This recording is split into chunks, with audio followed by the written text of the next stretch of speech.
University students have quite a reputation. You know the stereotype. Quite political, sometimes even quite rowdy.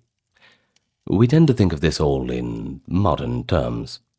But the truth is, the stereotype has very deep roots. Let me take you back to the year 1355. It was a winter day, and two Oxford students were quarrelling with a tavern keeper. They were not impressed with the quality of the wine at the establishment. Well, long story short, the spat escalated into a 2-day urban riot of town versus gown violence. Armed scholars and townsfolk clashing in the streets. It got so bad that nearly 100 people were left dead. Now, this event is known as the St. Scholastica's Day Riot, and that's a reminder that medieval university life was anything but quiet or monastic. Far from the serene image of hooded scholars poring over manuscripts in ivory-covered halls, the daily reality for medieval students was a pretty raucous mix of vigorous study, youthful mischief, and hard living. You study hard, you play hard. Today we're going to talk about life in a medieval university, and not just about the more rowdy parts of it. We're going to talk about everything, from the studying in the day to the amusements in the night. So spend the next hour with me and we can explore that part of history together. Allow me to welcome you first. Hello, everyone. Perhaps you're a university student yourself. If you are, let me know. Okay, I miss my days of university, so let's reminisce in the comments. Tell me one of your stories from university, perhaps. And allow me to remind you, too, that we will always have that thanks at the start for those keeping the channel ad-free, the Patreon and YouTube members, along with those who visit the merch store and the occasional donation. Thank you. And if you want to help us out, just give a like, comment, and subscribe. That pushes us out in the algorithm. Anyway, with all that being said, let's get down to business. Of course, we have to figure out where it all starts. And in terms of medieval universities in the West, they first emerged in the late 11th and 12th centuries. Guilds of learning in the bustling cities of Europe.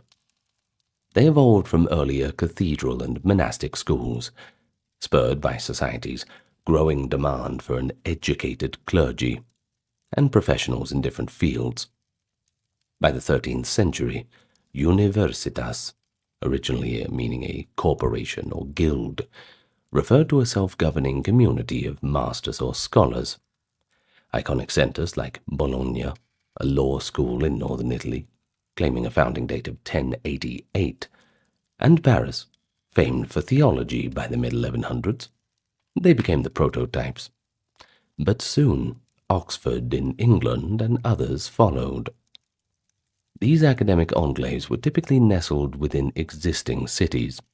For example, in Paris, the scholars congregated on the left bank around the Latin Quarter, and in Bologna, lectures took place in borrowed church rooms or civic buildings near the town centre. There were no secluded campuses. Universities were part of the urban fabric, and that meant students were immediately pulled into city life, with all the vibrancy and all the vice. The towns that hosted universities often found themselves transformed by these newcomers. Thousands of eager scholars converged on relatively small cities. By the 13th century, Paris might have about 4,000 to 5,000 students. Bologna perhaps 1,000 or more. In an age when total urban populations were quite modest by our modern standards, the sudden influx of hundreds or thousands of young scholars taking over the streets, well, that would have quite a profound effect. I'm sure the innkeepers and tavern keepers were quite happy, though. Medieval observers noted constant friction, however, between the nations of students and the local townsfolk. Now, the term nation, we should say in the university context, meant a regional or ethnic grouping of students. Take, for instance, at Paris, students were officially organized into 4 nations: French, Picard, Norman, and English, while at Oxford they eventually split into just 2, Northerners versus Southerners. Loyalties to one's nation were quite intense, comparable to sports team rivalries today, and this could exacerbate town and gown tensions, as student gangs sometimes formed along nation lines and engaged in street fights with each other or even the locals. By the year 1300, Oxford even set up a special committee of 5 student representatives tasked with keeping the peace between the northern and southern nation factions, an indicator of how frequent and serious these quarrels had become. But despite the periodic violence, cities benefited from the prestige and economic stimulus of having a university around. Visiting students and masters needed lodging, food, parchment, candles, and ale, and that supported many local trades. Rulers and popes granted universities special privileges, such as legal jurisdiction separate from town courts. All of this done to protect the scholars. This clerical, legal status of students, most of whom were considered part of the clergy, even if not ordained, was another source of contention.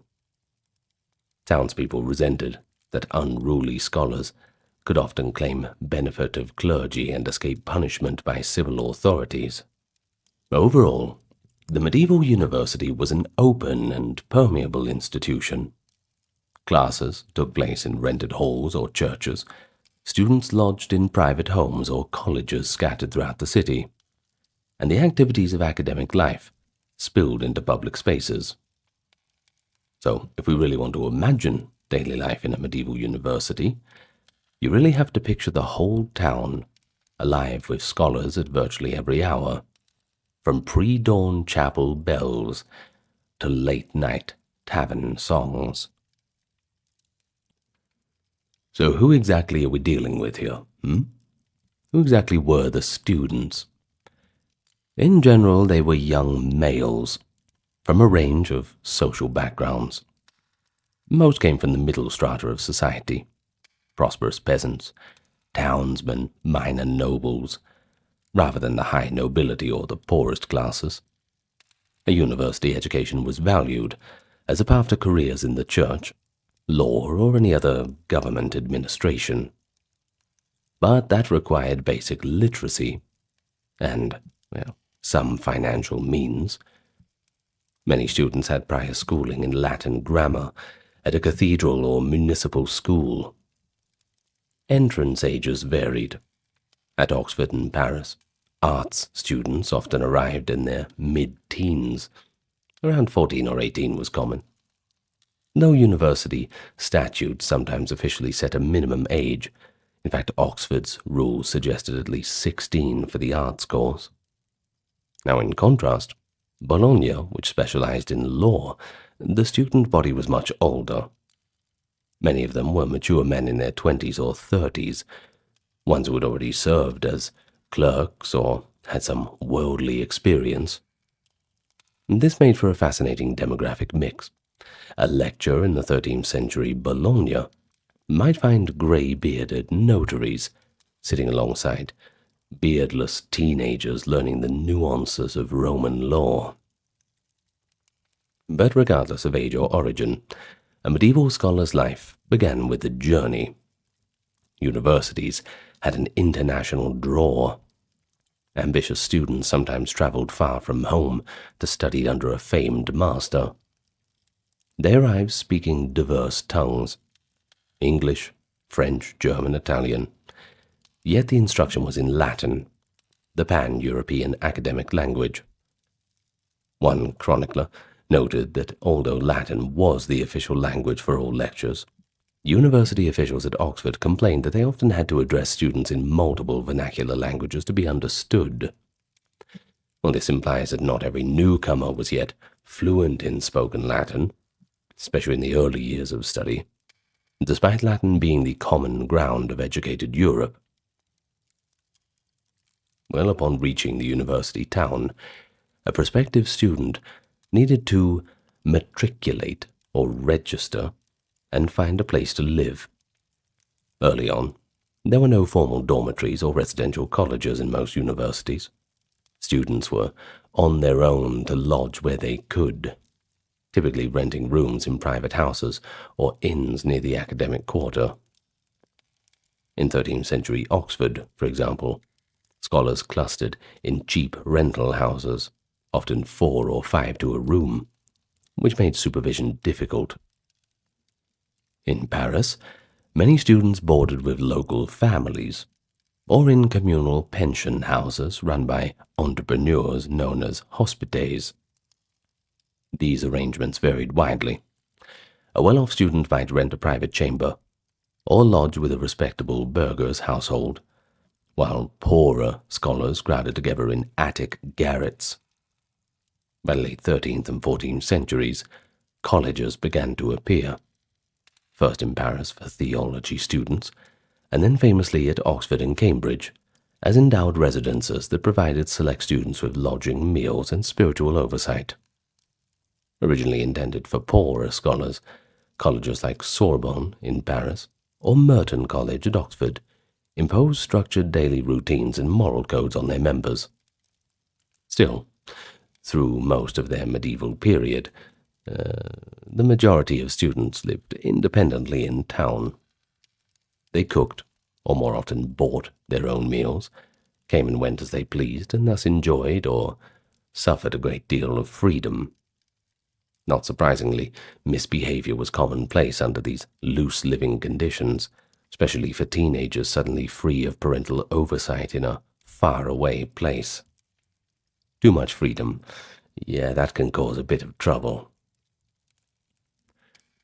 Now, if you were a student in, Paris around 1250, your academic day would start very early, essentially at dawn. Lectures often began at 5 or 6 a.m. before sunrise, especially in winter when the daylight was short. Scholars rose from their straw-filled beds or hard benches, depending on their means, lit a tallow candle in the pre-dawn gloom, and hurried through narrow streets by flickering light. The first order of business might be a quick attendance at Mass or morning prayers. Pretty important, since students, being clergy in status, were expected to attend church regularly. Then, clutching perhaps a notebook of scrap parchment or a wax tablet for notes, one would assemble in the designated lecture venue. At Paris, this might be a master's hired room on the Rue de Foire, the Straw Street, so nicknamed because the students sat on the floor strewn with straw. There you go, the more you know. Well, at Oxford or Cambridge, an early lecture could convene in a college hall or even outdoors under a cloister in good weather. But lectures were the core of learning. The master or professor would read from an authoritative text. For example, it might be Aristotle's Physics or Peter Lombard's Sentences, expounding line by line, while students listened and sometimes copied notes. This was called lectio, literally a reading. The most important classes were scheduled early. These were the ordinary lectures, delivered by senior masters on the essential books of the curriculum. Later in the day came the extraordinary lectures, which, despite their name, were actually of lesser status, often given by bachelors or junior masters, and the materials were supplementary texts. A student would typically attend multiple lectures, back to back in the morning hours, fighting off the cold and the drowsiness in that dim room. You can imagine the sounds, can't you? The master's voice droning on in Latin, the scratch of the quills, students occasionally shuffling or coughing, trying to perhaps stifle down a yawn, perhaps the church bells of the town tolling in the distance. In any case, by midday, formal lectures would wind down, but that doesn't mean that learning was over. Far from it. Afternoons were devoted to discussion and debate. Medieval pedagogy placed great emphasis on disputatio, a structured debate where students and masters argued over a question using logic and references. Some disputations were public and ceremonial. The quodlibetal debates on any topic, for example, while others were private classroom exercises. A student might be required to take a side on a thesis and defend it against objections, sharpening his skills in dialectic. These exercises honed the ability to think on one's feet and were considered just as important as lectures. It was common to schedule disputations on specific days of the week or liturgical calendar. Additionally, students were expected to memorize and recite material. For younger scholars in the arts course, daily routine might include reciting grammar rules or Aristotle's logical propositions back to a tutor. Think about it kind of like today's oral examinations. Oh, I remember when I was taking my Mandarin testing, and we had to do all that kind of thing. I remember the terrible quality of the speakers when we had to do our listening tests. They would sit you in a room with these 4 very stern individuals as you would do what was effectively an interview or a defense on a certain topic. That was interesting. Anyway, in between academic exercises there was self-study, and we must recall that books were certainly precious in an age before movable type printing. That only arrived in the mid-15th century, and even then it was, well, it wasn't like books were everywhere. They were certainly in a lot more places than they used to be, but not quite people weren't having housefuls of books unless they were very upper class. In any case, a single volume, hand-copied on parchment, could cost a small fortune. Universities developed a system to facilitate access. For example, the Pecchia system at Paris allows students to rent sections of a book from a stationer to copy for themselves.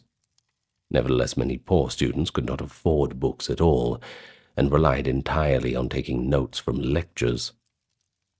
One famous 12th century compilation, the Glossa Ordinaria, was a massive commentary on the Bible that served as a key textbook for theology.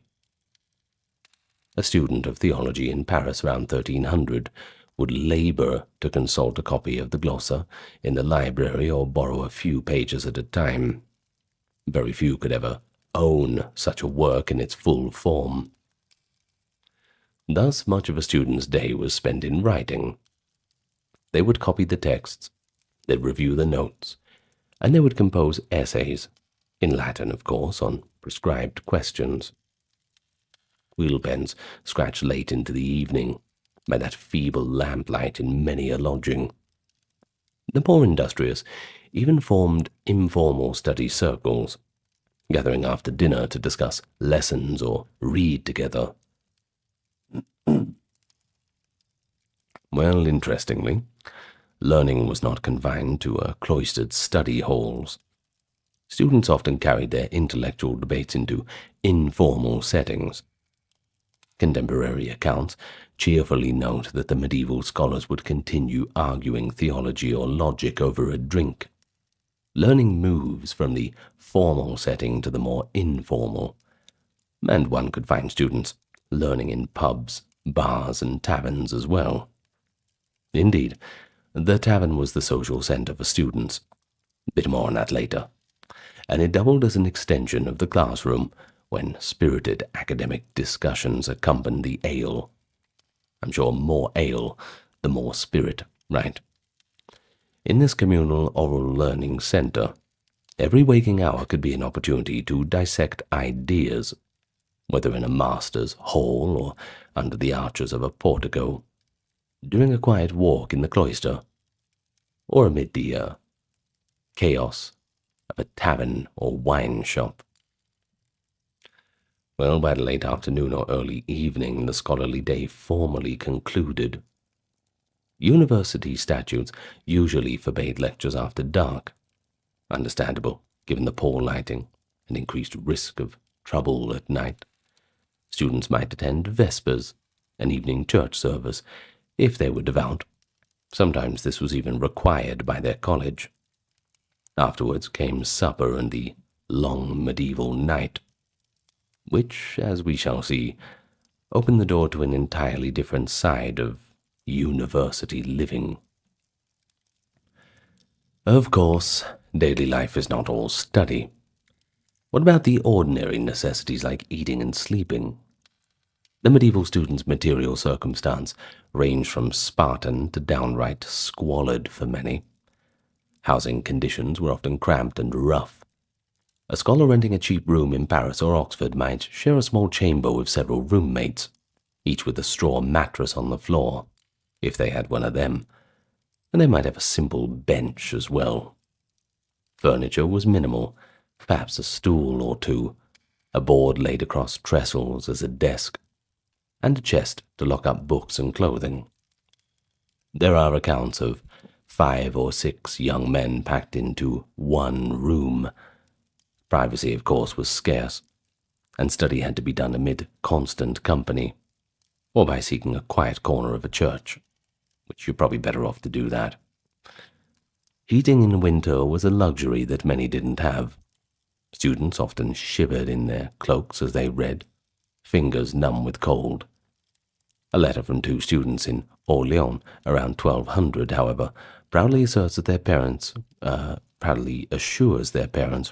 that, quote, "We occupy a good dwelling next door to the schools and marketplace, so that we can go to class every day without wetting our feet in bad weather." Proximity to classrooms and marketplaces, that was a selling point. A short commute, easy access to food.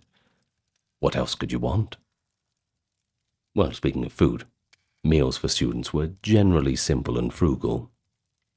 Bread was the staple, coarse brown bread, supplemented with pottage, a thick vegetable stew, or cheap cuts of meat when it was affordable.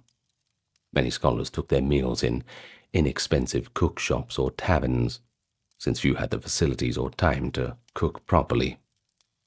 A common practice was to form a mess with roommates or friends, pooling money, or to have one person buy and prepare food that all would share. In college dining halls, those lucky enough to be residents ate somewhat better. A typical college might provide 2 meals a day. At Oxford's Merton College in the 14th century, for instance, a fellow's allowance might include beef, fish on fast days, bread and ale, occasionally a few luxuries like cheese. Students not in colleges often skipped meals or ate very irregularly, especially if money ran low. Ale or weak wine was a universal drink, safer than the often polluted water, and considered quite nourishing. Indeed, beer drinking was a significant part of daily life. Even at breakfast, it's estimated that people in medieval Northern Europe commonly drank 3 to 4 pints of ale per day, including scholars. Student letters home frequently mention food costs and the high price of victuals in university towns. If a famine or a siege drove up prices, students would feel the pinch immediately. More than a few scholars survived by begging for meals or seeking charity at monastery doors when funds were particularly low. In Bologna, richer law students sometimes hired cooks, but poorer art students might subsist on plain bread, onions, and the cheapest of wine, stretching a few coins as far as possible. Excuse me as I have a sip of my tea. Well, moving on, there is a touching primary source, actually, that glimpses into these conditions. It comes from a letter by 2 brothers studying at Orléans. Writing to their parents in the late 12th century, they emphasize that by divine mercy, we are in good health and devoting ourselves wholly to study, and they describe their living situation approvingly. As we mentioned before, the same brothers with that decent house near the school. Quote, "An advantage which we well appreciate." Yet after these polite assurances, the real purpose emerges. Quote, lest production cease from a lack of material, we beg you to send money for buying parchment, ink, a desk, and other things we need. The bearer will also take charge of the shoes and stockings which you have sent to us. End quote. Now, you can almost see the parents sighing at this artful mix of, I suppose, piety and pleading. The mention of shoes and stockings is telling. Many students literally wore their clothes to rags. A scholar's attire was modest, typically a plain robe or tunic, often second-hand, a cloak for outdoors, simple leather shoes. As clerics, students were often supposed to keep their hair tonsured, that is, a shaven spot on the crown, marking their status. An observer noted that apart from this clerical haircut, a group of young scholars was barely distinguishable from the general townsfolk by dress. However, some did adopt affectations like a scholar's cap or hood. In cold weather, a scholar might layer on any old garment he could get. There was a record of 2 Paris students begging their mother for thick lambskins for winter clothing, as theirs were quite inadequate. Money, or lack thereof, was a constant worry. Most medieval students were self-funded, or supported by their families. Scholarships did exist, especially for the poor but bright boys taken under a church patron's wing, but these never really covered everything. A lucky few held ecclesiastical benefices, incomes from the church positions that paid for their studies. The majority, however, routinely fell into debt. They paid lecture fees to their masters, rent for housing, and outlays for food, books, candles, clothing, and the occasional indulgence of beer or entertainment. So it's no surprise that many of the students were writing to their mums and dads, or wealthy family members that they knew, begging for a bit of money. Sounds pretty reminiscent of what happens today, I suppose. This tradition of the parental subsidy is richly documented in many medieval letters. Well, one famous letter from Oxford, circa 1220, has a student frankly tell his patron, quote, I am studying at Oxford with the greatest diligence, but the matter of money stands greatly in the way of my promotion, as it's now 2 months since I spent the last of what you sent me. The city is expensive and makes many demands. I have to rent lodgings, buy necessities, and provide for many other things. Wherefore I respectfully beg your paternity, assist me, so that I may be able to complete what I have well begun, for you must know that without Ceres and Bacchus, Apollo grows cold.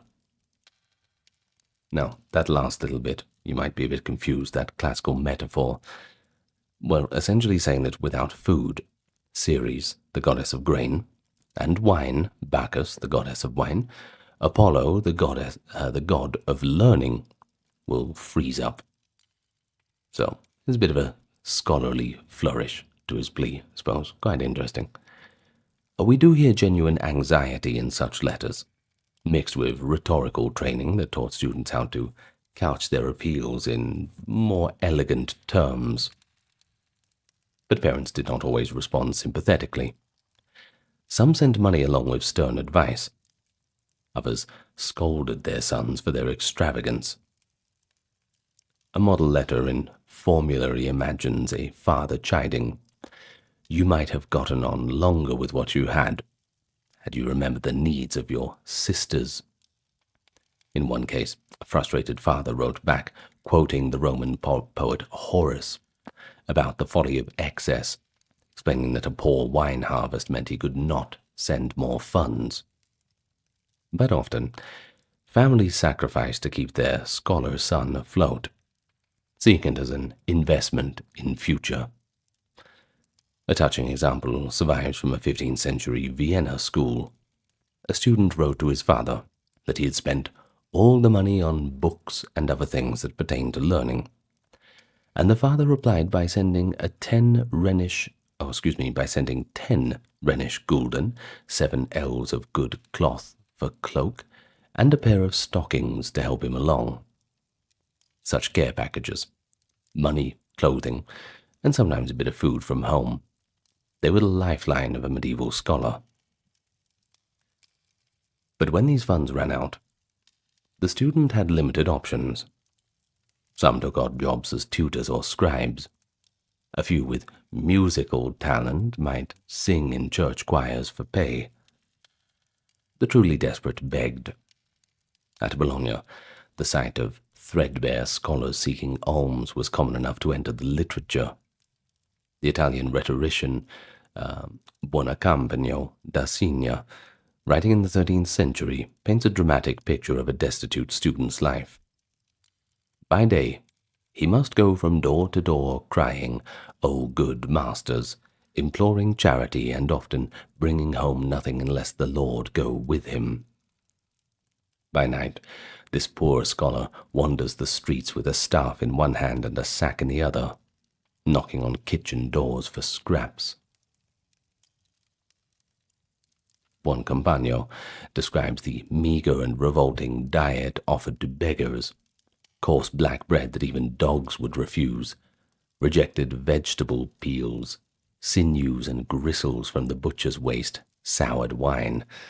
In short, contemptible foods and condemned wines often given to beggars. The student trudges through the muddy streets. Bologna's mud was notorious, by the way, likened to the stench of graves, and fights off stray dogs with his stick while carrying whatever pitiable morsels he'd gathered in his sack and gourd. At last he returns to his cold room, covered in the fetid Bologna mud, and satisfies his growling stomach with hard-won crusts before collapsing into bed. Well, this account, though a literary exaggeration for effect, was rooted in reality. Many scholars did rely on charity to survive, and a few literally did starve. That such hardships were endured shows the determination of medieval students, pursuing education despite all of that material adversity.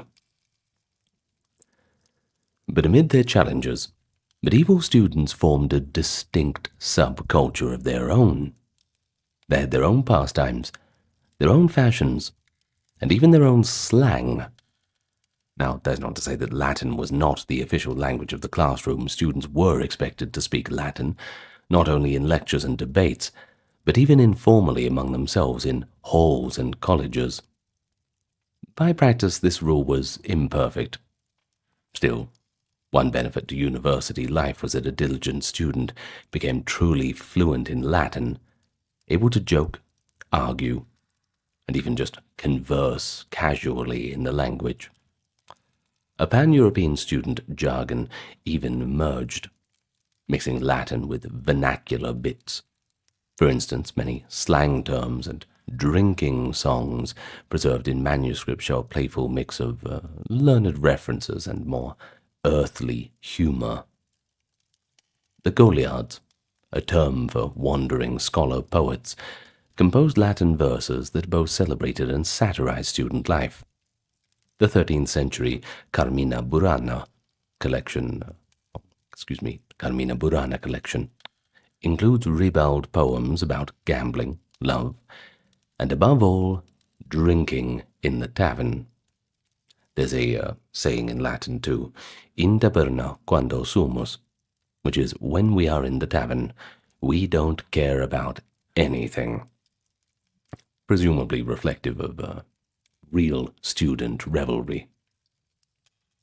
Intellectual life genuinely excited these young scholars. They idolized the famed masters and could be fiercely competitive in disputations. We hear of students staying up late, passionately arguing points of theology or philosophy. The ideal of the scholar was someone who wholly devoted himself to study, as many letter writers reassured their anxious parents. And indeed, there were many ascetic souls who studied themselves into illness. But at 18 or 20 years old, many students were equally driven by youthful impulses, The energy that went into daytime studies often overflowed into the rowdy nightlife. Discipline in medieval universities was strict in theory. On paper, the rules were all there. Masters and authorities issued a litany of rules to curb misbehavior. They banned carrying arms, mandated curfews, and threatened expulsion for serious offenses. University statutes from various places read like anxious parental lectures. No excessive drinking, no visiting disreputable houses. You know what I mean. No brawling, go to mass regularly, dress properly, and all the rest. For example, an ordinance at Oxford in the 13th century prohibited students from playing games in town on certain holy days. Quote, "No students, except boys under 14, are to be allowed to play at ball in the city on St. Nicholas Day or St. Catherine's Day." And it also forbade them from indulging in jousting, hunting, and hawking. Such knightly sports were seen as unseemly luxuries for scholars, and indeed implied too much wealth and leisure. The only games officially tolerated were more intellectual or harmless ones. Chess, backgammon, and music were typically allowed within college walls. The colleges commonly permitted chess playing and the playing of musical instruments, recognizing them as genteel diversions, but drew the line at gambling for money or any kind of combat sport. Masters could inflict punishments for rule breakers, fines, confinement in a college as a rudimentary jail, yes, they had them, or even corporal punishment, especially for the younger lads. The university, in essence, tried to act in loco parentis for those young men set loose in the city. But there is theory and there is practice, and in practice enforcement was limited, and student defiance was often the norm. One modern scholar aptly notes that despite the strict rules of conduct and the threat of corporal punishment or imprisonment to enforce them, problems existed with the extracurricular behavior. The archival records of universities are full of disciplinary cases that speak to a lively student culture. Illicit drinking was probably the most widespread vice. The taverns of the Latin Quarter in Paris, or around Carfax in Oxford, did brisk business with students every evening. Given that medieval society in general had relatively high alcohol consumption, it is unsurprising that scholars indulged liberally. Contemporary observers half joked that the amount of beer students drank surely prolonged their time to graduation. University authorities lamented that scholars were nursing hangovers instead of attending early lectures. Of course, water quality at the time made weak ale the safer daily drink, but students were rarely content with small beer. They sought stronger brews and wines, when they could afford them. This drinking culture inevitably led to fights and disorder. The Latin songs of the Goliards praised the joys of tavern life, but also hinted its perils. Empty purses, broken heads, maybe a bit of lost innocence. Another frequent offense was gambling. Throwing dice for money was officially forbidden, but many students just did it anyway. We find sermons of the era scolding the young scholars for wasting their stipends in games of chance. Likewise, visiting brothels was a well-known aspect of student life, albeit one strongly condemned by both church and university. Medieval cities had their red light districts, and despite the clerical status, students were often found there. Oxford's town records mention specific houses of ill repute that drew scholars. In Paris, the term Rue d'Après, a pun on Rue de Pré, the street of the meadows, was a slang for the area of brothels frequented by students and tutors alike. If caught, a student faced severe penance, or even expulsion. But for most of these young lads, the temptation remained strong enough that the problem persisted through centuries. Weapons and violence were another concern. Students in many regions habitually carried arms, a dagger at the least, and in turbulent times even swords, clubs, and bows. Now, the reason for this was partly self-defense. Towns could be dangerous, and rival student factions were a threat. But it led to deadly encounters. University annals record students injuring or killing each other in quarrels, not to mention the fatalities in larger town riots. Yet punishments for such crimes were often shockingly lenient due to clerical privilege. A student might get away with manslaughter by claiming benefit of clergy or performing a token penance. This leniency enraged the townsfolk and sometimes even the king. After that 1355 riot in Oxford, King Edward III's investigations listed, quote, homicides, assaults, robberies, arsons, and other crimes committed by the scholars. The royal verdict forced the town to submit to the university's authority, and for centuries after, Oxford's mayor had to march in penance each St. Scholastica's Day and pay a fine to the university in memory of the riot. Well, episodes like that contributed to the lore and reputation of the medieval students as a wild and uncontrollable group of vagabonds, when not under the strict eye of a master, that is. But despite the unruliness, students also built plenty of positive traditions. There was strong camaraderie among classmates and nation mates. New students, often called freshmen, or in some texts, Bejani, from the French Bejon, the yellow beak, underwent initiation rituals akin to hazing. In some universities, older students would play pranks on the newcomers. For example, at early Oxford, it is said that freshmen were sometimes forced to kiss the senior student's shoes, or put on a donkey and paraded through the town to be jeered at. This was usually done in good humor, if not always appreciated by the victim, but it also served to break the ice. There were also scholarly fraternities of sorts, students who might dine together regularly, or share lodging by regional affinity. In the absence of family, students created their own family-like units. They addressed each other as brother in letters, and formed lifelong friendships or mentorship bonds with masters. The ideal of collegiality, literally living together like colleagues, was at the heart of the word college. So when they weren't attending lectures or slogging through assignments, what did they do for fun? Well, despite the serious stakes of study, these were young people who eagerly embraced leisure whenever possible. Music and song played a big role in recreation. Wandering minstrels and student musicians would perform popular ballads or even raucous drinking songs in taverns. The university authorities often frowned on excessive music, associating it with idleness or temptation. But good luck stamping it out. In fact, at some student feasts, even professors joined in singing Latin hymns or jovial songs. One popular student anthem that survives into later centuries begins, "Therefore let us rejoice while we are young." Capturing that carpe diem spirit, that's for sure.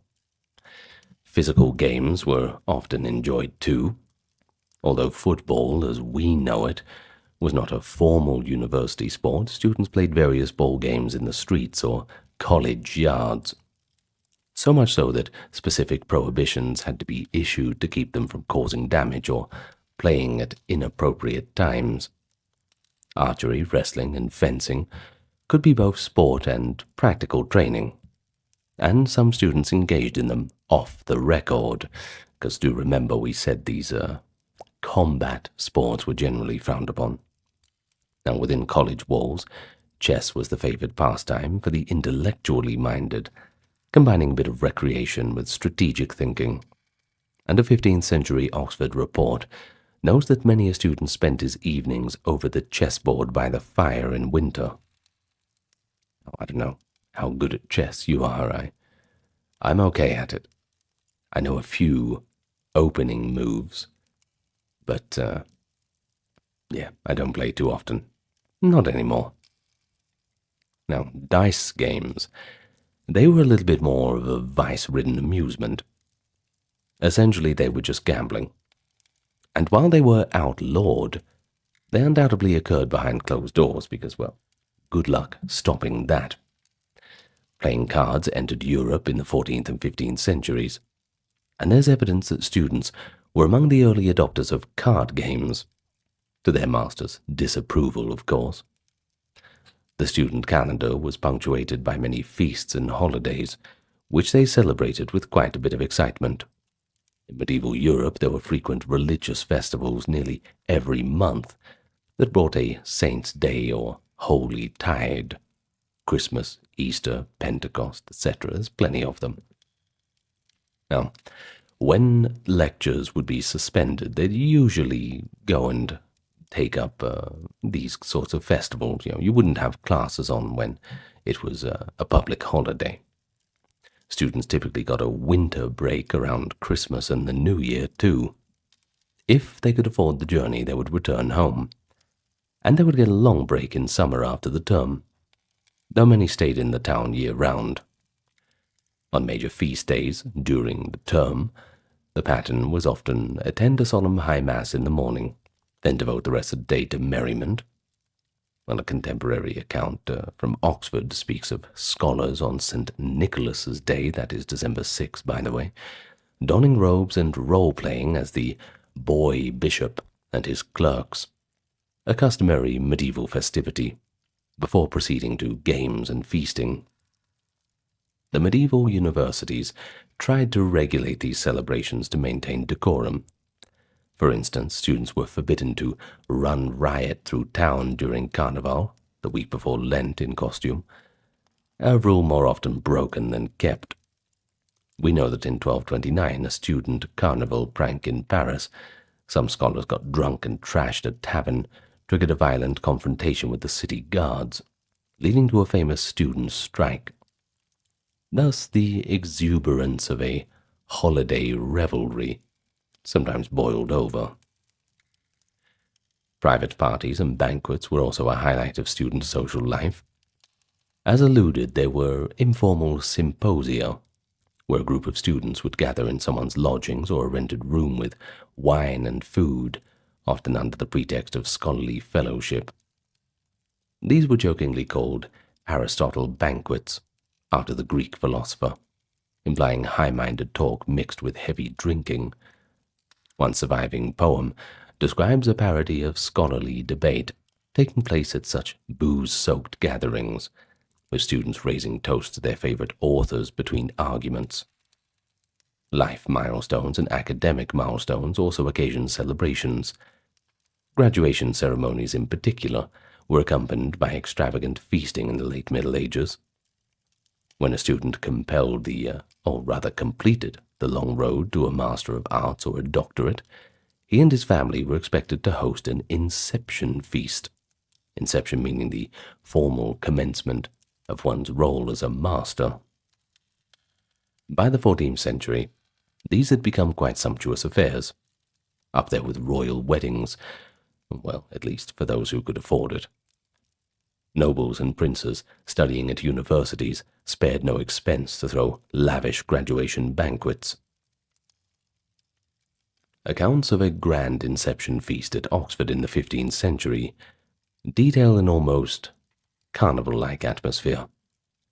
The celebrating graduate would hire a hall decorated with colorful banners and tapestries, with tables laden with fine dishes. Up to 100 guests might attend, including professors, fellow students, especially from the same nation, and local dignitaries. Women, usually absent from the all-male academic world, were invited to the feasts if there were relatives or spouses, adding to the excitement for the young clerics unused to female company. Contemporary descriptions marvel at the scene. Music and dancing would break out despite official disapproval. Oxford statutes tried to ban dancing, given the clerical status of students, but it was largely ignored at parties. Once again, What are they going to do? Like just stand between them and hold them at arm's length? Humans are humans, no matter what time it is. Minstrel troops played lutes and fiddles. Jesters and fools performed comic skits. And even trained animals or dwarves provided entertainment in some cases. One observer noted, actors, fools, dwarves, and storytellers all tried to make themselves heard above the din. Even household dogs jumped onto the tables and joined the revelry. Now, I don't know about having a dog on the table. Come on. Well, toasts and Latin drinking songs resounded. It was customary for the new master to lead a song, or give a witty oration in Latin, which then devolved into everybody singing the popular student drinking songs together, arm in arm. Now, these revels could last all night. A final fling before the graduate assumed the sober responsibilities of their post. But not all student gatherings were so elaborate. On a more regular basis, students held modest celebrations, such as commandols, little parties after completing exams or obtaining minor academic milestones. They also observed the time-honored tradition of giving gifts or treating one's friends and masters. Surviving receipts from a Paris student show purchase of wine and sweet pastries as presents to his teachers on the eve of examination, maybe to curry a bit of favor, or perhaps soften the grading. I mean, let me tell you, as a teacher I can certainly say, well, pastries and little gifts are certainly welcome, but it's not going to soften the grading. Such practices were quasi-bribes at the time, though, and eventually they were condemned. But in moderation they were sort of tolerated just as gestures of joy and respect. Now, we have to mention the unique medieval student custom of the Love Day reconciliation feasts, when two factions of students had been feuding, let's say a serious fight between different nations, or a protracted duel of honor between individuals. The masters or church authorities would sometimes intervene to negotiate peace. The settlement often involved a feast where the former enemies would sit together. Chronicles describe these love days where, after much wine, the quarreling parties literally kissed each other. Don't worry, just on the cheek. A symbolic kiss of peace, and they would pledge friendship. While this sounds idealistic, it did happen as a form of conflict resolution. I mean, I'm sure they had to get them pretty drunk to do that, but hey, whatever works. I mean, you can't have people arguing, right? Though sometimes this peace was short-lived once the hangovers wore off. In any case, all these occasions just added to that cycle of student life events. All pretty interesting. And once again, so remarkably and familiarly human.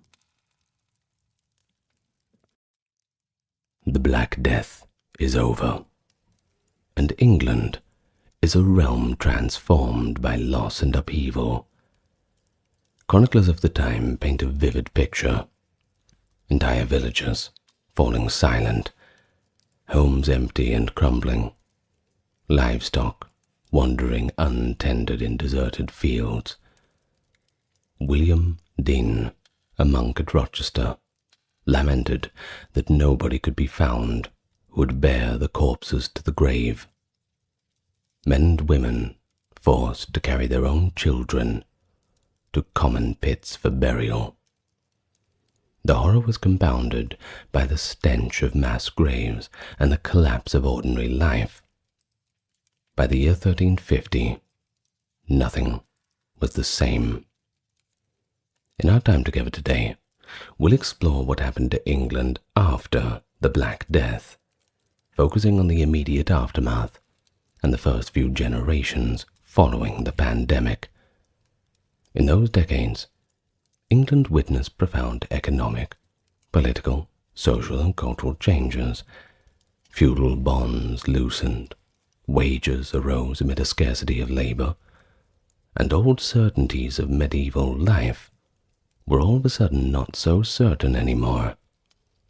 We'll hear the voices of people who lived through all these changes, officials, chroniclers, and the ordinary man, describing how a society caught between catastrophic loss and unexpected new opportunities faced the future. Despite all the devastation, the story of post-plague England is not one of unrelieved despair. It's also the story of resilience and transformation. And so, our journey today is going to provide a balanced perspective through a very turbulent era, from the grim immediacy of the plague's impact to the economic and social adjustment that followed, the political turmoil and reforms it sparked, and the cultural shifts that emerged in its wake. We'll weave together the first-hand accounts from the 14th century, and we'll find how those first few generations coped in a new world that the great pestilence had wrought. But first, allow me to welcome you. Where are my manners? For those new to the channel, I invite you, if you like the content, to like the video, subscribe, and in general, just tell me where you're listening from in the comments.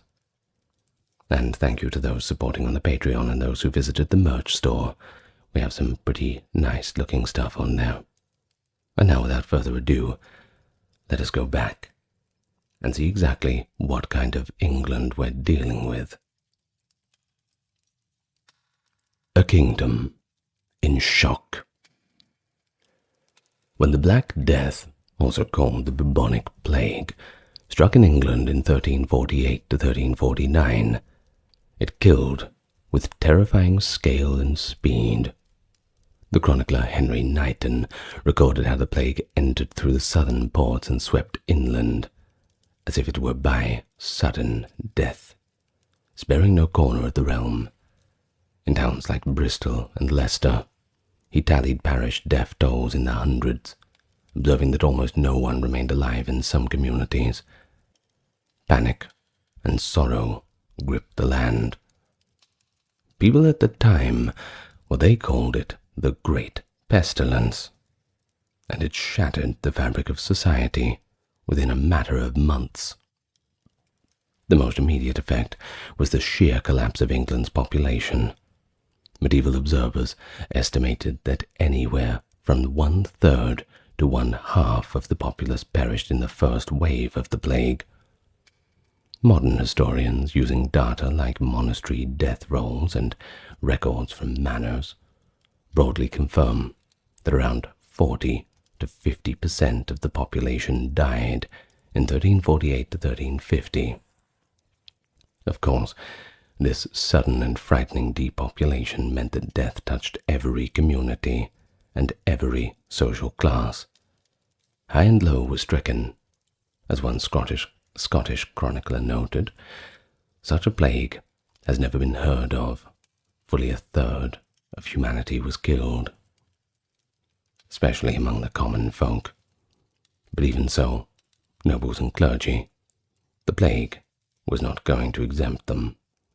Local chroniclers recount how priests, monks, and nuns died in droves while attempting to tend to the sick. Survivors were often left in a state of shock and disarray. Normal routines of life broke down. William Dean's account, which we mentioned in the introduction, the one from Rochester, describes how decaying corpses and overflowing churchyards forced desperate measures. Parents abandoning all ceremony, throwing their loved ones into mass graves. Traditional funerary rites faltered, as there was simply not enough clergy to perform them, and the clergy that were left, a lot of them were too scared to enter the room.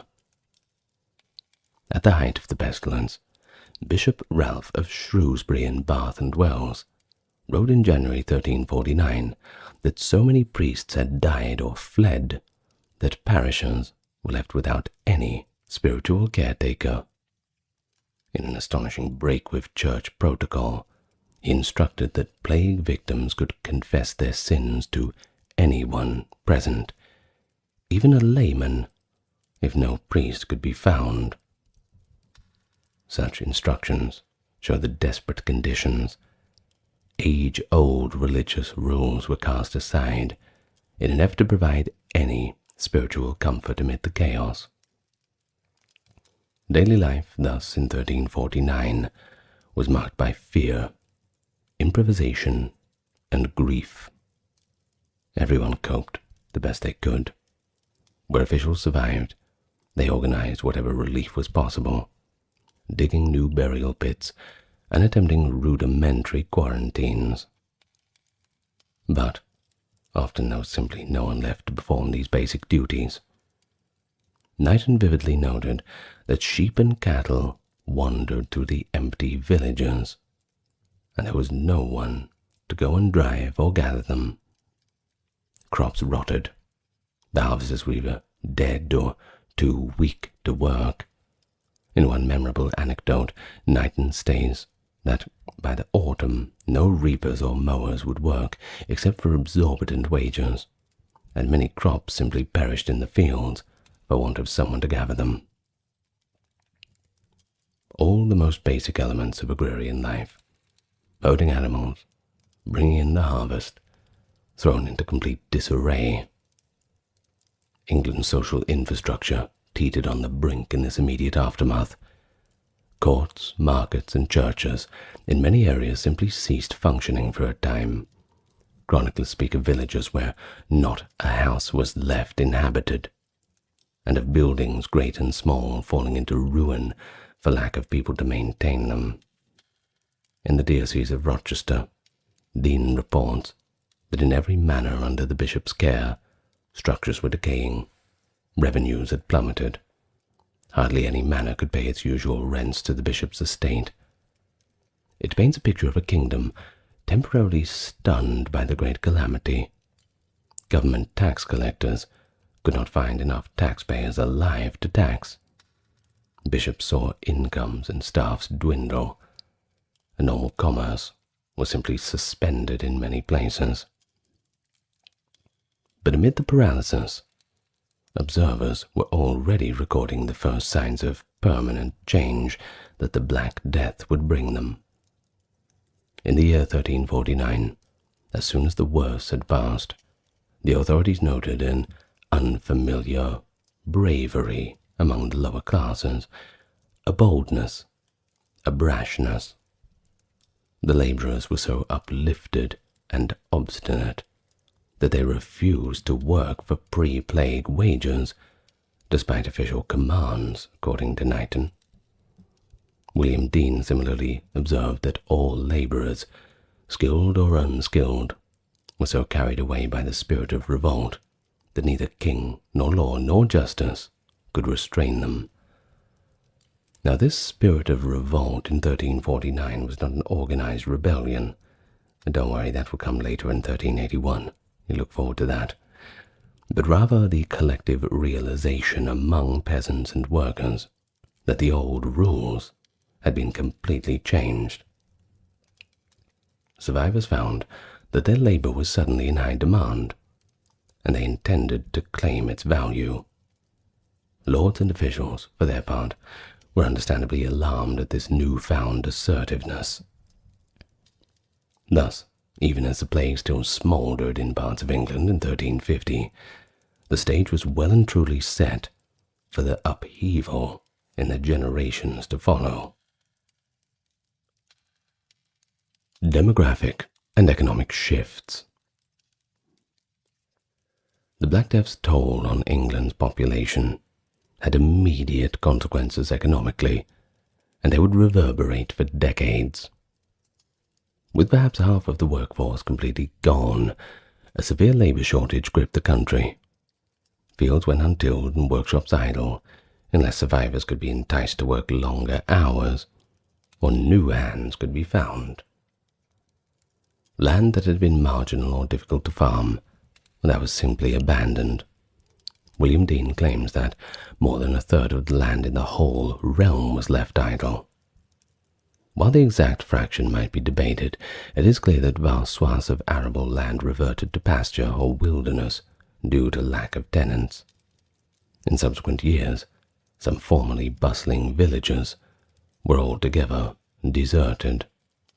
The first generation after the Black Death witnessed the birth of what later historians call ghost villages. Their names and fields slowly fading from the records as the survivors simply relocated to other areas or larger towns. For those peasants and laborers who did survive, the new scarcity of workers put them in an unprecedented position of advantage. All of a sudden, the lower class had bargaining power, and the nobles needed them more than they needed the nobles. The tables had turned. Oh, how the turntables!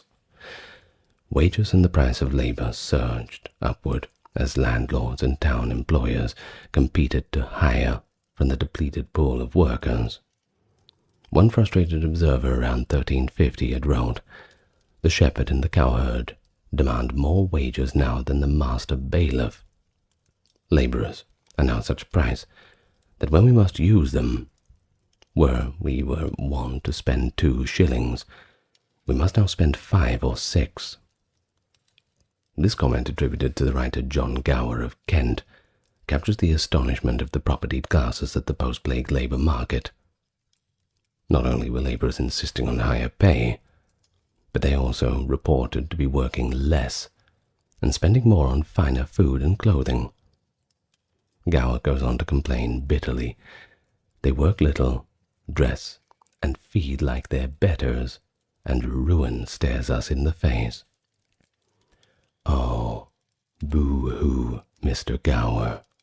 I can only imagine the peasants laughing as though the whole societal setup had been completely thrown on its head, and all of a sudden the nobles are complaining because the peasants are daring to eat nice food and dress nice clothes and demand a living wage.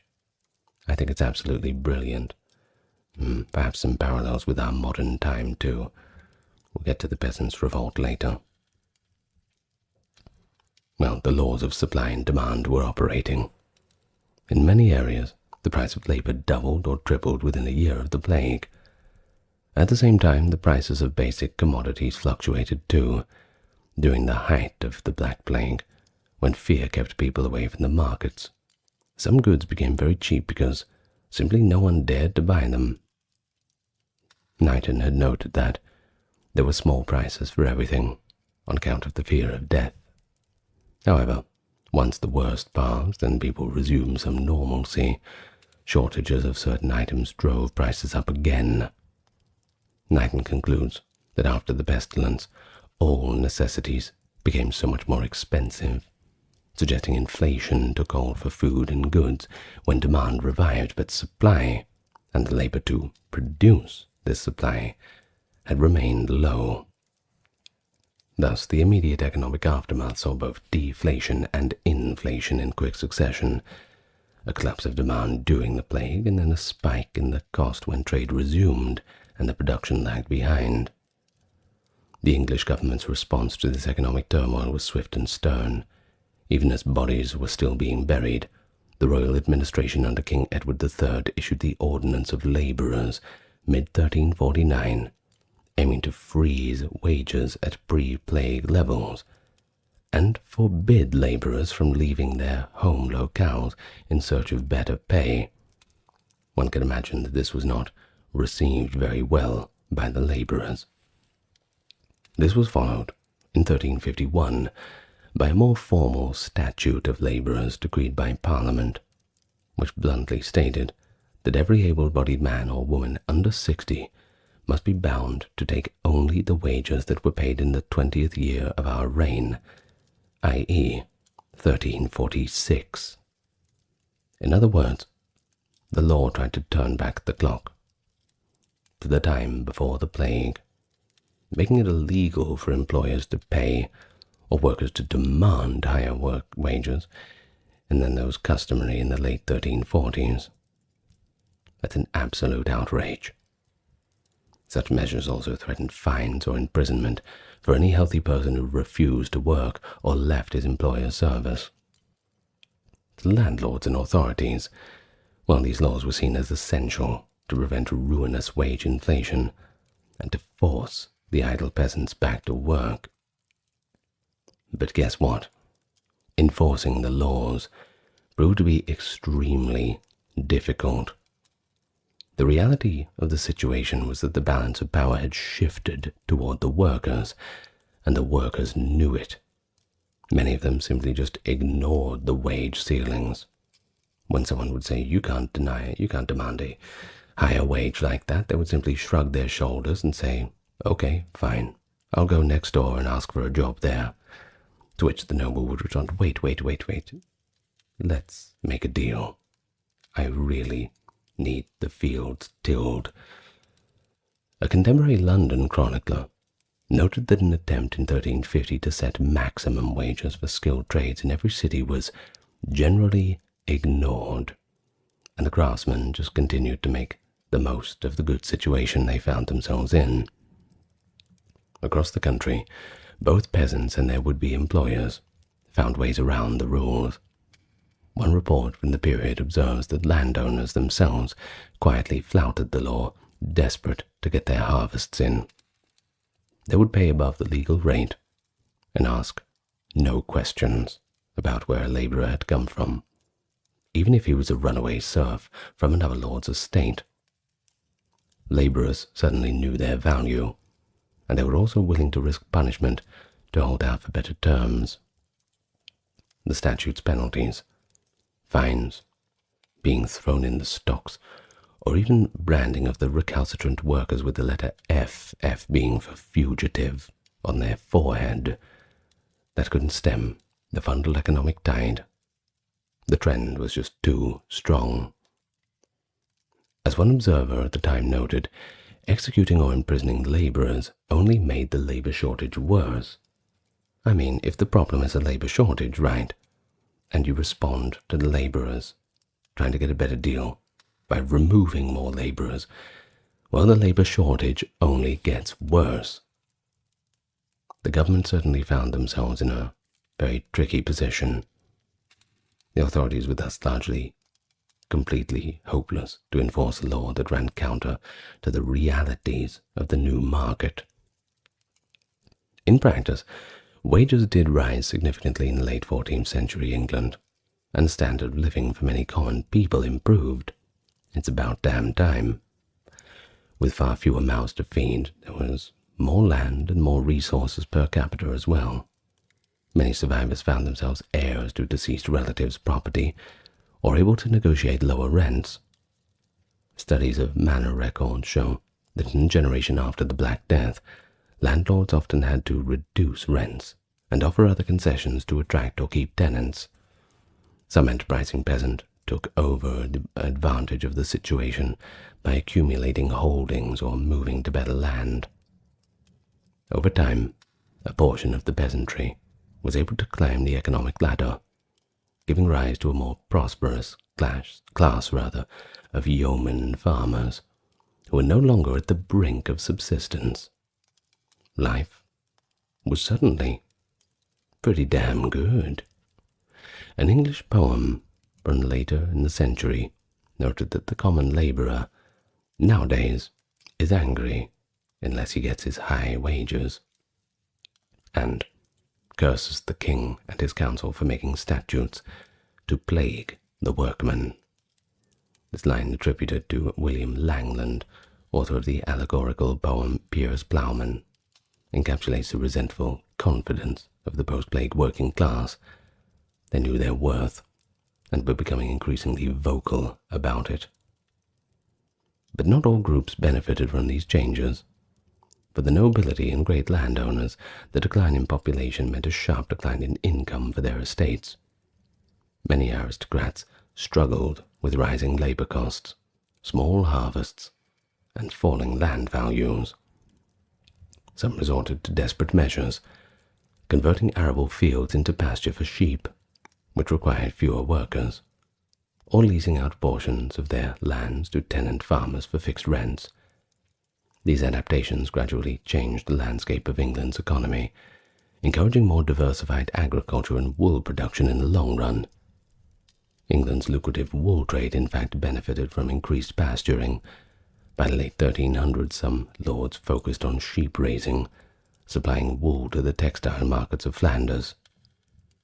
Such shifts can be seen as a long-term economic response to the labor shortage.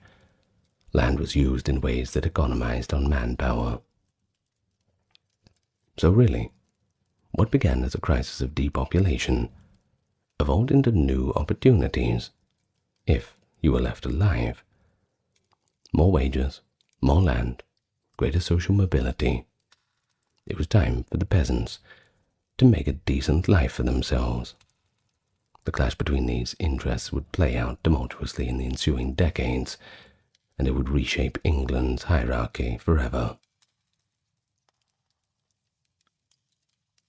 The entire societal structure of medieval England, the network of lords, serfs, guildsmen, and clergy, was fundamentally challenged in this aftermath.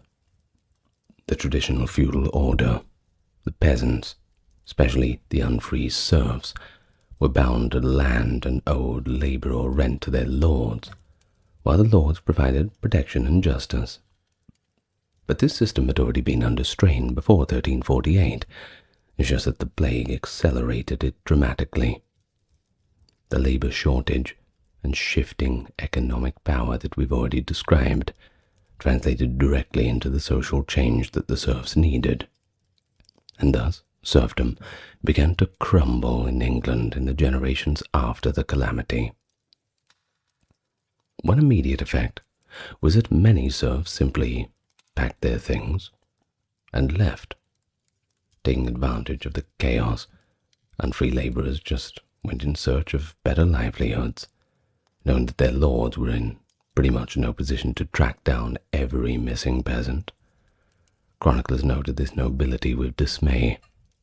By 1350, landowners were caught complaining that their serfs would not listen to the king's command and stay put, and that our lords were openly harboring these runaways as free workers. The old solidarity among the nobility, where they would return each other's fugitive serfs, was now eroding. I can imagine a few friendships were lost over this sort of thing. Now, every lord needed labor so badly that they welcomed anyone who could hold a plow regardless of their origins, and like we said previously, no questions asked. It undermined the entire system of serfdom, which depended on peasants being tied by law and custom to a specific lord's land. Those serfs who did stay put, well, they pressed for better conditions. Since they knew their lords had few alternatives, many demanded their traditional labor services be converted into fixed monthly rents, or they simply refused onerous unpaid work.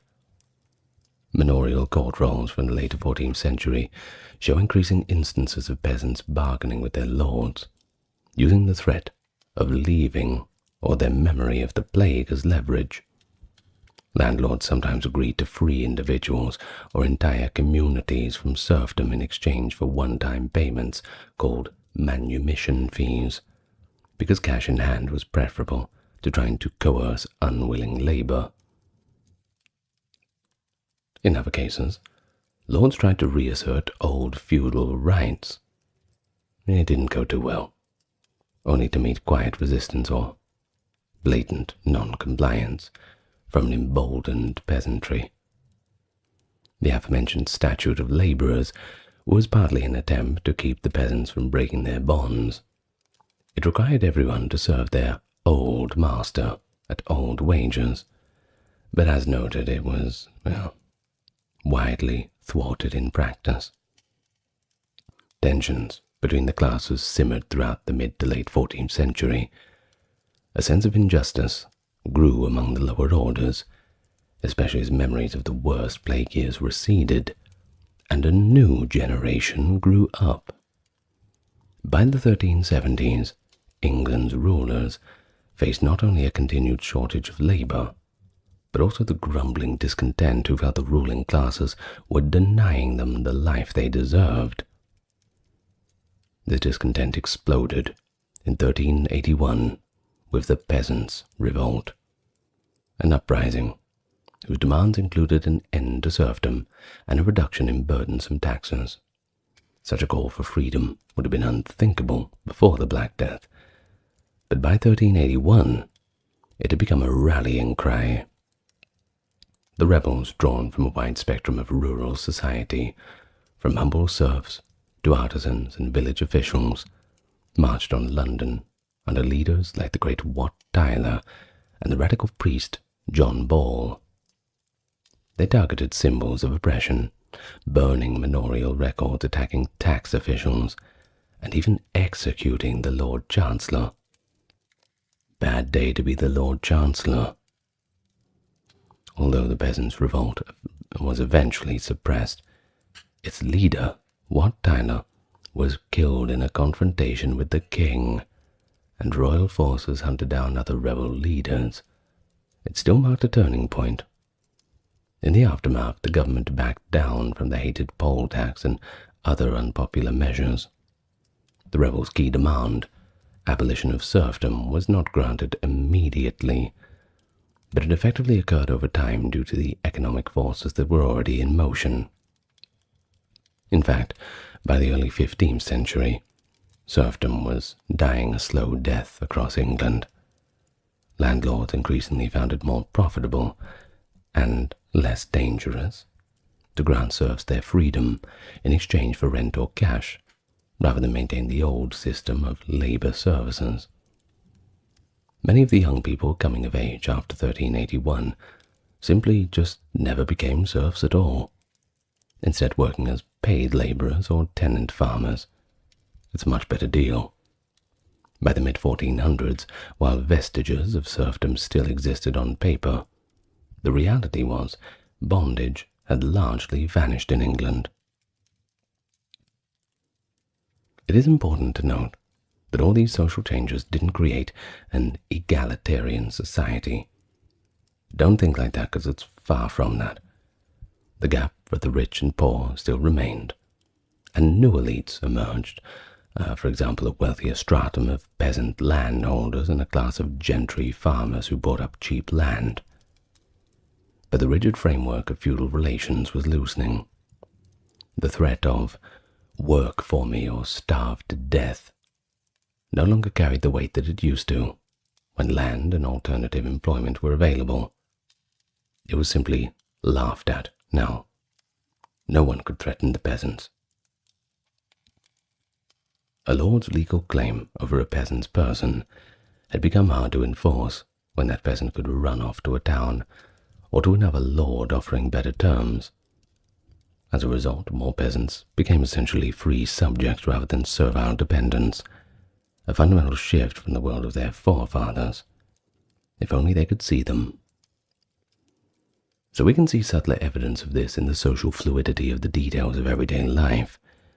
With more opportunities to earn wages or inherit land, common people could aspire to greater comfort and autonomy. Diets improved for many families.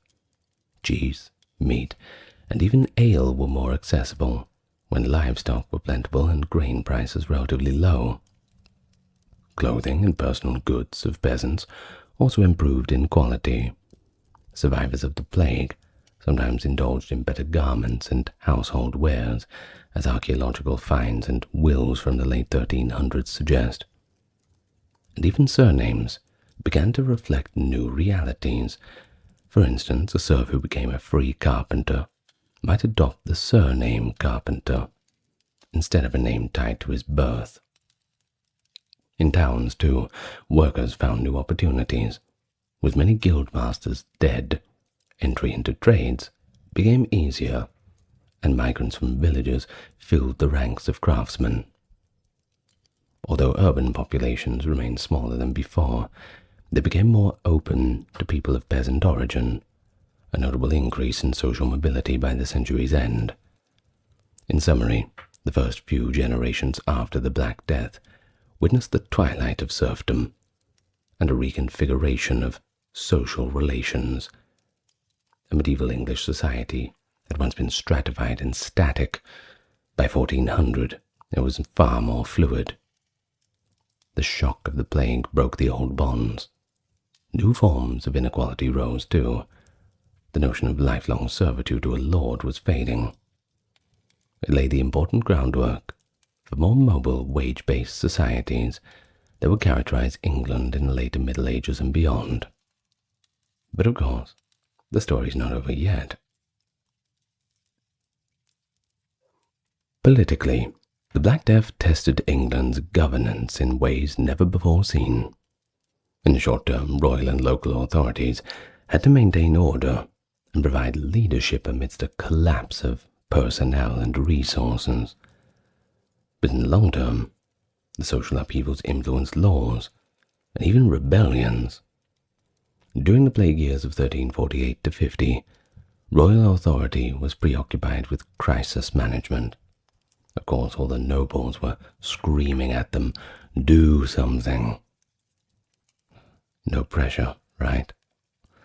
King Edward III's government not only passed emergency economic laws like the wage controls mentioned above, but also faced the practical collapse of tax revenues and administrative networks.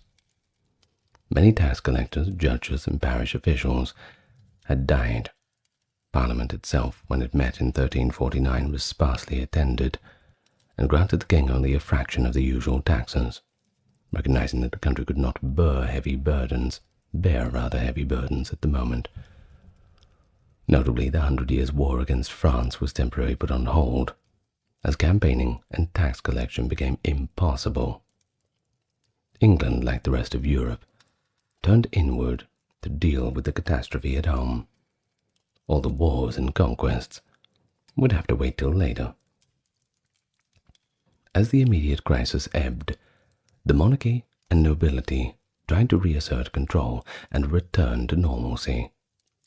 But the new social reality led to ongoing tensions. The political elite at the time, knights, barons, bishops, and the royal ministers, were deeply concerned by what they saw as disorder among the commons. The labor laws were one response. Another was a general tightening of local law enforcement to curb vagrancy and uphold old feudal duties. In some places, groups of workers banded together to demand better terms or stage small-scale riots when faced with wage reductions.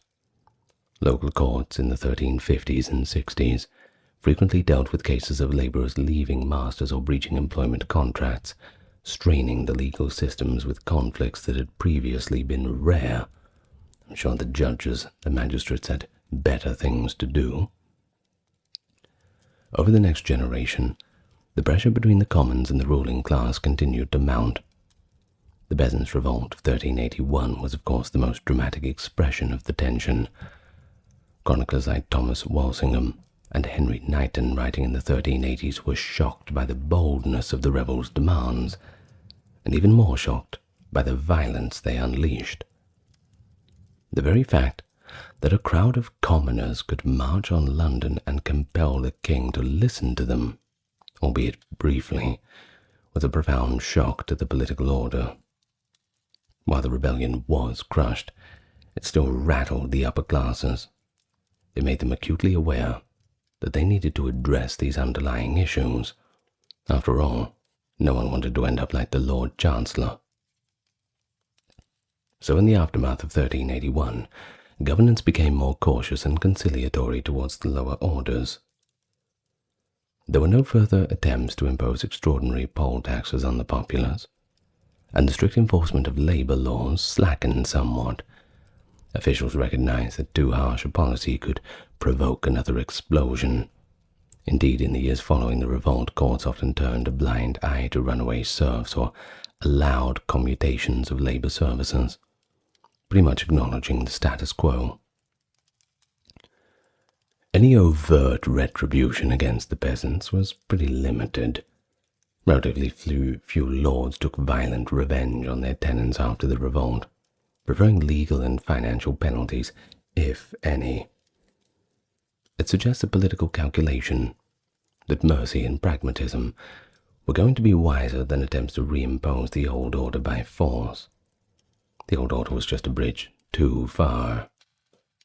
Another consequence of the plague years was a crisis of church authority. The church was another pillar of medieval society, as you can imagine. Besides the secular lords, and it too was shaken. In England, the plague decimated the ranks of parish priests and monks. Clergy mortality was extremely high. Contemporary figures suggest around 40% of the clergy died, and replacements had to be recruited and ordained in haste. As a result, many of the new priests in the 1350s were young and inexperienced. Some critics claim that the quality of pastoral care and the moral discipline declined. They had to fill the ranks with someone. They get whoever they can get. This opened the door, too, to reformist voices. By the 1370s, the theologian John Wycliffe was openly attacking the wealth and corruption of the church, emboldened in part by how poorly some clergy had shepherded their flock during the plague. Wycliffe's followers, the Lollards, found support among people disillusioned by the clergy's failures. Although the church condemned Wycliffe's teachings, the mere fact that such a movement took hold indicates that the plague's aftermath had weakened the once unquestionable authority enjoyed by the church leaders. At a more local level, ordinary people responded to the spiritual crisis by taking initiative. Many survivors channeled resources into religious and charitable works as acts of remembrance and repentance. New chapels and chantry endowments, funds to say masses for the dead, that is, sprung up later in the 14th century, founded by those who had had inherited wealth from plague victims. At the same time, lay people took spiritual initiatives. Survivors endowed new chapels and masses for the dead, and membership in religious guilds grew as communities sought collective solace and remembrance. In some towns, parish guards stepped in where clergy were lacking, reflecting a form of lay empowerment and spirituality. The post-plague decades also saw a subtle but important cultural shift in governance, the rise of the English language in official contexts. You're probably a bit confused. We're in England, aren't we? Well, here's the thing.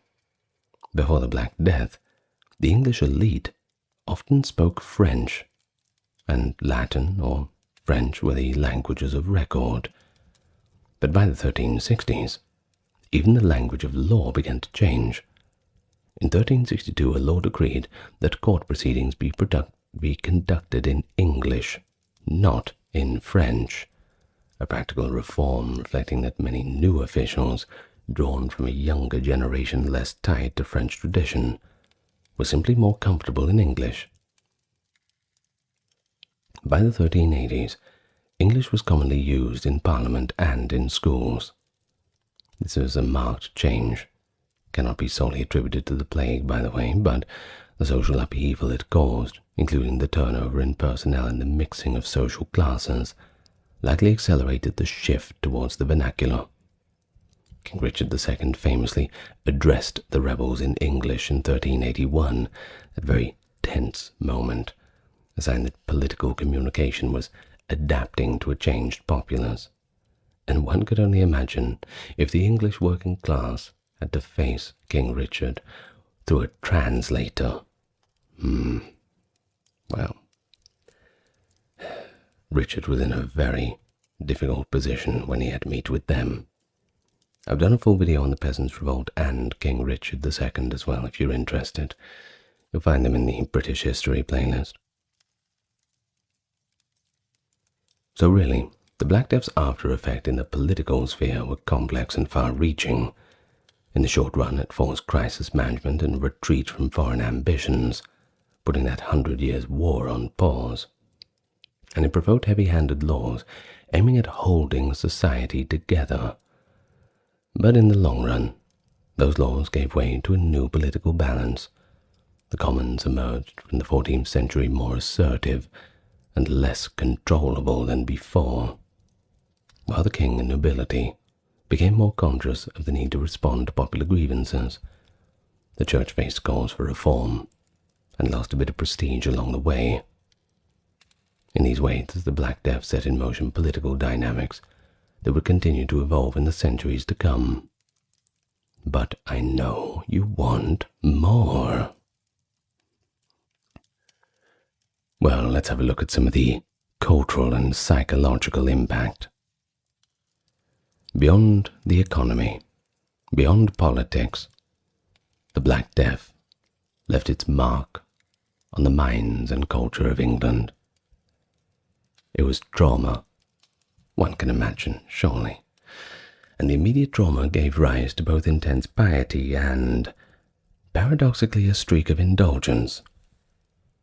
William Dean, I know we reference him a lot, but it's just such a good reference, complained that after the plague, people were more ready to indulge in evil and sinfulness, implying that some survivors abandoned restraint and pursued pleasures, feeling that life was simply too short.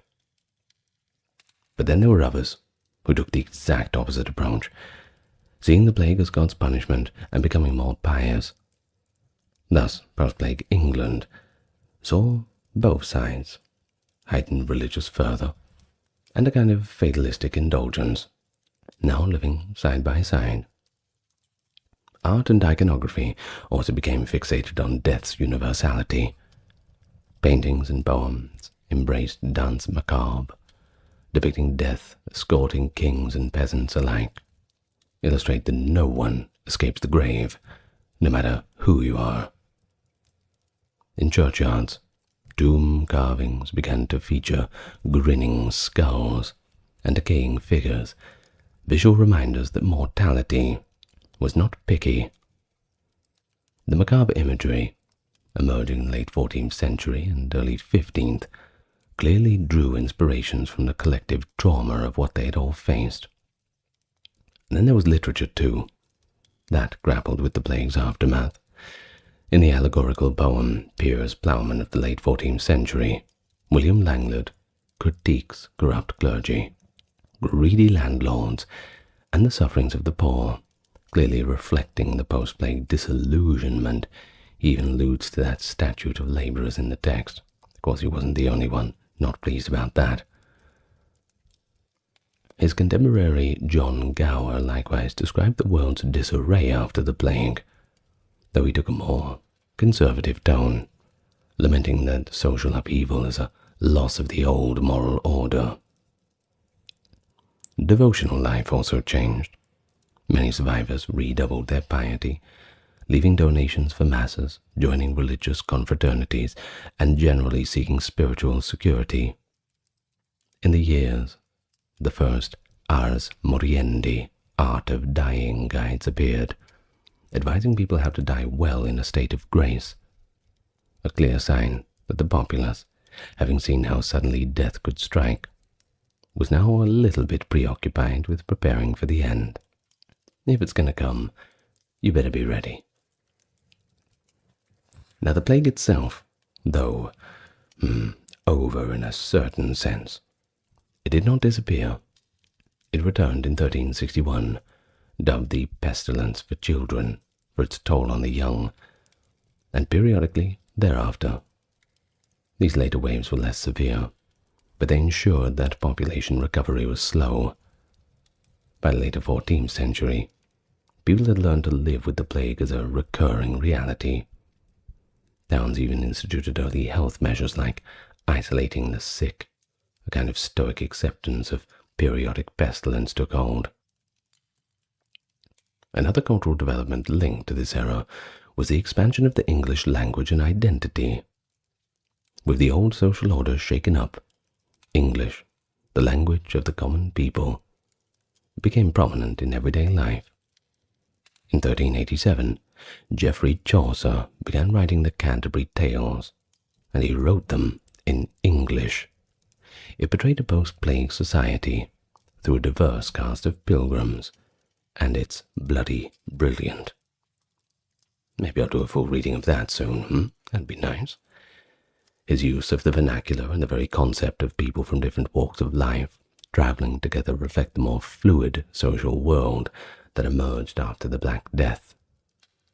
Likewise, the use of English in official settings, as noted before, signified that cultural shift that was taking root at all levels.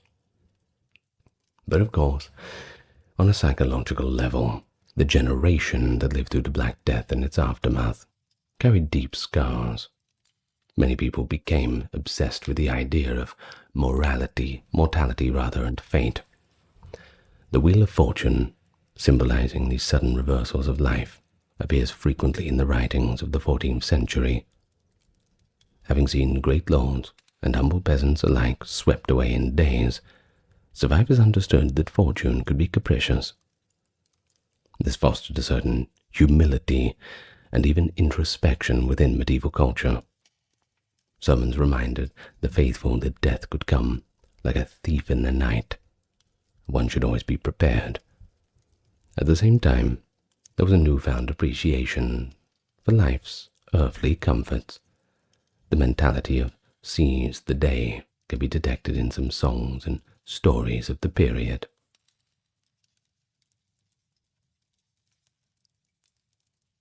So, let's wrap it all up then.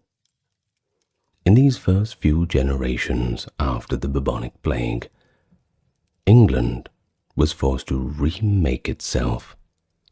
The immediate aftermath was defined by devastation.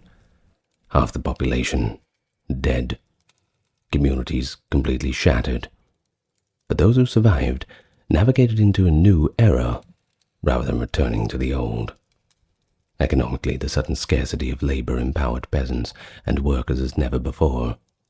Wages went up, serfs walked away from their bondage, and landlords had to either concede better terms or just find new ways to make money. Socially, traditional feudal bonds were weakened significantly. The idea of being tied for life to a lord's manor, that was an old and frankly ridiculous idea. It was fading away, as mobility and opportunity allowed many commoners to improve their situation. And by around 1400, serfdom was largely on the path of extinction in England. A more free peasantry had finally emerged. Politically, the post-plague generations experienced tension and adjustment. Culturally, the Black Death's shadow lingered in the English imagination. A greater awareness of life's fragility appeared in art and literature, much of which we can still enjoy today. It stressed death's universality, and some of it called for a moral renewal, while the others were out partying and trying to make the best while the getting was good. At the same time, English society in general grew in resilience and creativity. The use of their own language in writing and government expanded, and communities found new forms of religious and social life to bind them together after facing such bereavement. But ultimately, the aftermath of the Black Death in England was a story of profound change, born from a profound tragedy. Those early post-plague generations mourned the world that they had lost, but they also built a new one from the ashes.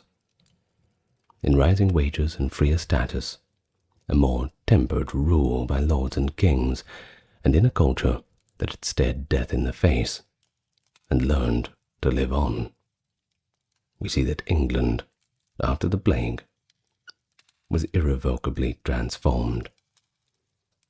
The pestilence left a scar on the land, but from that scar grew a stronger and in many ways a more modern England, forged by the trials and resilience of its great people.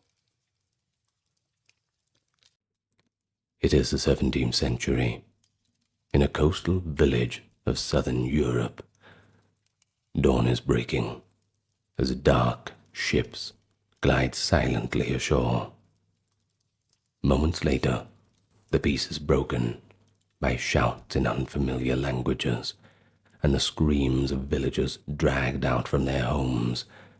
Dozens of men, women, children, bound in chains and rowed out to sea. Their destination lies across the water in North Africa, perhaps the Levant, where within weeks these Europeans will be put up for sale in a bustling slave market. For centuries, this was a common scene. As European ships carried enslaved Africans to the Americas, a parallel horror was unfolding. Thousands of Europeans were themselves being enslaved and trafficked within the Islamic world. This is a pretty unsettling chapter of history. It's often overshadowed by the Atlantic slave trade. But why is it so forgotten? Perhaps it's because it complicates the usual narratives of Europeans solely as colonial oppressors. Whereas here, we can see that Europeans were themselves victims of captivity and slavery on a massive scale. From the coasts of Ireland and Iceland to the Mediterranean and even the steppes of Ukraine, Islamic slave raiders struck terror into countless communities. And the experience of these captives were as diverse as the lands they came from. Some lived short, brutal ordeals of forced labor, dying nameless in a foreign land. Others survived years or decades, learned new languages and customs, and even in rare cases, rose to prominence in the society of their captors. It's from these people that we have our memoirs and testimonies, first-hand accounts of endurance and horror, and that is where we get our information from. It is through their eyes that we will see the slave markets of Constantinople and Algiers, the crowded slave barracks and galley ships, the desperate escape attempts, and the long efforts to secure freedom through ransom or daring flight. So come with me back to another disturbing part of history, if you have the stomach for it. First, let me welcome you, though. If you are new to the channel, I give you a warm welcome, and I'll invite you to hit that subscribe button. If you want to leave a like and a comment too, that's at your discretion, but it's very good for the algorithm. You will get no ads in this video, by the way. A strict policy of the channel. We are sustained by the kind donations and support of those on Patreon and YouTube memberships. If you would like to become a member, or just check it out, well, you'll find all the links you need in the pinned comment and the video description. And thank you to those who checked out the merch store too. Lots of goodies on there to be found. Now, without further ado, let's get to our topic of the day. If you really want to grasp the plight of European captives, it's probably best you understand the wider context of slavery in the Islamic world. It has a few different eccentricities. Slavery, of course, was a long-standing institution across the Islamic Middle East, North Africa, Central Asia. It stretches back to the establishment of Islam in the 7th century. And slavery itself, of course, well, that's a tale as old as time. Enslaved people in Muslim-ruled lands came from diverse origins. Africans from the south of the Sahara, Asians from India and Central Asia, and Europeans from the Mediterranean and beyond. Now, Islamic law, of course, they have their own set of that, as interpreted by most jurists, permitted slavery, but primarily restricted it to non-Muslims caught in a holy war, or at least their descendants. So in practice, this meant that throughout history, Islamic states could, and raiders often viewed surrounding non-Muslim populations as potential sources of slaves, whether those were animist Africans, Hindu Indians, or Christian infidels from Europe. It was all ripe for the picking.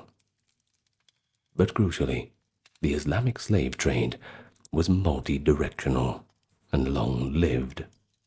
African men, women, and children by the millions were trafficked northward across the Sahara or eastward across the Indian Ocean to serve in North Africa, the Middle East, and Persia. At the same time, Europeans were also swept up, especially during periods of intense military conflict between the Muslim and Christian powers. From the 8th through to the 10th centuries, the Umayyad and Abbasid caliphates eagerly purchased or captured slaves of European origin.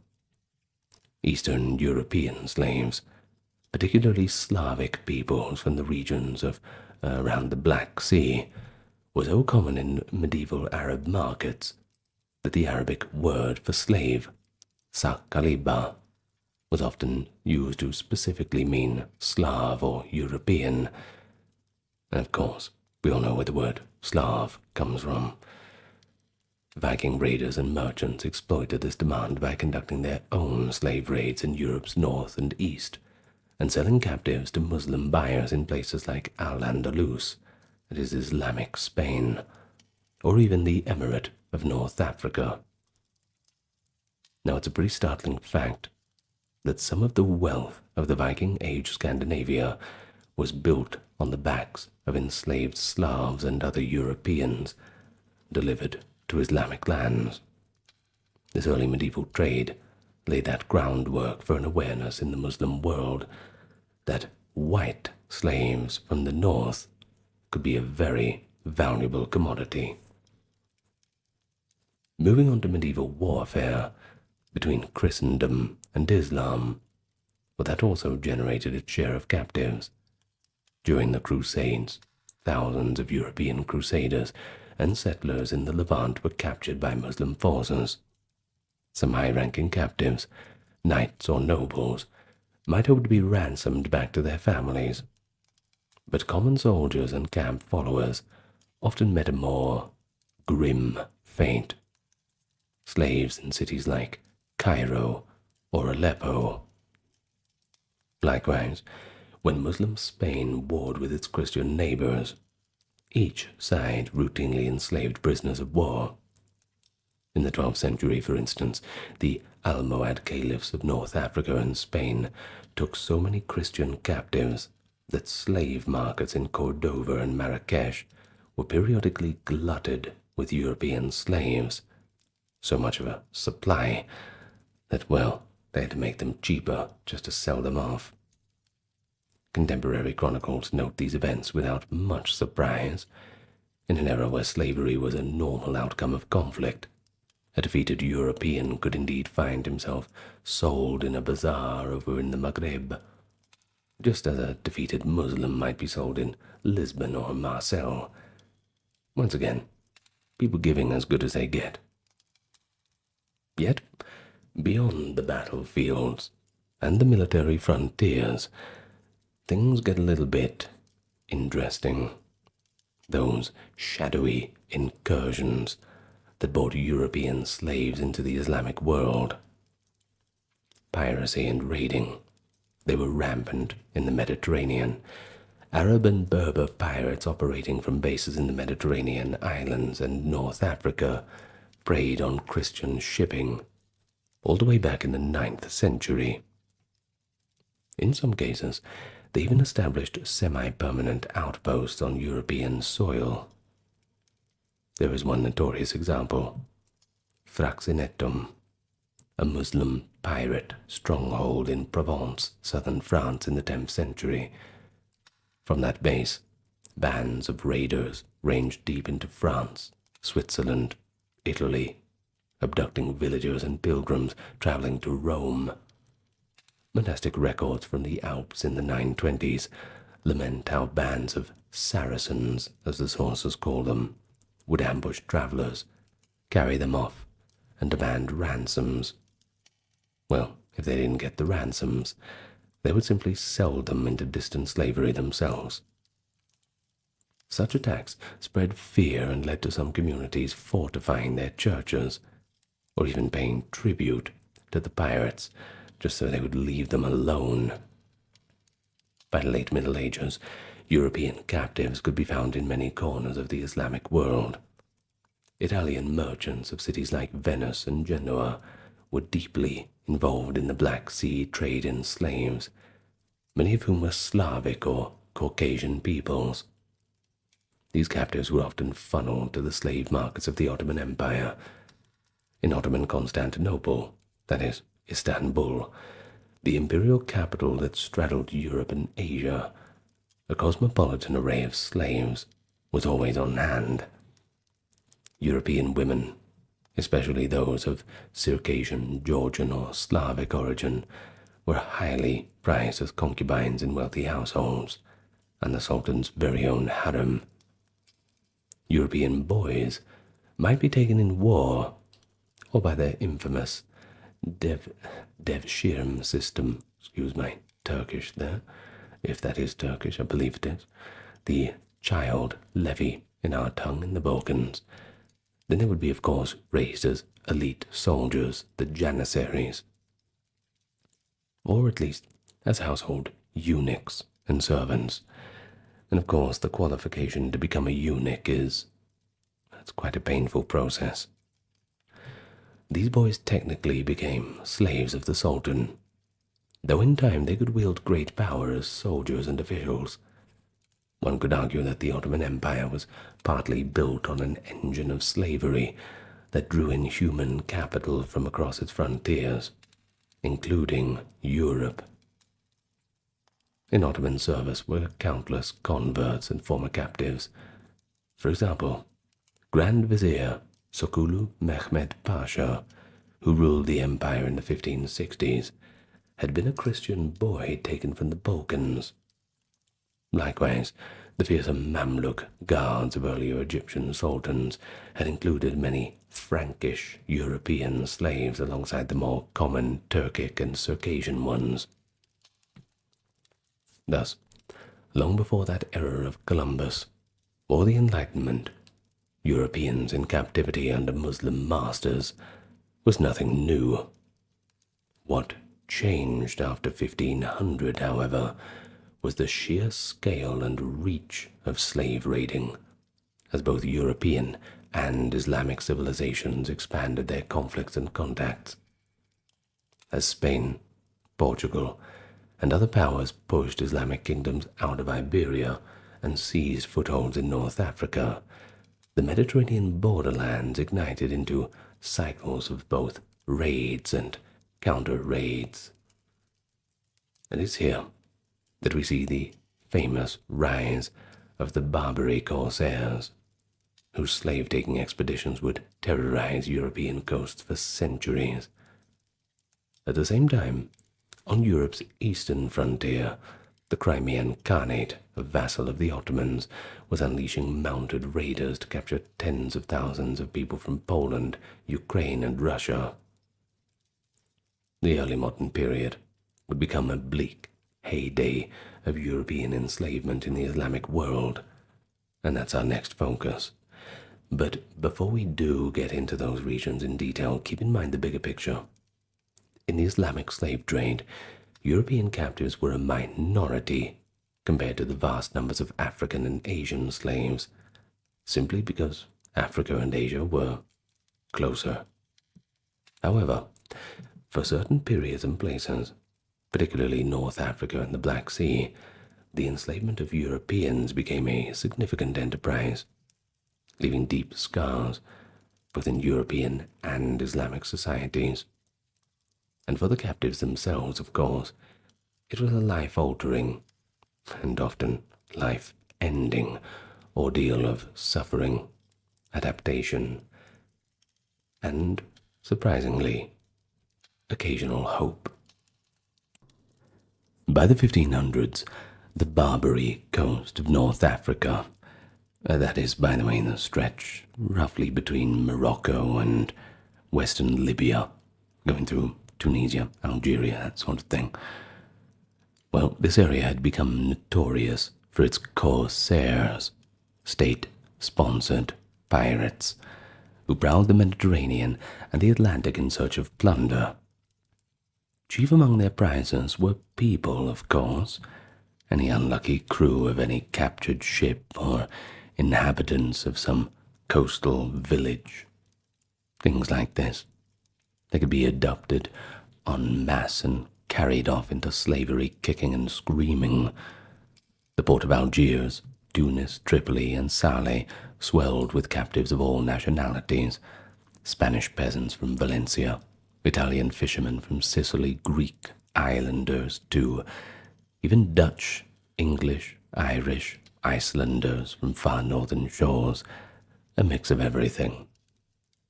For European Christians of that era, Barbary was a byword for sudden disappearance of loved ones, and the spectre of slavery under the Moors or the Turks. But it didn't quite come out of nowhere. How exactly did this peril arise? Several factors converge for that. The Reconquista in Spain, ending in 1492, and the subsequent Spanish attacks on North African cities had displaced many Muslim fighters and navalmen who turned to privateering against Christian shipping, with a good bit of vengeance to that. The Ottoman Empire also established suzerainty over North African port cities, Algiers in 1516, Tripoli in 1551, etc., providing political backing and naval expertise, and that includes, not limited to, Ottoman Turkish captains and shipwrights, all adding their weight to the corsair system. In addition to that, European powers were often preoccupied with their own wars, and they were only intermittently able to, or willing to, police the southern seas. Resources stretched pretty thin. Of course, the result was a kind of frontier war, albeit an undeclared one around the Mediterranean. Corsairs launched bold slave raids on coastal Europe, and European navies occasionally retaliated with bombardments or punitive expeditions. But for long stretches, especially in the 17th century, the Barbary raiders were so active that scarcely a year passed without reports of some village or ship carried to Algiers. The experiences of those taken were unpredictable. So let's follow one incident to capture the human dimension. June 20th, 1631, in the small village of Baltimore on Ireland's southwest coast, the residents awoke to a terrifying realization that armed men had snuck into the village under cover of darkness. These attackers were Barbary corsairs from Algiers, led by a Dutch renegade turned Muslim named Murad Reis. The pirates, guided by a local informant, fell upon the town swiftly, and by dawn they'd seized over 100 people, men, women, and children, loading them onto their ships. The village of Baltimore was left nothing more than a smouldering ruin, later described as nearly abandoned for generations due to the trauma. Slave raids certainly put down the real estate prices, I assume. Well, those 107 Irish and English souls were bound for the slave market of Algiers, over 2,000 miles away. According to later accounts, only 3 of the Baltimore captives ever saw home again. The rest lived out their days as property in a foreign land. Some toiled in chain gangs or as galley rowers.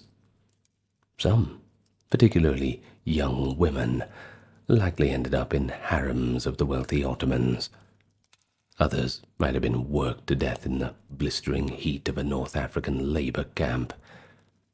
No fate was better or worse than the other, I suppose. The sack of Baltimore, as it came to be known, was one of the farther-flung raids, quite shocking in its reach. But it was not an isolated incident, not a one-and-done affair, that is for sure. Similar fates befell coastal settlements in Italy, Spain, France, and even as far north as Cornwall in England, and that distant Atlantic post Iceland was raided in 1627. No corner of Europe, within sailing distance, felt entirely safe from the long arm of the Barbary corsairs. What awaited these captives? Well, virtually all would first experience the market, a scene of public inspection and sale of humans. Contemporary eyewitnesses describe this with remarkable consistency. European captives, often exhausted from the voyage and a bit of rough handling, would be herded into the marketplace like cattle. In Algiers, this was the Badistan. There they were paraded and auctioned to the highest bidder, a Flemish captive, Emmanuel d'Aranda, who was enslaved in Algiers in 1640, recounted the humiliating ritual in painful detail. This is a quote from his journals. Those who wanted to buy me asked about my country, my name, and my profession. They felt my hands to see if they were hard and calloused from work, and they made me open my mouth to see if my teeth were able to gnaw biscuits on the galleys. In D'Aranda's description, an elderly auctioneer and his fellow prisoners were put in a circle, shouting for bids. Who offers more? Just like livestock, potential buyers checked their physical condition, muscles and teeth. Well, another account is by an English captive, Joseph Pitts, who was taken in the 1670s, and it confirms the scene from his own perspective. This is a quote from his writing. There we stood, from 8 o'clock in the morning until 2 in the afternoon, and had not the least bit of bread allowed to us. Many people came to take a look at us while we stood there exposed for sale. Others, who intended to buy, came to see whether we were sound and healthy and fit for work. End quote. So you can imagine the hunger, the thirst, and not to mention the anxiety those hours entailed. Sunburned Europeans, perhaps still dazed by the sudden inversion of their fortunes, were poured and haggled over by people speaking a language they couldn't understand. Do imagine the fear of it. Terrible. When the auctioneer's staff finally fell, a captive's new master might be a brutal taskmaster or occasionally a more merciful owner. Much of that depended on pure luck. Some Europeans were bought by the state, the ruler of that city or province, and put to work on public projects or galleys. Others became the private property of merchants, ship owners, artisans, wealthy households. You know what the deal is. In Christian Europe at the time, slavery, aside from serfdom of course, was nearly extinct. So most captives came from a life of relative personal freedom. Now, suddenly, they experienced the full weight of chattel slavery, being legally an object that could be bought, sold, and traded at a master's whim. No rights, and often subject to corporal punishment. Contemporary writings frequently remark on the shock and despair this induced. The Spanish writer Miguel de Cervantes himself was a captive in Algiers for 5 years, 1575 to 80. He would later weave captivity themes into his own works.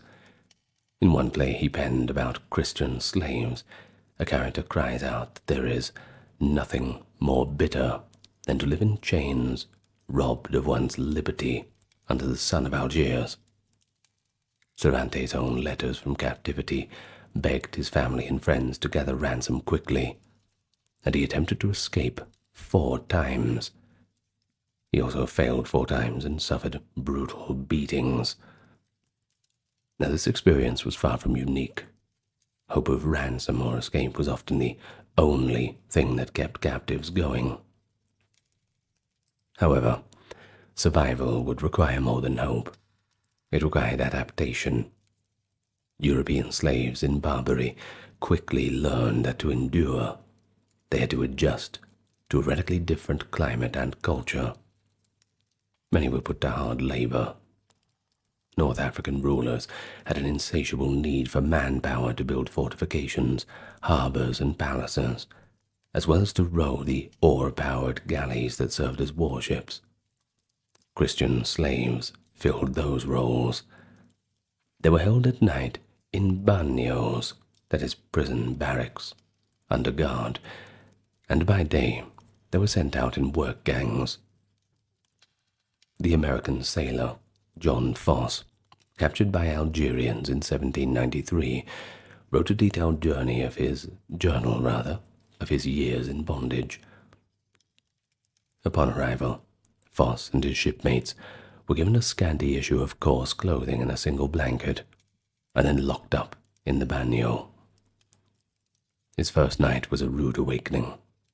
Heavy iron fetters were riveted into each man's ankles, chains so weighty that walking was difficult.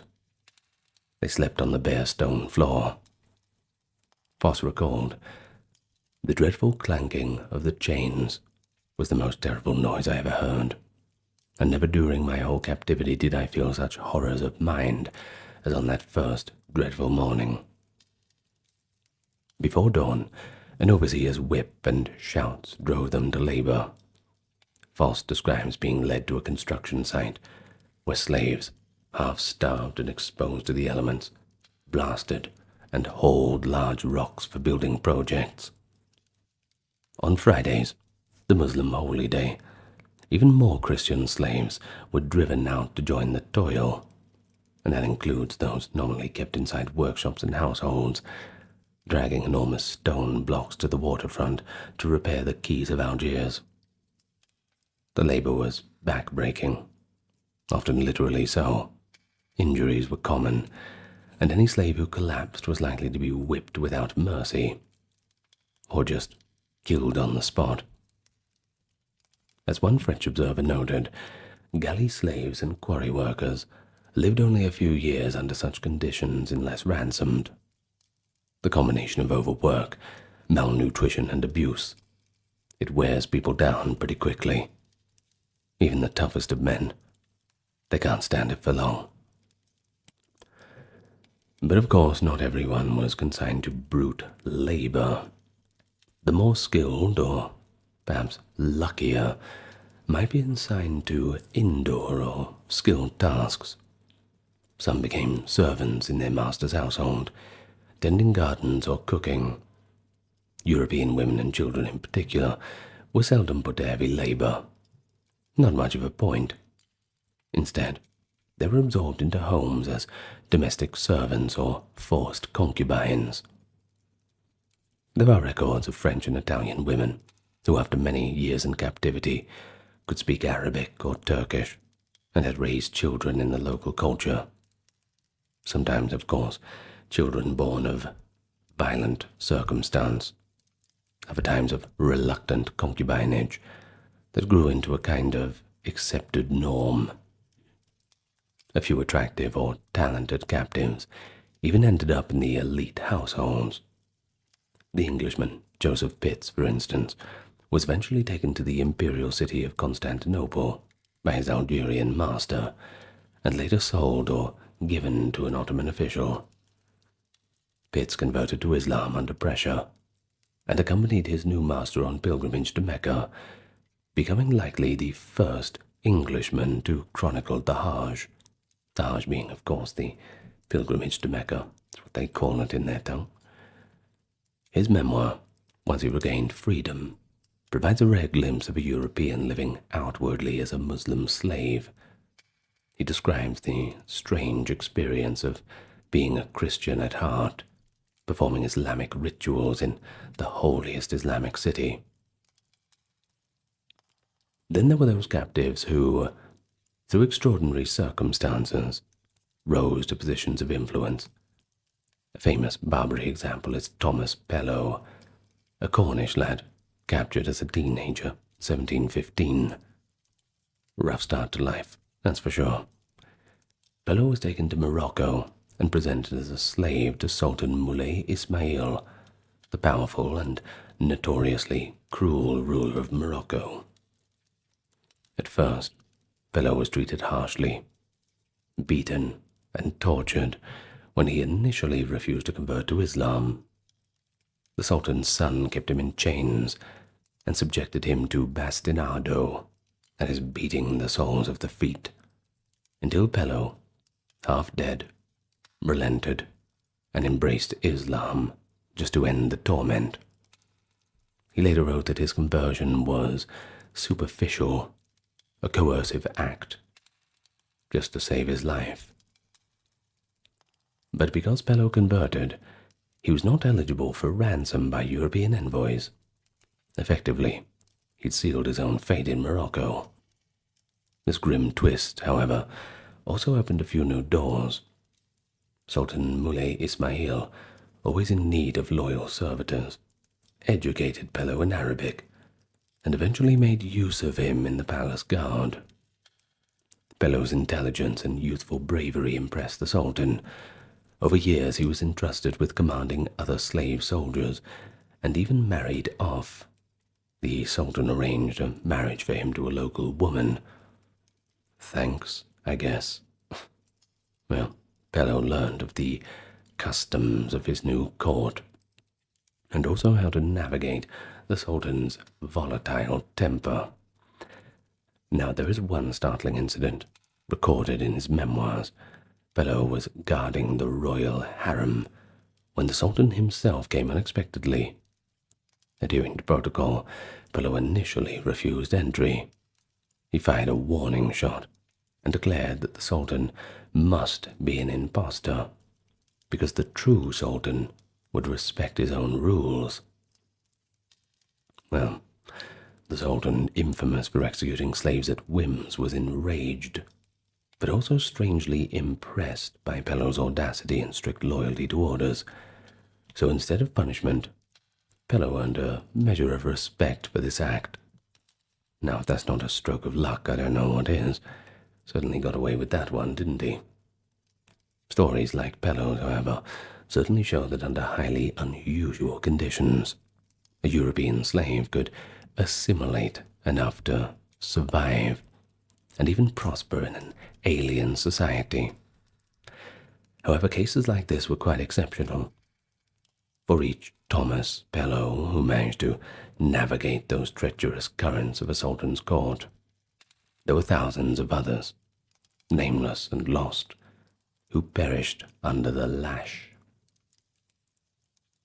The culture shock for European captives was enormous.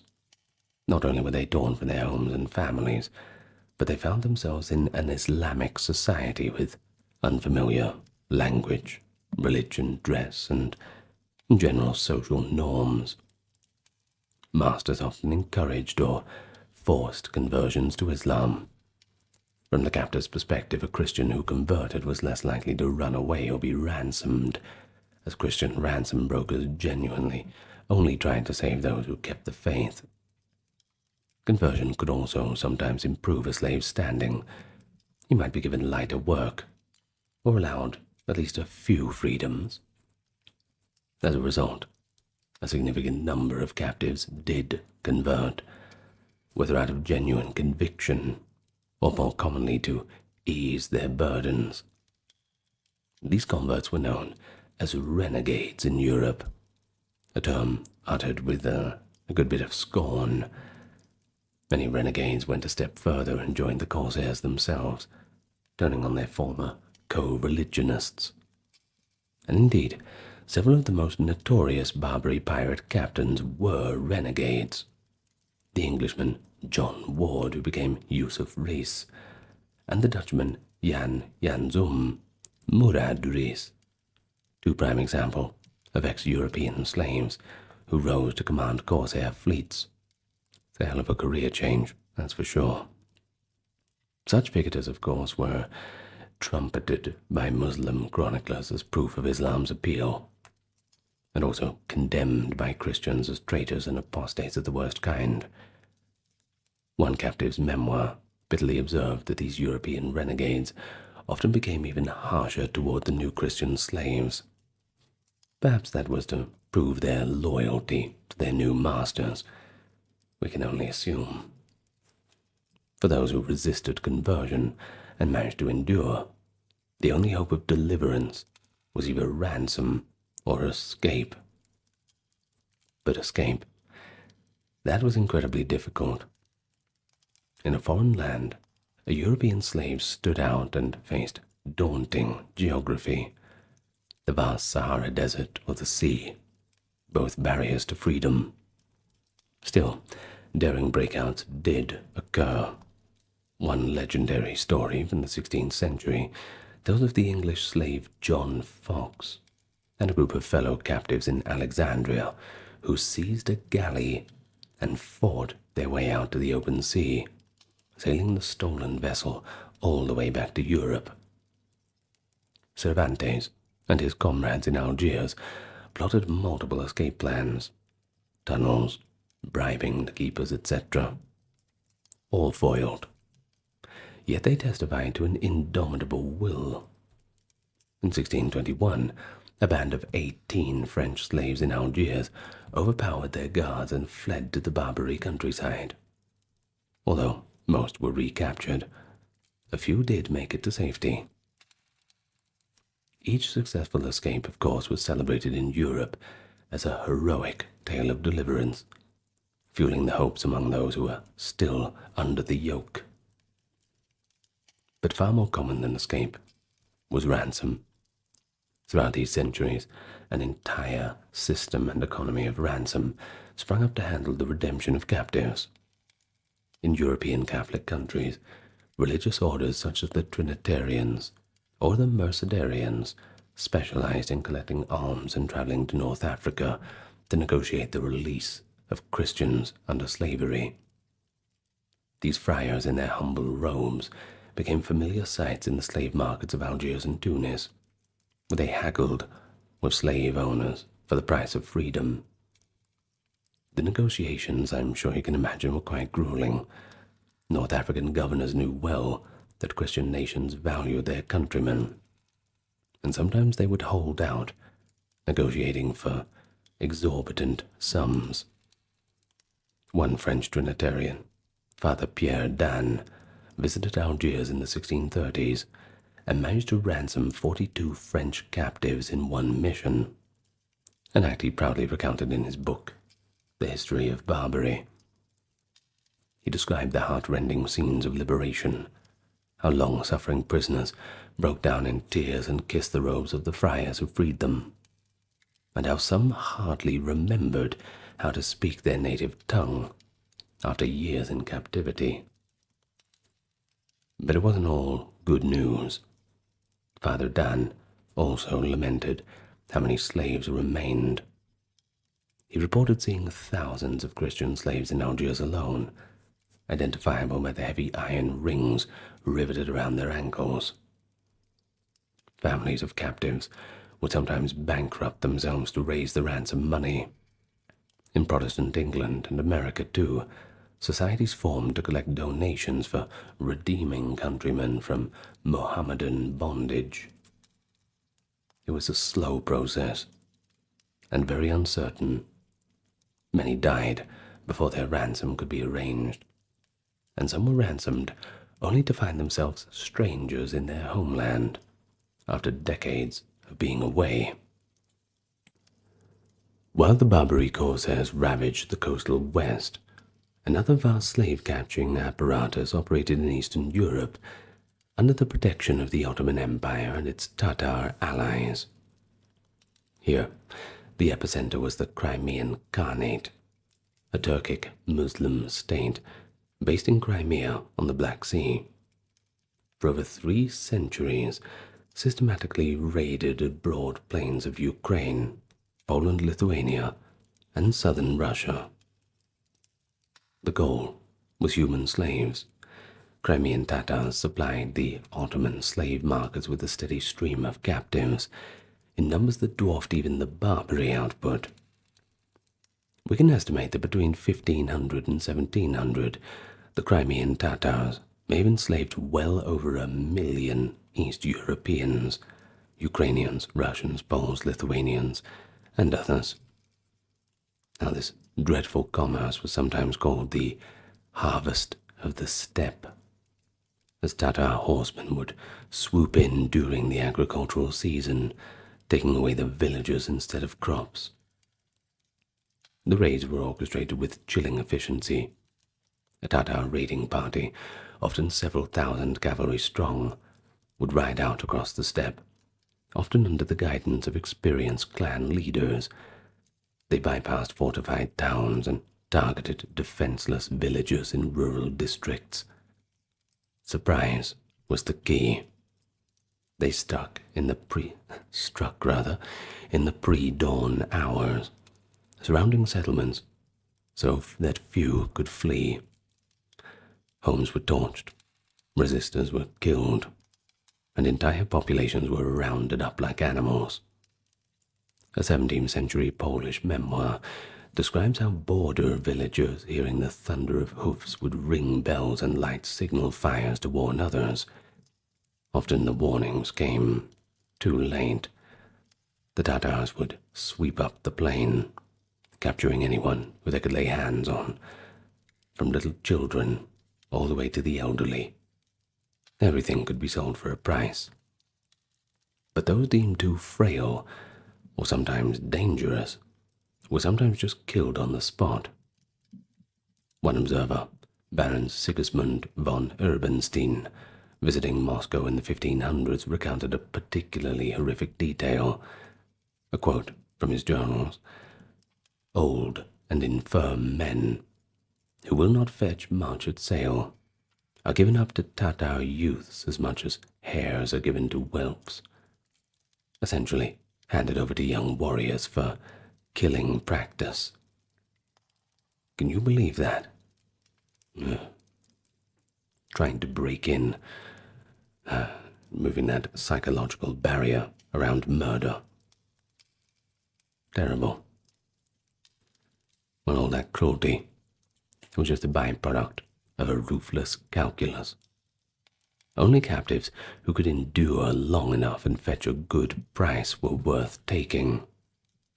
Once gathered, the captives, now slaves in all but name, were yoked or chained in long lines and force-marched southward to Crimea. The trek itself was a deadly gauntlet. Many captives, especially children and the elderly, collapsed from exhaustion or hunger along the way, or just fell ill and died on the spot. Tatar raiders, moving quickly to avoid interception by Cossacks or other forces, could not afford slow progress. If the captives couldn't keep pace, often they were simply killed. The road of captivity was littered with bodies of those who just didn't make it. Accounts at the time mentioned that nursing infants, inconvenient for travel, were sometimes taken from their mothers and dashed against a tree, or left behind to die, a merciless kind of solution to keep the caravan efficiently moving. One Crimean chronicler noted pragmatically that only about half of those initially captured typically survived to reach the markets. The rest perished along the way. Arrival in Crimea's slave markets, particularly the port of Kaffa, which today is called Feodosia, well, that marked the next phase. Kaffa was a major hub where slave merchants from throughout the Ottoman Empire gathered to buy human merchandise. Here, just like in Algiers, the captives would be displayed, examined, auctioned.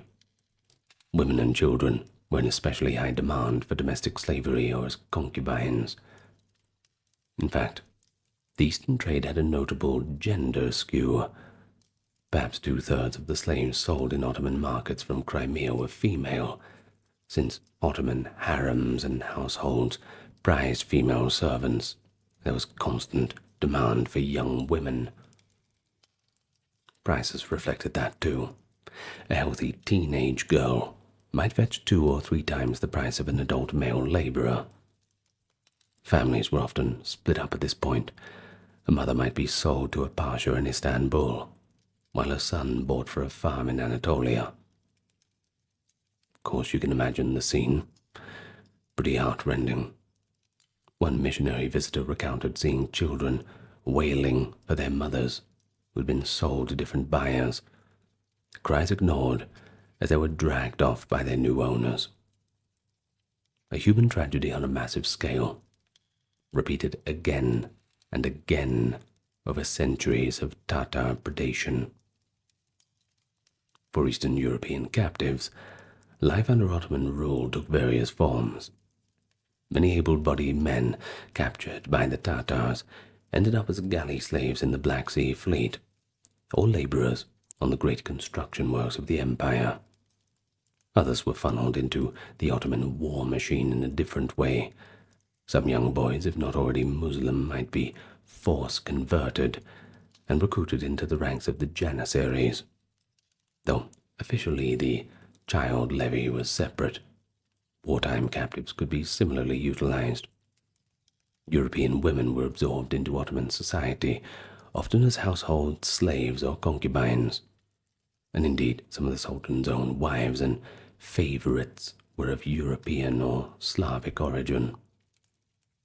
The most famous case being Hurrem Sultan Roxelana, the beloved wife of Sultan Suleiman the Magnificent, who was originally a Ukrainian or Polish girl captured around 1520. Renamed and educated in the harem, Roxelana rose from slavery to become arguably the most influential woman in the empire. While her story is exceptional, it shows that a significant portion of the Ottoman's elite servant class were once European slaves. The palace school even included pages of European origin, often war captives who could ascend to high office after years of loyal service. For the average Slav or Polish peasant sold in an Anatolian market, such charmed rise was quite a fantasy. Most lived and died with much less fanfare, assimilated into the mass of the empire's slave population. Some eventually gained their freedom. Ottoman law encouraged manumission after years of service, and a Muslim master might free a slave as an act of piety, especially if the slave had converted. Those who did not convert to Islam in captivity sometimes clung to their Christian faith in secret. In remote Anatolian villages, travelers occasionally encountered pockets of enslaved Ukrainians or Poles who still whispered Christian prayers at night or passed down European lullabies to their children, even as they labored by day as farm hands in a Turkish-speaking land. The relentless slave raids of the Crimean Tatars became a fixture of Eastern European life. Of course, this profoundly affected the region. Entire border regions in Ukraine were depopulated, one from slaving or two from people fleeing out of the fear of it. Polish and Russian governments built extensive border fortifications, watchtowers, palisades, all the rest, and established Cossack militias to try and fend off the raiders. And it has been noted that these areas developed a kind of frontier psychology. Well, what do I mean by that? Effectively a culture of quick mobilization, constant watchfulness, and fatalism in the face of a recurring disaster. The memory of Tatar raids left deep imprints in Ukrainian folk songs and Russian literature. Even into Tolstoy and Pushkin's time, characters spoke of someone vanishing with the Tatars as a folk memory. One 18th century Ukrainian lament song has a mother weeping for her sons that had been taken beyond the dark waters and are lost to her forever. The dark waters, of course, being the Black Sea. In the Crimean slave system, too, ransom played a role, though it was less formally organized than in the Barbary sphere. Often, Tatar raiders would accept ransom on the spot from a captured nobleman or town, threatening to enslave everyone unless they were paid off. The Russian and Polish states occasionally ransomed large numbers of their subjects via emissaries to Crimea, essentially buying back prisoners to resettle them. But just as often, the captives disappeared into the Ottoman domains, beyond the reach of any rescue. When the Tsar of Russia, Peter the Great, conquered the Crimean Khanate's territories in the late 17th and 18th centuries, he reportedly liberated thousands of recent Russian captives from slave pens in Kaffa and Perekop.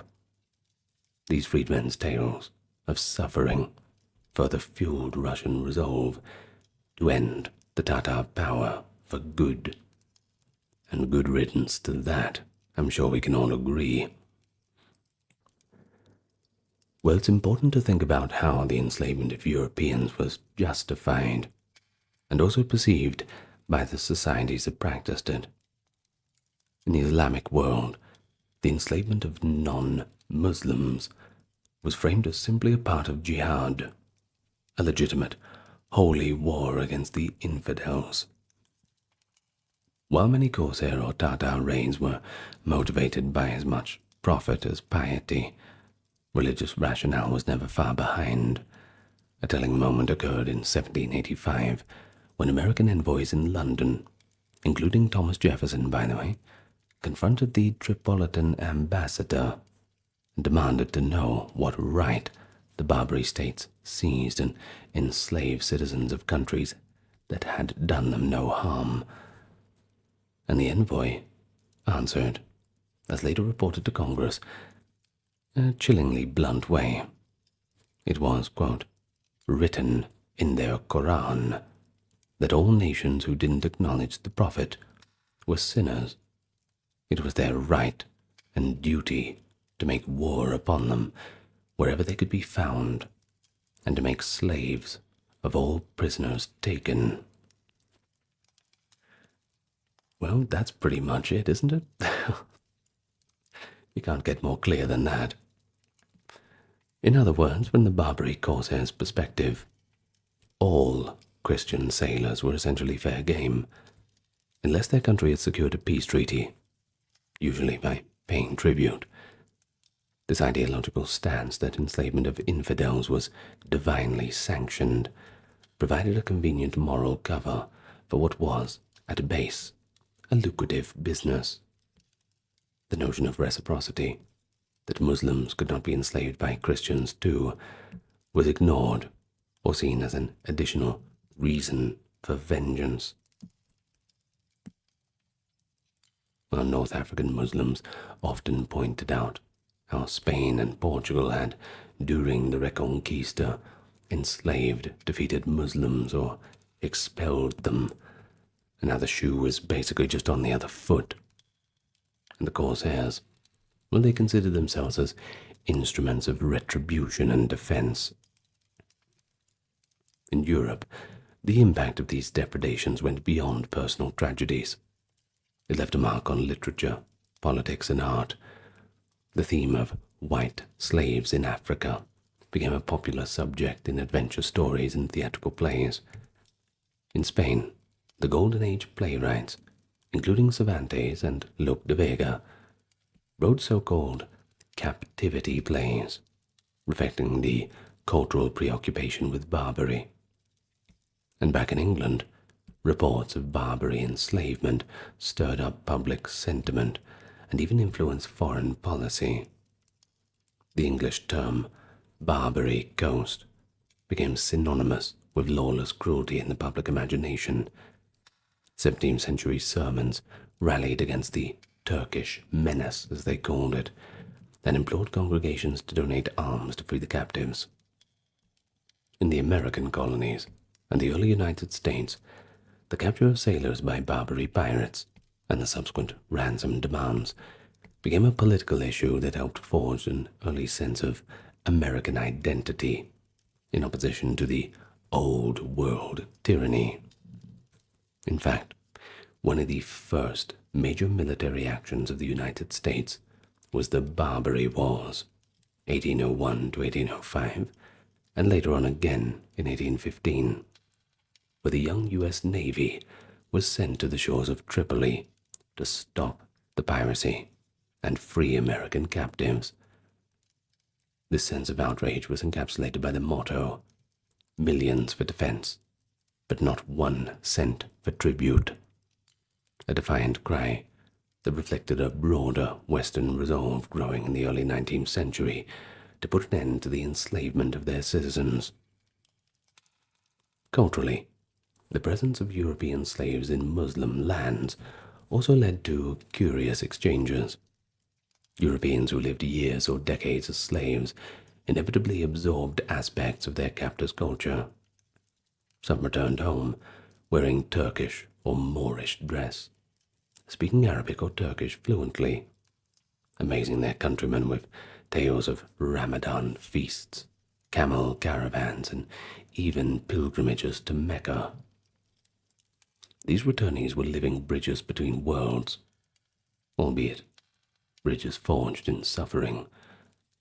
Their memoirs introduced Western readers to the details of Islamic daily life, religious practices, and governance. All these things otherwise would have been very little known. For example, the English slave Joseph Pitts provided one of the first reliable descriptions of the Hajj and life in Arabian cities to the European audience when he published his narrative. Such works fed a growing curiosity, and often a fearsome image of the Muslim world in the European mind. They could also be seen as early contributions to Orientalist literature, framing the Orient as both cruel and exotic at the same time. Meanwhile, in the Islamic world, especially North Africa, the constant influx of European slaves left its own subtle imprint. European artisans and craftsmen sometimes applied their skills in captivity, for instance building fortifications, making weapons, training horses, and a few North African industries like gunnery or maritime technology. They all benefited from their expertise. The presence of so many foreign slaves also meant that cities like Tunis and Algiers were surprisingly polyglot. Travelers in the 1700s Algiers remarked that one could hear Spanish, Italian, Greek, English, Dutch, all being spoken in the slave quarters. Some European slaves, as noted, embraced Islam and stayed on, effectively assimilating. Their descendants disappeared into the local population, though occasionally a European surname slightly adapted to Arabic, like Morano or Reis. It might hint at a renegade ancestor. Well, by the late 18th and early 19th centuries, the practice of enslaving Europeans in the Islamic world was finally drawing to a close, but not without violent death convulsions, if we're going to put it that way. Well, several developments converged to end it. Firstly, the balance of power between Europe and the Islamic powers shifted dramatically. The Ottoman Empire and the North African regencies, that being Algiers, Tunis, and Tripoli, grew militarily weaker, just as European navies and armies grew stronger. The once dreaded corsair fleets of Barbary couldn't stand against the modern frigates and ships of the line that Britain, France, and others now deployed. European nations became less willing to pay tribute for peace, and more inclined to just, well, blow them up instead. It's cheaper, I suppose. Secondly, changing attitudes played a role. The late 18th century saw the rise of the movement to abolish slavery in European societies, focused on ending the Atlantic slave trade. The abolitionist spirit also decried the enslavement of Christians abroad. Public opinion, especially in Britain and America, clamored for a definitive end to the Barbary corsairs' predations.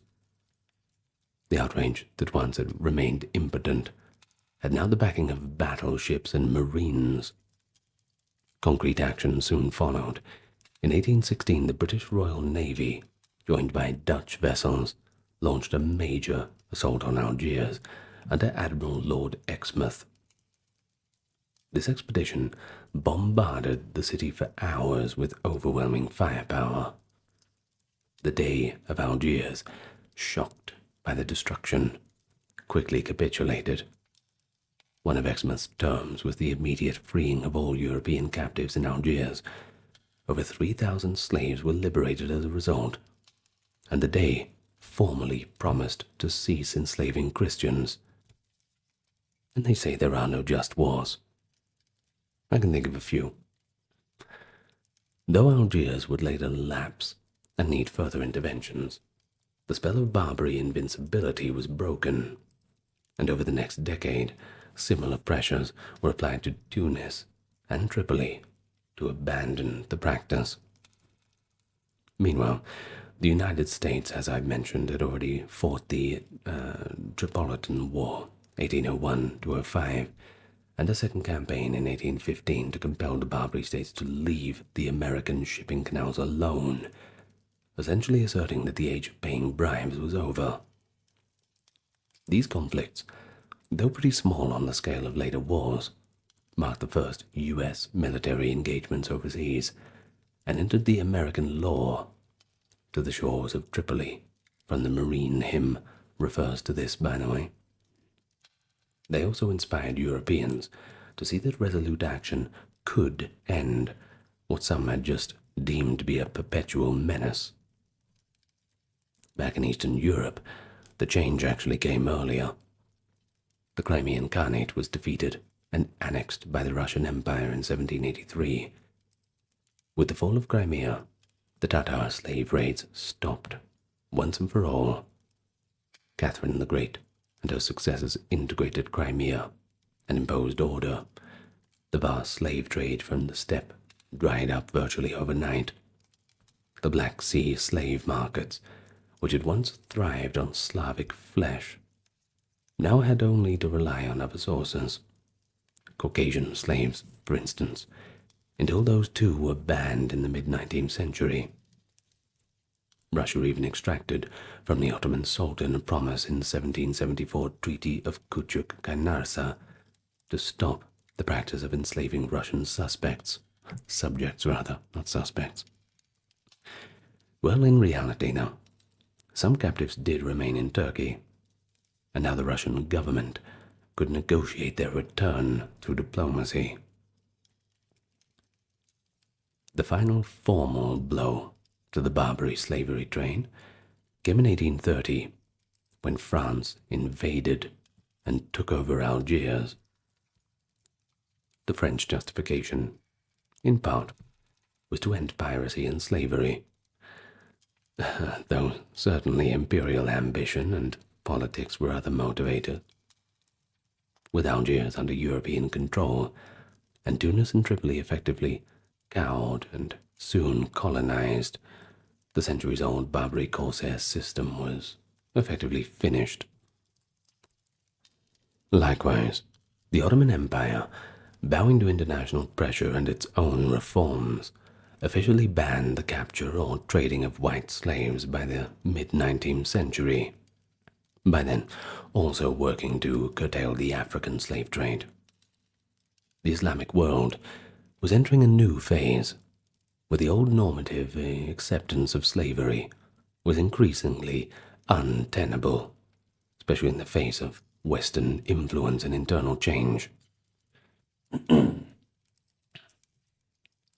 For the surviving European slaves, these changes sometimes meant abrupt freedom.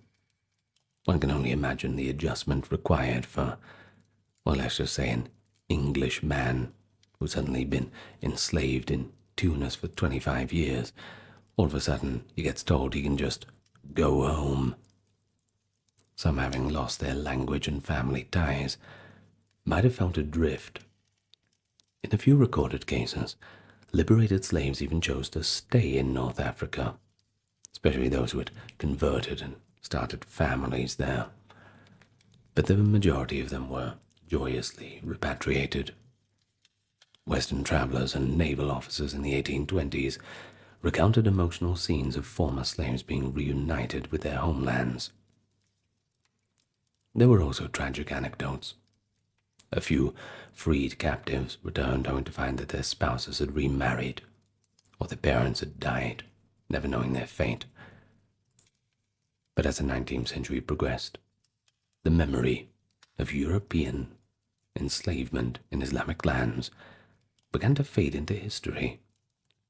It left behind a legacy of literature and folklore, from rousing adventure novels to cautionary tales told in seaport taverns.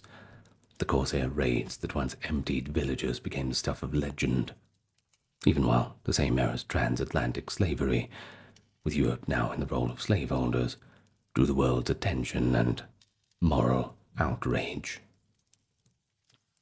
I suppose, in the twist of fate, Europe's focus shifted to abolishing slavery in its own colonies in Africa, and eventually, the Islamic world too largely abolished slavery under European colonial pressure, or modernizing reforms by the end of the 19th century.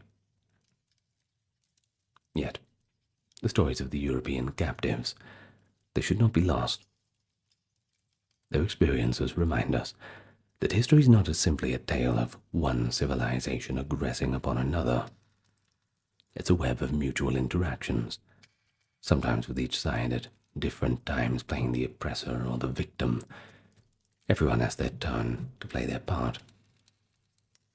The European slaves in Islamic lands suffered a fate that, for them, was as catastrophic and traumatic as any other enslaved person. They grappled with the annihilation of their former identity, the daily brutality of servitude, and the longing for freedom. Some left unforgettable first-hand accounts. Others could only etch a name or a prayer on the stones of a barracks, hoping someone might remember them. Through those voices that survived, I think we can paint a pretty good portrait of their world, one of chains and courage, faith and despair, cruelty and sometimes even a bit of compassion. And so to finish up today, just consider that the abolition of white slavery in the Islamic world was in part a result of European power. And yet, it did not immediately end all slavery there. Millions of African slaves remained in bondage in Muslim lands well into the late 1800s. Similarly, Europe would soon turn its colonial eye toward Africa and Asia with renewed vigor. In that sense, the end of one system of slavery intersected with the rise of new forms of domination. The history of Europeans enslaved in the Islamic slave trade is thus not an isolated story, but a chapter in a larger human saga. Slavery, freedom, and ceaseless moral struggle over the dignity of man. The fascinating story of the Knights Templar. It reads more like a drama than medieval history. In the span of 2 centuries, from 1119 to 1312, this order of warrior monks rose from their humble beginnings in Jerusalem to become an elite military and financial force. They were officially known as the poor fellow soldiers of Christ and of the Temple of Solomon, but history remembers them simply now as the Knights Templar. It is a tale that encompasses devout faith and martial valor, enormous wealth and political influence, and a sudden fall amidst scandal, persecution, and betrayal. So we will explore the Templars' origin in the Crusader states, through to their rise in military and financial power, their expansion and governance, relations with the church and monarchies, and eventually that bitter downfall. But don't worry, we're not going to leave out those myths and conspiracy theories that have shrouded the Templars since their dissolution. We can't go without them. And so our journey through the annals of the Knights Templar will reveal not only the Order's true history, but also leave us with a few of those lingering questions yet to be answered. But let me welcome you to the channel first. It's going to be a long video, so we may as well get acquainted. Anybody who's new here, I invite you to click that subscribe button. The like button helps too. And leave a comment telling me what you think of the Knights Templar. I'm sure there'll be some interesting opinions in the comments on a video like this. Now, this video and everything else on this channel is ad-free due to the generous patrons and YouTube members, both on Patreon and YouTube memberships, of course. And a thank you to those who checked out the merch store. I do appreciate that. Now, of course, the best thing you can do for the channel is share it around and just enjoy. And that's what we're going to do now. So, get relaxed, and we can begin our journey back to the time of the Crusades. And indeed, the Knights Templar were founded in the aftermath of the First Crusade, that being 1096 to 1099, which had been quite a success, establishing Christian control over Jerusalem. And in the years following the Crusaders' victory, Christian pilgrims began to flock to the Holy Land. But there was a problem. Those traveling through Outremer, the Crusader states that is, faced grave dangers on the roads. Bands of robbers and hostile locals preyed on pilgrims traveling between the coastal ports like Jaffa and Jerusalem, often ambushing and massacring the unwearied travelers. These were not warriors traveling through. These were elderly people, families going to see the holy sites. They didn't come to wage war. They didn't carry with them any sort of protection. They were ripe for the robbing. So in response to this insecurity, a small band of knights, led by the French nobleman from Champagne, Hugues de Payens, proposed the creation of a new kind of order dedicated to protecting these pilgrims.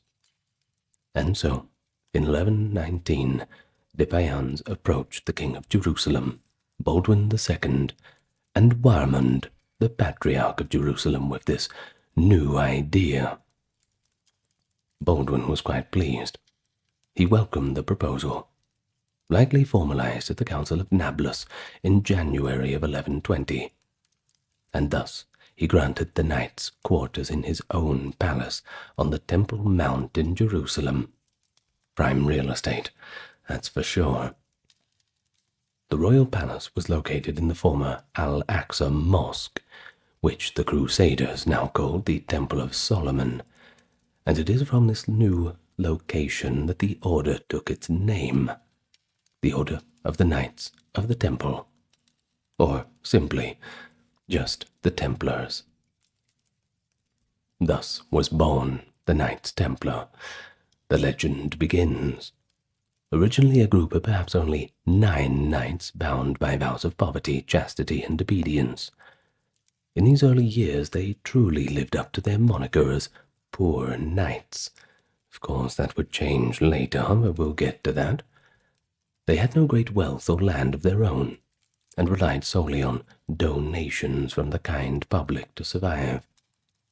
A poignant symbol of the Templars' initial poverty was their official seal, depicting 2 knights riding a single horse. Now, that was to show that resources were so scant that 2 men had to and willingly shared a single mount.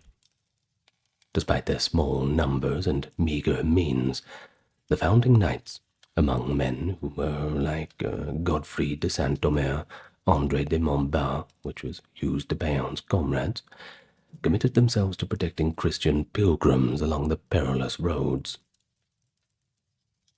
For the first few years, the Templars operated in relative obscurity. They had no formal rule or recognition by the Church at large, essentially a self-organized band of devout knights carrying out a charitable mission. But this changed dramatically in the late 1120s, thanks to a powerful ecclesiastical patron, Saint Bernard of Clairvaux. Bernard, a renowned Cistercian abbot and influential churchman, saw great promise in this new knighthood that combined piety with military service. He happened to be the nephew of André de Montbard, one of the founding Templars, and thus had a personal interest in their success. And so, at the Council of Troyes in 1129, Bernard championed the Templars' cause before a gathering of church leaders. Under the guidance of Bernard, the Council of Troyes officially approved the Church of the Order of the Temple, and formulated a rule of conduct for them, effectively transforming the Templars into a disciplined religious order under church sanction. Bernard himself drafted a laudatory exhortation for the Templars, in praise of the new knighthood by its title, which praised the concept of warrior monks in general. In it, Bernard celebrated the Knights Templar as, quote, a new kind of knighthood, one unknown to the ages gone by, fighting a dual battle, both earthly and spiritual. It was this endorsement that gave the order enormous moral legitimacy. And with that, papal support soon followed. In 1139, Pope Innocent II, a close ally of Bernard, by the way, issued the bull Omne Datum Optimum, which granted the Templars extraordinary privileges. The Templar order was made exempt from local church authority and answerable only to the Pope himself. They were allowed to operate freely across all Christendom. The bull allowed them to travel through any border, exempt them from paying tithes or taxes, and permitted them to keep their own spoils from Muslim territories. It seems those days of poverty are well and truly over. But in practice, while they still respected local laws and rulers when prudent, the Templars now enjoyed an unprecedented autonomy under papal protection. The poor knights of the Temple had gone from obscurity to being the Church's favorite little militia, all within 2 short decades. As donations of money, land, and noble sons poured in from pious patrons across Europe, eager to support the holy cause, the stage was set for the Templars' rapid rise. By the 1130s, what began as 9 knights living humbly on the Temple Mount had grown into a prominent religious military order, the first of its kind in medieval Christendom. With official church endorsement and growing resources, the Knights Templar swiftly expanded their operations and military activities. They were headquartered in Jerusalem, later in Acre after 1191, and on Cyprus in 1291. But their ranks swelled with recruits from all over Europe, who were drawn to the idea of this knightly vocation in the service of God, and word was spreading that being a Templar was the holiest you could get. And so by the 1140s, the Templars had become the most integral part of a Crusader army in the Holy Land. They were among the first to arrive, and the last to leave, in any major engagement against Muslim forces. In fact, the Second Crusade, from 1147 to 49, was the first crusade in which the Templars officially participated. A contingent of Templar knights fought alongside King Louis VII of France and King Conrad III of Germany in the ill-fated expedition. And the Templar even advised the French king on tactics during the march across Anatolia in 1147. Although the Second Crusade ended in failure, it cemented the reputation of the military orders as indispensable elements of the Crusaders' warfare. On the battlefield, the Templar Knights developed a fearsome reputation as shock troops, the medieval equivalent of an elite Special Forces unit. Clad in heavy armor, bearing their distinct white surcoats with a red cross emblazoned on the chest, and riding war horses, the Templars were noted for their discipline and bravery. One of their trademark tactics was the disciplined cavalry charge. The Templars would form up in tight formation and charge en masse at the enemy lines, aiming to smash through with sheer momentum and break the foe's formation. Contemporary observers marveled at the effect of these charges. When launched at the opportune moment, a Templar charge could cause havoc and turn the entire fortunes of battle. The Templars were often assisted to guard the flanks or lead the vanguard of Crusader armies because of their reliability under pressure. They fought with a combination of monastic discipline and knightly prowess. Strict rules punished any Templar who faltered in courage or obedience. For example, if a brother knight lost his sword or horse through negligence in battle, he could be expelled from the order. Such iron discipline ensured that Templar units generally held formation and followed orders even in the chaos of combat. They were the best trained and equipped of any Crusader army member. They played their crucial roles in many of the major battles and sieges of the 12th and 13th centuries in the Holy Land. They garrisoned key frontier fortresses and were frequently tasked with the defense of critical passes and castles that shielded the Crusader states. For instance, the Templars defended the strategic pass of Amanus north of Antioch, and they took custody of castles that kings or nobles could not adequately secure themselves. In some cases, they even built or rebuilt fortresses to strengthen the Crusader defenses. Their castles at sites like Bagras and Safad helped anchor the Crusader frontier. But they never forgot their original mission as protectors of pilgrims. Throughout the 12th century, the Templars maintained a network of patrols and small forts along the pilgrimage roads, providing escort and refuge to travelers who otherwise would be very easy prey for all the brigands. The annals of the Crusades record both glorious victories, but also crushing defeats for the Templars. They were present at the siege of Ascalon in 1153, the Battle of Montcassard at 1177, where Christian forces, including the Templars led by their Grand Master, won notable victories against Muslim armies, alongside Baldwin IV, the leper king himself. They also fought bravely during the Third Crusade, 1189–92, alongside none other than King Richard the Lionheart. At the siege of Acre, 1189–91, which marked the start of the Third Crusade, the Templars and their counterparts, the Hospitallers, formed the backbone of the besieging Christian army, and their contributions were vital in finally recapturing the city of Acre. They even appear in accounts of the Fourth Crusade, 1202–1204, while the order did not officially endorse that controversial campaign. If you know, you know.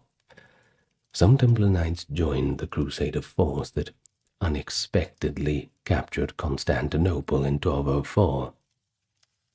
Not very Christian crusade, but it is what it is.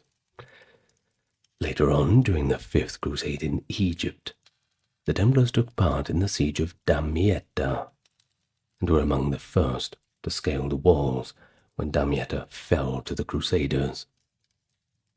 Yet the Knights Templar also suffered terrible losses in defense of the Holy Land. Given their reputation, captured Templars could expect no mercy from their foes. They were often executed rather than ransomed, as Saladin and other Muslim leaders considered them too dangerous to be left alive. After the disastrous Battle of Hattin in 1187, where the Crusader army was annihilated by Saladin, 230 captured Templar knights were beheaded, a grim testament to the fear and hatred that these warrior monks evoked. Only the highest ranking Templars were spared for ransom in that instance. The Templars' Grand Master at Hattin, Gerard de Ridfort, was one of the few that survived the battle. He was taken prisoner and later exchanged, only to die fighting 2 years later during the siege of Acre. Decades later, in October 1244, at the Battle of La Fourbière near Gaza, the Crusader forces, including a large contingent of Templars, were decimated by a Muslim army. Some 300 Templar knights were killed in that battle. In 1250, during the Seventh Crusade, led by King Louis IX of France, the Templars again paid a blood price. At the Battle of Mansoura in Egypt, many Templars, including the Grand Master, Guillaume de Sonnac, fell in combat as they valiantly defended the Frankish forces retreating from a Muslim counterattack. Such was the commitment that several Grand Masters of the Order perished in battle over the years, fighting right at the front line alongside their knights. Through victory and defeat alike, the Templars maintained their zealous fervor. Chronicles describe them as utterly ruthless on the battlefield, sometimes even to a fault. Eagerness to engage the enemy could make them difficult for secular commanders to restrain. But there is no doubt that the Kingdom of Jerusalem and the Crusader presence in the Levant would have been ever more short-lived without the staunch defense provided by the Templars and other military orders. Even after the fall of Jerusalem, the Templars continued to fight on, helping to hold the remaining Crusader coastal strongholds. They were the defenders of cities like Acre, Tripoli, and Antioch in the 13th century, and they organized several last-ditch efforts to reclaim territory. The Templars' final stronghold in the Holy Land was the fortified city of Acre, and when it fell in 1291 to the Mamluks, the Templars led a heroic last stand at their fortress by the sea. A handful of Templar survivors evacuated by ship to Cyprus after Acre's fall, marking the end of the Latin East. The loss of the Holy Land would set the stage for the Order's changing fortunes in the years to come. But by that time, the Knights Templar had also built a vast presence and power base back in Europe, and that is what we are going to explore next. And so, even as the Templars poured their blood and treasure into the Crusades, they were steadily expanding their footprint across medieval Europe. Donations from kings, nobles, and churchmen throughout Christendom allowed the Order to establish a widespread network of preceptories, that is, local Templar centers, in nearly every kingdom of Western Europe. By the mid-12th century, Templar communities had sprung up from England to France, to Spain, Italy, and as far east as Hungary and Bohemia. These communities not only supplied recruits and funding for the Holy Land, but they also became power centers in their own right. The Templars held extensive land holdings in Europe, farms and vineyards, villages, churches, mills, and estates, all gifted to them by benefactors or purchased with donated funds. Over time, the Order amassed hundreds of properties, which they managed efficiently to generate income. A portion of this income, often 1/3, was regularly sent to the headquarters in the East to support the crusading efforts. The rest funded the Order's operations in Europe and the upkeep of their members. One remarkable aspect of the Templars' growth was their pioneering involvement in finance and banking. With so many far-flung properties, and so much wealth moving around, the Templars became quite adept at managing money. As early as the 1130s, the order was putting its funds to work by issuing loans and earning interest, despite the Church's general prohibition on usury. By 1150, the Knights Templar had introduced an innovative system of letters of credit for pilgrims.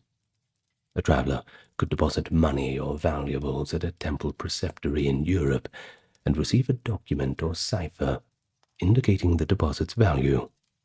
Upon reaching the Holy Land, the pilgrim could present the document at a Templar house and withdraw an equivalent amount of funds. You imagine having a system like that 800, 900 years ago. It's pretty impressive. This system allowed pilgrims to journey without carrying large sums of gold, you see. And if you're not carrying large sums of gold, there's not much point in anybody robbing you. Effectively, making the Templars medieval bankers now who facilitated safe travel. It is perhaps the earliest known form of international banking or travelers' checks. And as their reputation for trustworthiness grew, the Templars were entrusted with guardianship of treasures and assets for kings and nobles. Many monarchs and lords deposited their own funds in the order's treasury for safekeeping. For example, the Templar compound in Paris, the Paris Temple, as it was called, served as a kind of treasury for the French crown. And in London, the master of the temple acted as a trusted financial agent to the English king, rather. The order also provided financial services. They could transfer money across great distances, offer secure storage, and even issue loans to cash-strapped rulers. By the 13th century, the Knights Templar had become proficient and trusted bankers, to the point that the kings of France, England, and Aragon were doing regular business with them. When nobles set off on a crusade, they often forwarded funds to the Templars in the East in advance, so that money would be waiting for them to pay troops and suppliers upon their arrival. The scope of the Templars' financial operations was unprecedented in medieval Europe.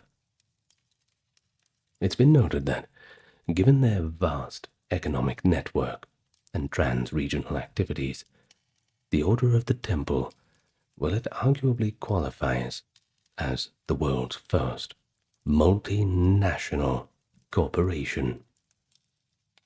This comparison highlights how far the Templars' enterprise reached beyond the pure military scope. Money streamed into Templar coffers from various sources, whether it was donations, revenues from estates, spoils of war, ransoms, banking fees. But the order also had significant expenses, you see, and that kept its wealth in perspective. Maintaining knights, garrisons, war horses, and not to mention the castles in the Holy Land, well, as you can imagine, that was enormously costly. The Templars also undertook charity. By rule, they gave alms, such as distributing a tenth of all bread they produced to the poor. They paid clerical tithes where required and made political donations to secure favor when necessary. The result was that the order's actual disposable income was likely less spectacular than the myths about their limitless riches suggest. After all, you gotta spend money to make money. One account notes, the order was never quite as rich as everybody thought. In fact, given their heavy commitments, the Templars often reinvested or spent money as fast as it came in, purchasing new lands, building fortifications, equipping crusades, or lending to monarchs. And the monarchs sometimes defaulted on debts too.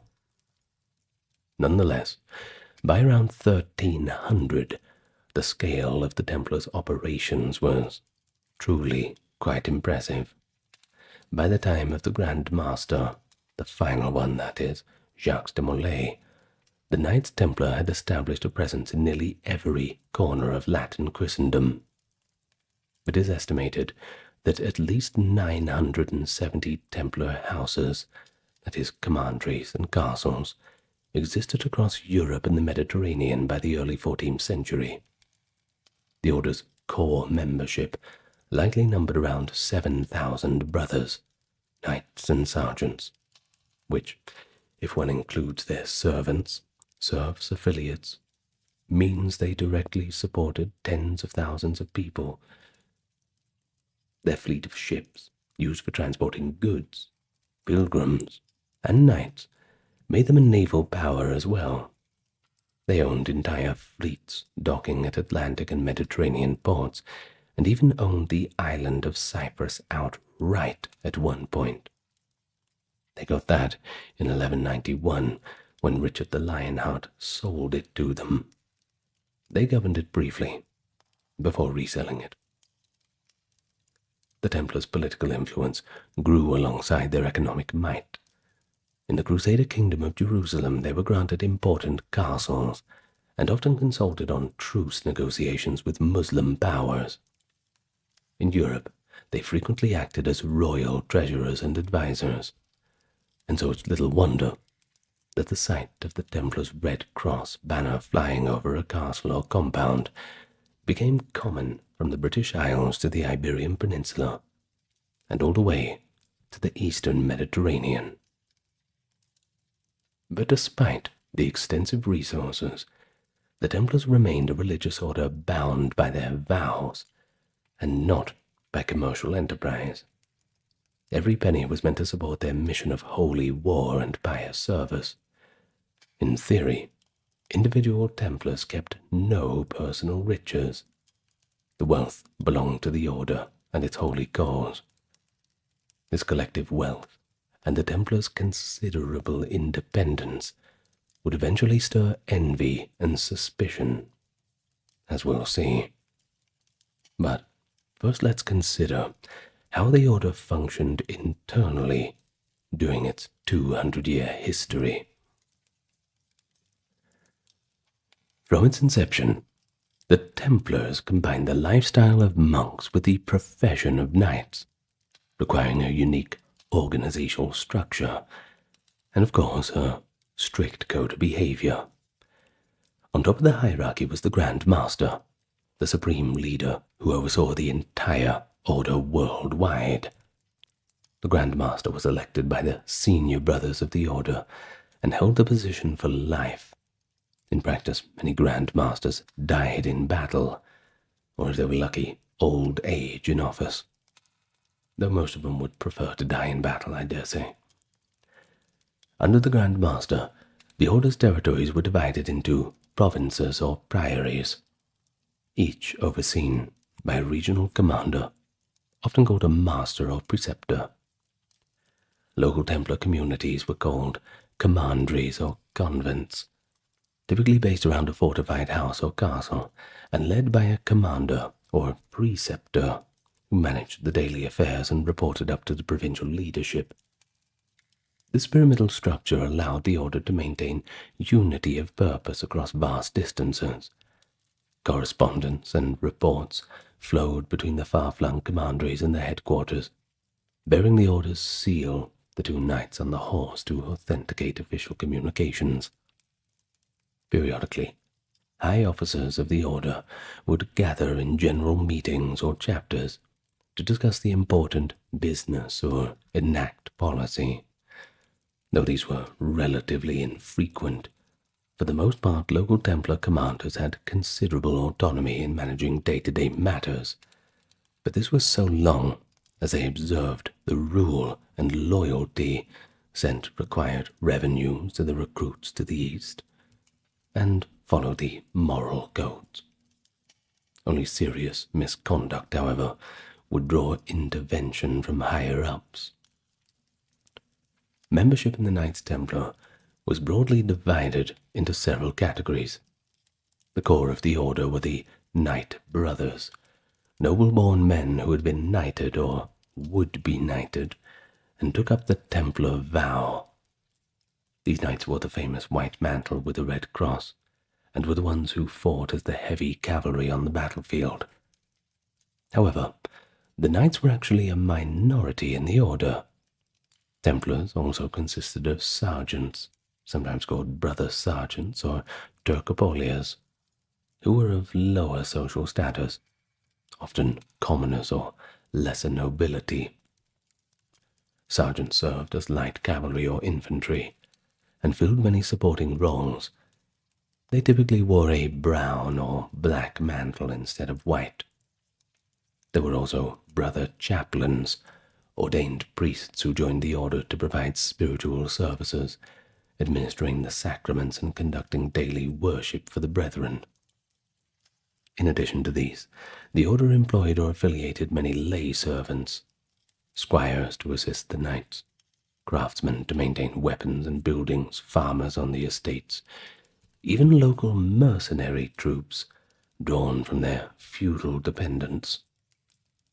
There's even records of a few women associated with the Templars, primarily nuns in nearby convents or managers of donated properties, though women were certainly not admitted as fighting members.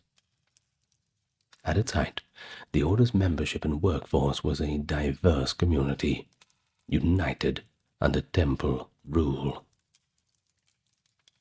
The rule of the Knights Templars, basically originally on the Benedictine and Cistercian monastic rules adapted at the Council of Troyes, governed all aspects of daily life and conduct. Templar brothers took 3 monastic vows of poverty, chastity, and obedience, binding themselves to the order and renouncing all personal ambition. They lived a communal life, sharing meals and lodgings, following a regimented schedule of prayer, devotional reading, and military training. Attendance at divine office, that is, church services, was mandatory daily, and the knights were expected to maintain the piety of monks even as they bore arms. They were also to be celibate, forsaking marriage and family life in exchange for brotherhood in arms.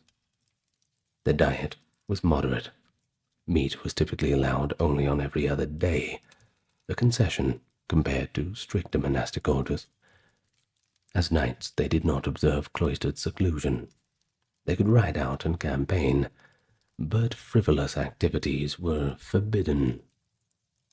The rule banned worldly pleasures, such as hunting for sport or hawking, which ordinary knights relished, and it forbade ostentatious dress or ornaments. The Templars' clothing was to be simple and unadorned. For example, whereas secular knights often wore ornate belts as status symbols, the Templars only wore a plain woolen cord belt to symbolize their humility. Uniform was certainly an important identifier for the order. The white mantle, granted by Pope Honorius II, was exclusive to the Knight Brothers, symbolizing purity. The red 8-pointed cross, often a cross paté, was added to their garb sometime after 1147, becoming the enduring emblem of the Templars. This red cross, worn over the heart, signified martyrdom and commitment to the crusade. The Templars were ready to die in red blood for the white cross of Christ. The sergeants wore a darker cape, brown or black, but without the red cross, to distinguish them from the knightly brethren. All brothers were to wear their hair short, in contrast to the long, fashionable knightly locks of the day. And notably, the Templars, as a rule, grew beards. In an era where most Western knights were clean-shaven, the bearded Templar became a bit of a stereotype. Observers often commented on the Templars' long beards, giving them a rugged, ascetic appearance. Discipline within the order was strict but practical. The rules set out a system of punishments for infractions, ranging from minor penances to expulsion. small breaches of conduct might be met with temporary loss of privileges or extra prayers. The more serious offenses, such as disobedience, cowardice, or breaking the vow of chastity, could result in public flogging or imprisonment within the order's houses. And in extreme cases, a brother could be cast out of the order, which, for a knight who had taken a lifelong vow, was certainly a devastating disgrace. However, the temple rule also emphasized fairness and the spiritual well-being of its members. Trials were held where accused brothers could defend themselves, and mercy was often shown for those who repented lapses. Overall, the rigid governance and a strong sense of spiritual mission forged the Templars into a remarkably cohesive unit, despite their far-flung operations. A contemporary observer, William of Tyre, noted that the Templars were both, quote, monks and knights together. Indeed, their dual identity was reflected at every level of this organization. William of Tyre, by the way, if you didn't know, was the one who wrote the biography for Baldwin IV, the leper king of Jerusalem. Well, he did so until his last year. He didn't quite get his death in it, but he certainly got the closing chapters. Well, back to the Templars. It's worth noting that not everyone in the 12th and 13th centuries was comfortable with this concept. You see, this deeply religious and rudely professional attitude certainly fascinated and impressed many of their contemporaries, but it's not easy.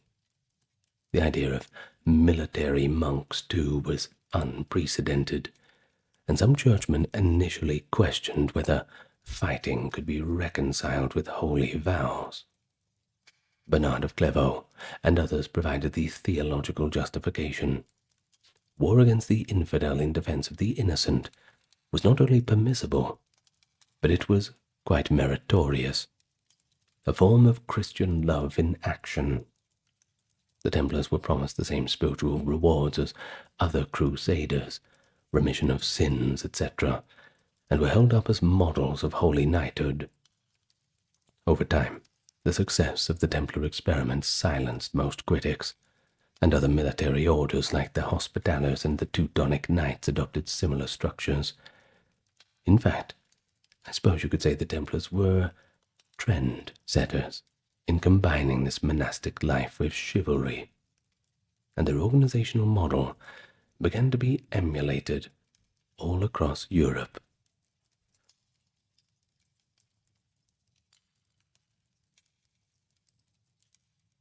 From the outset, the Templars enjoyed a special relationship with the papacy, and popes were the ultimate authority over the order. Several popes in the 12th and 13th centuries issued bulls reinforcing Templar privileges. A bull is like a political statement, a written command, I suppose.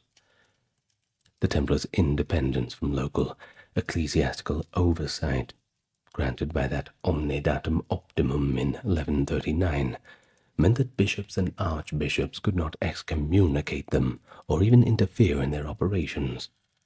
Only the Pope could discipline or regulate the order. This direct line to Rome was both a blessing and a curse.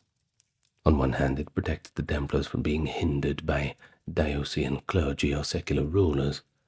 They could carry out their work across borders without seeking permission or paying feudal dues. But on the other hand, it sometimes bred resentment among the local churchmen. Parish priests and bishops complained that the Templars did not pay tithes, and that the order siphoned off donations that might otherwise go to local church. There were also disputes over burial rites. The Templars, like the Hospitallers, often had ceremonies at their preceptories, and people sought burial in Templar grounds, perhaps to honor a vow or to be considered part of the order's spiritual benefit. Local clergy saw this as an encroachment on a lucrative aspect of their ministry. You see, churches always charged fees for burials, and when you could just go and get buried by the Templars, well, a bit of a cheaper option. Dig your own grave and save, as they say. By and large, however, the Pope staunchly defended the military orders as long as the Crusades were ongoing. The Church lauded the Templars' contributions. Popes like Alexander III and Gregory IX showed praise and called them the militia of Christ.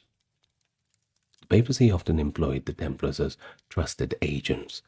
They carried papal messages, safeguarded important travelers, and even guarded relics or treasures on behalf of Rome. In 1172, for example, Pope Alexander III stayed at the Templar house in Rome, that is the temple on the Tiber, as they call it, and later entrusted the Templars with funds intended for the Holy Land. Such closeness to the papacy further enhanced the prestige of the order. Their relations with secular monarchies were more complex and varied from realm to realm. In the Crusader Kingdom of Jerusalem and the other Latin East states, the Templars were pivotal allies of the crown. Kings of Jerusalem relied on them as a standing army to supplement feudal levies. They granted the Templars castles and lands in return for military service. For instance, the order was given control of Gaza in the 1140s to fortify the southern frontier, and later received other key fortresses. The Templars even acted with semi-sovereign authority at times. They negotiated treaties with Muslim leaders independently. When it concerned lands they managed. On a few occasions, the order's interests clashed with royal policies in Outremer, a famous example being in the 1180s when Grand Master Gerard de Ridfort urged King Guy of Lusignan into the ill-advised Battle of Hattin. But generally, the Templars and Latin kings were partners in survival. Back in Europe, many monarchs appreciated the Templars for their financial services and network. The order functioned as bankers and diplomats for kings. For example, the kings of England in the 13th century frequently used the Templars' Templars' London Temple, as a treasury and relied on Templar sergeants as royal couriers. King Henry III of England entrusted the Master of the Temple with negotiations and was known to seek loans from the order. In France, the Templars' Paris house similarly held royal funds and jewels in deposit. Monarchs like King James I of Aragon and King Alfonso II of Portugal granted the Templars lands in Iberia in exchange for their military aid against the Moors. The Templars played a notable role in the Reconquista, that is the Christian reconquest of Spain, helping to garrison frontier castles and participating in major battles against Islamic Spain. In Aragon, they even absorbed a smaller local order, the Order of Montjoy, to strengthen the fight against the Moors. The Portuguese king aligned so closely with the Templars that after the order's last suppression, Portugal reconstituted the Templar personnel into a new order to carry on their work. But more on that a little bit later. However, with power and privilege always comes friction. The more power you get, the more attention you get. And not all attention is good. By the late 13th century, some secular rulers had grown weary, and at the worst times, envious. They were envious of their wealth and influence, which a lot of the time, well, was frankly quite more wealthy and quite more influential than the kings themselves. Which lends the question, who's really in control? the order's transnational autonomy, owing allegiance to no king, only the Pope, was an anomaly in a Europe of strengthening royal states. The kings couldn't tax the Templars, and Templar lands often sat as enclaves exempt from feudal duties. Rumors circulated, accusing the Templars of arrogance and avarice, claiming they hoarded wealth and lived comfortably off donations that should have gone to fighting in the Holy Land. Some critics argued that the Templars and other military orders spent too much money building grand preceptories in Europe or engaging in politics, instead of focusing on the Crusades, which by this time were not going so well. There was also strategic reasons. After the fall of Acre in 1291, the original purpose of the Templars was in question.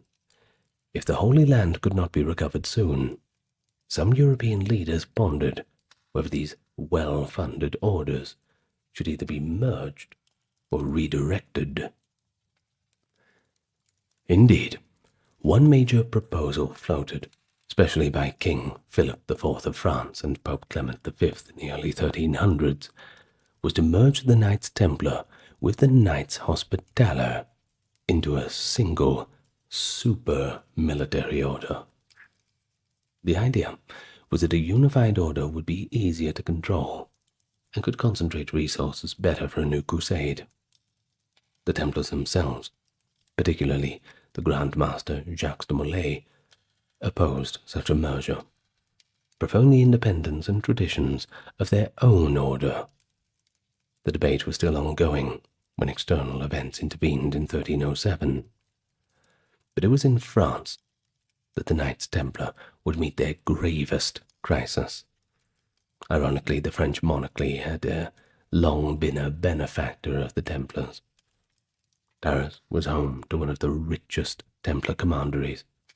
French knights filled the order's ranks, and French princes, including King Louis IX's brother, had even joined the Templars themselves. But King Philip IV, as Philip the Fair of France, reigning from 1285 to 1314, had quite a different attitude. Philip was an ambitious, hard-edged ruler, determined to assert control over all elements of society. He had already quarrelled with Pope Boniface VIII and asserted royal authority over the French clergy. But he was also deeply into debt with the Knights Templar. He had borrowed heavily to finance wars against England and Flanders, and the bill was coming in.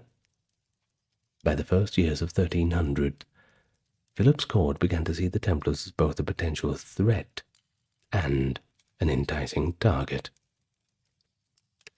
Contemporaries and historians have suggested multiple motives for what Philip did next. The Templars were an independent military force, sitting inside his kingdom that is a state within a state, and there were growing whispers about the order's secret initiation ceremonies and immense hidden wealth. Perhaps Philip truly believed some of the dark rumors. Maybe he just wanted to seize the Templars' assets and cancel his debts. But in any case, he resolved to destroy the order, at least in France. Crucially, Philip found disgruntled former Templars and used their spies to gather accusations of heresy and immoral practices against the Templars. And early in 1307, his ministers quietly drew up a list of charges that would stun Christendom when revealed.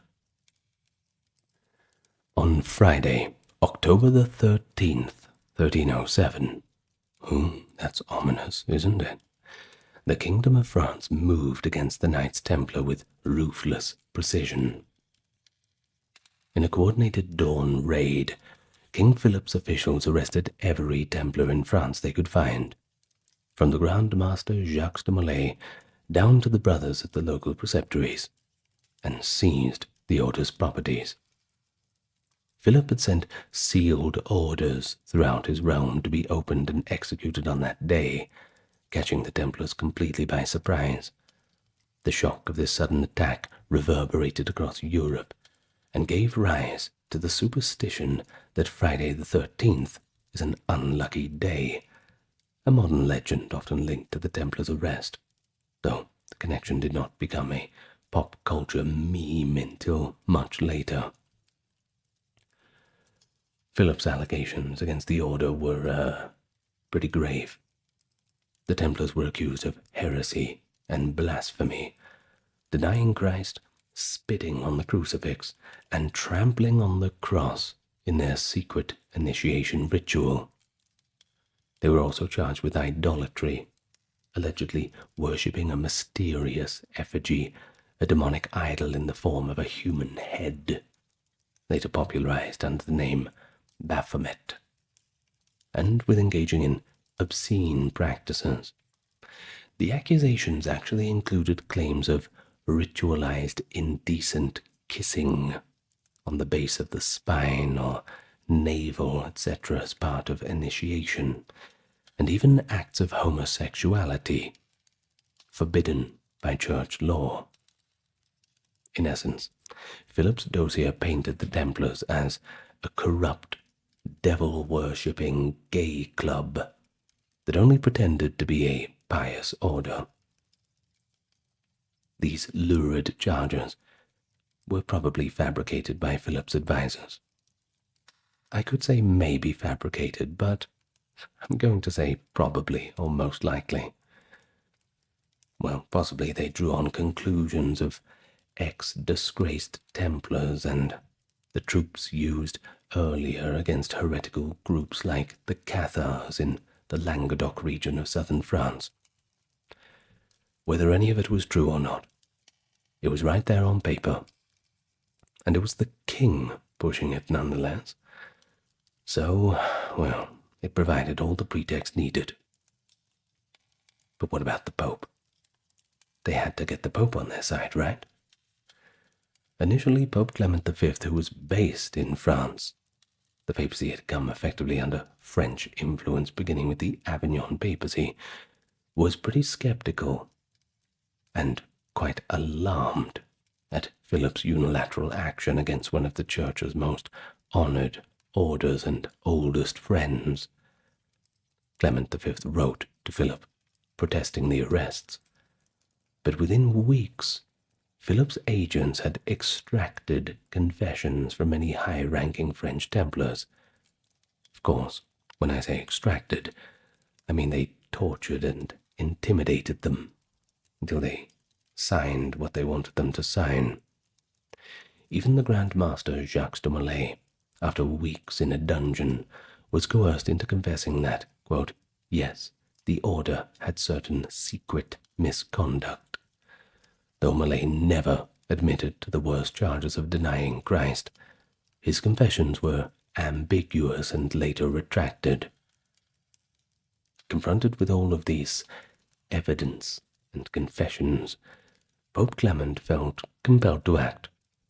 He summoned inquiries and ordered monarchs in other countries to also detain their own Templars, lest any guilty person escape.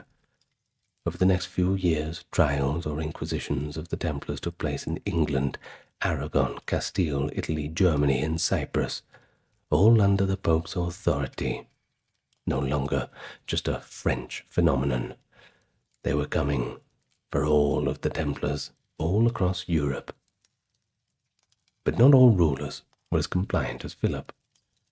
In England, King Edward II was initially incredulous about the charges and delayed proceedings.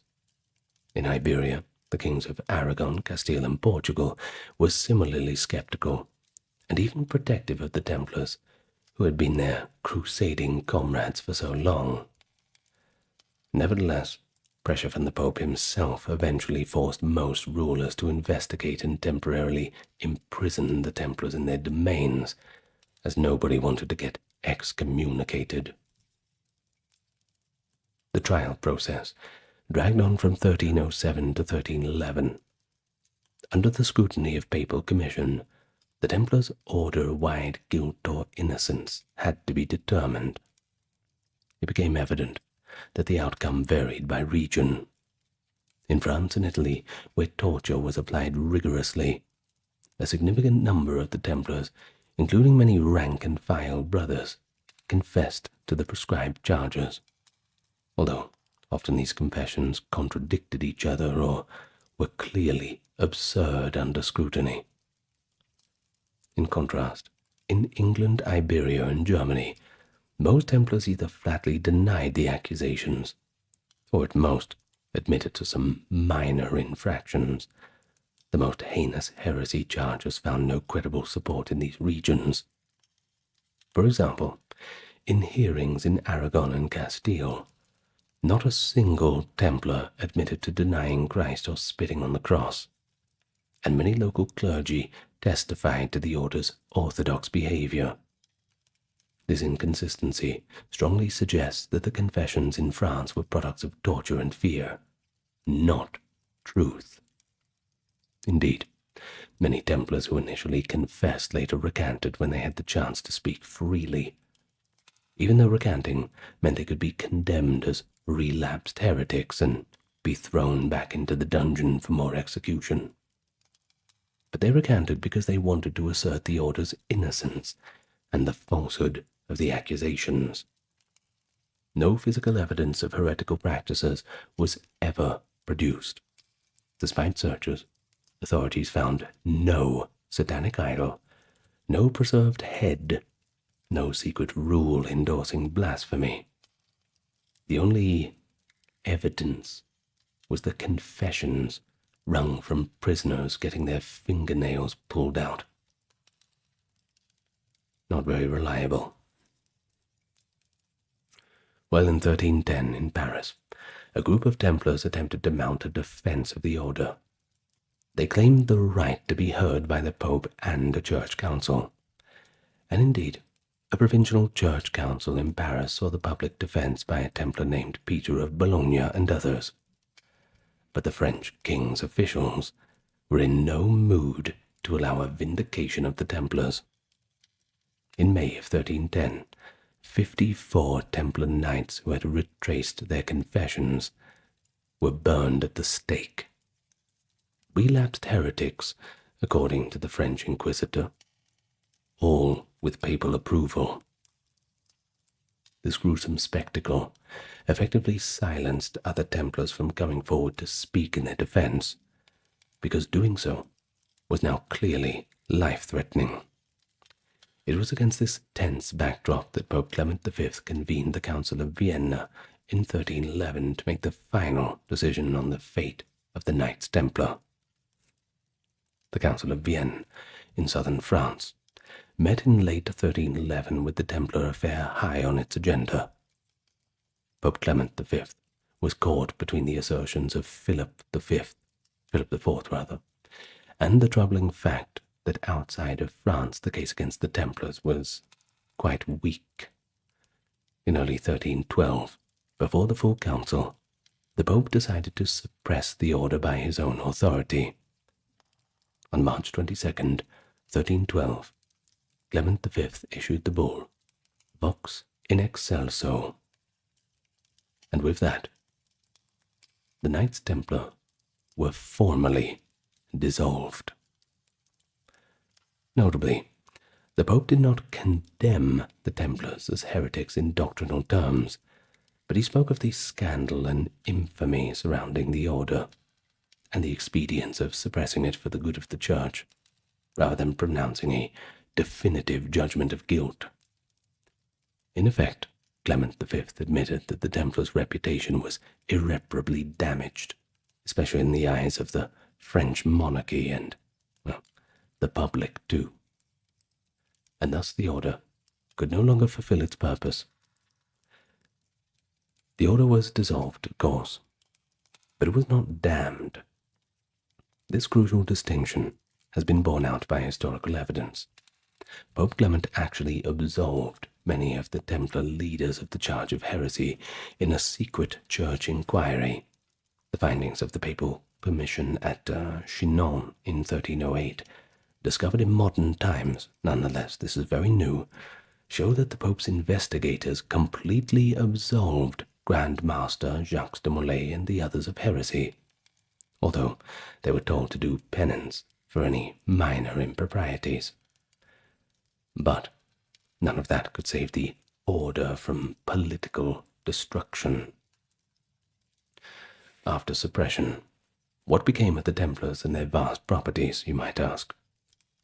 Pope Clement's follow-up edict in May 1312, Ad Providum, assigned most Templar assets to the Knights Hospitaller, that is, the Order of St. John. In theory, the wealth accumulated for crusading would continue to be used for that purpose by the Hospitallers, another military order which was still in good standing. In practice, the transfer varied. In some places, the Hospitallers did receive former Templar lands, allowing them to significantly expand as seen in England and parts of Italy. But in other regions, secular rulers grabbed the Templar properties. King Philip IV in France secured a chunk of the order's treasury to settle his own claims. No big surprise there. They called him Philip the Fair. Well, I don't know if they meant fair as in fair skin. They certainly didn't mean fair as in equitable. Or perhaps that was the joke. Well, in the kingdom of Castile, over in Spain, nobles simply occupied Templar castles, and the Hospitallers had difficulty claiming them. The Pope's orders were not always effectively enforced when local lords saw an opportunity for land grabs, you see. Most rank-and-file Templars, once the order was dissolved, were just released from their vows, which is kind of sad when you've taken a lifelong vow. You kind of set your whole plans around it, don't you? Clement V instructed that those members who were not found guilty of crimes should be given a pension or allowed to join another religious house. For example, some ex-Templars retired to monasteries or lived quietly on church stipends. Not a bad option, I suppose. They were forbidden from forming any new military order, though, or joining the Hospitallers. The Pope didn't want the taint of the scandal to spread, nor a concentration of former Templars forming a power block within the Hospitallers. I suppose that's understandable. But in a few cases, the Templars did join other orders with special permission. But generally, they just faded into private life. Not every country treated former Templars harshly, you know. In England, no Templars were executed. That's right, not a single one. Those who admitted minor faults were pensioned off by King Edward II, or folded into other ecclesiastical institutions. In the Iberian Peninsula, the dissolution took a more unique course.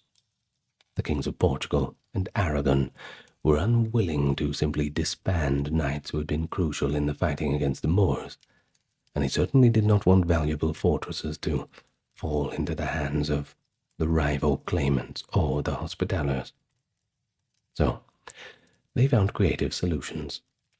King Dinis of Portugal refused to persecute the Templars in his realm, and negotiated with the Pope to transfer all Templar holdings into a new order, that being the Order of Christ, founded in 1319. This Order of Christ was essentially a reconstituted Templar order, under a new name, but royal patronage, not under the Pope anymore. Many Portuguese Templars simply switched insignia and continued on business as usual, eventually playing a key role in Portugal's later voyages of exploration. The cross of the Order of Christ adorned the sails of Vasco da Gama and other explorers, by the way, if you're wondering what it is in the artistic depictions. In Aragon, that is, Spain, King James II established the Order of Montesa in 1317 to take over the Templar lands and allow former Templars to join. These successor orders meant that in Iberia, unlike France, the transition was relatively peaceful, and some Templar legacy lived on in an official capacity. But aside from those, no true successor of the Knights Templar was ever recognized by the Church. The Templar Order was definitively gone from the stage by 1312, remnants either scattered or absorbed. The final act of the Templar tragedy came in 1314. The aging Grand Master Jacques de Molay and a few senior Templar dignitaries had been kept in captivity throughout the process. After years of imprisonment, Molay and the preceptor of Normandy, Geoffroy de Charnay, were brought forth in Paris to receive their sentences, and that sentence was thus perpetual imprisonment. It was March 1314, and the two men, hearing the judgment, publicly recanted their earlier false confessions and proclaimed the order's innocence. This defiance was too much for King Philip. Without further delay, he ordered Charnay and Molay to be burned at the stake as relapsed heretics that very evening on the island in the Seine River in Paris. Eyewitnesses say that Jacques de Molay, as he faced the flames, asked to be tied so he could face Notre Dame Cathedral and hold his hands in prayer. He is said to have called out from the fire that God would judge those who had unjustly condemned them. According to legend, Molay issued a prophetic curse that Pope Clement and King Philip would soon meet him before God's tribunal and answer for their deeds. But strangely enough, both Clement and Philip died within a year of Molay's execution. Clement succumbed to illness just 1 month later, in April, and Philip died in a hunting accident in November. This eerie coincidence fueled popular stories that the curse of the Templars had been fulfilled. Well, historians seem to view it as a dramatic legend rather than a provable fact, but I certainly hope it's true. What is certain is that Molay's death marked the end of the Templars as a living institution. In just under 200 years, the Knights Templar had gone from being celebrated heroes of Christendom to dirty, condemned heretics. Yet even as the order died, it entered the realm of myth and legend, where it would achieve a form of immortality. The sudden and violent suppressions of such a powerful order left many people bewildered and searching for answers. This provided fertile ground for the conspiracy theories and lore that have endured up to the present day. And while maybe they're not all based in historical grounding, they're still part of the culture and legend around the Templars. So I don't care. I'm just going to talk about them anyway, because it's fun.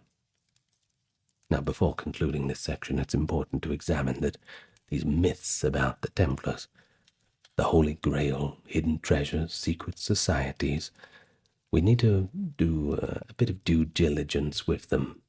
Think about if they're politically motivated. Think about if they have some kind of different basis in some fairy tale or something, but just take the next section with a bit of a grain of salt. Well, let us start with one of the most enduring myths or stories around the Templars, and that is the Holy Grail, and of course the other assorted sacred relics. Well, what is the Holy Grail? If you don't know, it's the legendary chalice that is said to have been used by Jesus Christ at the Last Supper, sought by the Arthurian kings and knights. This connection intriguingly began not in modern fiction, but it actually has its roots in medieval literature. In the early 13th century, the German poet Wolfram von Eschenbach, hope I said that properly, wrote Parzival, an Arthurian romance that features a band of knights guarding a precious Grail relic. That's the 13th century. So that's, well, when the Templars were still around. So quite contemporary. Wolfram calls these guardians the Templates and the Temple Knights, a thinly veiled reference to the Knight Templar, which is in Latin Templari. In Wolfram's fictional story, the Grail Knights live in a temple fortress and keep the Grail safe. Clearly an imaginative riff on the real Templars, who did actually have a temple, the Temple Mount, and a reputation for holiness and mystery. Of course, within their fortresses, one could only imagine over 200 years of crusading and battles and wars the kind of treasures they could have collected. Well, it indicates that even as early as the 1200s, the mystique of the Templars had seeped into popular legend.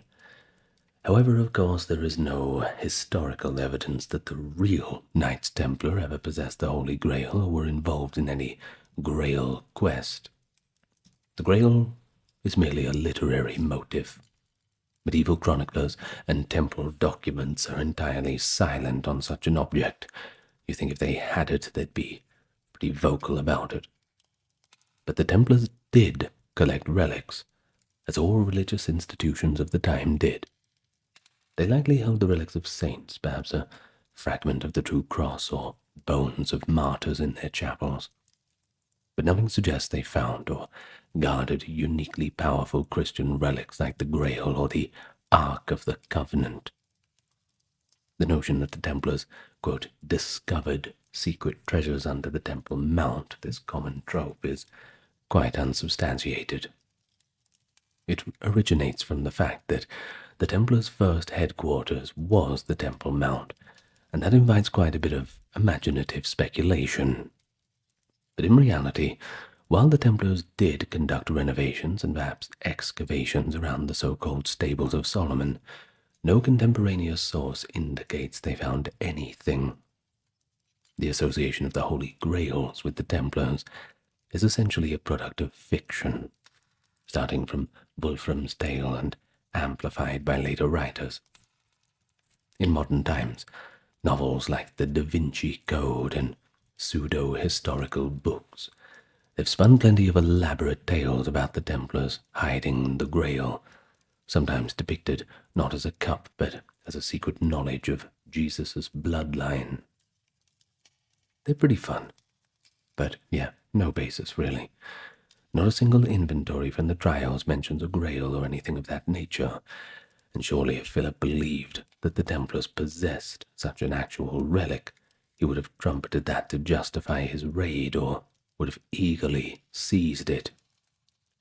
Or, then again, maybe it was so important that they didn't want anyone to know that they had it, because of course having something of such value, well, that would invite the wrong kind of attention. So, who knows? Well, what was actually seized from them were just lands, coins, and conventional valuables. The Grail myth remains just quite a mystery, albeit one that's quite fun, with roots in medieval Romance literature. But here's another one. Another widespread theory claims that the Knights Templar survived their medieval suppression by transforming into or hiding within the Freemasons, the fraternal organization that emerged in the 17th and 18th centuries. And this is a tantalizing idea, a secret continuation of the Temple Brotherhood, preserving its esoteric knowledge and gradually resurfacing as the Masonic Order. The notion gained popularity in the 18th centuries, when some Masonic lodges created Templar decrees or rites, adopting Templar symbols and rituals. It is true that Masonic ritual borrows imagery from the Crusades. For example, the York Rite of Freemasonry has a body called the Order of the Temple, where modern Knights Templar are created as an honorific decree. However, if we're going to be serious about it, we can conclude that there's no direct historical link between the medieval Knights Templar and the pre-modern Freemasons. Freemasonry in its recorded form arose from a stonemasons guild in Britain in the late 1500s and early 1600s, evolving into a gentleman's fraternity by the early 1700s. The Templar connection was later grafted onto Masonry as a kind of romantic embellishment. But one specific legend asserts that some Templars escaped the arrests in 1307, especially by fleeing by the sea with a treasure fleet from the port of La Rochelle, found refuge in Scotland, which being under King Robert the Bruce was excommunicated at the time, and they might have found a safe haven. And then, of course, fought on the Scottish side at the Battle of Bannockburn in 1314, thus repaying Bruce for shelter. And I'm sure we all know how Bannockburn went. Subsequently, these hidden Templars supposedly passed their traditions into Scottish stonemason lodges, birthing Freemasonry. That's another intriguing narrative. But once again, no contemporaneous evidence really lends any weight to it. There is no record of mysterious knights aiding Bruce at Bannockburn. Scottish chronicles credit the victory to Bruce's leadership and troops, and note the absence of the Knights Templar, who, if anything, had royal ties to England. Modern Masonic scholars and independent researchers have rejected the theory of Templar survival via Scotland as quite unfounded. In fact, the premier Grand Lodge of Freemasonry itself, founded in 1717 in London, made no claims of Templar descent in its early constitutions, and you think it would have been something important to mention. The Templar connection was injected mainly by 18th century French and German Masonic rites, at a time when invoking the Knights Templar added an aura of antiquity and mystery to the ceremonies. The case is neatly summarized by the historical consensus. The purported link between the Knights Templar and Freemasonry is a later invention and not backed by credible historical documentation. Thus, the idea that the Knights Templar still exist today as a shadowy, secret society influencing world events is not really grounded in any reality, though it's certainly possible that some individual Templars joined other organizations or kept low profiles after 1312, but an organized survival is quite implausible. Well, let's go to the next one. We talk of lost treasures and other legends. Perhaps the most tantalizing Templar legends concerns those lost riches and hidden treasure. The abrupt arrest of the order in 1307 immediately sparked rumors that the Templars had secreted away their fortune. A dramatic tale persists that before the French authorities could seize the Templar treasury in Paris, wagons of gold or a fleet of Templar ships slipped away, carrying the treasure to safety. Destinations speculated include Scotland, Portugal, or even the Americas in the most fringe theories. This notion of a lost Templar treasure has inspired countless treasure hunts. The famous Money Pit of Oak Island in Nova Scotia, for example, has been linked in speculation to buried Templar gold or artifacts. So what is the truth? Contemporary records indicate that King Philip's officials did confiscate considerable assets from the Templar properties in France. Gold, silver, stored in Paris and elsewhere were all catalogued. But these were not immeasurable hoards. Much of the Templars' wealth was in land and loans, which Philip appropriated by cancelling his own debts. It is telling that King Philip, who was thorough in the asset seizure, did not report any astonishing treasure haul. If the Templars did have vast secret caches, Philip's chroniclers failed to mention King getting to them. Moreover, as discussed earlier, The order's wealth was often overstated by outsiders. They had great income, sure, but also great expenditure. When all Templar properties were inventoried across Europe after the suppression, the Hospitallers who received these properties did not suddenly become fantastically wealthy overnight. Rather, on the contrary, the Hospitallers complained that managing the ex-Templar lands was quite burdensome. Much of the value had been lost in the transition. This suggests that there was no huge surplus treasure unaccounted for. In England, an inventory of the London Temple in 1308 found relatively mundane items. No Holy Grail, no sacks of diamonds. This legend of the Templar treasure often intersects with the idea that the knights hid sacred relics or documents. For example, some theorists claim that Templars possessed the Ark of the Covenant, or the Shroud of Christ in secret Gospels. One popular hypothesis has been that the Templars recovered the Shroud of Turin during the Crusades and kept it, explaining why the Shroud's history is vague before the 1350s. It is intriguing, but circumstantial at best. There is no mention of such an object in Templar trial records or medieval accounts. If such a holy relic had been in their possession, the Templars likely would have publicized it to bolster their legitimacy, just as the Hospitallers proudly did with the True Cross. The absence of evidence, combined with the highly imaginative nature of these claims, lends people to regard them as post-medieval romanticism. Another persistent myth is that curse of Jacques de Molay. As noted, Molay's supposed prophetic curse on the king and the pope has entered legend. Some versions extend the curse to all future French kings, claiming the house of Capet was destroyed by it. Indeed, Philip's line died out in 14 years, and the Capetian dynasty had turmoil. Grist for later storytellers like Maurice Drouin's historical novels, Again, a little bit more folklore than history. Chroniclers at the time don't at all mention a curse. The earliest reference to these bold final words comes from an account written years later.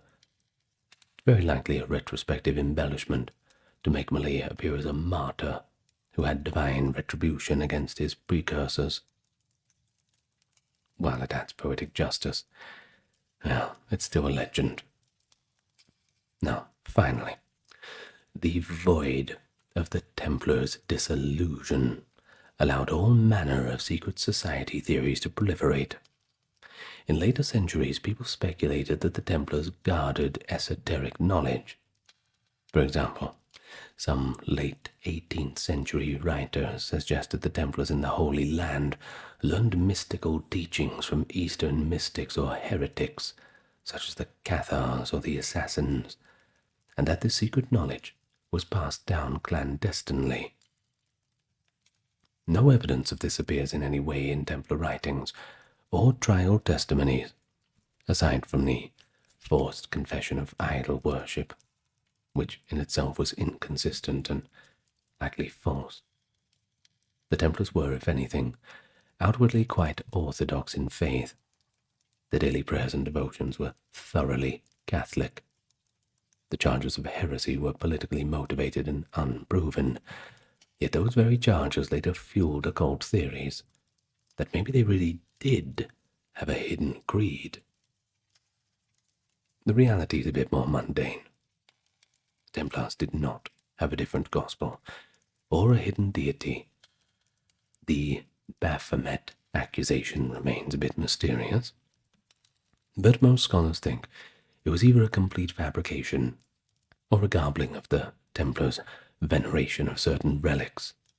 Some have posited that they might have had a preserved head of a saint or a representation of John the Baptist's head, which got twisted into translation under torture under a devil's head.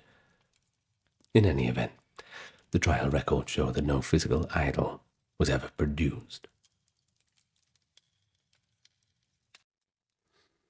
One of the most chilling chapters of English history was the witch trials. So imagine the scene. You're in a 17th century English village, and an elderly woman stands before a court, terrified and trembling, as her neighbors accuse her of cursing their livestock and consorting with the devil. Something from a horror film. That's what it sounds like. A powerful image that evokes fear and superstition. But this happened hundreds of times. How exactly did England arrive at the point where hundreds of people, mostly women, were tried and executed as witches? It's exactly what we're going to explain today, tracing through the chronological history of witch trials in England from the medieval period through to the height of the witch-hunting frenzy in the 16th and 17th centuries. And we'll have a look at the laws that governed witchcraft, along with the religious forces that fueled the fear, and the social dynamics that meant women were most often the targets. And, of course, don't worry, we're not going to water down any gruesome details or leave anything out for the sake of good manners. No, we are going into the most grittiest and grimmest of times. So get nice and relaxed, because we're about to begin. But before we do, allow me to welcome you to the channel. We can't spare those good manners. If you've not yet subscribed, I invite you to do so and leave your thoughts in the comments. Also, this video is ad-free along with everything else thanks to the generous support of the patrons and YouTube members, and for those who took the time to browse the merch store. You have my eternal thanks. Now, with all that out of the way, let's get down to it. And so here we are, in medieval England. And when we think of witches in history, we often picture the medieval era as a time of rampant superstition, with witches being burned on every corner of every street by the hundreds. But you might be surprised. That image does not really fit the reality in England, at least, not yet. During the early and high Middle Ages, roughly the 5th through to the 14th centuries, belief in magic was certainly there. Charms, folk healing, spells, they were all part of folk culture. We are in the land of the Druids, that's for sure. But large-scale witch hunts, they were virtually unknown at the time.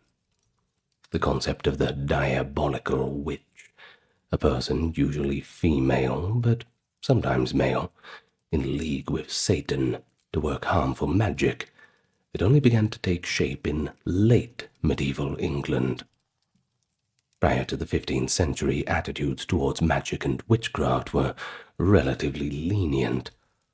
The Church did condemn harmful sorcery as a sin, but often viewed so-called witches as deluded, rather than any spiritual threat. An early medieval church text, the Canon Episcopi, well known by the 10th century, even claimed that the night rides and sabbaths of witches were mere illusions wrought by the devil on weak minds. In practice, most magic, healing potions, love charms, protective amulets, was all tolerated, as long as it did not challenge Christian doctrine or cause public harm. The wise woman of the village and the cunning man provided services like curing illness or finding lost objects. While the church certainly frowned on it, it rarely led to severe punishment in this period, or accusations of more serious crimes. In fact, one contemporary observer later noted that, quote, "At this day it is indifferent to say in the English tongue, 'She is a witch,' or 'She is a wise woman,'" suggesting that the line between respected folk healer and suspected witch was initially quite blurry. And those are indeed the words of Reginald Scott of 1584. Before the 1400s, accusations of sorcery in England were usually tied to political intrigue and personal vendettas, rather than panic over devil worship. One early notable case was that of Walter Langton, the Bishop of Coventry, in 1301. A very early case of it, and it's a damn good example.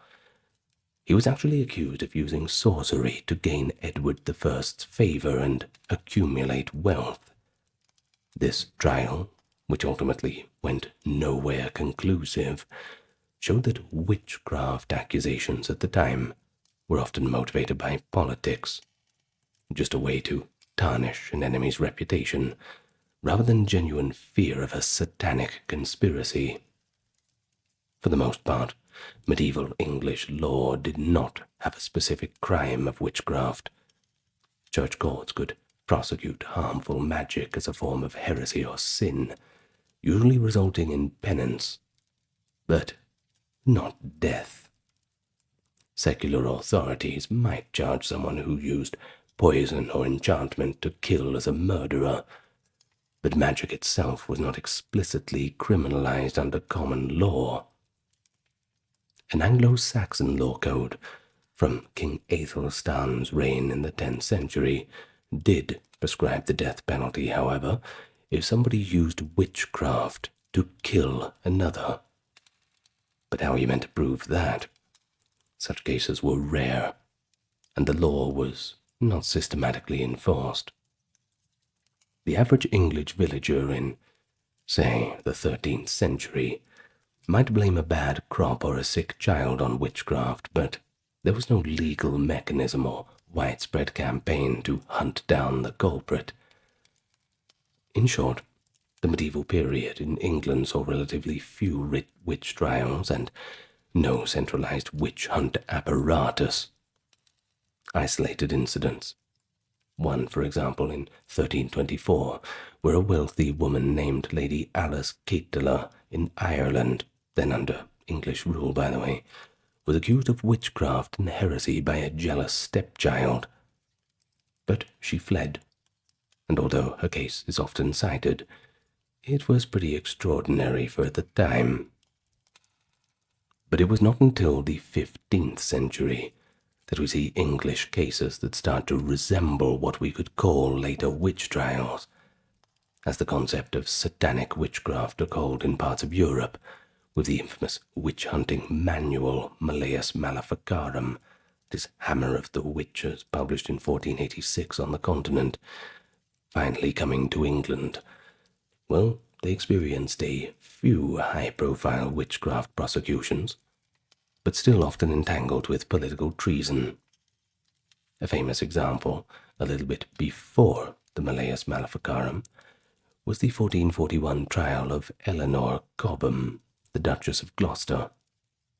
Duchess Eleanor, along with several alleged accomplices, including an astrologer and a so-called wise woman named Marjorie Jourdemain, were accused of using sorcery and necromancy to try and kill Henry VI, as generally frowned upon to kill the king. Well, this sensational case had all the elements of the later witch trials: fortune-telling, potions, and a frightened authority, treating it as both heresy and treason. Eleanor Cobham, being of noble blood, was ultimately sentenced to life imprisonment after a public penance. But, as you can imagine, the less privileged accomplices met harsher fates. Margaret Jourdemain, for instance, was burned at the stake in London as a heretic witch. Still, it's pretty telling that this case was exceptional and newsworthy, enough for them to write down in all of the old chronicles. But it still didn't manage to spark a broader campaign against witches in general, only addressing a specific conspiracy against the king. In 1441, witchcraft was just another tool in the political drama. By the late 1400s, European witch hysteria was on the rise. Pope Innocent VIII's bull, Summis Desiderantes, in 1484, had urged greater action against witchcraft in Germany, and we'll get to the Germans later. Well, but England remained somewhat insulated at first. After all, England is quite a way away from the papacy. The late medieval English mindset tended to be skeptical about some of the wilder claims coming from the continent. One English chronicler writing around the time Riley noted that many witch tales were old wives' stories. However, beliefs were slowly shifting.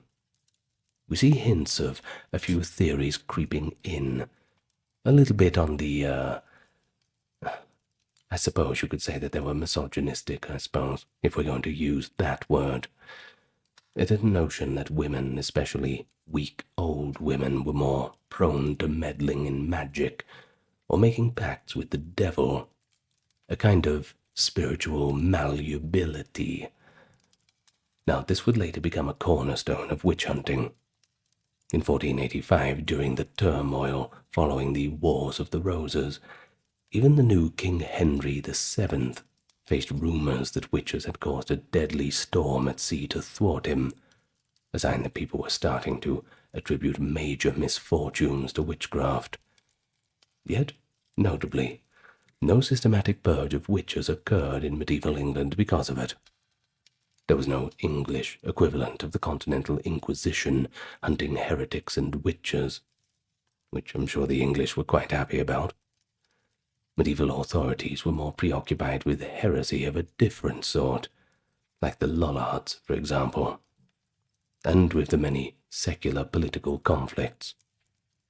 Then so, by 1500, England had only seen scattered witchcraft persecutions, mostly isolated incidents, tied to the elite affairs or local feuds. Magic was acknowledged. Sometimes it was feared, but not comprehensively prosecuted. However, this was all about to change. The intellectual groundwork, the idea of the witch as Satan's servant, was gradually filtering in from Europe. Social and economic strains in late medieval England, plagues, wars, upheaval, meant that people were looking for scapegoats for their misfortune, and witches, well, they were a convenient target. Most importantly, as we turn to the 16th century, England's religious landscape and legal structures would transform. The result was that what had been a rarity in the medieval era, the trial for witchcraft, would in the 1500s and 1600s become distressingly commonplace. And so we find ourselves at the dawn of the Tudor era, bringing seismic shifts to English society. The Reformation, the centralization of royal power, and new laws for the first time that explicitly defined witchcraft as a crime. Under the Tudor monarchs, we see England move from relative medieval indifference about witch hunting to an age of statutes and trials. The change was spearheaded by none other than King Henry VIII. Yes, Big Henry. Henry's reign is famous for the break with the Catholic Church, but he also holds the distinction of enacting England's first law against witchcraft. In 1542, he pushed through Parliament, quote, an act against conjurations, witchcrafts, sorcery, and enchantments. This 1542 Witchcraft Act is a landmark.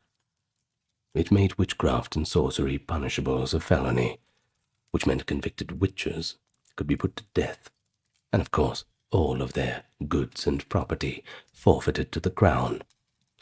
You can see how this is going to become a problem. The Act's language is pretty fascinating, actually. It targeted people who, quote, use, devise, practice, or exercise any invocations or conjurations of spirits, or use witchcraft to harm others, or even to provoke any person to unlawful love. In other words, anything from summoning demons to making love potions or magically harming neighbors was now a serious crime. But why did Henry VIII, of all people, suddenly legislate against witches? Well, there's a mix of reasons. Henry was increasingly paranoid about threats to his rule. Remember, this is the king who executed 2 of his wives and countless ministers. He had 6 wives all up. Not good. Well, sorcery was sometimes seen as a tool of treason. If a monarch believed that magicians might attempt to curse or bewitch him, to cause impotence, for example, or death, he had motivation to crack down. There was indeed a context. Earlier in Henry's reign, some of his courtiers had been implicated in dabbling in astrology and magic to predict the king's death. Certainly not the news he wants to receive. Henry's act can be seen as a preemptive strike against anyone who might use magic with unlawful intent in his realm. But the real takeoff point for the English witch trials came with Queen Elizabeth I. In 1558, Elizabeth ascended the throne and reinstated Protestantism, establishing the Church of England.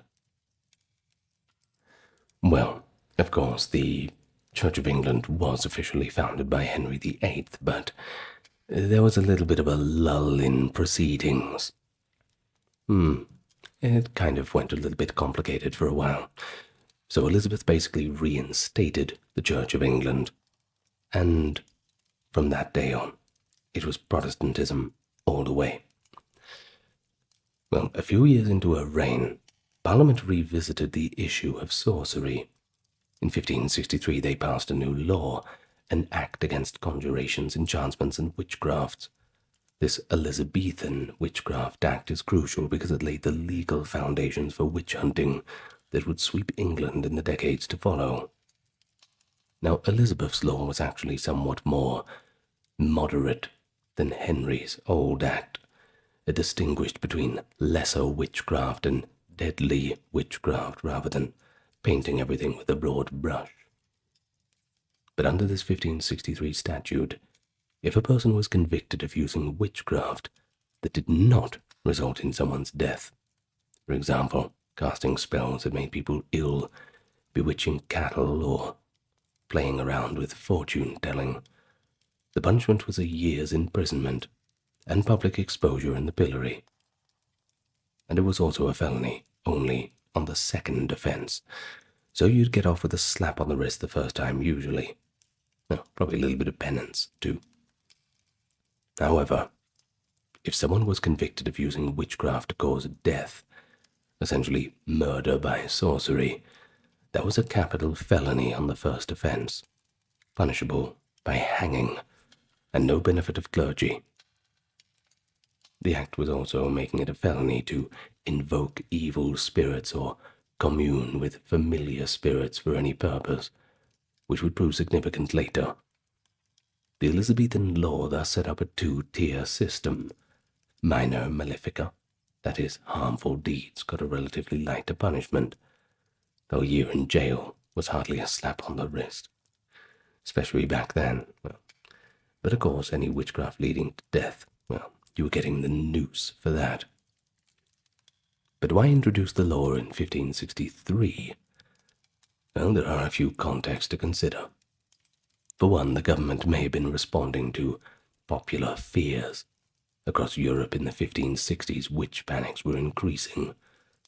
And though England lagged behind, the rumblings of witch fears were certainly gaining momentum. There had been a notable case in 1560 of a supposed conspiracy to kill Queen Elizabeth by magic. A man named John Dee, who I've done a video about, later famous as an astrologer, was at one point questioned for casting horoscopes of Elizabeth, though nothing of it came legally. He was also a very close friend of hers for quite some time. Also, Elizabeth's religious sentiment was Protestant, and Protestant theology took witchcraft very seriously as a form of devilry that has to be stamped out. Interestingly, the newly Protestant Scottish Parliament passed its very own harsh witchcraft law in 1563 too. So, I suppose the act could be seen as the English state aligning with the broader European Christian, now Protestant, determination to punish sorcery as a crime of both God and society. But it is worth noting that Elizabeth herself was not personally zealous about witch hunting. She wasn't another witch finder. She wasn't like Catherine de' Medici. But her reign did provide the legal machinery and ultimately the religious atmosphere that allowed the trials to flourish. And indeed, witch fever swept across England in the late 16th century once the law was in place. For the first time, local magistrates and justices of the peace had a clear statute authority to arrest and try people for witchcraft, even if church courts were no longer involved. So by the 1570s and 80s, we see rising numbers of witchcraft accusations in villages and towns. Most accused witches were elderly, poor women, often widows, who lived on the margins of their community. Well, it was mainly partly because of these traditional prejudices that they were the victims. They were thought to be more susceptible to temptation by the devil, more likely to engage in petty malice born of envy or anger, and gossip, I suppose. Also, many accused women were healers or wise women whose folk practices could look suspicious in a devout Christian context. A neighbor might visit a wise woman for a remedy once a week, but then accuse her of cursing a cow the next week when relations had soured.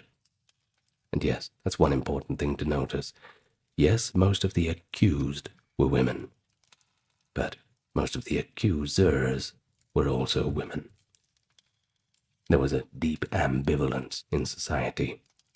As one observer in the 1580s noted, calling someone a witch or a wise woman is pretty much the same thing, but the difference was whether her magic was currently helping you or believed to be harming you. Many villagers relied on folk healers, but simultaneously feared their power.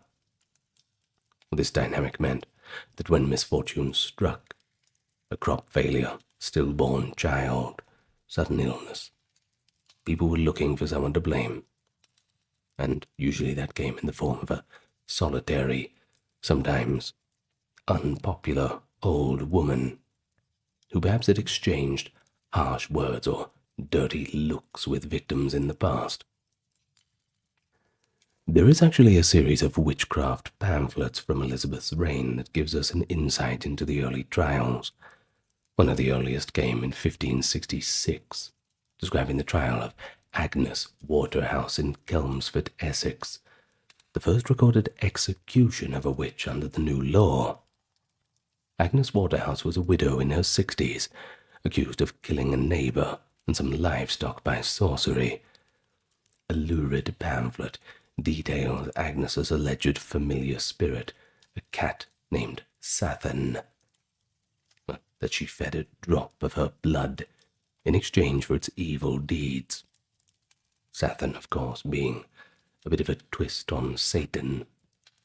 Not very creative accusation, I suppose. But Agnes confessed, reportedly admitting that her demonic pet had killed her husband and others at her bidding. She was hanged for the crime. The trial also roped in her daughter Joan and another woman, Elizabeth Frances, who interestingly had first owned the cat and passed it on to Agnes. The case already shows hallmark features: a network of women accused together, a familiar spirit in animal form. That is one uniquely English twist in many witch tales, by the way. And a confession, likely extracted under duress or cunning interrogation. Importantly, and this is very important, torture was technically not legal in ordinary English criminal procedure. But that didn't stop them. It didn't stop them doing different kinds of torture. There wasn't any stretching on the rack or anything, but they certainly kept people awake all night, or just terrified them into talking.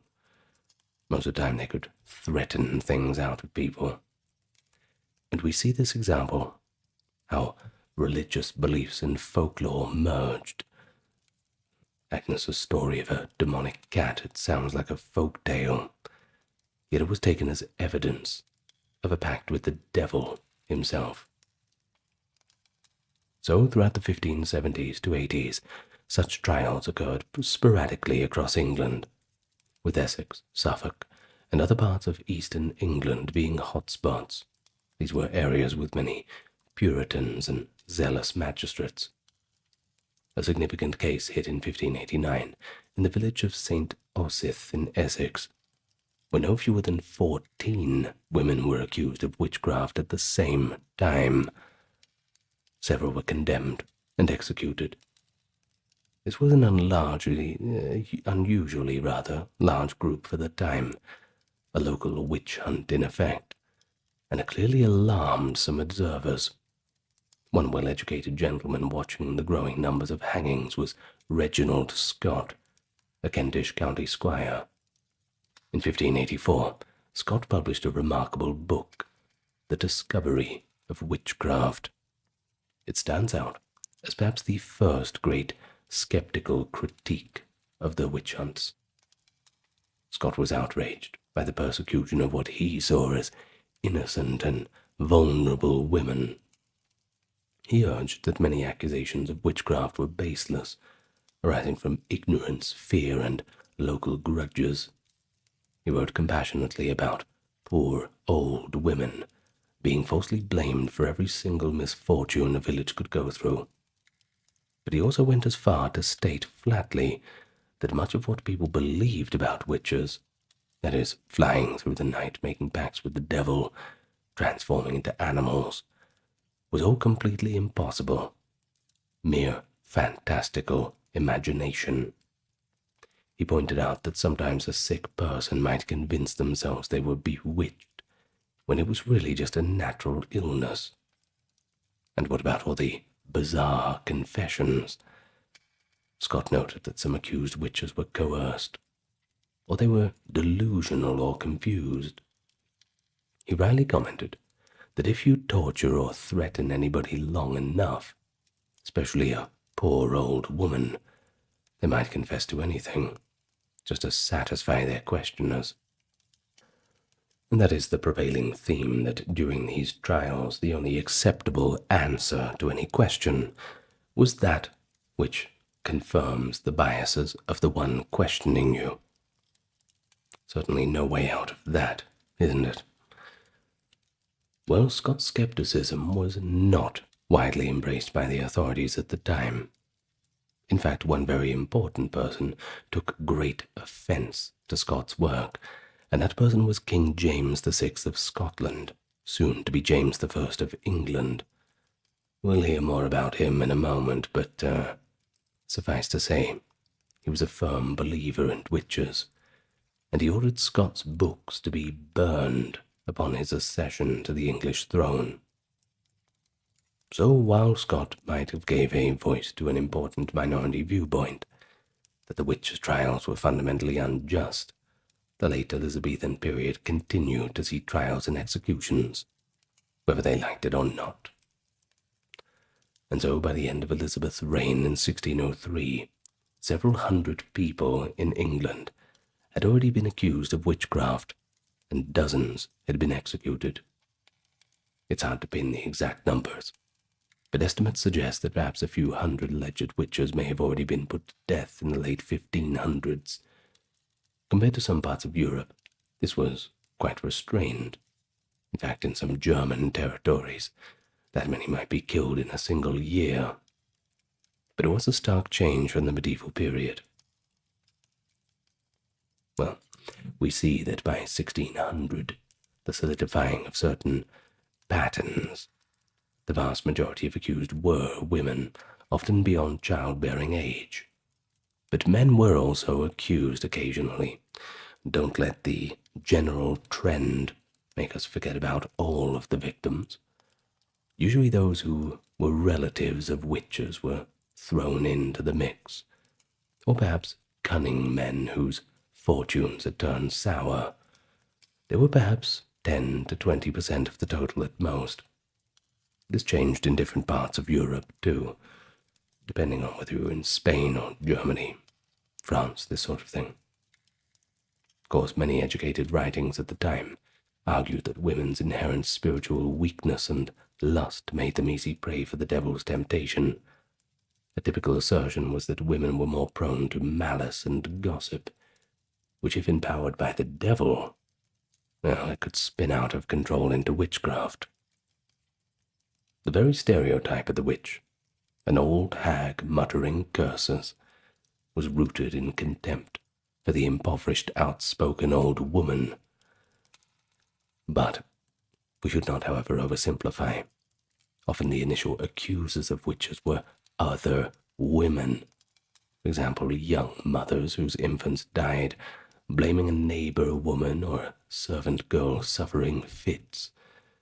Witch hunting was not just this matter of all the men getting together and persecuting the women. It was a broader societal phenomenon, where many shared the belief that female witches were causing harm. Still, the power dynamic at the top, male judges, clerics, and demonologists examining female suspects, show a little bit of a bias, sure, but it's not a bias of men versus women.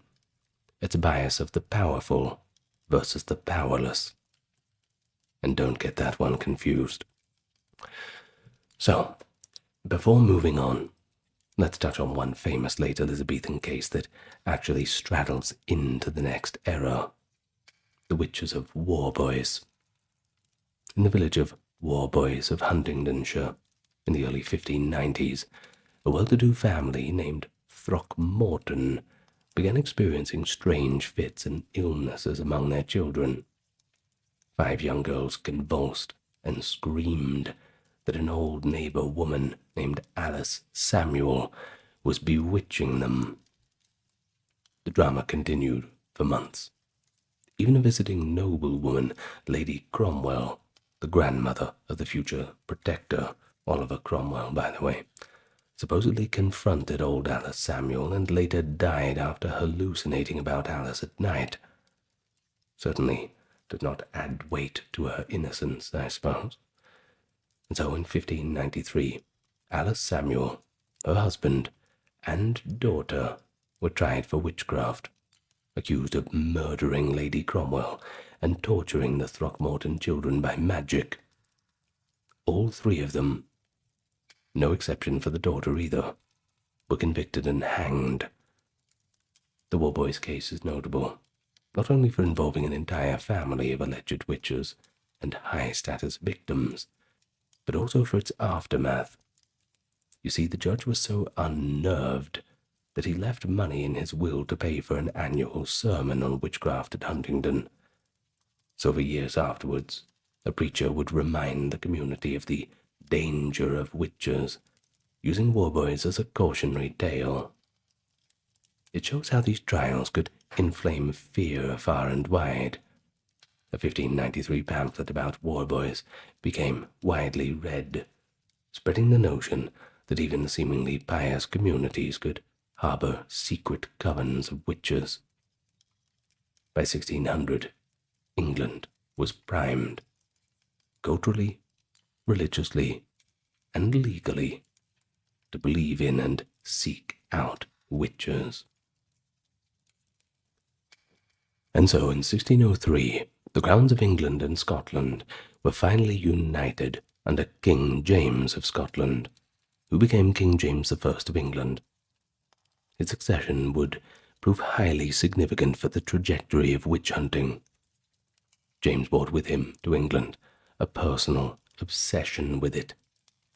In Scotland, he had been deeply involved in witch hunting during the 1590s, a time when Scotland saw fierce persecutions.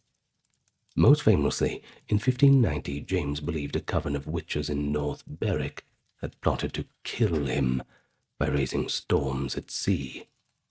He narrowly survived a tempest while sailing, and took it as an assassination attempt by sorcery. This experience convinced him of the fearful abounding of witches, even personally interrogated some of the accused Scottish witches under torture.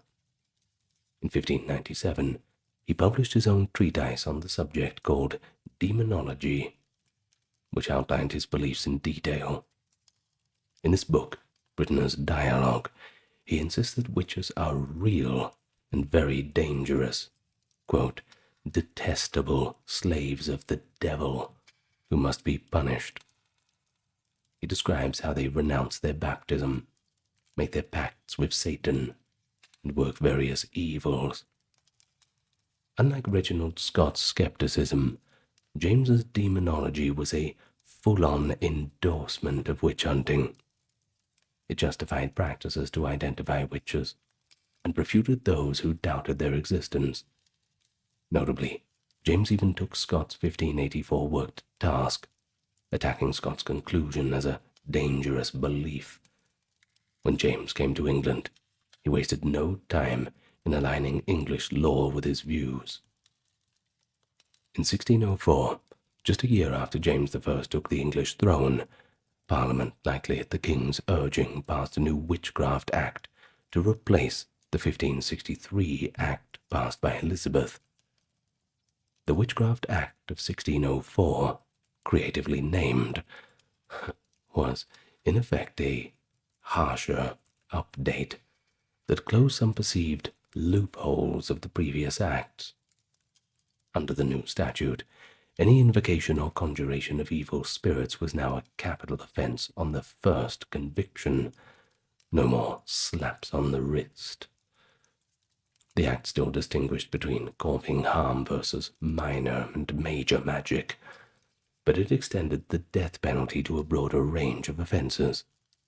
For instance, if a person shall consult, covenant with, entertain, or employ any evil or wicked spirit for any purpose, they were now guilty of a felony without the benefit of clergy, i.e., you were getting executed. This specifically targeted the demonic pact element of witchcraft, where Elizabeth's law focused on the result, the harm done. James's law focused on the interaction with the devil or familiar spirits as the worst of all crimes. It's pretty clear that James's theology shaped this. He saw witchcraft as a uniquely evil thing, not because of the harm to victims, but because the witch was spiritually allied with the devil, and that was a direct attack on God. The 1604 Act also eliminated the need for a second offense in cases of lesser witchcraft. Many more forms of magic became felonies outright. In practical terms, the Act empowered witch hunters to cast a wide net and to prosecute even cases where the only, quote, evidence might be that someone kept a cat in the house or attempted to contact the dead, etc., even if no murder or any harm had occurred. Under King James, the early 17th century became the peak of witch hunting fervor in England. Not that James personally attended many trials. He did attend at least one in 1605, and reportedly examined a witch personally in 1616, but his reign certainly set the tone. English demonologists and preachers in this period also produced works echoing the king's beliefs. For example, the renowned Cambridge theologian William Perkins published, quote, a discourse of the damned art of witchcraft posthumously in 1608, arguing vigorously that witchcraft was real, and that it was the duty of all Christian magistrates to seek out and prosecute witches. Even asserted that a witch could be convicted on circumstantial evidence alone if the facts pointed to it strongly enough, reflecting a zeal that threatened the usual caution of English law. Another figure, George Gifford, a Puritan minister, took a slightly more nuanced stance in the 1590s, warning that too much credulity could lead to innocent people being condemned. But even he did not doubt that witches existed, and that they had to be rooted out. Overall, among the educated classes, there was a broad consensus that witchcraft posed a genuine spiritual and social threat. But what did that really mean on the ground? The period from roughly 1604 to 1625, James's reign, that is, was seeing some of the most famous witch trials in history. Early on, in 1605, there were notable trials in Northamptonshire, where several women were hanged as witches. This case was written up in a pamphlet called The Witches of Northamptonshire. But the most infamous episode came in 1612 in Lancashire and Yorkshire. That year saw the Pendle witch trials, and another trial in nearby Yorkshire. In Pendle, Lancashire, a witch hunt unfolded that gripped the public imagination then and ever since. It began when a peddler, that is a travelling merchant, had a stroke after a teenage girl, Alison Devis, allegedly cursed him for refusing her alms. The incident spiraled. Authorities began investigating the Devis family and their rivals. Another family, headed by an old woman nicknamed Chattox, was thrown into the mix. Accusations flew of mysterious deaths, of clay figures used to curse people, and coven meetings on Pendle Hill, and by the end, 12 people were charged with witchcraft in the Pendle case, an unusually large number. One died in jail, one was acquitted, but 10 of them were found guilty, and they all got executed. But what is the real extraordinary thing is that among the chief accusers was a 9-year-old girl, Janet Devis, who calmly testified against her own mother, her own brother and neighbors, claiming she'd seen them all sneak out at night and go to a witch's sabbath. The court took the evidence quite seriously, something that even at the time made some uncomfortable, as children were not usually reliable witnesses.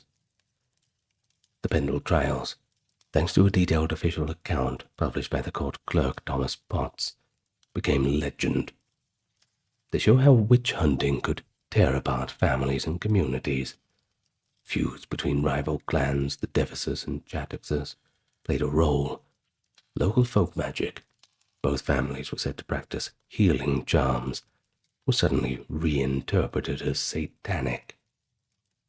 Pendle also underscored the gender aspect too.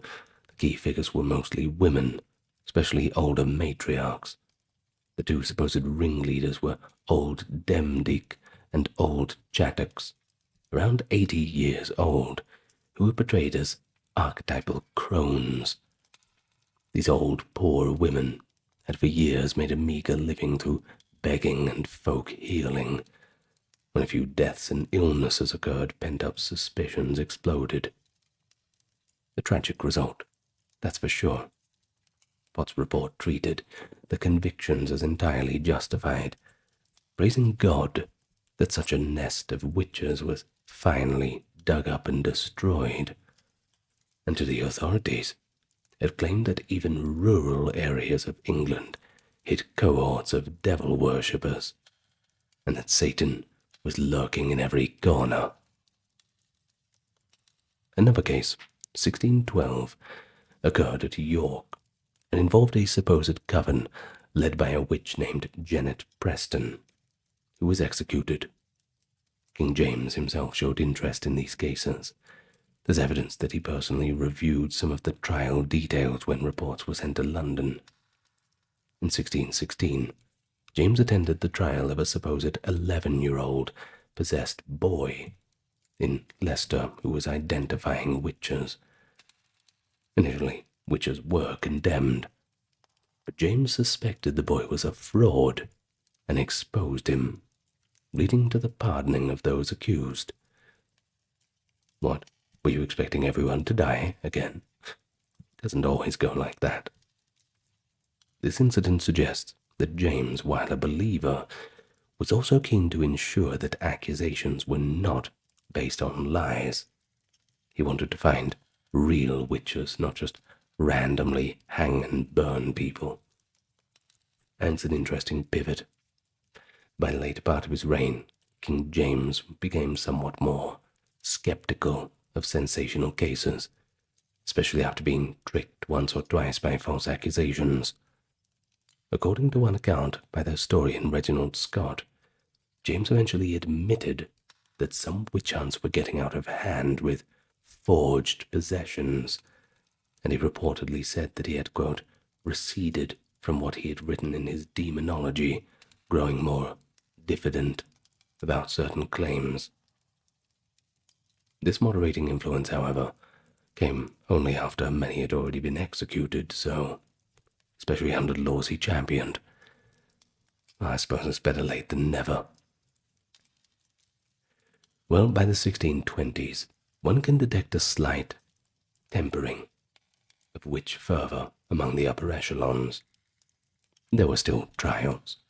For example, another large witchcraft panic occurred in 1634 in Lancashire, sparked by a 10-year-old boy named Edmund Robinson, who claimed to have stumbled upon a witches' gathering. Dozens were arrested, and some confessed incredible stories. They allegedly said that witches could transform into animals and feast on flesh. But when this case was referred to London for review, the Privy Council under King Charles I grew doubtful, and the boy eventually admitted that he made the whole thing up for attention. Most of the accused were released. Unfortunately, we don't really know what happened to the boy, but I can imagine he was not popular after this. This Pendle swindle, as it was called, of 1634, is quite important, because it shows that the increased skepticism from authorities about mass accusations and spectral evidence was around well before the formal end of the trials. It foreshadowed a shift, but that shift would be disrupted by the chaos England was about to enter. And if you know anything about the reign of Charles I, you know what I'm talking about. The Civil War. If the reign of James I saw the height of official witch-hunting zeal, the 1640s took it to a fever pitch among the general populace. You see, England was embroiled in the Civil War from 1642 to 1651 between king and parliament. Its conflict brought great social upheaval. Law and order strained, communities destabilized, and a fervent Puritanism grew strong in parliament-controlled areas. Amid all the turmoil, emerges one of the most notorious witch hunters in history, Matthew Hopkins. He styled himself, or was later dubbed, the Witch-Finder General. From 1644 to 47, Hopkins and his associate John Stern conducted aggressive witch hunting, primarily in eastern England, so we're talking Suffolk, Norfolk, Essex, and Cambridgeshire. This was effectively England's witch hunt panic, akin to what happened in parts of Germany or France earlier, but compressed into just a few years. Hopkins was a young gentleman in his 20s from Manningtree, Essex, who claimed to have uncovered a coven of witches meeting near his house. According to his account, he overheard witches talking to their spirits and swiftly took it upon himself to inform the authorities and assist in bringing them to justice. By 1645, with the Civil War raging, Hopkins and Stern found receptive audiences for their services. Local Puritan magistrates, feeling threatened by both external war and internal devilry, welcomed someone who professed expertise in solving their spiritual problems. So Hopkins traveled from town to town, offering to investigate witchcraft cases. For a fee, of course. Because if you're good at something, don't do it for free. The fact that he was paid, and sometimes quite handsomely by town councils for each witch that was found, raised a few eyebrows, even among contemporaries and certainly later critics. It suggested a mercenary motive entwined with this supposed holy mission, and, well, in our modern thought, it looks pretty obvious what he was doing. But this wasn't the real controversy.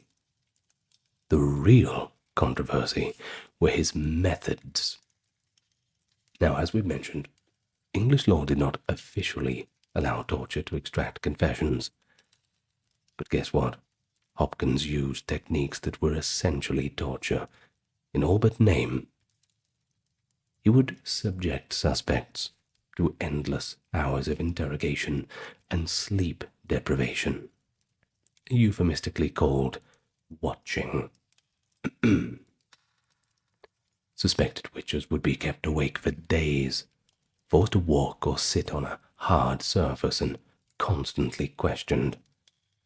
The idea was that a witch's familiar spirit would come to them if they fell asleep, or so preventing sleep would force the witch to eventually summon it, or at least to confess out of sheer exhaustion. Well, you'd think that they would want them to go to sleep, and then watch them from a distance, and then see if the familiar would come, right? But perhaps they knew that no familiar was going to come. Well, another method was the infamous swimming test, which sounds even worse than an actual swimming test. But this was based on folklore. Since witches had renounced their baptism, water, the medium of baptism, would simply reject them. Hopkins' team would tie the accused's hands and feet, often the right thumb to the left toe, and lower them into a pond or moat on a rope. Well, if the person floated, this was taken as a sign of guilt. The water had cast her out. But if she sank, she was presumably innocent, though too much innocence in this test could lead to drowning if not pulled up in time. But then again, it was a cruel paradox, because although Hopkins later denied using the swimming test frequently, and one Anglican clergy, indeed the able divines, condemned it, it was certainly used on some occasions. Many women reportedly floated, possibly due to their clothing trapping air or just simple physics of the human body, and thus were branded witches. But let's say that there was an accident, and those women who were sinking were not rescued in time, or simply the witch-finder general was waiting at the shore saying, "Don't worry, she'll float in a minute." Well, when she didn't, all's well that ends well, because the innocent get to go to heaven. But Hopkins also relied on physical examination for the devil's mark. Midwives, or search women, they were called, would be appointed to inspect the accused's body for any strange mole, birthmark, or an insensitive patch of skin. There could be a hidden nipple for a suckling of a familiar. Such marks, of course, can be found on virtually anyone if you look hard enough, and perhaps imaginatively enough. A mole or wart could be interpreted as the witch's teat. There are accounts that if prickers, as they were called, wanted to prove a spot insensible, they sometimes used trick knives with retractable blades, so a person wouldn't feel the prick because the blade never actually pierced, making it seem like a devil's mark that doesn't bleed or hurt. Hopkins was essentially professionalizing witch hunting as an industry beyond what had been done before in England. A pioneer, I suppose. Of course, the results were staggering. In Essex, Sussex, Norfolk, and surrounding areas, scores of people were getting the rope in 1645 to 1647, all due to Hopkins' crusade, pocketing a little bit of coin for each one. For perspective, more people were hanged for witchcraft in those 2 to 3 years than the entire previous century of English history. Exact numbers debated, but estimates range from at least 100 to perhaps 200 executions were solely attributed to Hopkins and his followers' activities. In fact, on a single day in 1645, 19 witches were hanged at Chelmsford, a grim record for England. Most of Hopkins' victims fit the usual profile: old women. But some were unusual. Men were accused too, including clergymen. One famous victim was John Lowes, an elderly vicar in Suffolk, who had a reputation for being, well, quarrelsome. Hopkins swam him, found a supposed mark, forced a confession. The poor vicar, after days of torment, admitted to everything from sinking ships by witchcraft to having imps named Tiffany and Vinegar Tom. And Lowes was executed. The inclusion of a man of the cloth among the victims certainly shows how indiscriminate the panic had become.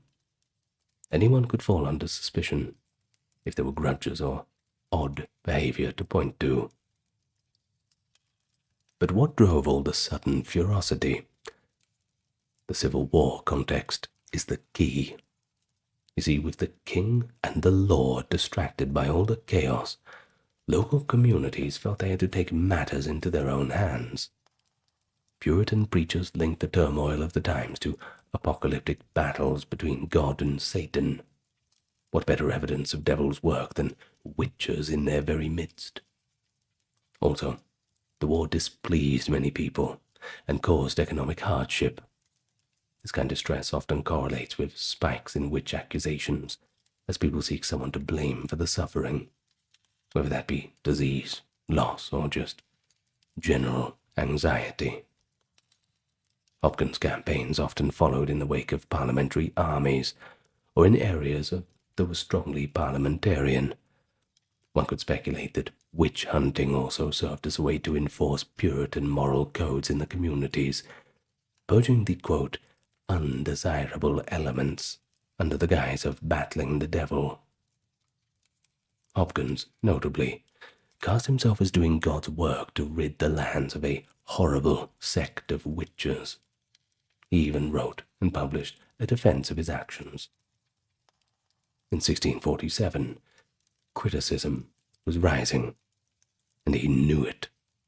He issued a pamphlet titled The Discovery of Witches, borrowing the title from Scott's old work, but opposite in intent. Hopkins answered questions from doubters in it. One objection was that only a witch could catch a witch, implying Hopkins must be in league with the devil to know so much. Basically, takes one to know one. Hopkins cleverly retorted with scripture. If Satan be divided against himself, how shall his kingdom stand? He insisted his knowledge came from experience and diligent inquiry, not from any dark alliance. He also downplayed the more unsavory methods, claiming perhaps disingenuously that he had left the swimming test because authorities had frowned upon it. Well, the work reveals a man both zealously convinced of his mission and defensive about his reputation. He was, after all, encountering pushback. People didn't like him showing up and just killing everybody. Some villagers began to resent the expenses of the trials and the flimsy evidence used, especially when they got the bill at the end. And some in authority were uneasy about how far things had gone. And so, by late 1646, the backlash had truly begun. Now, when we speak of the backlash, immediately we think of one brave Puritan minister, that is John Gall of Great Staughton, who preached and wrote against the excesses of the witch-finder. And it's gutsy to go up against the witch-finder, that's for sure. His 1646 book, Select Cases of Conscience Touching Witches and Witchcraft, cautioned magistrates not to trust every accusation or use unlawful means. He pointedly criticized employing common superstitions to catch witches, basically a jab at Hopkins' methods. Gall noted that many poor creatures, as he put them, were being condemned on dubious grounds. This, along with the complaints from some towns about Hopkins' fees and a sense that innocent people had died, led to a full investigation. Legend has it that Hopkins himself was subject to a swimming test in Norfolk by skeptical officials fed up with him, though the story might be apocryphal. But you kind of hope that it is true. What we do know is that by 1647, the witchfinder's momentum was well and truly broken. Get a real job, Matthew. Well, he didn't have time to get a real job because he died in that very same year. Neither did he have time to face justice. Tuberculosis got him.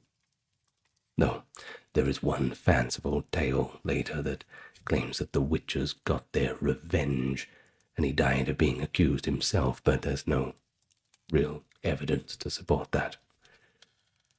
With his death and the end of the war in sight, the brief but intense witch panic had subsided.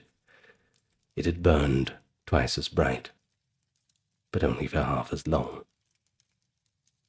Now, the Hopkins episode is both the high water mark and the beginning of the end for the English witch trials, certainly leaving a bitter aftertaste.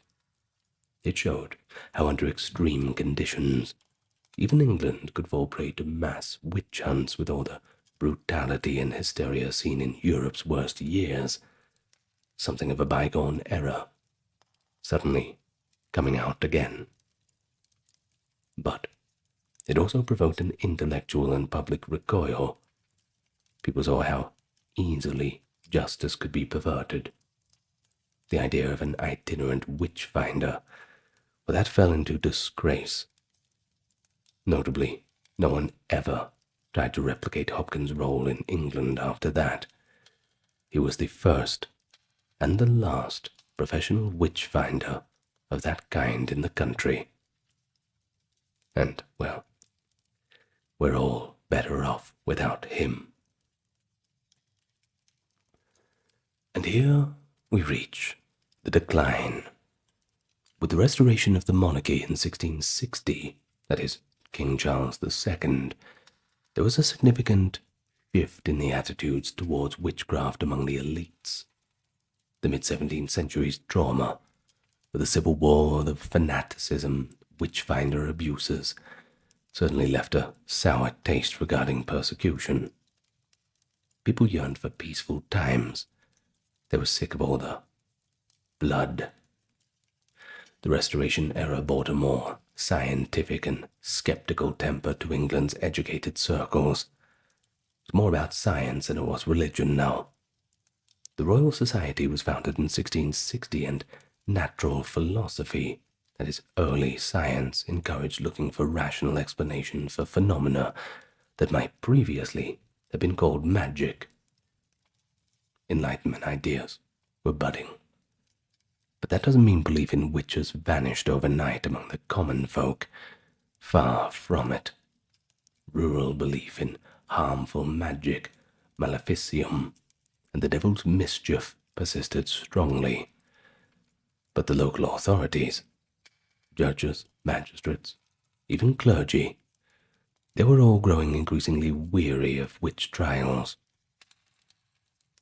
In the decades after 1660, trials in England became fewer and tended to result in acquittals or dismissals rather than, well, executions or even imprisonments.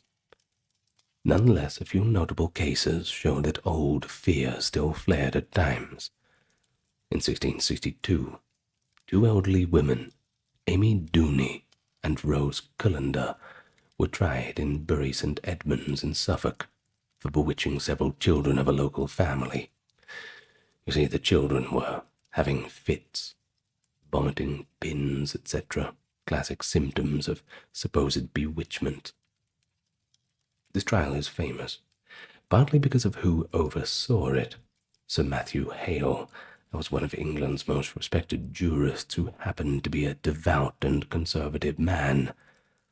Despite the somewhat dubious evidence, much of it resting on the testimony of young children and the discovery of some molded, quote, witch cakes. I wonder how they taste. Well, Hale believed that the children's afflictions were genuine, and that only witches could be responsible. So, he instructed the jury that witchcraft was indeed real, quoting the Bible for authority. You certainly wouldn't be quoting Malleus Maleficarum or Matthew Hopkins' book in those times. Well, notably, a then young scientist present, Thomas Brown, physician and author, suggested that the fits might be natural impostures, that is, illness or fakery even, but he also entertained that the devil could act through witches. But in the end, science could not save them. Dooney and Cullender were found guilty and executed.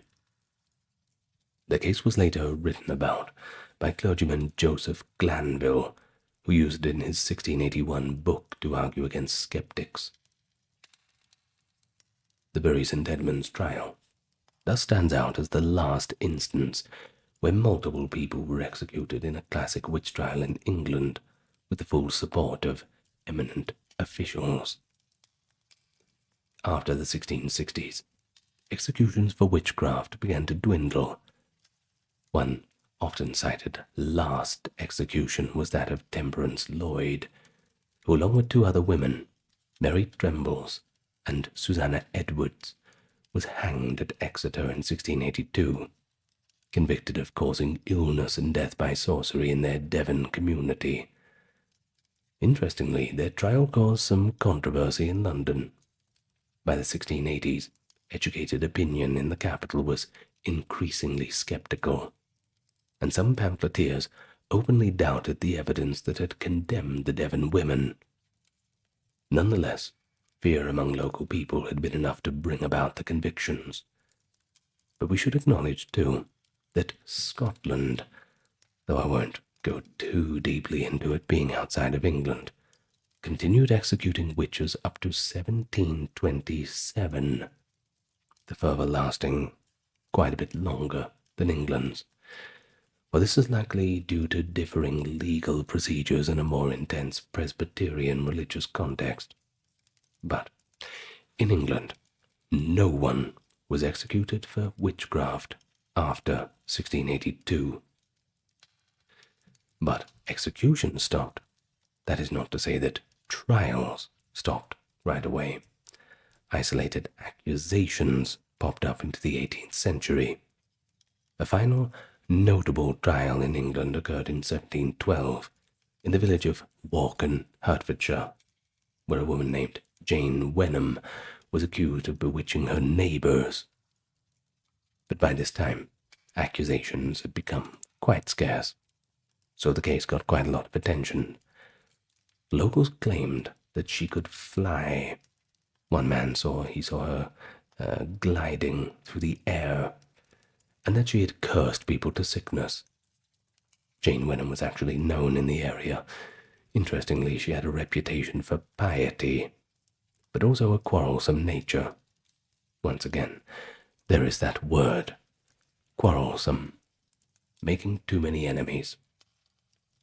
After a dispute, someone had labelled her a witch, and the rumour mill took off. After all, it's a small town. She was brought to trial, and a jury convicted her of witchcraft. However, the judge in 1712 Sir John Powell was skeptical of the evidence. He famously quipped, when told that Wenham had been seen flying, that there was no law against flying, which, I mean, he's right. It's quite funny, but yes, he's correct. Though bound by the jury's guilty verdict, Powell used legal maneuvers to delay and effectively ensure Wenham was not executed. Instead, she was given a royal pardon by none other than Queen Anne, and released. The outcome, a conviction overturned by pardon, illustrates how in the 18th century a higher authority in England was strongly inclined to mercy or doubt in witch cases. Educated society increasingly viewed the trials as embarrassing relics of a superstitious past that no one wanted to go back to. And so, Jane Wenham lived many more years under the protection of a sympathetic Whig gentleman. She's often called the last witch of England. Now, the final chapter in English witchcraft legislation came in 1735, when Parliament passed a new Witchcraft Act, but this one was very different in spirit from the earlier laws. The Witchcraft Act of 1735 essentially declared that witchcraft was not real, and that claiming to have magical powers was fraudulent. The law repealed the Elizabethan and Jacobean witchcraft statutes. From 1735 onward, you could no longer be prosecuted for practicing witchcraft. You could be punished for pretending to practice it, effectively branding all professed witches, fortune tellers, conjurers, as con artists. Well, under this act, penalties were relatively mild. The worst you'd get was up to a year in prison, but you'd mainly just get a fine. And of course, no one was going to get executed. The 1735 Act marks the legal end of the witchcraft era, and it reflects the triumph of the Enlightenment view that what people used to call witchcraft was either trickery or imagination, and the proper targets of law were not supernatural minions of the devil, but those who exploited the credulity of others. And here's something telling. One of the motivations for the new law was the persistence of fortune tellers and folk healers taking advantage of ignorant people. The law wanted to snuff out any remaining superstition by saying, in effect, if someone claims to be a witch or a wizard, we'll punish them, not because they are a witch or a wizard, but because they deceive the public by claiming to have supernatural powers. You remember that show, Crossing Over, with John Edwards? Remember that one? Yeah, it just came into my head then. That was interesting, that show. Well, it's also key to note that a change in mindset was brought about God and Satan in general.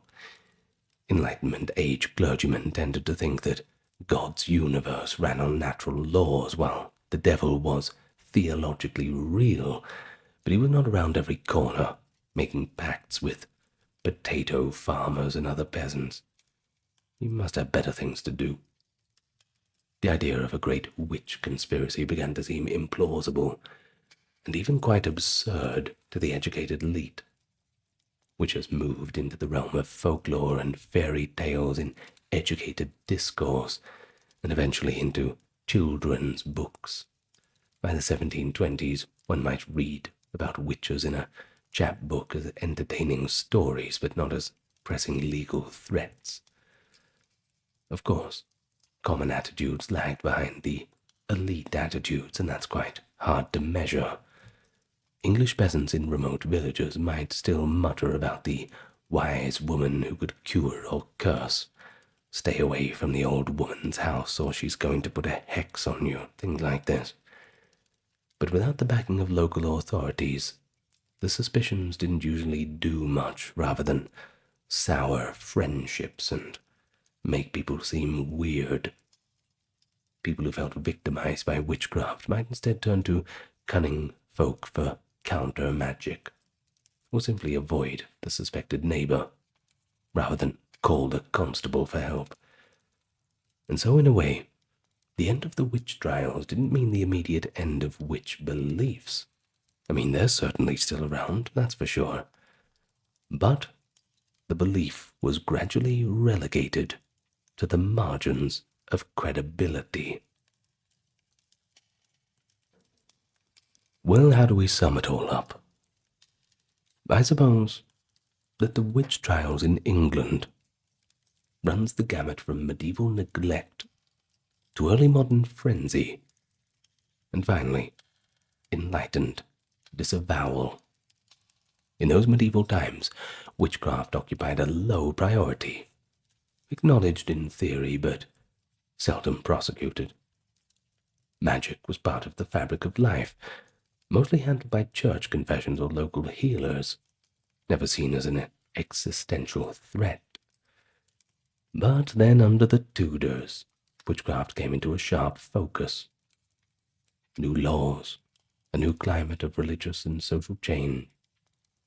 And in the late 16th and 17th centuries, see England joining the broader European witch craze, albeit less intensely than some countries. Lawmakers like Henry VIII and James I made the courts an arena for fighting supposed sorcery. Religious leaders linked witchcraft with heresy and devil worship, and society's ills were increasingly laid at the feet of maleficent neighbors in league with the devil. All of these episodes, from the Pendle Witches, the Poor Women of Warboys, and that horrible Matthew Hopkins, they showed the witch trials were not just about superstition. They were about power, control, scapegoating, and ultimately organizing the social order. Yet, even as we've seen, England's story is one of emerging skepticism and restraint. Even at the height of the panic, voices of doubt, like the brave Reginald Scott, challenged the persecution. And over time, those voices only grew louder. By the late 17th century, a kind of fatigue and disillusionment had settled in. Educated people saw too many inconsistencies and too many mistakes. Finally, that law in itself, in 1735, symbolically put the nail in the coffin. Parliament essentially said, "We don't believe in witches. We just believe in frauds." From then on, the witch folklore remained as a cultural figure. The legacy of the English trials has been lasting in culture and language. We still use that term, witch hunt, today to describe a unjust persecution of innocent people. And that's kind of a acknowledgement of the panic that once gripped the reasonable elements of society. It stands as a cautionary tale of how fear can override justice, and how our prejudices can be weaponized when authority gives them credence. And so, it's frightening in recalling how easily a society can turn on its most vulnerable under the spell of superstition and fear. But it's also enlightening in showing us how people eventually questioned and curtailed that fear, learning to seek natural explanations and demand fair evidence. A deeply human story. Fear, faith, cruelty, compassion. Well, I think we take from it not just dates and laws, but lessons about the importance of due process and the dangers of scapegoating. Perhaps next time you hear the word witch in a fairy tale or Halloween, you'll remember those very real victims behind the word who suffered in a very real historical drama that ultimately helped society turn toward greater justice and rationality. And perhaps you take a little comfort that no matter how bad things get, the pendulum always seems to swing. And one day, people eventually get justice. Let's just hope we don't have too many victims along the way.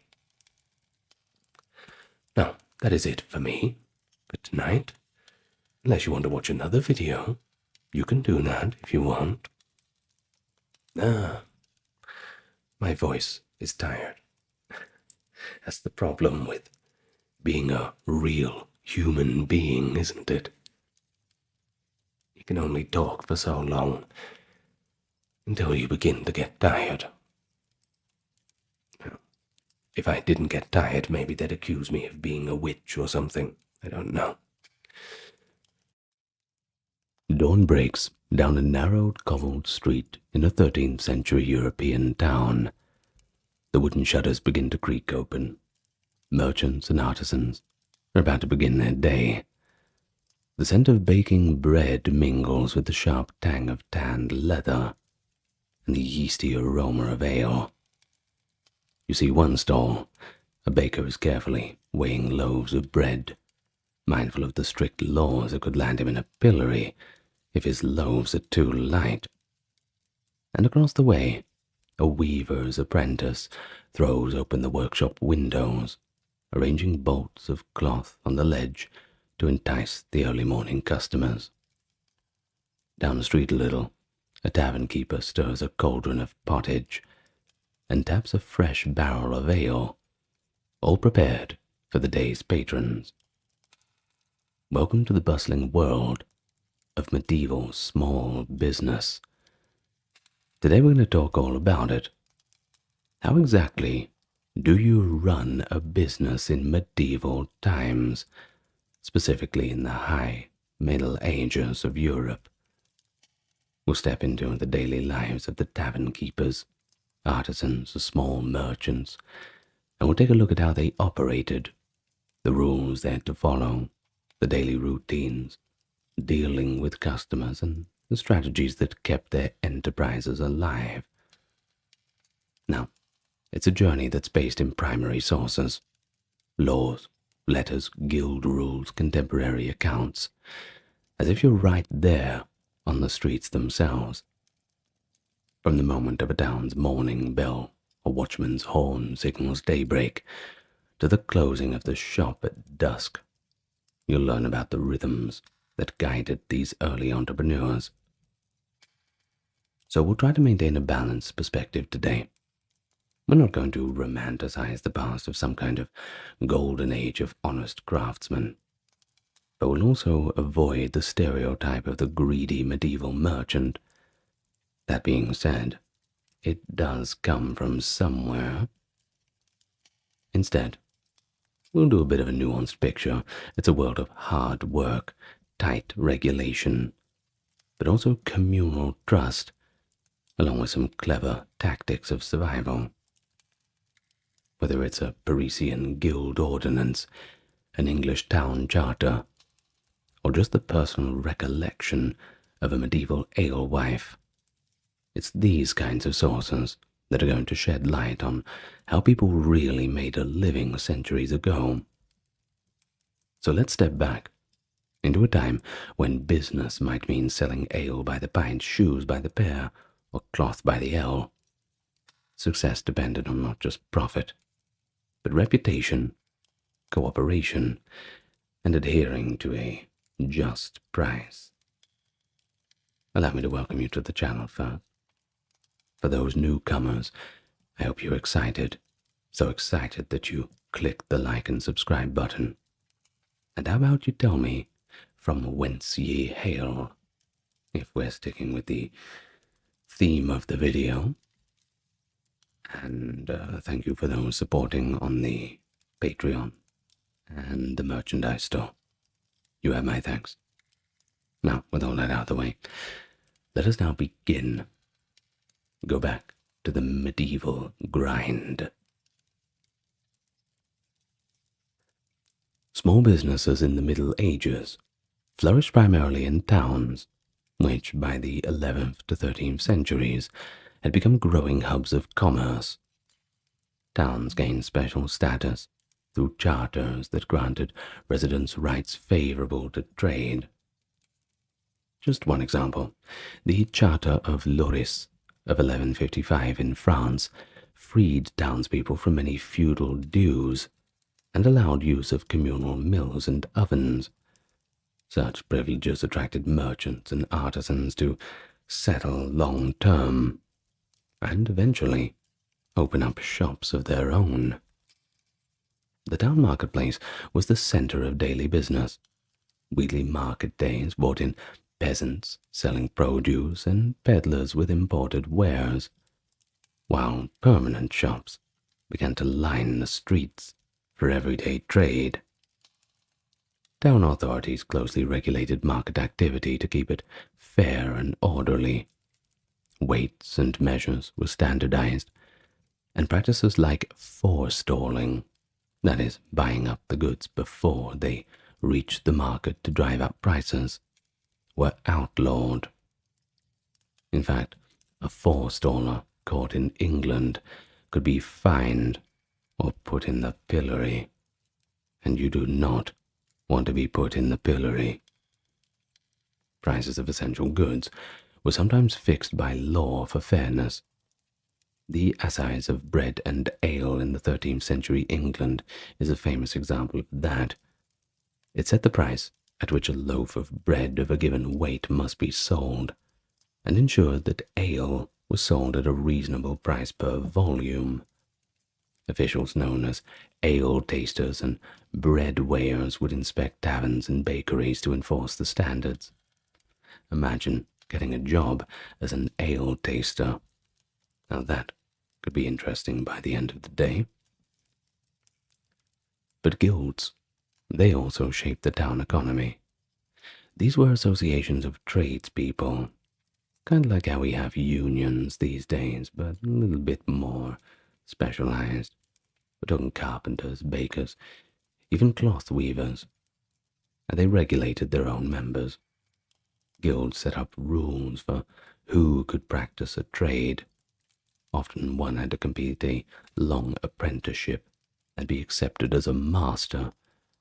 They also controlled the quality of products and fixed certain prices or wages.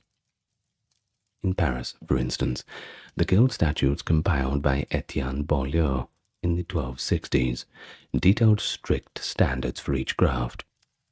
Guild rules aimed to prevent fraud and unfair competition. For example, bakers, they had to bake bread of the proper weight, and if they didn't, they would face fines. Weavers, too, they were limited in how many looms they could operate, so that no single weaver could corner the market and gain a monopoly. But the guilds also provided support. If a member fell ill or died, the guild might step in and help out their family. It fostered a sense of solidarity among local business people, and if you were doing business, you pretty much had to be in the guild. So within this framework of charters, market laws, and guild regulations, medieval small businesses found opportunities to thrive. Towns offered a concentrated customer base and a relative freedom, unlike the peasants tied to manors. At the same time, business owners had to navigate the rules, paying town tolls, respecting the just price ideal, a moral expectation not to overcharge, and maintaining a good standing in their guild and community. So this was the world in which our medieval tavern keepers, artisans, and merchants lived and worked. A world governed by both economic necessity, sure, but also communal norms. After all, everyone knows everyone. So let's talk about some things in particular. We'll start in the artisan's workshop, a bit of a blanket term, crafting things for a living. a maker. And I want you to imagine a medieval artisan, say a cloth weaver, perhaps a shoemaker, starting his day. At first light, his apprentices unlatched the wooden shutters of the workshop, opening the front of the shop to the street. They set out goods on a bench, jutting out underneath the overhanging second floor, displaying rolls of freshly woven cloth or fine leather shoes, drawing the eyes of the early customers passing by. Inside, there is the master. He's finishing his morning prayers and a simple breakfast with his family. A town watchman's horn blows to signal the curfew is lifted. Trading can now begin. And once that horn sounds, the work commences promptly. In most towns, daylight defined the work hours. Guild ordinances actually forbade working by candlelight late at night, both to prevent accidents and to ensure quality. In fact, it was believed that no fine work could be done in the dim flicker of a lamp. And so the artisan works from dawn till dusk, with a break at midday for the main meal. In the workshop, everybody has roles. The master craftsman not only produces goods, but he supervises and teaches the others. Apprentices are young trainees, often boys in their teens, bound to the master for several years to learn that trade. They fetch materials, tend the fire, and practice basic tasks under close watch. And in return for all this, the master feeds them and gives them lodging, along with teaching them a craft that will serve them for the rest of their life. And so, after years of training, an apprentice might graduate to become a journeyman, a paid worker. Journeymen are skilled artisans who work for the master for daily wages. They can eventually attempt to become masters themselves if they save enough money to produce a masterpiece to prove their skill. Master, journeyman, and apprentices often all labored in the same room. In a 13th century Paris weaver's shop, an observer noted that the house was full of looms with the master, his sons, and hired workers, all busy at their stations. Now, medieval workshops, they were usually family businesses. The master's wife and daughters commonly participated. The wife might help run the shop front, or even do the bookkeeping, and daughters could assist in lighter tasks. In a weaving workshop, for example, women and girls did much of the spinning and thread preparation. In some trades, women could even be full-fledged artisans or guild members. Paris guild records show women exclusively ran certain crafts, and across Europe, a widow often continued her late husband's trade to support the family. Thus, one shouldn't picture the medieval shop as a all-boys club. It was often a family enterprise. Throughout the day, customers come and go. A housewife stops by the shoemaker's stall to order sturdy boots, or a mercer, a cloth vendor, visits the weaver to buy bolts of woolen cloth. All these interactions, face to face, very personal. The artisan's reputation for honesty and good workmanship, now that is critical. Haggling, that's common too. Buyer and seller negotiating prices. But outright cheating is strongly discouraged by both law and guild ethos. If an artisan tried to cheat a customer, for example, a baker using too little flour in a loaf, or a dyer watering down his dye, he risks severe penalties. Town authorities did not hesitate to make an example of dishonest traders. In London, for example, when bakers were caught secretly taking dough out of their loaves, shorting the weight, that is, they were sentenced to the public pillory, with the offending dough hung around their necks. Don't do it again, all their bread was confiscated and given to the poor. Now such punishments sent a clear message: give customers fair measure. Well, I think we can have a look at some of the supermarket CEOs of our modern day and perhaps hang some dough around their necks, perhaps. But we don't want to get too political, don't we? Now, what about quality control? Well, that was enforced from within the craft. Guild wardens might inspect workshops, and a master could be fined by his guild for shoddy workmanship. Many guilds even required that workshop doors stay open during working hours so the public could see that no deceitful practices were underway. Think about the modern practice of having the glass kitchens and that kind of thing. Certainly puts a lot of pressure on the chefs, though, like animals in a zoo. Maintaining a good reputation was perhaps the most important survival strategy. As Geoffrey Chaucer quipped in a satire, an honest miller was as rare as one with a golden thumb, since many would press a thumb on the scale to overcharge. And in a world without modern advertising, think about how important word of mouth really was. Medieval advice books often counseled merchants to be truthful and fair dealing for this very reason.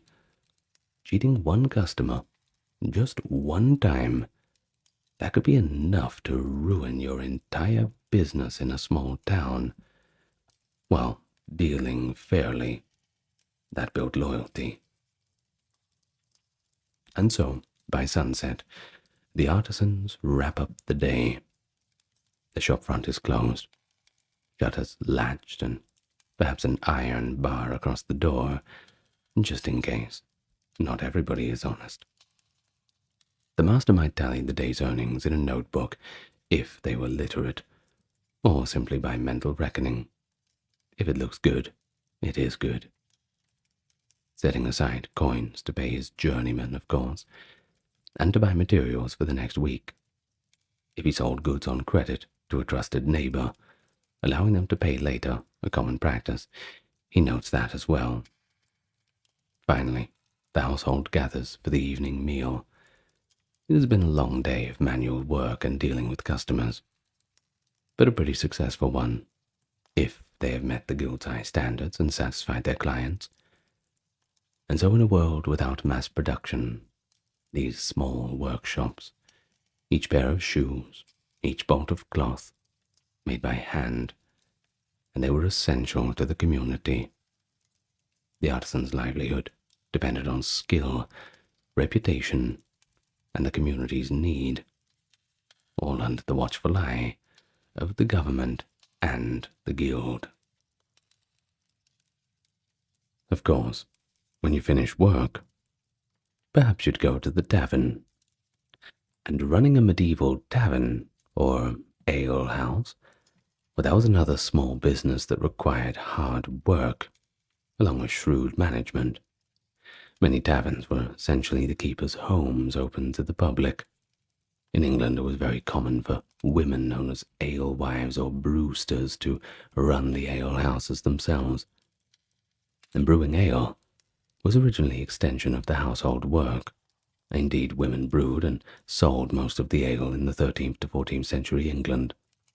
Only later, by the 15th century, did men begin to dominate the more large-scale commercial brewing of beer. A tavern keeper's day often began before sunrise with brewing. Ale in the Middle Ages was a fresh, unhopped brew that spoiled quickly, so it had to be made frequently and in small batches. In a simple alehouse, the wife might mash grain and set a new brew to ferment each morning, while also baking bread or cooking a pot of stew to serve to patrons. If the tavern doubled as an inn, the keeper also had to tend to any guests who spent the night, providing basic lodging, even just straw bedding on the floor, and some feed for the horses too. Even a small tavern would typically have a cauldron of pottage simmering and some barrels of ale ready by midday for the first customers. By afternoon and evening, local patrons arrived, villagers stopping in after work, travellers and pilgrims, a little bit hungry or a little bit thirsty, or perhaps merchants on their way through, looking to lodge overnight. One can imagine the tavern was certainly an interesting social hub.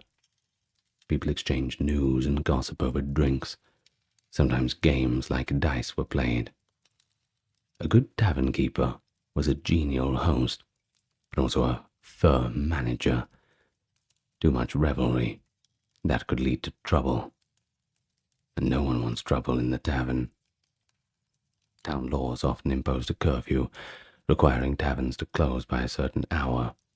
For example, if the city bell rung out around 9 p.m., that was it for the day. If an alehouse got a reputation for brawls or late-night disorder, they could be shut down.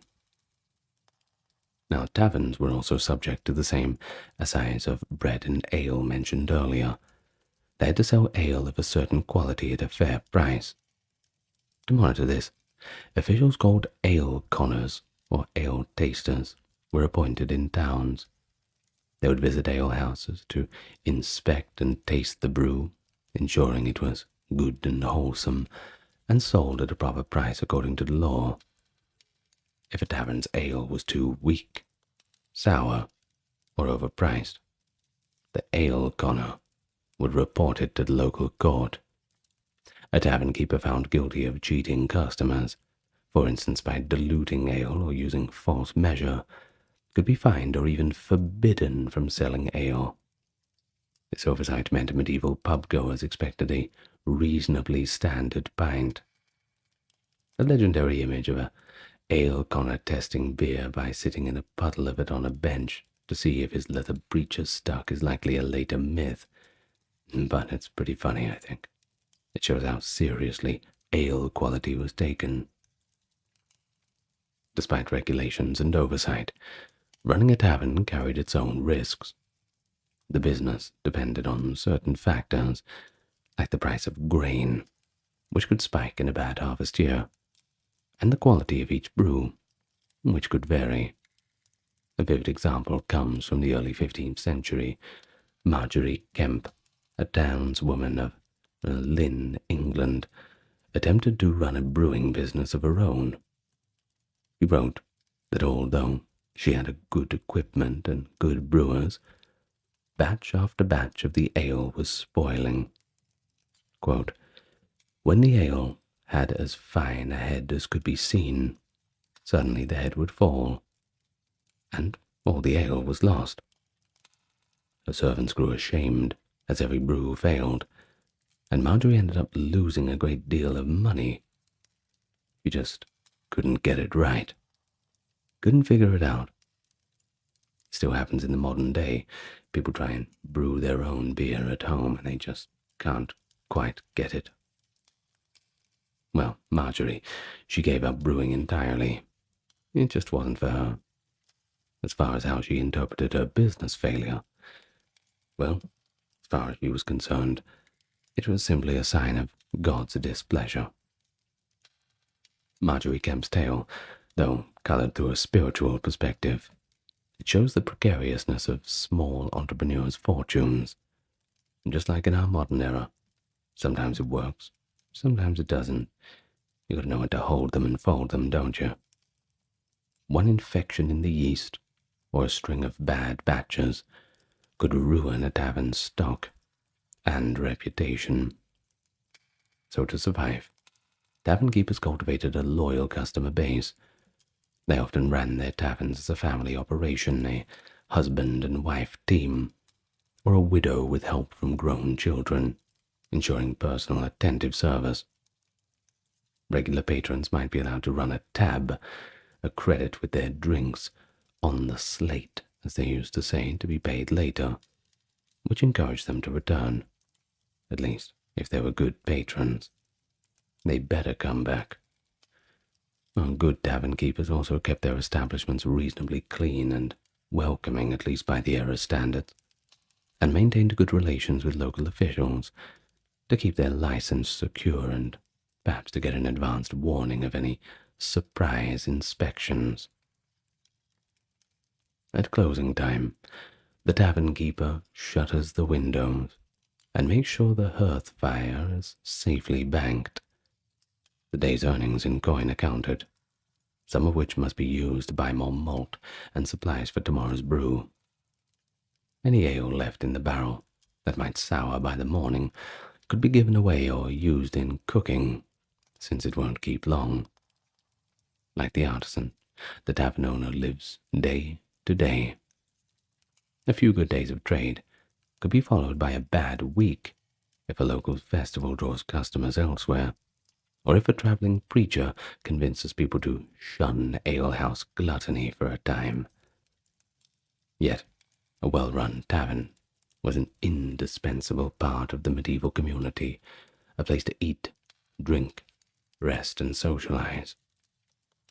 Through careful management of supply, adherence of regulation, and warm hospitality, tavern keepers managed to carve out a nice little livelihood, one cup of ale at a time.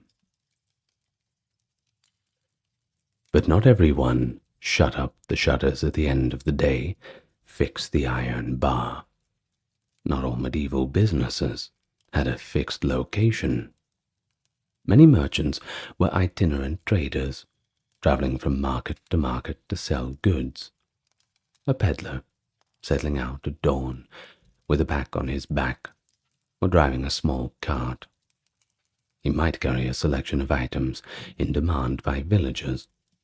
Think of pots and pans, knives, cloth, ribbons, spices, other little luxuries that are not quite made locally. These roving merchants, sometimes called chapmen in England, were a vital link between rural consumers and urban production centers. But travel in medieval times, that was strenuous, and it could also be dangerous. Our merchant has to contend with muddy roads and dense forests, and he must always be wary for bandits. When he reaches a town gate, he must usually pay a toll to enter with his goods.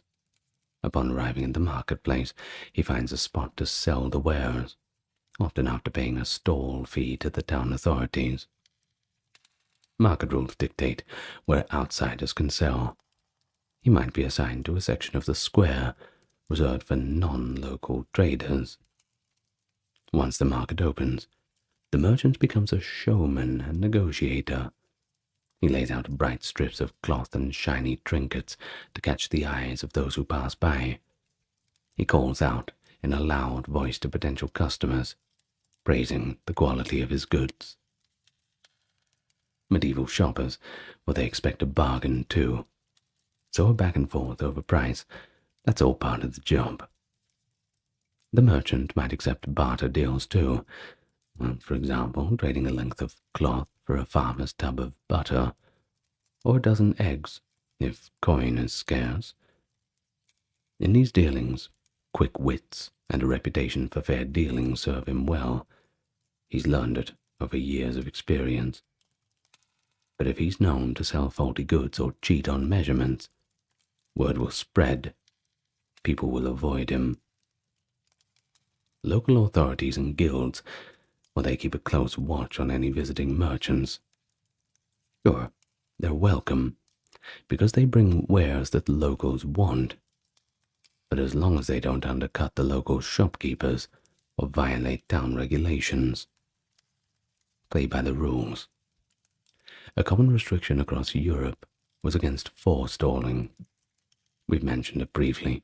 A merchant couldn't intercept producers from outside the market, buy up old goods before others had a chance.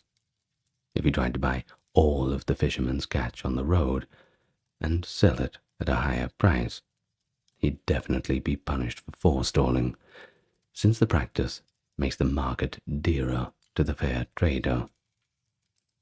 He also might face rules that he cannot sell certain goods directly to consumers if a local guild had already claimed the privilege. For instance, in some towns a traveling cloth seller could only sell wholesale to local drapers, not retail to the public. except during big fairs. Navigating these laws required a good bit of savvy. Successful merchants learned to cooperate with local guilds, sometimes by paying a small fee or offering guild members the first pick of the best goods. But all in all, the life of a small merchant, it was filled with uncertainty. Profits could be good at a bustling fair one week, but they could be disappointingly low at a poorly attended village market the next. There was never any certainty. And then there were the seasonal challenges. In winter, travel became difficult on snow-clogged or muddy roads. Many peddlers stayed put in towns.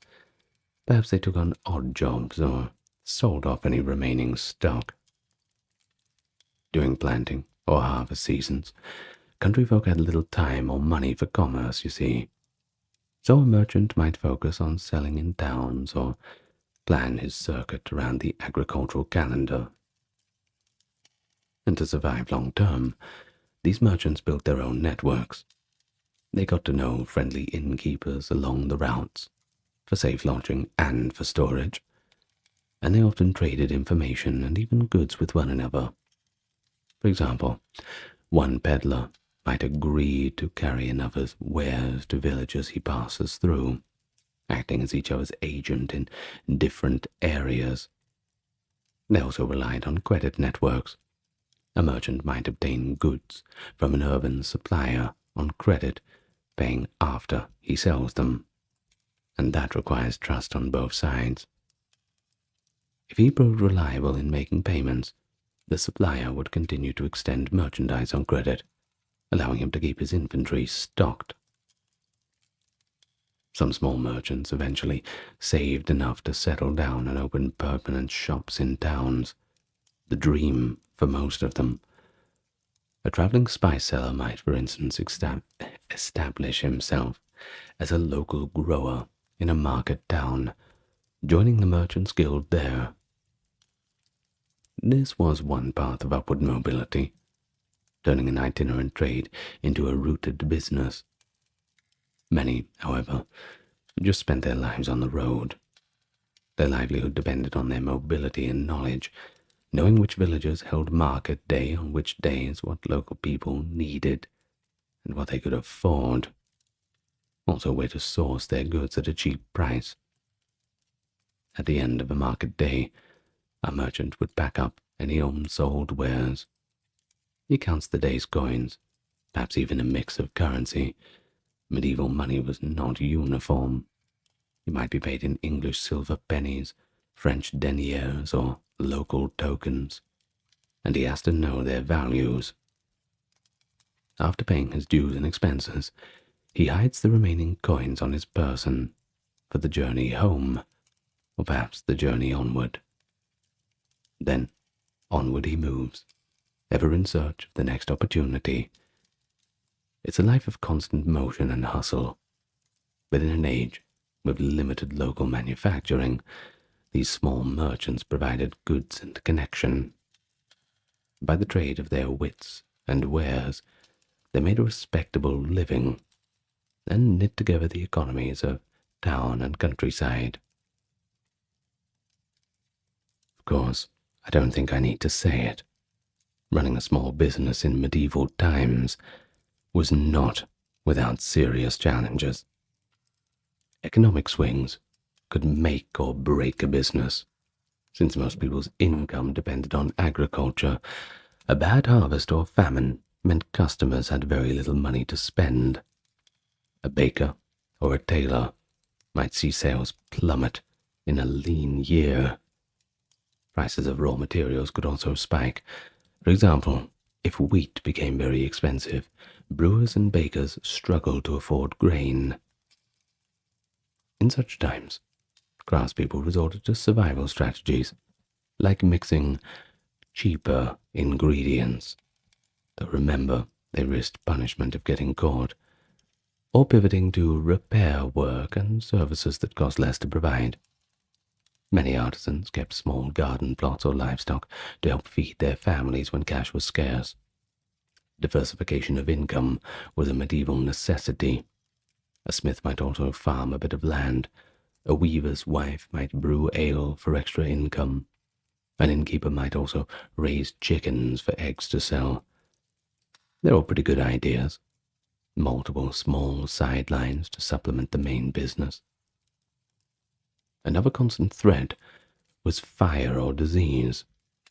Now, you see, towns, they were a dense tinderbox of wooden buildings and open hearths.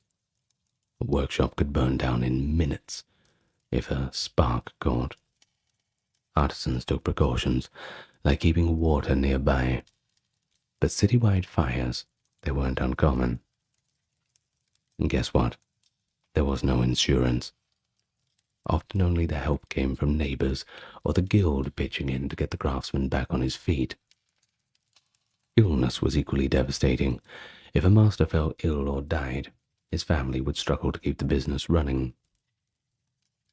The Black Death of the 14th century tragically wiped out many small businesses overnight.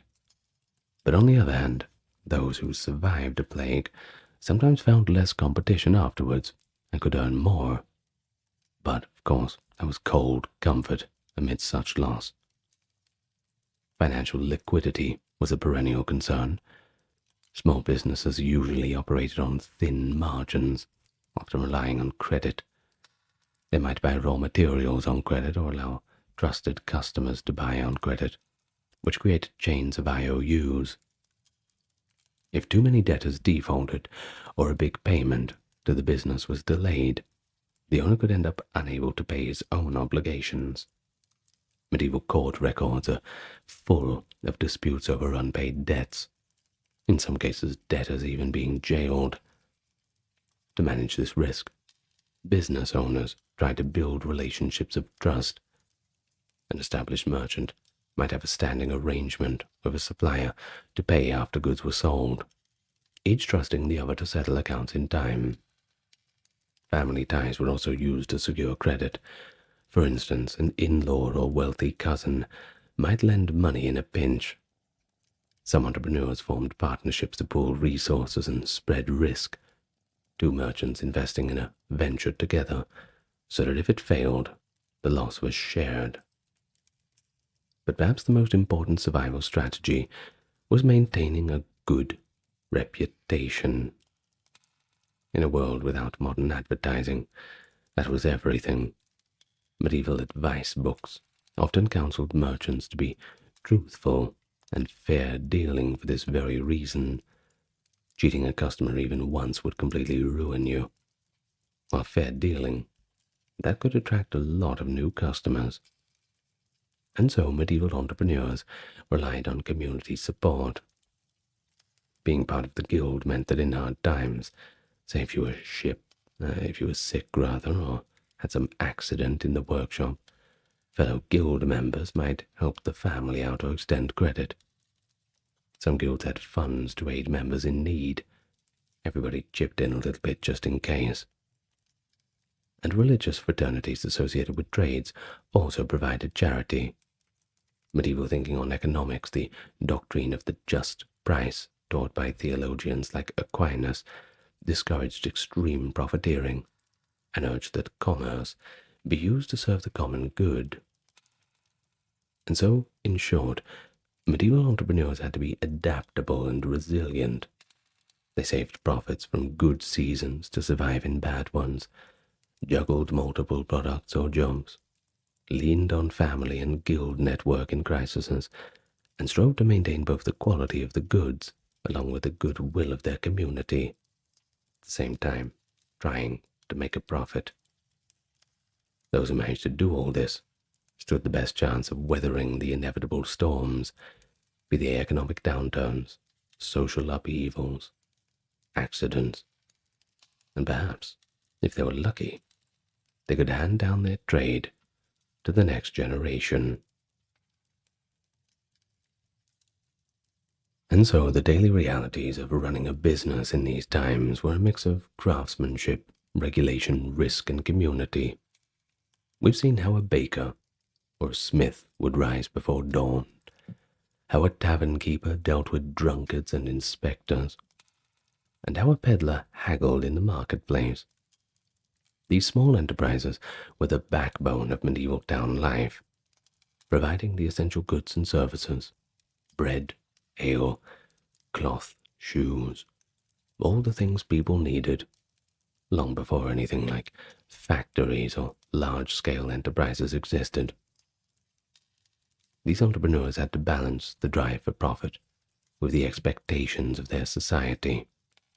Earning a living meant that you had to diligently follow guild rules, along with local laws, but also innovating enough and working hard enough to stand out. It was all about building trust. An honest reputation was as valuable as gold. In an era where transactions were face-to-face, personal integrity and relationships often determined your success. As theologian Thomas Aquinas and others insisted, commerce had to be fair and sustainable, a sentiment that medieval guilds and market courts reinforced in practice. And so, throughout our time together today, we've heard from some of those voices, from the regulations to Marguerite Kemp's candid memoirs, failing to make that beer. They paint a pretty interesting picture, and I hope that a vivid image has been put into your mind.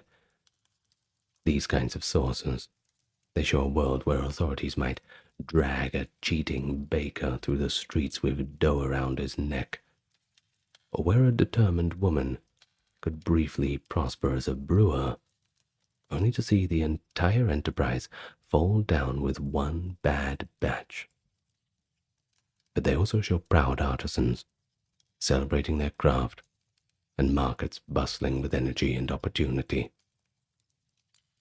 While the Middle Ages are often remembered for kings and knights and wars, it was people like the diligent artisan, the savvy tavern keeper, and the resourceful merchant who kept daily life running in the background. The challenges: meeting regulations, pleasing customers, surviving economic swings, they're all challenges that echo small business owners even today. It's all beautifully human, and all the strategies to deal with it: cooperation, quality, honesty, and adaptability, well, they're timeless too. And so, in the end, running a business in medieval times was not just about practical skill, but really social intelligence and resilience. Success was never guaranteed. It's the same in business today. But those who managed to thrive did so only by weaving together the economic with the social. They respected the rules and needs of their community, even as they pursued their own livelihood with everything they had. The world might seem a little bit distant, but the balance they struck between self-interest and the common good, well, that's a theme that continues to resonate in the story of commerce. It's interesting. We really haven't changed that much. In the late 8th century, a menace materialized on the horizon of Europe. Monastic chroniclers recorded terrifying portents: fiery dragons streaking across the northern sky, and unearthly lights flashing in the darkness, seemingly to foreshadow an unprecedented calamity. And in 793, that calamity struck.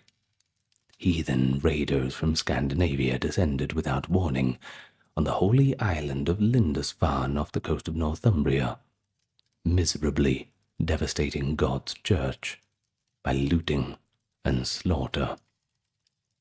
The shock of this attack echoed through Christendom.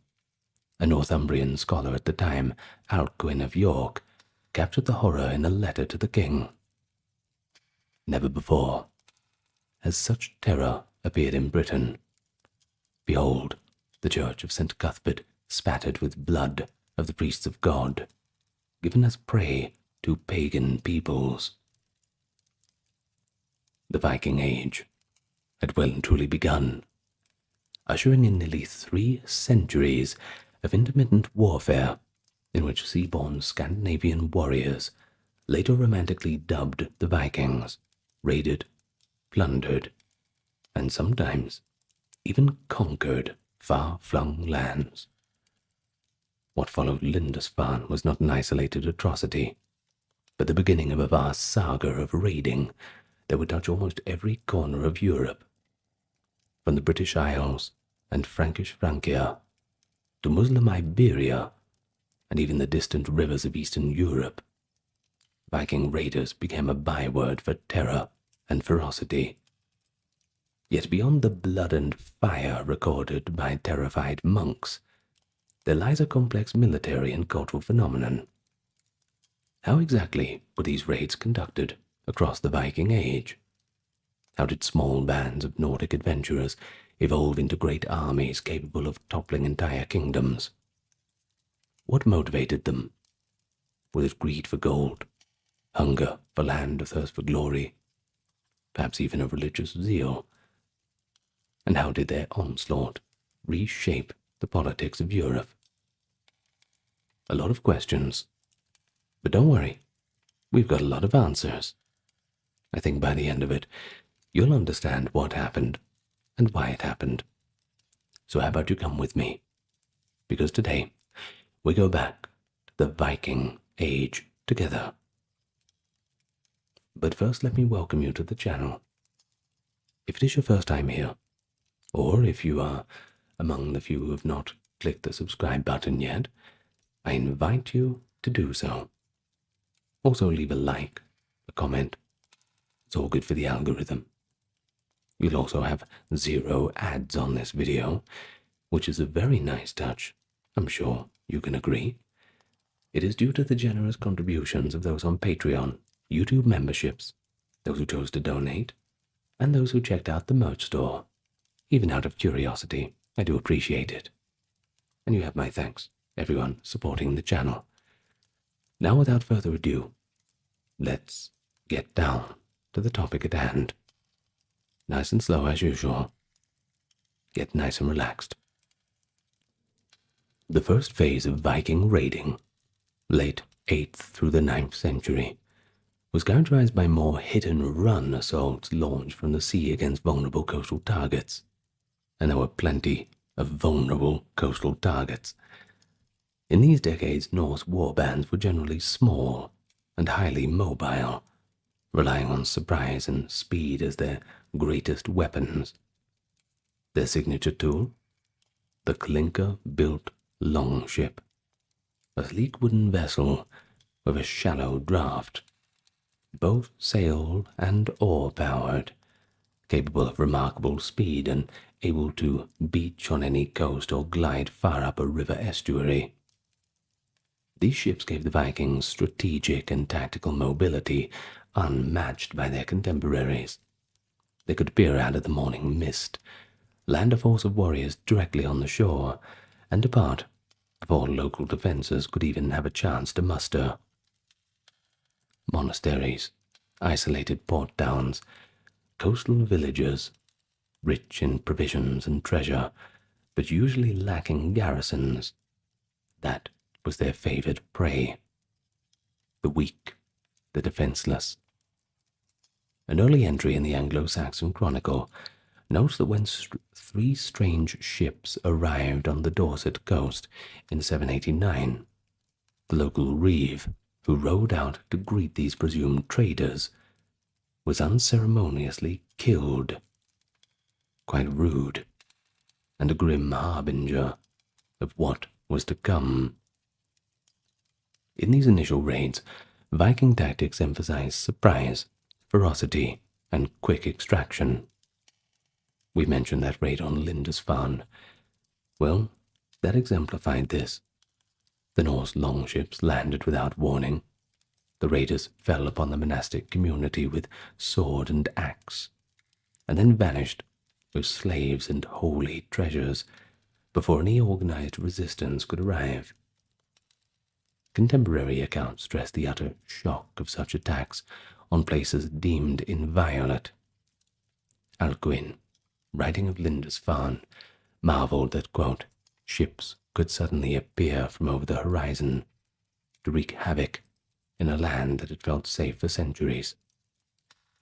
The psychological impact of these early strikes was immense too.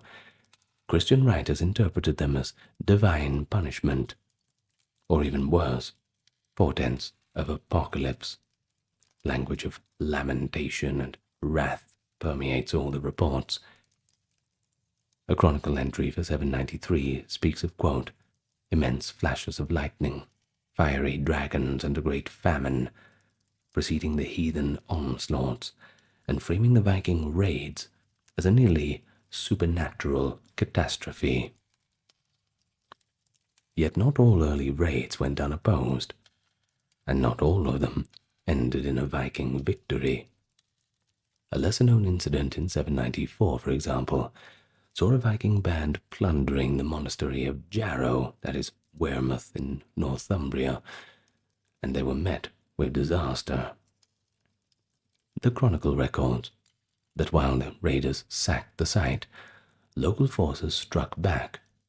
Several Viking leaders were slain as the Norse fled to their ships. A sudden storm shattered some of their vessels, drowned many of their warriors, and those who swam ashore were promptly cut down at the river's mouth. Now this account shows that early Vikings often gambled with fate.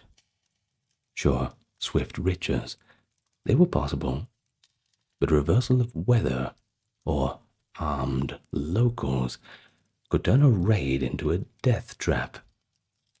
Indeed, the North Sea could be as deadly as any foe. If you don't know about that, go and look up some videos of the North Sea. It is not a gentle ride. Well, the same Northumbrian entry notes that, quote, some of their ships were shattered to pieces by the violence of the weather. Many of the crew were drowned. Viking raiders had to navigate not only enemy swords, but also the capricious elements on their long voyage home. And it indeed is a long way when you only have a wooden longboat going between England back to Scandinavia. So by the 830s and 40s, Viking raids were accelerating in frequency, and with that, they were growing bolder. No longer content with summer forays from Scandinavia, some Viking bands began to establish winter bases on islands or river mouths near their targets. The Annals of St. Bertin, a Frankish chronicle, record that in 843 a fleet of Northmen attacked Nantes in Brittany, killing the bishop and many clergy and laity, and then settled there for the winter, as if it was their new permanent dwelling place. Now this is interesting, because it is one of the first hints that Vikings were learning to stay and exploit a region, rather than just the old-fashioned hit and run. But it also suggests a growing logistical sophistication. You see, these raiders could provision themselves on foreign soil through plunder and extortion, allowing year-round operations.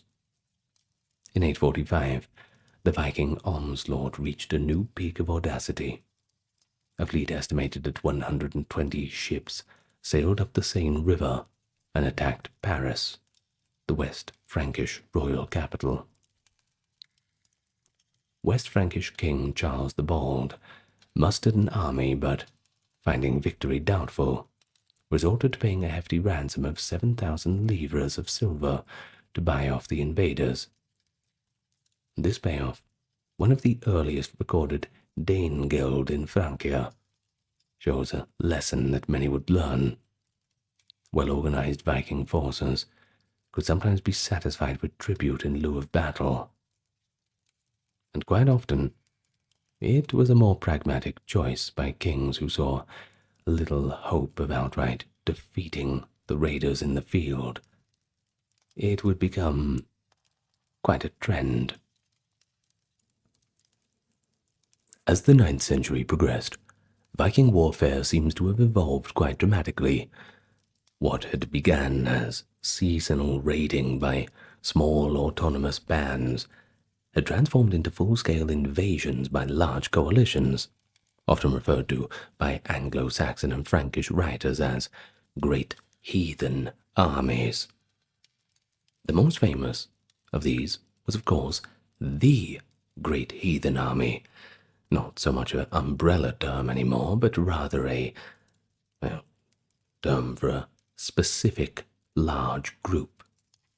Now, this large group in particular was one that descended on England in 865.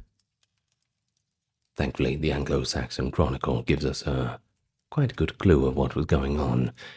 According to the Chronicle, this Viking army, composed of warriors from Denmark and elsewhere in Scandinavia, landed in East Anglia in 865, and immediately secured horses, either by purchase or as tribute from local kings. The Chronicle and later sources note that King Edmund of East Anglia provided the invaders with horses in exchange for peace. Well, perhaps we could use provided. Perhaps he was robbed of them. Who knows? Terminologies. Mounted on local horses, the Vikings gained strategic mobility inland. By late 866, they seized the city of York in Northumbria, exploiting the internal dissension among the Northumbrian rivals. In subsequent years, this army roved across England with alarming effectiveness. Northumbria and East Anglia quickly fell under their control. East Anglia's King Edmund himself was captured and gruesomely martyred in 869, according to legend. Rest in pieces to Edmund. And even the kingdom of Wessex was hard-pressed to survive their onslaught. The great army's commanders, figures like Ivar the Boneless, Halfdan, and Guthrum, traditionally identified as sons or kinsmen of the legendary Ragnar Lothbrok, by the way, coordinated multi-year campaigns of conquest, rather than just simple hit-and-run raids. But importantly, it has to be said that these Viking armies did not simply raid and depart. Those days were over. They wintered in enemy territories and established semi-permanent encampments known in Old English as long forts or winter quarters, a term used in Irish chronicles too. Archaeological discoveries at Repton in Mercia and Torksey on the River Trent, for instance, have revealed traces of sizable Viking camps with defensive earthworks and evidence of workshops, trading and feasting, effectively proto-towns that sustained armies during the cold months. The Anglo-Saxon Chronicle mentions that Vikings wintering in York to 867 to 868, in Mercia at Nottingham 868 to 69, and later at sites like Thetford and London. That's right, that London. It's been around for quite some time. With these entrenched bases, Viking forces could refit ships, care for animals, and plan fresh offensives come spring. Better weather makes things easier. The logistical organization of the Viking great armies thus marks a step change from the earlier times. Supply lines were secured by extorting food and tribute from local populations, and the armies could split or regroup as needed. In 871, for example, a great summer army of reinforcements arrived from Scandinavia and joined the fray in Wessex, showing how Viking forces could be replenished from overseas. By the late 9th century, the British Isles were witnessing not mere raids, but a Scandinavian invasion and settlement. You know it's trouble when they bring their wife and kids with them. They're here to stay. Large swaths of eastern England became what was known as the Danelaw under Viking rule, while in Ireland, Viking warlords founded coastal kingdoms, such as Dublin itself, established as a Norse long fort in 841, still of course existing as quite the nice city today, albeit with a few changes in decoration. Continentals, too, they faced large-scale Viking incursions. Francia, fragmented by civil wars among Charlemagne's grandsons, proved to be quite the inviting prospect. Viking armies repeatedly sailed up the great rivers, the Seine, the Rhine, the Loire, to sack cities deep inland. Paris was again besieged in 885 by a massive Viking force. An eyewitness to that siege, the monk Arbo of Saint-Germain, described the Seine River literally choked with hundreds of Viking longships. We have the quote from his text as follows: 700 sailing ships, not counting the smaller barks. At one stretch, the Seine was lined with vessels for more than 2 leagues, so that one might ask in astonishment what cavern the river had been swallowed up. The defenders, led by Count Odo of Paris, endured months of onslaught, repelling assaults on the walls and a key bridge fortification despite desperate moments when siege engines and arrows shook their hastily built wooden tower to its foundations. Eventually, Emperor Charles the Fat arrived with an army, but instead of fighting, he infamously paid the Vikings off. And then it got worse. He even allowed them passage to raid Burgundy. Well, he basically did this because they were in rebellion against him at the time, basically making his problem somebody else's. It was all part of the deal. Incidents like this, they show how by the late 9th century, Viking forces had grown into formidable armies, capable of siege warfare, and even protracted campaigns. Their organization had adapted. They fielded units that could divide tasks between raiding outward and guarding a base camp. They negotiated diplomatically for advantage, or more likely for gold, and some leaders even adopted the titles king, or in their tongue konungur, in the lands they overran. Now, if that doesn't show a solid political control, I don't know what does. It was in this period that we also saw Vikings turning from the pure barbaric raiders into long-term settlers. After decades of plundering the Frankish realms, one Viking chieftain, Hrolfr, Latinized as Rollo, accepted a grant of land in Normandy from King Charles the Simple in 911, essentially exchanging his transient raiding for the role of a Christian count, and later Duke of Normandy. A similar pattern occurred in the British Isles. The men of the great heathen army in Northumbria shared the land and farmed it in 876, according to the Chronicle, signifying permanent colonization. Now, all these developments, you might think they could mean an end to the Viking Raids, settle down for a more peaceful life, but it was far from it. They were rather an evolution in strategy. Raiding could bleed into conquest and state building when conditions were favorable, and for the moment, they were. So let's understand a bit more how the Viking raids were conducted. You got to appreciate the military technology to do this, along with the tactics. It all underpinned their success, catching everyone off guard. Different tactics, of course, to everybody else. A shock to the system of those established kingdoms. At the heart of Viking logistics was the iconic long ship. You all know the ones. A technological marvel of the age. These vessels, typically built 15 to 30 meters in length, were constructed with overlapping planks. We call this in naval terminology clinker-built, which made them light and flexible on rough seas.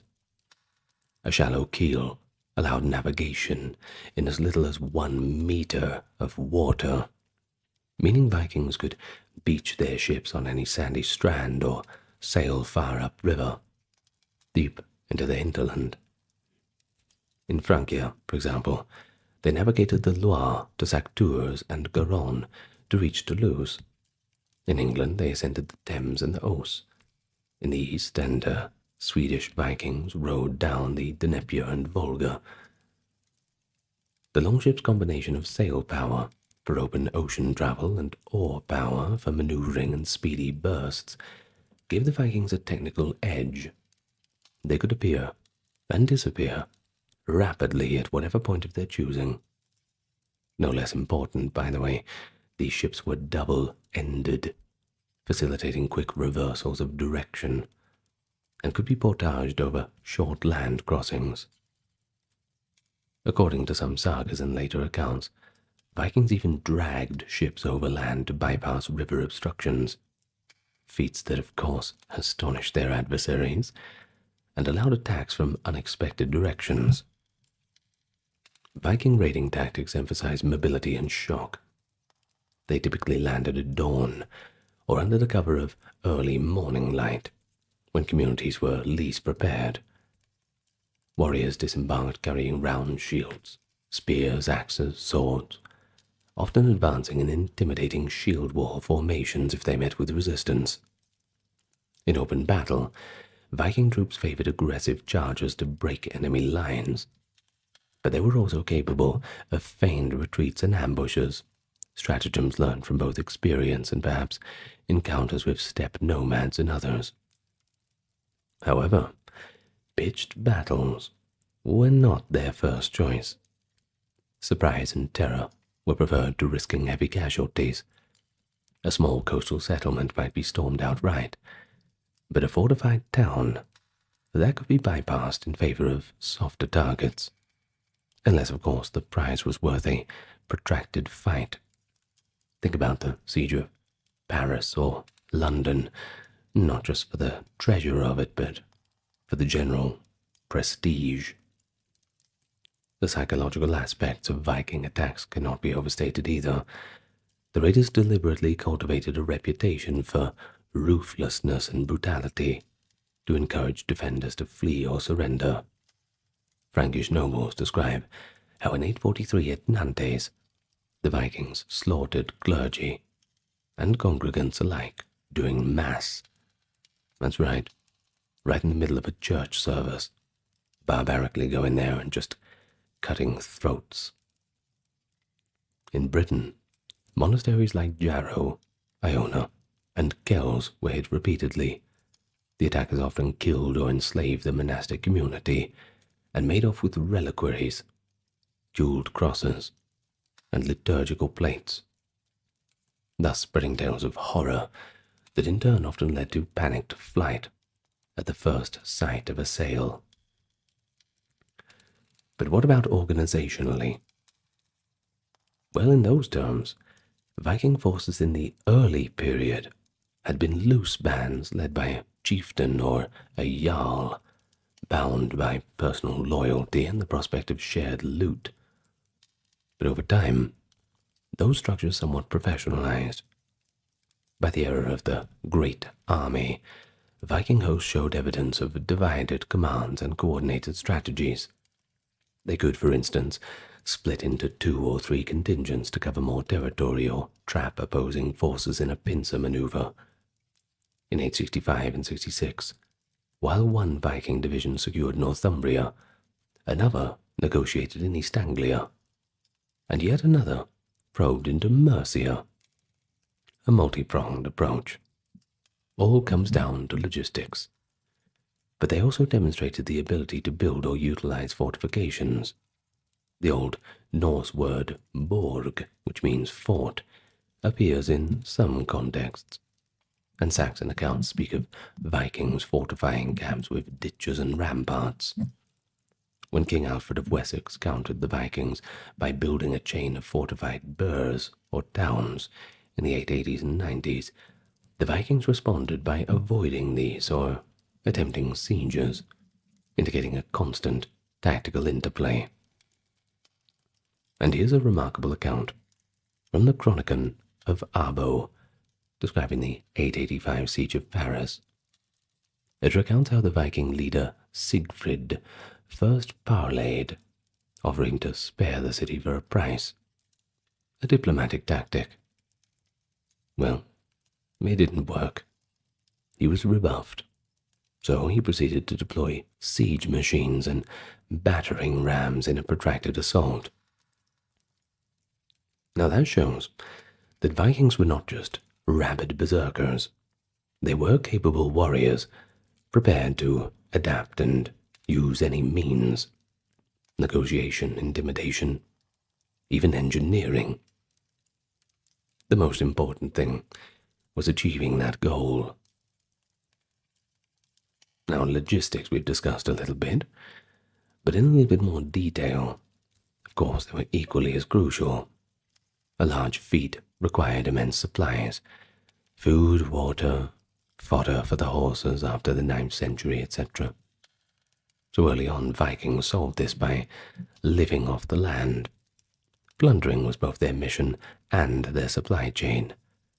They would seize grain, livestock, stores from settlements. But as their ambitions grew, so did their logistical footprint. Overwintering forces needed reliable provisions.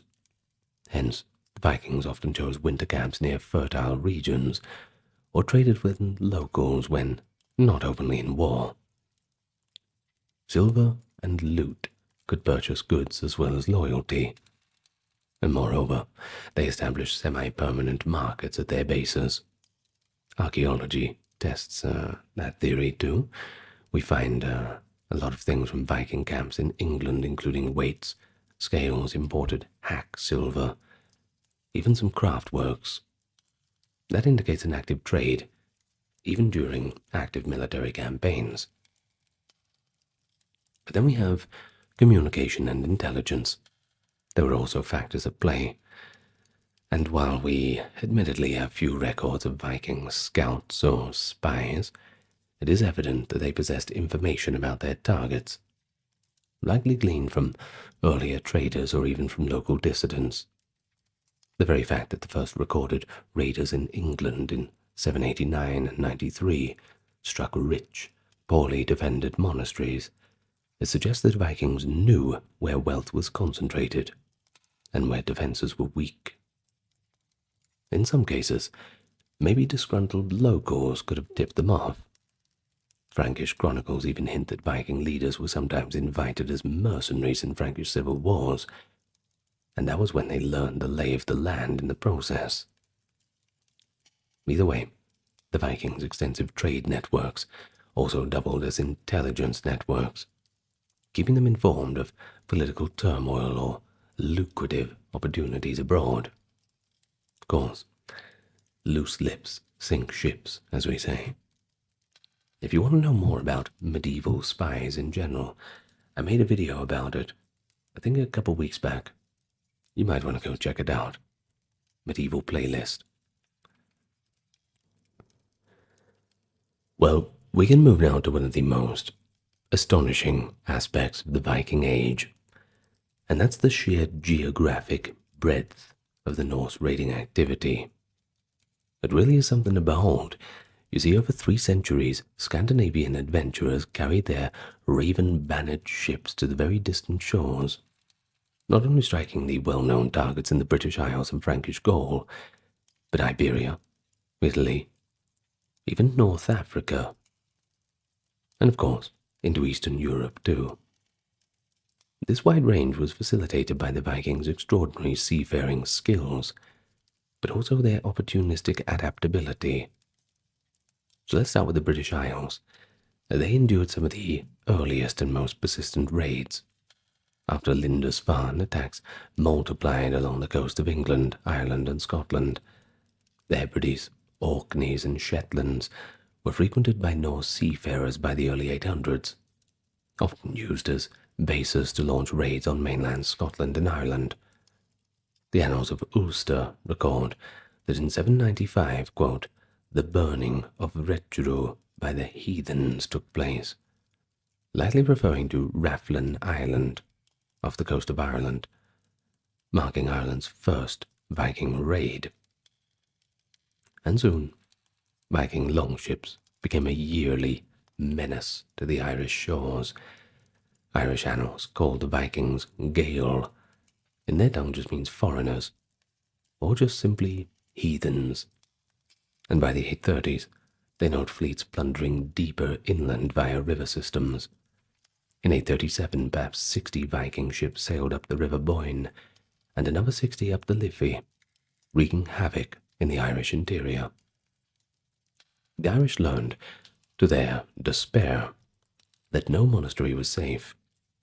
Yet interestingly, modern historians point out that the Vikings were not uniquely evil in targeting churches. You see, in Ireland, rival Irish warlords had already been raiding each other's monasteries for wealth, well before the Vikings even arrived. Monasteries functioned as wealthy repositories of goods, and sometimes as fortified refuges in local conflicts, so they, of course, became natural targets for raiders, whether they be Irish, Norse, or otherwise. There was a difference, though, and the difference was that Vikings, as pagan outsiders, inspired a special kind of dread. Their attackers weren't constrained by Christian norms or local truces, and their motive appeared to contemporaries as sheer lust for destruction. Nonetheless, the pragmatic motive was treasure. It's always about the money. Monasteries held gold, silver, jeweled relics, fine fabrics, food stores, and, or perhaps most disturbingly, potential slaves. All, of course, highly prized commodities. In England, the Kingdom of Wessex under King Alfred, 871 to 899, was the only Anglo-Saxon realm to withstand the Viking tide at its height. Alfred fought numerous battles against the great heathen army, such as Ashdown in 871 and Eddington in 878, eventually forcing the Viking leader Guthrum to accept baptism and agree to a division of territory. Alfred's Kingdom of Wessex thus survived, and over the next century his successors reconquered the Danelaw. However, it's not all good news. Viking raids on England didn't cease because of that. They just shifted in their scope. In the late 10th century, new Scandinavian forces, mostly Danes and Norwegians, began raiding England again. But this time, under leaders like King Sweyn Forkbeard of Denmark. These renewed raids were larger strategic invasions, aimed at conquering, not just plundering, and indeed led to King Canute of Denmark seizing the crown of England in 1016, kind of a low point for the Anglo-Saxons, establishing, of course, a North Sea empire. Thus the arc in the British Isles went from supplies raids to major wars of conquest. Even the end of the Viking Age in 1066 is defined in England by battles against Viking descent invaders. That year saw the Norwegian king Harald Hardrada lead a Viking army in invasion of England. He was defeated at Stamford Bridge, however, and shortly after, Duke William of Normandy, himself of Viking descent, successfully conquered England at Hastings. By 1066, the lines between raider and ruler was quite blurry. Vikings had become kings, and their military expeditions had evolved into organized armies, resembling those of other feudal states. The Carolingian Empire and its successor kingdoms, West Francia, East Francia, etc., but they were also lucrative theatres for Viking raiders. Not only were there wealthy cities and monasteries, Paris, Rouen, Nantes, Bordeaux, Hamburg, etc., but the internal strife among the political factions of the Franks often left defences weak. Well, in 841, the Vikings sacked Rouen. In 843, as I noted, they took Nantes as well. In 845, came the dramatic sack of Paris by a fleet under the legendary chieftain, often identified Reginer or Ragnar. This pattern in Francia was that whenever the Frankish kings were preoccupied or divided, Viking incursions would multiply. They sailed up the Scheldt to attack what is now Belgium, up the Rhine into Germanic lands, and repeatedly up the Seine and Loire in France. The annals of St. Bertin recount a particularly adventurous foray in 844, where a Viking force sailed down the Atlantic coast and into the Iberian Peninsula. They, quote, ascended the Garonne as far as Toulouse. Some, after leaving this region, went into Galicia. Others went farther into Spain and engaged in long and desperate combats with the Saracens. Defeated in the end, they withdrew. Well, what does that tell us? Well, it reveals that the Vikings tested even the powerful emirate of Cordova. That was in Islamic Spain. In 844, a Viking fleet attacked Lisbon, which was then under Muslim rule, pillaged Cadiz, and sailed up the Guadalquivir to sack Seville, before the Muslim emir's forces ultimately expelled them. Arabic sources marveled at these Majus, Norse fire worshippers they called them, who appeared on strange ships. One source notes the use of cavalry and crossbowmen by the Andalusians to finally defeat them.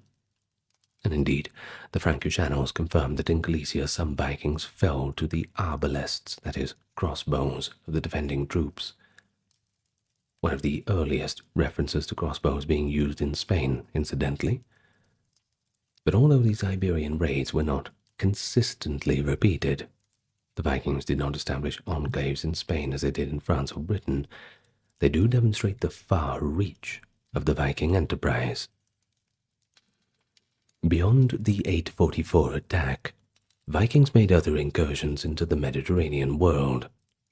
In 1859-62, a large Viking fleet under the famous leaders Hastin and Bjorn Ironside allegedly sailed from West Francia to the Strait of Gibraltar, raiding as they went, of course. Now, if we trust later saga embellishments from the saga of Ragnar's sons and other tales, Bjorn and Hastin harried the coast of Spain and southern France, then wintered in Morocco, raiding the Balearic Islands, and even sacked the city of Luna in Italy, which they had apparently mistook for Rome, according to legend. Quite lucky for the Romans, though. One colourful little detail from these later accounts describes how the Vikings gained entry to Luna by a ruse. Feigning that Hastin had died, they begged for a bishop for Christian burial. Once Hastin's coffin was carried into the town church, he leapt out, quite alive, and then, led his men in a surprise attack. While the saga literature must be treated with a little bit of caution, the core truth is that Vikings did reach the western Mediterranean. In 861, a Viking fleet attacked Pisa in Italy and fought a Moorish fleet off the coast. Some Vikings even pushed on into the eastern Mediterranean. But there are reports, though pretty rare ones, of Vikings serving as mercenaries in North Africa and the Levant. However, the eastern Mediterranean expeditions were limited, and more often than not they ended badly. Europe's southern waters were not as favorable to Viking longships, and strong Muslim and Byzantine navies eventually checked their ambition. In the east, Swedish Vikings, often termed Varangians or Rus, traced a very different but equally fascinating path. Rather than raiding Christian monasteries, these Norsemen penetrated the river networks of what is now Russia, Ukraine, and Belarus, navigating routes from the Baltic Sea, southward. Their motives here were largely trade and opportunistic warfare. They established trade towns like Novgorod and Staraya Lagoda, and by the mid-9th century, a group of Varangians known as the Rus had founded a polity around Kiev. These East Vikings traded furs, amber, and slaves for Byzantine silks and Islamic silver. But of course, they could also turn violent. The annals of St. Bertin record that in 839 a delegation of men calling themselves Rus appeared out of the court of Louis the Pious in Francia, claiming that they were envoys from the Byzantine Empire. Well, Louis was suspicious that they were in fact Swedes, disguised as diplomats. Now that marks the first appearance of Rus in Western records, and it suggests the Vikings by then had reached Constantinople. Indeed, the Byzantines themselves soon felt the force of the Rus. In 860, a fleet of Rus Vikings launched a surprise attack on Constantinople, catching the city undefended, while the imperial army was away on campaign. Byzantine Patriarch Photius, an eyewitness, wrote that the city was nearly taken by this sudden onslaught. He said they were like a swarm of wasps, and only divine intervention was believed to have saved Constantinople on that day. Although that raid eventually dissipated, the Rus would return.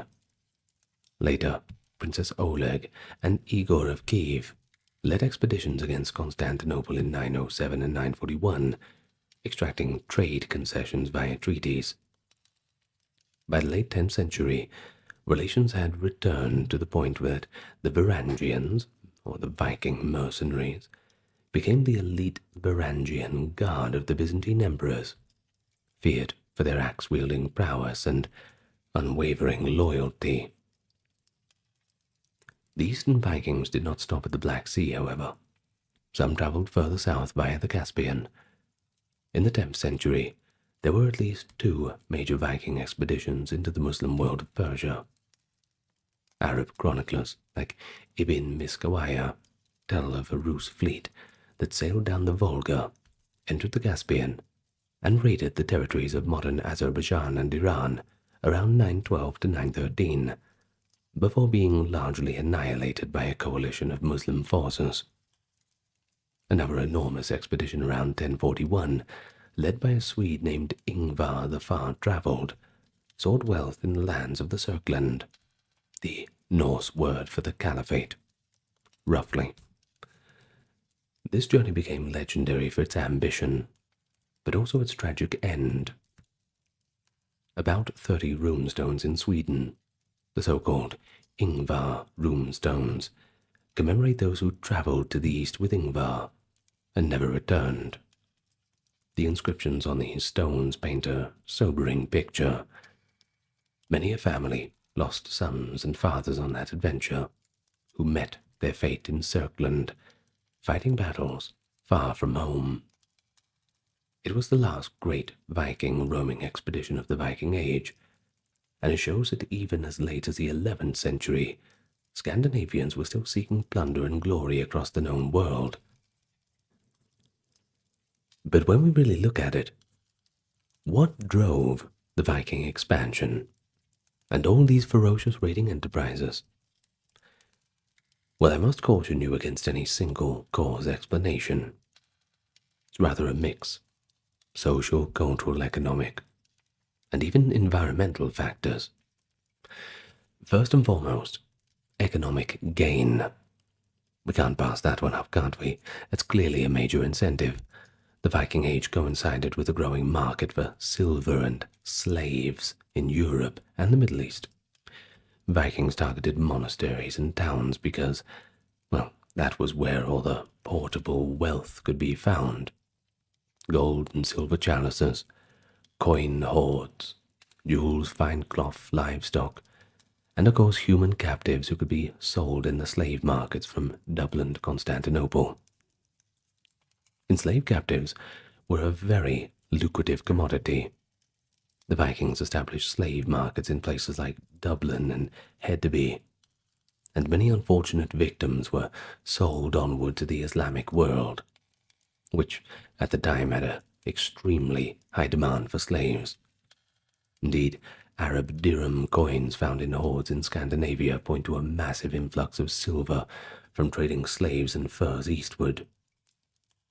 If you want to learn more about that, I did a full video about the Islamic slave trade. About a week ago, I think. Anyway, go and check that one out.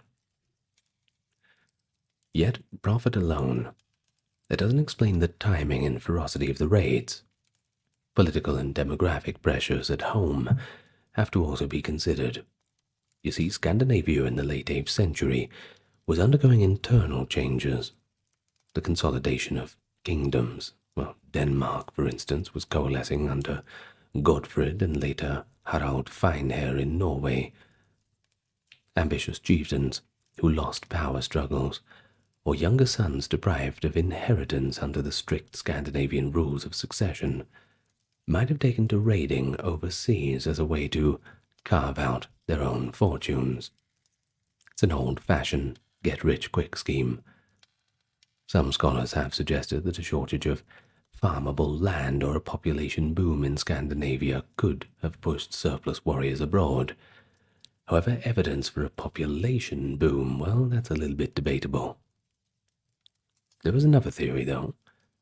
Retaliation or opportunism. The pagan Norse army may have been reacting to external threats. For example, Charlemagne's forcible conversion and the massacre of the Saxons in the 780s. Well, that might have alarmed their pagan neighbors somewhat, stirring a desire for reprisal or preemptive wealth acquisition. Though, once again, there's a bit of speculation around that. But it's speculation that we should engage in. Cultural and religious elements, they also had their role to play. In Norse culture, going a Viking, to go raid overseas, had a kind of social prestige behind it. Young Scandinavian warriors sought to win fame and glory, which in their honor-based society was just as valuable, if not more valuable, than any gold they could carry back. The sagas, though written later, depict raiding as an almost rite of passage for adventurous men, a way to gain reputation, the praise of skaldic poets, and even nicknames commemorating deeds. Status in Norse society could be earned by successful warfare abroad, which brought not only riches, but renown. Recent scholarship emphasizes this aspect too.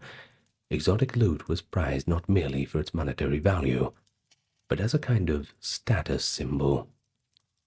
And one archaeologist in our modern time, Stephen Ashby, has noted that Viking warriors often kept unique treasures intact rather than melting them down, using them to signal their exploits. Kind of like a souvenir, I suppose. Items like silks, jeweled reliquaries, or strange ornaments from far-off lands, they would have been displayed back home, conferring on their owner a kind of magical prestige for having been to the unknown world and returned with full pockets. Possessing a relic from a distant monastery, or an ornate Frankish sword, it marked a man as a veteran of foreign campaigns, and of course, it elevated his standing. In short, honor and heroism were key motivators. The Vikings were not solely profit-driven pirates, but rather competitors in a heroic economy of reputation.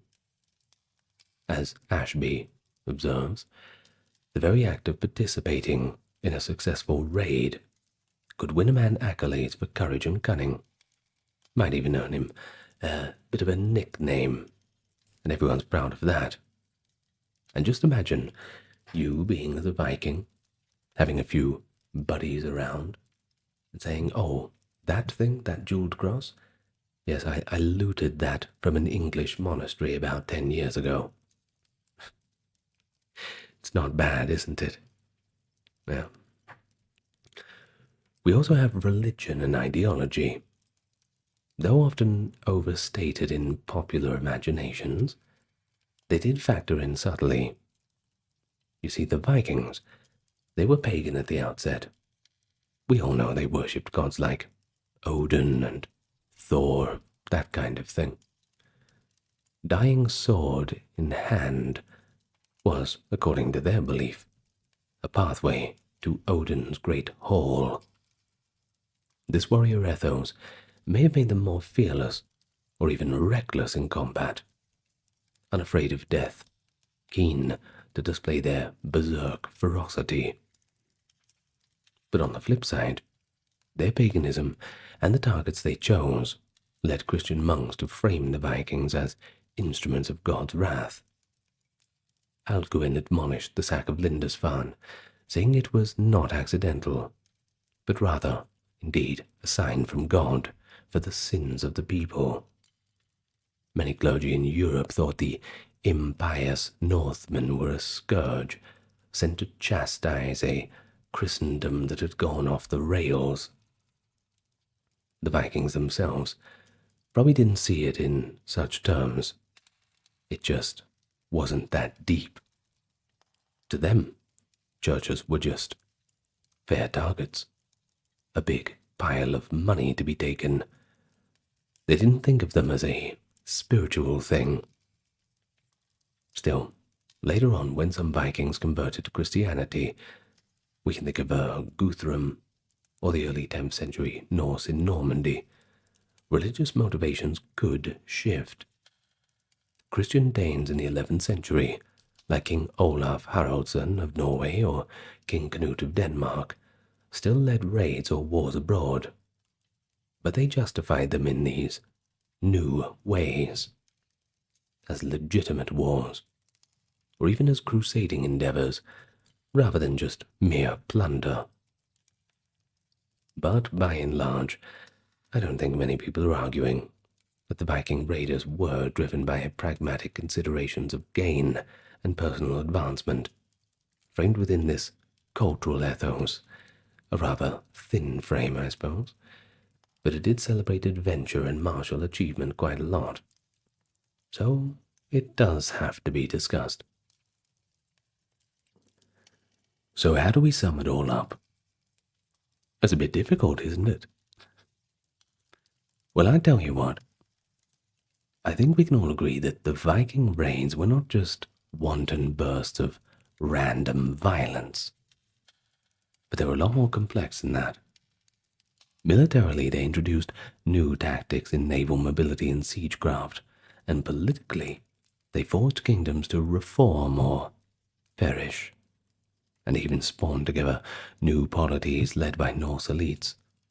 Economically, they knitted far-flung regions together through trade and tribute. One might even argue they were agents of an early form of globalization, connecting Baghdad to York via trade routes. Culturally, they left behind a richer, more hybrid society in many regions, one that blended Norse and Christian practices. And at the human level, they left behind stories of terror, yes, but also of adventure and exploration. By the close of the Viking Age around 1066, all those raids faded away as Scandinavia's kingdoms themselves became Christianized and integrated into European polities. Kings like Olaf of Norway and Sweyn of Denmark had far less incentive to permit freebooting when they could build centralized kingdoms and just tax people. Many former Vikings became royal housecarls or turned to mercenary work abroad. Europe, having learned hard lessons, also improved its own defenses. There were, by the 11th century, a lot less easy targets left. But for all that, the saga of how Viking raids were conducted, with daring ruthlessness from Lindisfarne's devastating sack all the way to the high walls of Paris and the distant banks of the Volga, it's still quite captivating. At least, I think so. I assume you do. You're still here an hour later. It's still a chapter of history replete with the clash of cultures, though. tactical ingenuity and larger-than-life characters steering their dragon-headed longboats to the edges of the known world. So, I think that's all we have for today. And as we close it up, you can't help but imagine the terrifying sight back then, but romanticized sight now of Viking longships cutting across a sea at dawn. It's a vision that held a doom for some, fame for others. But ultimately, just another sign of the changing tides. There once was a little corner of medieval Europe where ancient woodland gods still reigned, while all surrounding nations had long embraced the cross.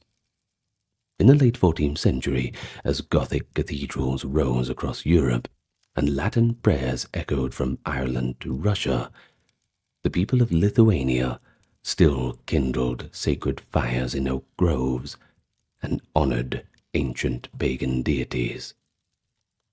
Lithuania was the last pagan kingdom in Europe, a remarkable holdout against the sweeping tide of Christianity.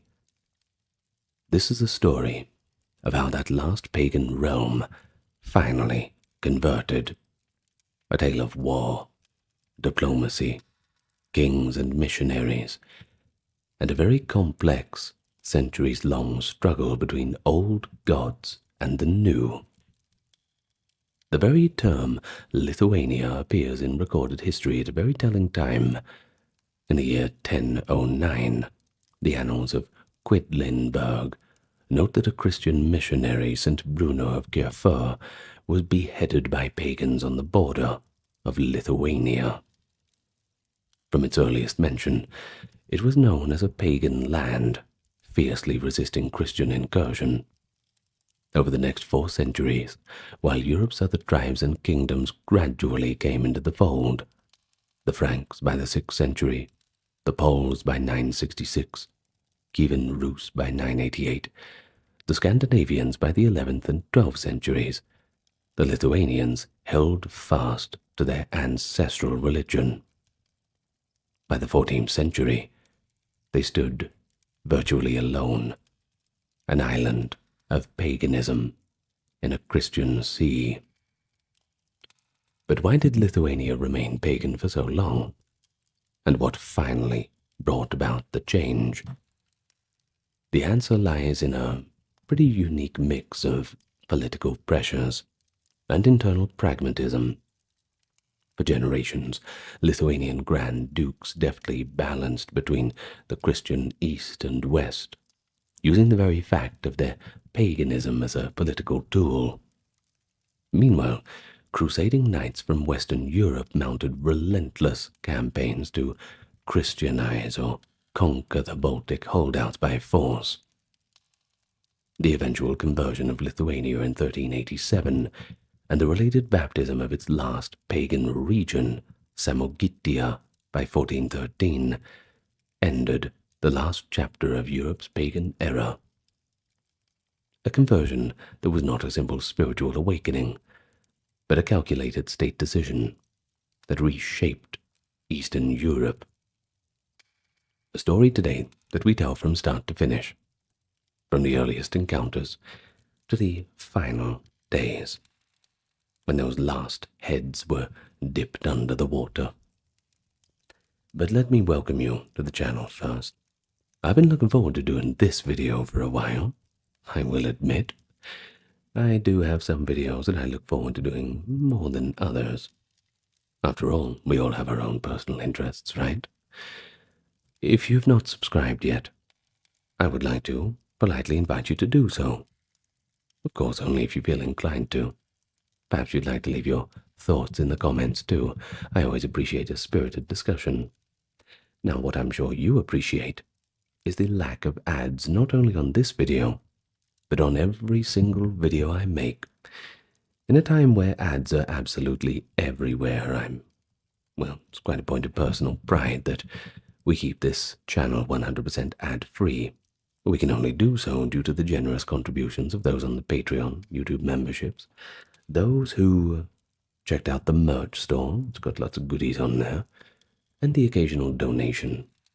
It all helps. Links to all of that are available in the pinned comment and the video description. Now, with all that out of the way, introduction said and done, we may begin. Long before any formal state religion, the Lithuanians had a rich pagan belief system rooted in nature and ancestral tradition. As a Baltic people, they worshipped a pantheon of gods and spirits. The supreme deity was Dievas, the sky god, and especially important was Perkunas, the thunder god, that bringer of storms, much like Thor or Zeus in other mythologies. There were earth goddesses tied to fertility, and a host of lesser deities inhabiting forests, rivers, homes, things like that. In Lithuanian lands, sacred groves of oak trees served as open-air temples, and fire was a holy element. Chronicles describe that the pagan priests, Vaidelotes, kept a perpetual sacred fire burning in the honor of their gods. An enduring image is that of communities gathering in forest clearings around an oak altar and an eternal flame, offering animal sacrifices and prayers to ensure the fertility of their fields, and in less fortunate times, success in war. Some of these practices survived long enough to be observed, albeit disapprovingly, by outsiders. It was also said that grass snakes were kept and fed with milk as household guardian spirits, so revered that the Grand Duke Jogaila later had to order these holy serpents killed when he introduced Christianity. Holy groves were strictly protected in pagan Lithuania. Cutting an oak in a sacred grove was a grave sin before the old gods. Which brings us to the Teutonic Knights. A little parable about them. A German crusading order. They later reported finding and destroying wooden idols and altars in the Lithuanian forests, which is a terrible shame. Do you imagine if they had just taken them so we could put them into a museum? I suppose it doesn't always work like that. Either way, these accounts are a little bit biased. We have to remember that, but they do give us a glimpse of a deeply rooted spiritual culture tied to the rhythm of nature. Christianity had made a few tentative inroads to this world before the 13th century, but often with fatal results for the missionaries. It was a very dangerous undertaking. Let's look at the case of St. Bruno in 1009. That was one early encounter that we know quite well. Bruno was a zealous missionary and bishop, and he attempted to convert the border peoples near Lithuania. Big mistake. According to the Gutenburg Chronicle, he baptized a pagan leader of a neighboring Baltic tribe. But when he pressed on toward Lithuania proper, he and his entourage were killed, reportedly on the orders of a local pagan prince. Well, this violent welcome both showed Lithuania's determination to resist foreign religion and, ironically, immortalized Lithuania's name in the European records. A popular saying notes that Columbus discovered America and St. Bruno discovered Lithuania, meaning that Bruno's ill-fated mission was how Europe discovered the existence of this pagan land beyond Poland. Throughout the 11th and 12th centuries, Lithuania was still an emerging collection of tribes rather than a centralized kingdom. During this time, indirect Christian influences did manage to shuffle their way in. To the east and south, the Kievan Rus and other Slavic principalities had adopted Eastern Orthodox Christianity. Through trade and intermarriage, Orthodox Ruthenian, that is, East Slavic culture, began to touch Lithuania. Some Lithuanian nobles took Orthodox Christian wives or entered alliances with Rus princes. In fact, archaeological and linguistic evidence suggests that many Lithuanian nobles adopted Slavic Christian names for use alongside their own pagan ones. Either way, by the 12th century, Orthodox missionaries had reached some of the Baltic lands. For example, nearby Latgale, that is eastern Latvia, but they did have limited success among the Lithuanians themselves.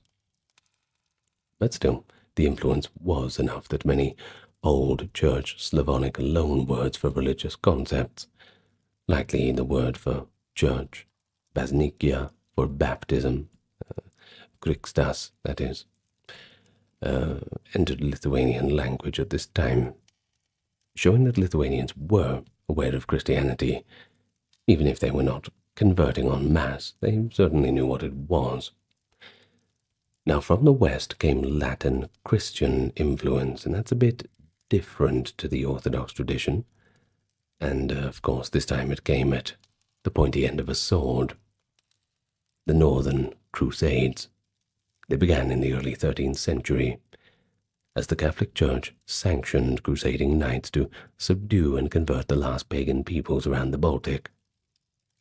The Livonian Order, a branch of the Knights of the Sword, established itself in what is now Latvia and Estonia, while the Teutonic Order launched a crusade against the Prussian tribes, Western Baltic cousins of the Lithuanians, by the way.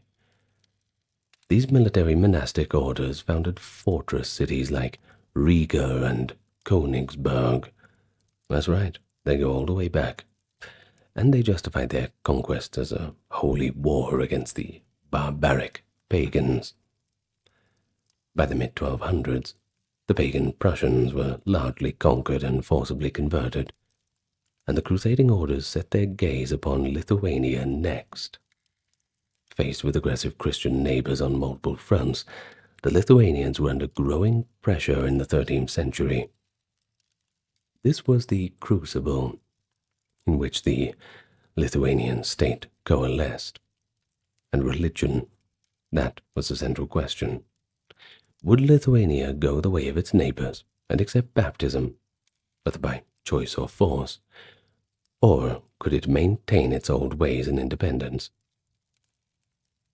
Well, the first major answer to that question came with the reign of a certain ambitious duke, who briefly took Lithuania into the Christian fold, only for the country to slide right back into the old ways. That leader was King Mindaugas, and his story shows how fraught the issue of conversion really was.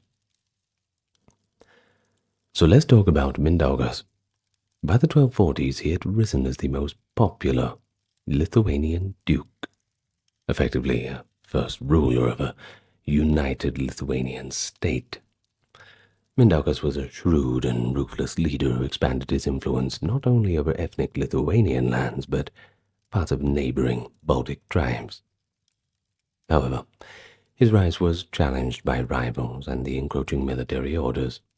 Surrounded by Christian powers, the Livonian Order to the north, the Teutonic Knights in the west, and Catholic Poland and Orthodox Rus in the south, Mindaugas recognized that Lithuania's survival might require a diplomatic as well as a military strategy. According to the chronicles at the time, around 1250 Mindaugas made a pretty bold political gamble. You see, he agreed to accept Christian baptism in exchange for peace and recognition. The Livonian Order, then fighting some of Mindaugas' internal rivals, offered him up a deal. Mindaugas would be baptized as a Roman Catholic, and in return the order and its allies in the church would acknowledge him as the king of Lithuania and cease their crusade against him. And so in 1251, Mindaugas was baptized, reportedly along with his wife and close family. In the following year, Pope Innocent IV issued a papal bull proclaiming Mindaugas as rightful king, a significant moment because up to that point all the Lithuanian leaders were pagan grand dukes, and none of them had any international recognition of kingship, that's for sure.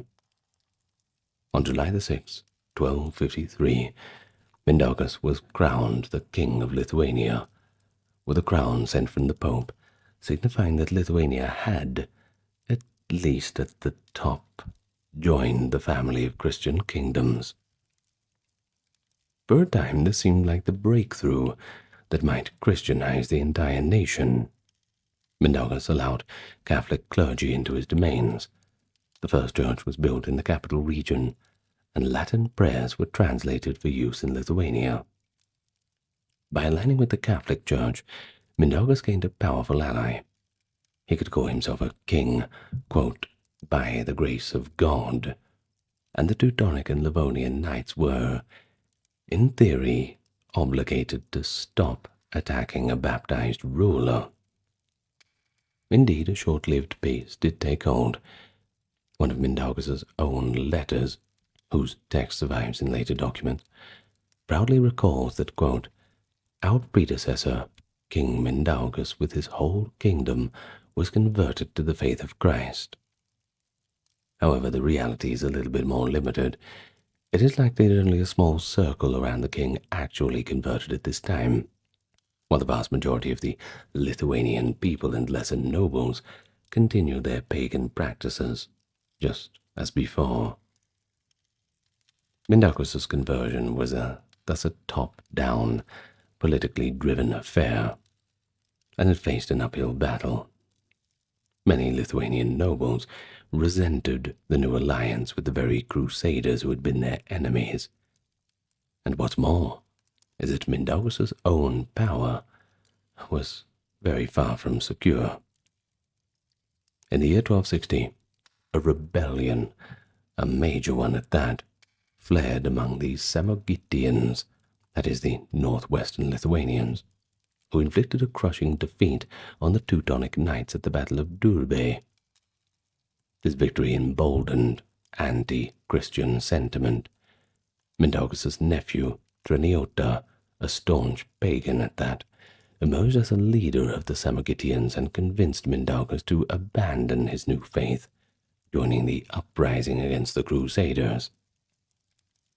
Mindaugas, seeing the shifting winds, broke his peace with the Livonian order in 1261, and it is possible that he did renounce Christianity too, as the later chronicles claim. If that is so, then it would mean that after about a decade of being a Christian king, Mindaugas reverted to the pagan camp. An extraordinary reversal, but one in keeping with Lithuania's pragmatic approach to religion. I'm sure you can imagine that the fallout was pretty swift. In 1263, Mindaugas was assassinated by Treniota and other rivals, and with his death, the fragile, short-lived Christian kingdom of Lithuania fell to pieces. The nascent Catholic Church structure set up under Mindaugas vanished, and his successors returned openly to the old religion. For the next 120 years, Lithuania would have no baptized ruler and no official church. Mindaugas' experiment showed both the promise and peril of conversion. It brought international legitimacy, but at the cost of internal dissent and dependency on Crusader goodwill. This was a lesson that was not lost on the later Grand Dukes, by the way. After Mindaugas, Lithuania's leaders became very cautious about conversion. They understood that declaring themselves Christian could be a double-edged sword. It might stop the Crusades, but it could also undermine their authority at home, or even invite domination by powerful Christian neighbors. Thus Lithuania entered the 14th century firmly and proudly pagan, yet fully aware of the Christian world around it, and always that option of conversion that perpetually sat on the table. In the 14th century, the Grand Duchy of Lithuania rose to its apex of power, all while remaining officially pagan. Now, that was a unique situation.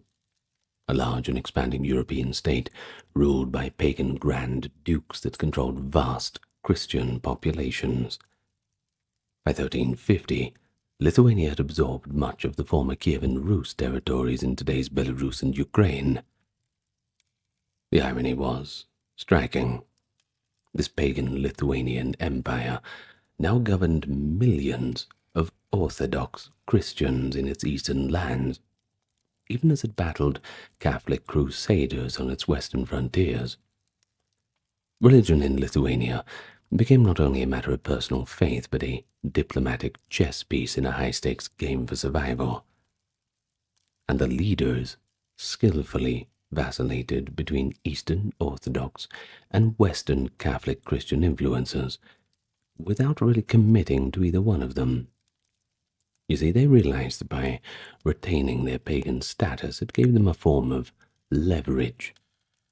Well, for the Grand Dukes, particularly for the Grand Dukes Gediminas, ruling 1316 to 41, and Algirdas, 1345 to 77, retention of this paganism gave them a kind of useful diplomatic tool. You see, they could promise to convert as a bargaining chip, while preserving their independence. This period saw multiple false starts and negotiations over Lithuanian conversion, none of which fully materialized, of course. Consider Grand Duke Gediminas, one of Lithuania's most famous rulers. Gediminas was a pragmatic and tolerant leader who corresponded widely with Christian Europe. In 1322 to 1324, he penned a series of remarkable letters to the Pope and to cities of the Hanseatic League in Germany. In these letters, which luckily we have them surviving to this day, Gediminas portrayed himself not as a barbarous infidel, but as an enlightened ruler, rather interested in Christianity under the right conditions. He complained bitterly to Pope John the 22nd that the Teutonic Knights, far from spreading true faith, were rather brutal invaders who, quote, devastated the land with sword and fire. Gediminas even claimed that a previous Lithuanian duke, perhaps an allusion to his predecessor, had invited Franciscans to build a church in Vilnius, but the Knights had actually burned it down, using this story to argue that the Knights were obstructing, not aiding, the conversion of Lithuania. In a masterful touch, Gediminas's letters vaguely promised that he was ready to accept baptism and place himself under the Pope's protection only, and only if the aggression ceased. Pretty clever, right? You see how this bargaining chip is certainly one they want to hold on to for a while. Not quite a get-out-of-jail-free card, but certainly better than nothing, that's for sure. Now, at the same time, Gediminas invited merchants, craftsmen, and clergy of all faiths to come and live in Lithuania. In a 1323 letter to the cities of Lübeck, Bremen, Magdeburg, and others, he famously announced that we worship God, and would allow Franciscans and Dominicans to preach freely. He listed that Lithuania already had Catholic churches operating in his realm, serving foreign merchants and the wives of German knights captured in battle, and he offered land and tax exemptions to any Europeans who would settle in his cities. Not a bad deal, right? But this was essentially a public relations campaign to show that Lithuania was not hostile to Christianity itself. No, they were only hostile to the violent crusaders, which they were trying to put across as not purveyors of real Christianity at all, but just brutal bullies.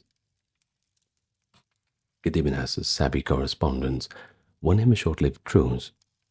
The Pope sent legates to negotiate, and in 1324 the Teutonic Order was pressured temporarily to suspend its crusade. Many in Europe had believed that Lithuania was just about to convert, and indeed, Franciscan friars did arrive, all dressed up and ready to go in Vilnius to begin the instruction. But in the end, Gediminas never actually underwent baptism. When the Teutonic Knights resumed attacks a few years later, under dubious pretexts, any plans for conversion were shelved.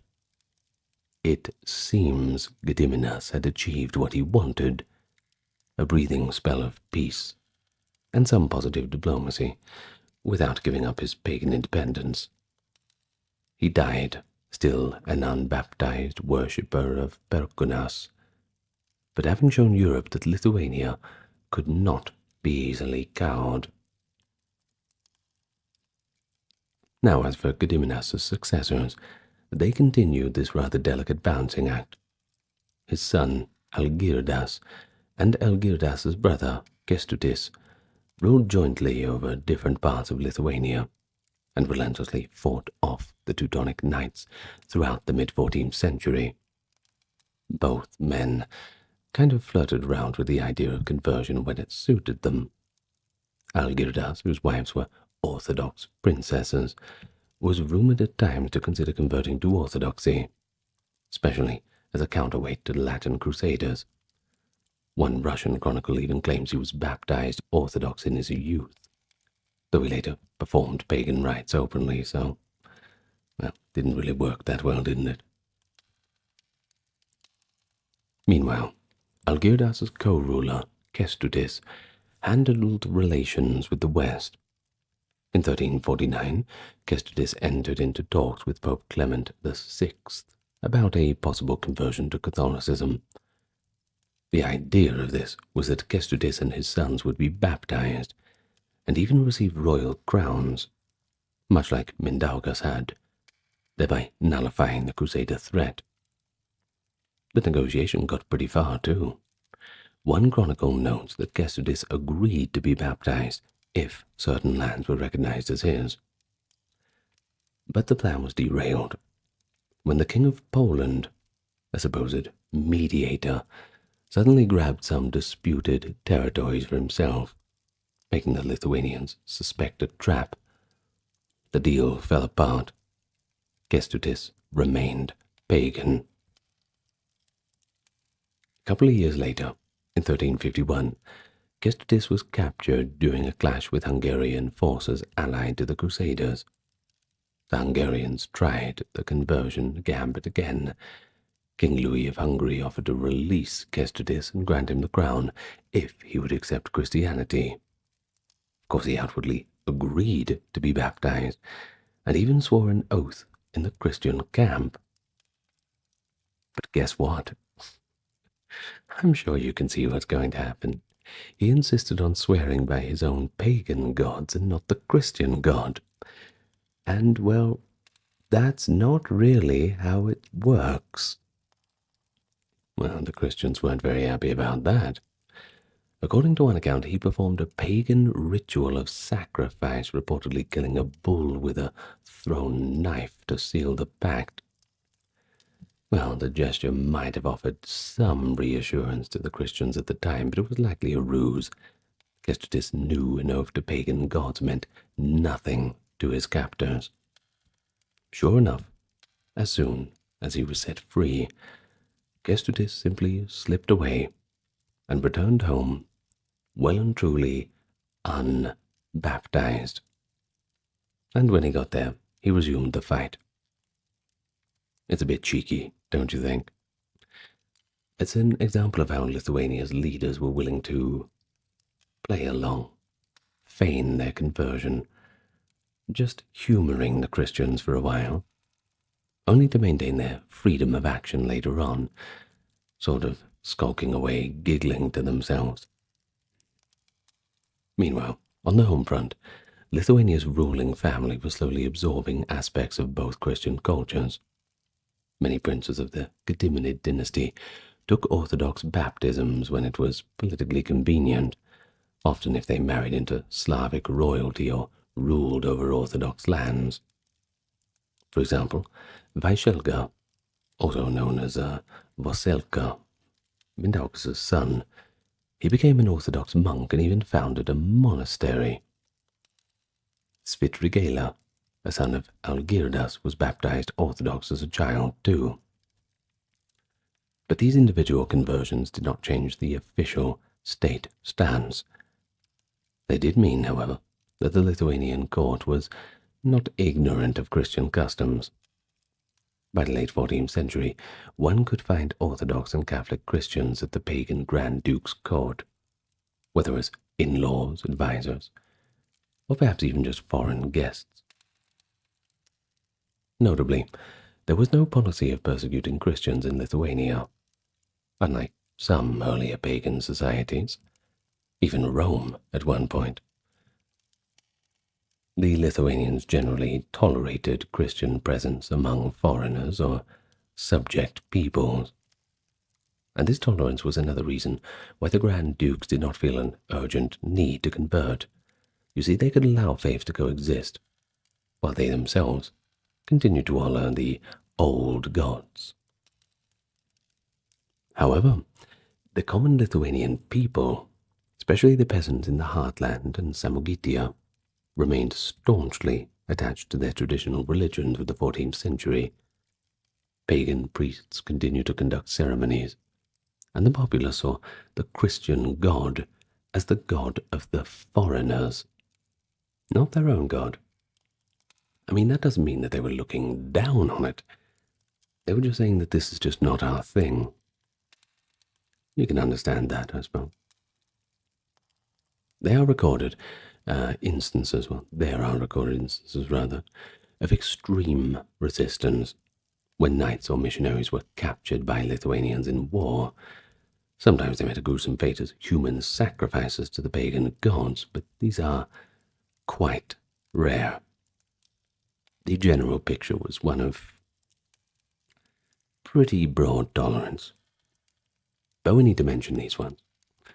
So the chroniclers of the Teutonic Order describe with horror how Lithuanian warriors would, on rare occasions, sacrifice a captured crusader in thanks for victory. There was actually a famous incident in 1320 after a battle at Mendininkai. The Samogitian Lithuanians took a high-ranking Teutonic knight, tied him to a wooden frame with his horse, and buried him alive as an offering to their gods of war. Decades later, even as late as 1389, just before the official conversion, a chronicler records that Samogitian pagans sacrificed a captured German commander by tying him to trees and stabbing him to death in a ritualistic execution. But we have to be said, these brutal acts were not everyday occurrences. They were exceptional, even in the 14th century. But they did make a strong impression on Christian Europe. And of course, it reinforced the image of Lithuanians as ferocious pagans. It is worth noting, too, that some Lithuanian leaders themselves began to see such practices as barbaric. The same Kęstutis who tricked the Hungarians was also said to have forbidden his followers from killing an important captive as a sacrifice in 1378, deeming it inappropriate to knights. It suggests that by the late 14th century that Lithuania had absorbed a bit of that Christian chivalric ethos, even if they weren't baptized. The society was certainly in a transitional state, politically and militarily pagan, but gradually learning the languages and norms of Christianity. By the 1380s, the stalemate was reaching a turning point. The Teutonic Knights, frustrated that Lithuania remained heathen, continued to wage yearly war, crusading raids, referred to as Racen in their chronicles. Samogitia, the northwestern region, was especially crucial. As long as Samogitia stayed in Lithuanian and pagan hands, it separated the Teutonic Knights in Prussia from their brethren in Livonia to the north. The order desperately wanted to conquer Samogitiya and unite their territories, and Lithuania desperately wanted to hold on to it. Of course, this tug of war led to constant conflict. At the same time, another threat was looming: the growing power of Muscovy to the east. Recognize the name? Yes, it's Moscow, but we'll call them Muscovy today. Muscovy was an Orthodox Christian city, and had designs on uniting all Eastern Slavs under his rule. A pagan Lithuania controlling many Orthodox lands was an anathema to their ambitions. By 1380, Muscovy had defeated the Mongols at Kulikovo and was on the rise, offering itself as the protector of all Orthodox Christians, including those under Lithuanian rule, by the way. In this situation, the ruling Grand Duke, a young man named Jogaila, grandson of Gedimas, had to make the fateful choice. Jogaila inherited the throne amid civil strife and external peril. At first, he tried to play east against west.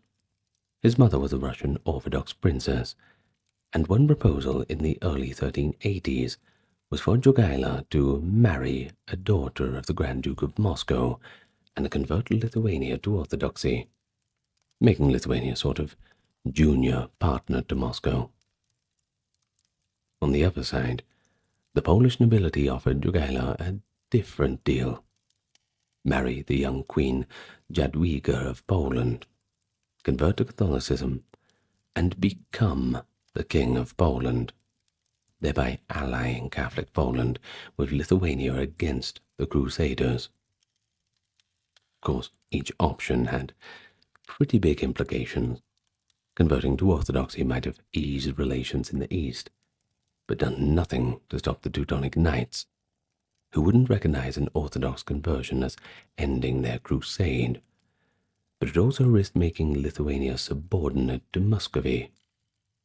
Converting to Catholicism and joining with Poland, on the other hand, would immediately pit Jogaila against the Knights in a united front and give him a royal title. But it meant a profound shift westward, and an abandoning any tolerance for orthodoxy at the state level, potentially upsetting his Orthodox subjects, and there were plenty of them. After careful deliberation, Jogaila chose the Polish option. It was arguably the greatest strategic decision in Lithuanian history, one that would create a new European powerhouse and alter the region's fate for centuries. In 1385, the Union of Crewo was agreed. Jogaila would accept baptism in the Latin Rite, marry a Queen Jadwiga, who was 12 years old at the time, by the way. Why don't you take a seat over there, Jogaila, and be crowned King of Poland? But in return, he pledged to Christianize his entire Lithuanian realm, and united with Poland in a personal union. Of course, to sweeten the deal for Lithuania's nobility, Jogaila, who would take the name Vladislav II Jagiello after baptism, also agreed to release Polish captives and pay compensation for war damage. But importantly, he did not cede political control of Lithuania. It was to remain a Grand Duchy, ruled by his family, only now fraternal with Poland and sharing the Catholic faith. The dawn of a new Lithuania. Jogaila moved quickly to fulfill his promises. In early 1386, he traveled to Krakow, the capital of Poland, and on February 15, 1386, he was baptized, emerging from the baptismal font as a Christian monarch named Ladislaus, or Vladislav. Not sure about the pronunciation. It might be Ladislaus, actually. Correct me in the comments, I'm sure you will. Later that month, he married Queen Jadwiga and was crowned the King of Poland. These events were watched with amazement from across Europe. The conversion of the Lithuanian prince was hailed by the Pope and many leaders as the great victory for Christendom. But the hard part was still to come, converting the people of Lithuania themselves, many of whom had never even seen a priest, and had, well, fought Christians all their lives. It was going to be a hard sell. In 1387, now as a fully empowered king, Jogaila returned to his native land at the head of a sort of Christian mission. He brought with him priests, many of them from Polish and Czech lands, and a contingent of Polish knights for protection and influence. According to the Polish chronicler Jan Lugosi, who later described the event in detail, Jogaila began in his capital Vilnius, which is still the capital of Lithuania, by the way, by summoning the Lithuanian nobles and explaining the benefits of the Christian faith. Many of the higher boyars or nobles, seeing which way the wind was blowing and influenced by their leader's example, agreed to baptism. The operation had a both spiritual and pragmatic side. Jogaila granted privileges and land incentives to those nobles who converted, effectively tying their political loyalty to the new faith. In February of 1387, he issued edicts that formally freed many noble families from certain taxes and corvée labor, on the condition, of course, that they were baptized Catholics. It was a shrewd move. It made conversion not just a matter of piety, but also one of social advancement and economic benefit. But for the common folk, large-scale baptism ceremonies were organized. Contemporary accounts tell of how priests fanned out from Vilnius into the surrounding regions of Lithuania proper. Villagers were gathered, often by the hundreds, to the nearest river or lake to be baptized en masse. There is a famous, though apocryphal, perhaps, scene describing by later writers. Jogaila himself, it is said, went down with priests from village to village, destroying the old wooden idols, chopping down the sacred groves, and personally pouring holy water over the heads of peasants who knelt before him to receive baptism. And whether or not the Grand Duke literally baptized people with his own hands, he certainly took symbolic actions to demonstrate the end of the old era. Jogaila ordered the sacred fires extinguished and the holy oak groves cut down, and he commanded that all serpents and grisly snakes kept in houses as household gods to be killed, a dramatic public repudiation of pagan beliefs. Well, that certainly marks the sharp break with the past, if anything. The altars of Perkunas were torn down, and a Christian cross was put up in their place. Under Jogaila's guidance, the foundations of the church in Lithuania were quickly laid. A new bishopric of Vilnius was established in 1387 with the Pope's approval. The first bishop of Vilnius set up his cathedral in the very heart of the capital. Interestingly, the site chosen for the Vilnius cathedral was said to be the location of an old pagan temple, possibly one dedicated to Perkunas. By building the cathedral there, the Lithuanians sent a clear message that the old religion is gone and the new one was here to stay. Churches were also founded in other key towns. It is claimed by Lugosi, the historian we mentioned before, that the first batch of churches were built in places that had been important pagan centers or estates of the Grand Dukes. Towns like Creva, Masiagala, Mendininkai. Many of these early churches were so modest wooden structures, but they signified a permanent change in the spiritual landscape. Also, it's important to note that the conversion process, while enforced from above, was not described as excessively bloody or coercive, at least not by the standards of the time. Unlike some earlier forced conversions in Europe, there were no reports of mass slaughter or martyrdom in Lithuania's baptism. This was partly because Jogaila and his cousin, Vytautas, who soon became the Grand Duke of Lithuania under Jogaila's overlordship, were careful to persuade and reward the population, and partly because decades of pressure had perhaps made many Lithuanians resign to eventual conversion.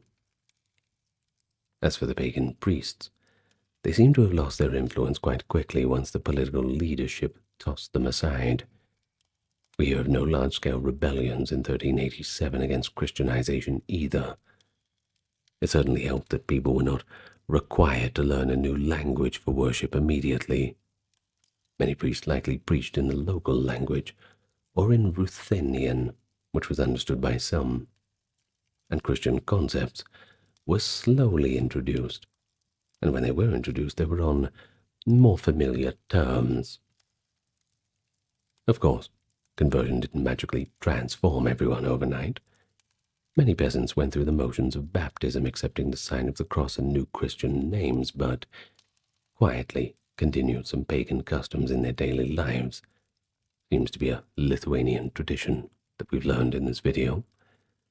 Now, realizing this, Jogaila and Vytautas did not engage in any brutal inquisitions. Instead, they tolerated a gradual blending of cultures. No one was executed for secretly keeping a talisman or honoring the harvest in the old way. The approach was more carrot than stick, I suppose. The rulers genuinely wanted their people to accept Catholicism, but they understood that it would take time for the old beliefs to fade away. In the interim, having the official label of Christian was what really mattered, at least on an international stage. Certainly helped remove that excuse for crusades. And indeed, the international impact was immediate. The Pope in Rome was overjoyed to welcome Lithuania into Christendom. In 1388, Pope Urban VI issued a bull recognizing Lithuania as a Catholic country and confirming the establishment of a bishopric in Vilnius. That same year, the Pope explicitly ordered the Teutonic Knights to cease all of their attacks on Lithuania. After all, one couldn't crusade legitimately against baptized fellow Christians, right? The Knights, stubborn and unconvinced of Lithuania's sincerity, tried to continue their war for some years, but their moral authority to do so was greatly undermined. By formally converting Lithuania, effectively pulled the rug out from under the Crusaders' justification for war. However, there was one unresolved issue: the Samogitians. The Samogitians, inhabiting the northwest region of Lithuania, were the most fervently pagan group and had been on the front lines of battles with the Teutonic Order. At the time of Jogaila's 1387 mission, much of Samogitia was actually under the de facto control of the Teutonic Knights. Due to recent treaties, Jogaila had, in a controversial earlier pact, that is the 1384 Treaty of Dubisa, temporarily yielded parts of Samogitia to the Order. I'm sure the Samogitians were not made aware of that until people showed up to claim their land. Thus, the 1387 baptisms did not reach the Samogitian villagers. For all practical purposes, the Samogitians remained pagan, even after Lithuania proper was baptized. The very last pocket of organized paganism in Europe. It would take another quarter of a century to get this final Samogitian question settled. The first step was the great victory of the Lithuanian Polish forces over the Teutonic Knights at the Battle of Grunwald in 1410. You may also hear this called the Battle of Tannenberg, by the way. This was a battle that broke the power of the Teutonic Order and was largely sparked over the disputes over the Samogitians. In the aftermath, the Peace of Thorn in 1411 restored Samogitia firmly to Lithuanian control, at least until the lifetime of Vytautas.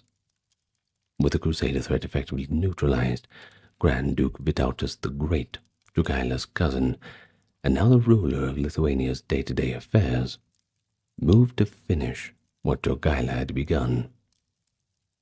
In 1413, Vytautas personally undertook the mission to baptize the Samogitians. Chroniclers describe how the aging Grand Duke traveled by boat down the Niemen River into the heart of Samogitia, accompanied by priests and an armed escort. He convened gatherings of Samogitian elders, much as Jogaila had done elsewhere, perhaps recalling how fiercely independent this region had been. Vytautas is said to have employed a mix of firmness and even fatherly persuasion. Eventually, the Samogitians agreed to abandon their old practices and accept baptism. In group ceremonies along the Dubisa River and at the settlement of Betigala, the last pagan communities in Lithuania received Christianity. There's an image of those moments. Proud Samogitian warriors who once offered prisoners to their war gods, now kneeling to receive the sign of the cross from a bishop's hand, an epical change in spiritual allegiance. By 1417, the integration of Samogitia into the church was formalized by the creation of the Diocese of Samogitia, with its seat eventually at Medininkai, later known as Varniai. This marked the final, official Christianization of Lithuania's people. At long last, every last region of Lithuania was under the pastoral care of the Catholic Church. The Baltic Crusades, which had raged for 200 years, abruptly lost their reason. The last pagan nation in Europe had finally been converted. Yet, as we all know on the ground, old habits die hard. For decades, even centuries after 1413, observers noted that many Lithuanians, especially in the more remote villages, still practiced elements of their ancient faith under a veneer of Christian superficiality. In the 15th century, Catholic missionaries working in Samogitia complained that some newly baptized folk would secretly worship at the old sacred oak stumps, or continue to burn offerings of grain and animals during certain festivals.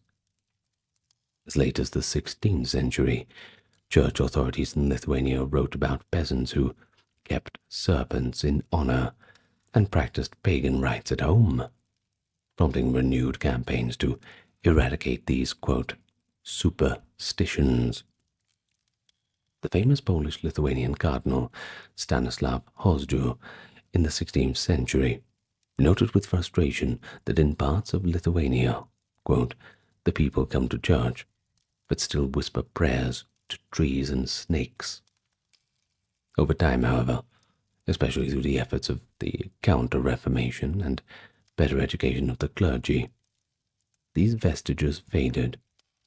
By the 1600s, the vast majority of Lithuanians were devout Roman Catholics, and the memory of the old gods survived only in folk songs and stories. The Catholic faith had become so entrenched that Lithuania would later be known as a bulwark of Catholicism in the East, somewhat ironically, I suppose. And so to sum all this up, the conversion of Lithuania was not just a religious event, it was a political turning point. By joining the Catholic fold, Lithuania effectively tied its fate to Western civilization rather than Eastern.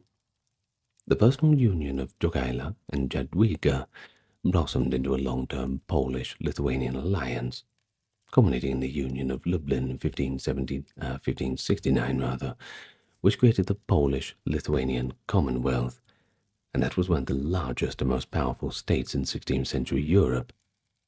A union like that would likely not have been possible without the common faith that bound the Polish and Lithuanian elites after 1387, and thus the baptism of Lithuania paved the way for a multicultural, multi-faith federative state that would endure for centuries, ultimately shielding Europe's east from Mongol and later Ottoman encroachment.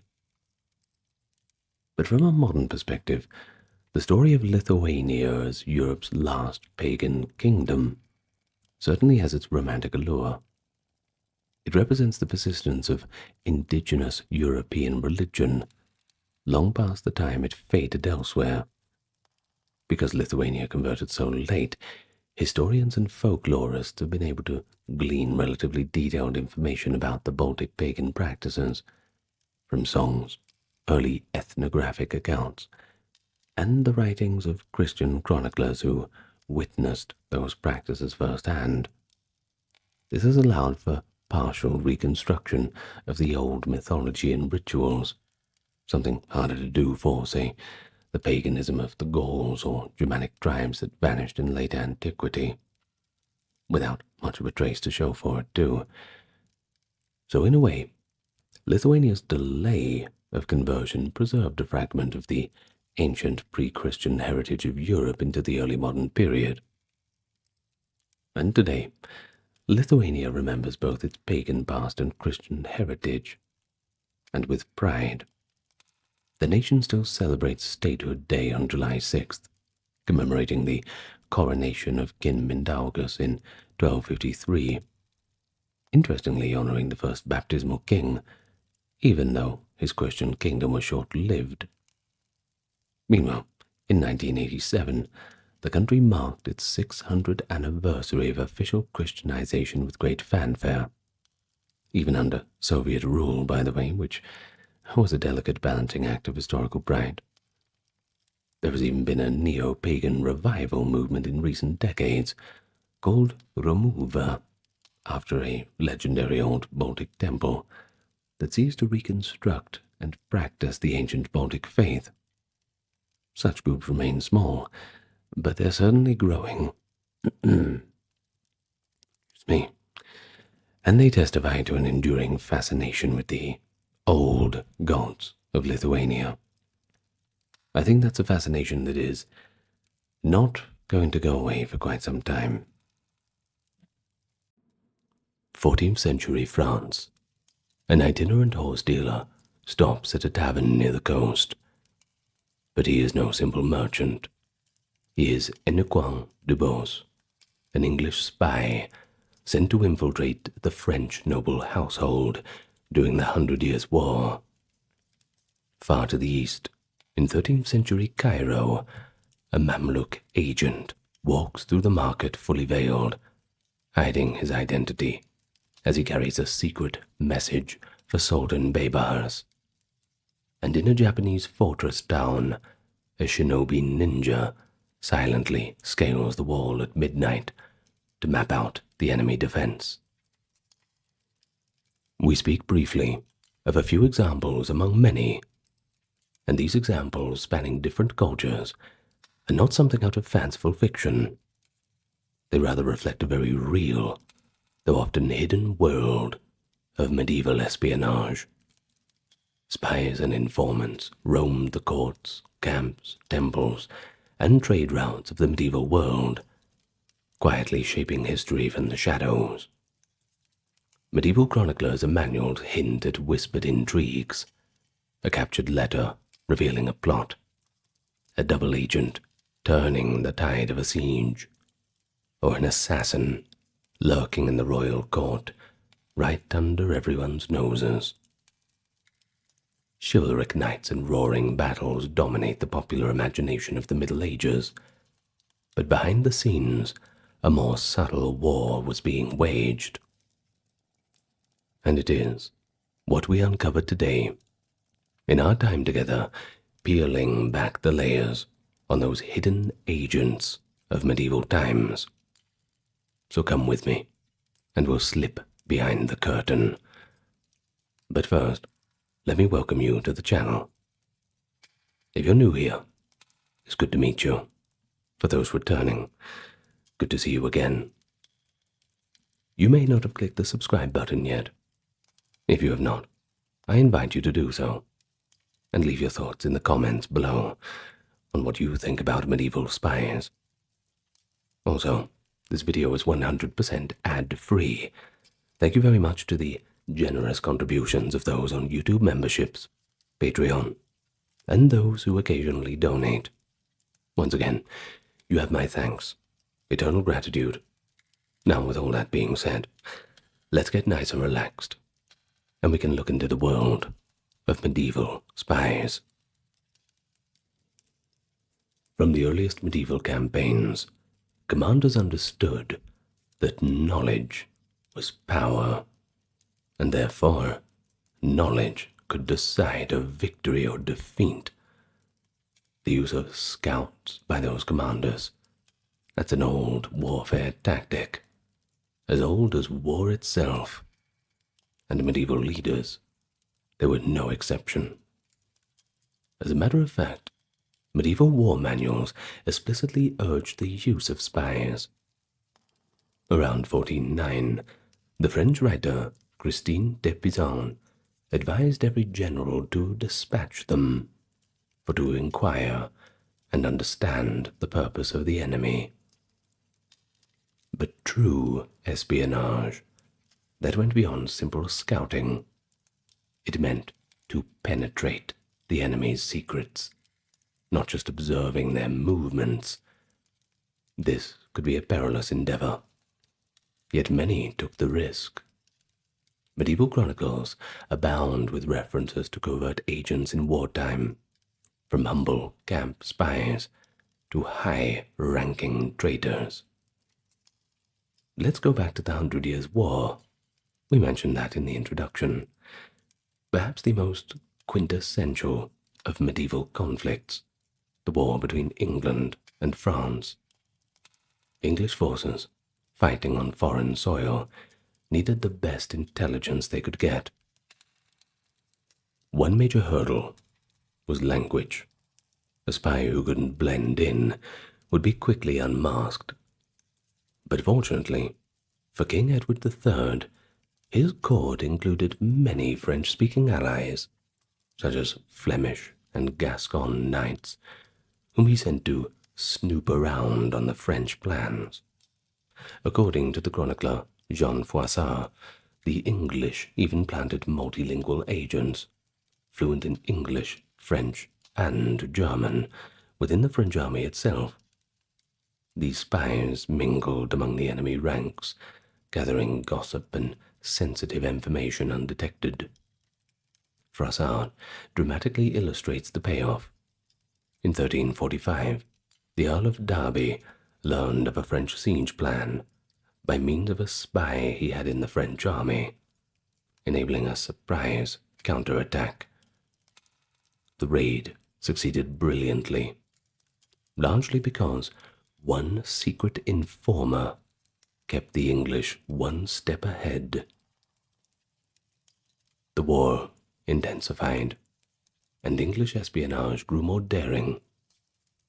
In 1386, anticipating a French invasion fleet, the English recruited our aforementioned Antoine Dubos, a mercenary fluent in French, to infiltrate the French high command. Posing as a servant for hire, Antoine wormed his way into the households of two French nobles coordinating the invasion. For a time, he fed London priceless details about troop musters and logistics. However, eventually his luck seemed to have run out. Caught snooping around Montreal, he was arrested and tortured in Paris. Antoine's grim fate, execution after interrogation, showed the risks that medieval spies faced. Yet, after the death of Antoine, there was much more to do. The confessions that he had, screamed out during his interrogation seems to have blown open an entire network of English subterfuge agents within French territory. Now, at the main peak of all this, in 1386 to 87, English spies roamed across northern France in many different disguises, from mercenaries to horse traders and merchants, all the rest, and they took up menial jobs in French households to overhear plans. Of course, once the plans were all heard, they would relay these by word of mouth to the English commanders at Calais. Now, Calais is an important city. At the time, it was an English-held port, and it became this intelligence hub, funneling secrets back home to Westminster. So what emerges from these accounts is a proto-spy ring that starts to resemble a more coordinated intelligence service, long before such institutions formally existed. Let's look at other medieval armies, likewise employing espionage, though often in more ad hoc and creative ways. The Byzantine Empire, heir to Roman statecraft, they left behind their own military treatises that frankly discuss the craft of spies. One anonymous Byzantine strategicon, likely 6th century in origin, laid out criteria for selecting good spies. They must not be of the enemy's race, must know the enemy's language and customs, and have no grudges that might skew their loyalty. They must be men of natural intelligence, fluent in the enemy's language, and experienced travelers in their country, the treatise goes on to advise. It even suggests tradecraft for communications. A spy should arrange a secret meeting with a confederate in a busy foreign marketplace under the pretext of trading goods. An early example of what they call a dead drop in plain sight. The Byzantine generals were warned to be as crafty in counter-espionage as in spying. Emperor Leo VI's Tactica, circa 900, recommended that if one's army was outmatched, any enemy spies caught should be killed or locked up immediately to deny information to the foe. Conversely, if one's army was stronger, Leo suggested a clever psychological ploy. Allow enemy spies to observe exaggerated displays of strength, and then release them, so they would report back and their compatriots succumb to cowardice at the thought of facing such forces. The Tactica also outlines methods to flush out infiltrators in the camp, for example, sudden musters to see who did not know the unit passwords. The very inclusion of these tips in military manuals shows that espionage was a known factor at this time, and although it's a little bit before the medieval period, it's certainly worth mentioning as these traditions carried forward into later times. Even legendary warrior kings were not above a good bit of subterfuge. An oft story told, first recorded by medieval writers after the Norman conquest, claims that Alfred of Great Wessex personally infiltrated a Danish Viking camp in the 9th century, disguised as a humble minstrel. While scholars note this tale comes from a later tradition rather than contemporary evidence, its endurance in English lore speaks to a fascination with cunning as a component of generalship.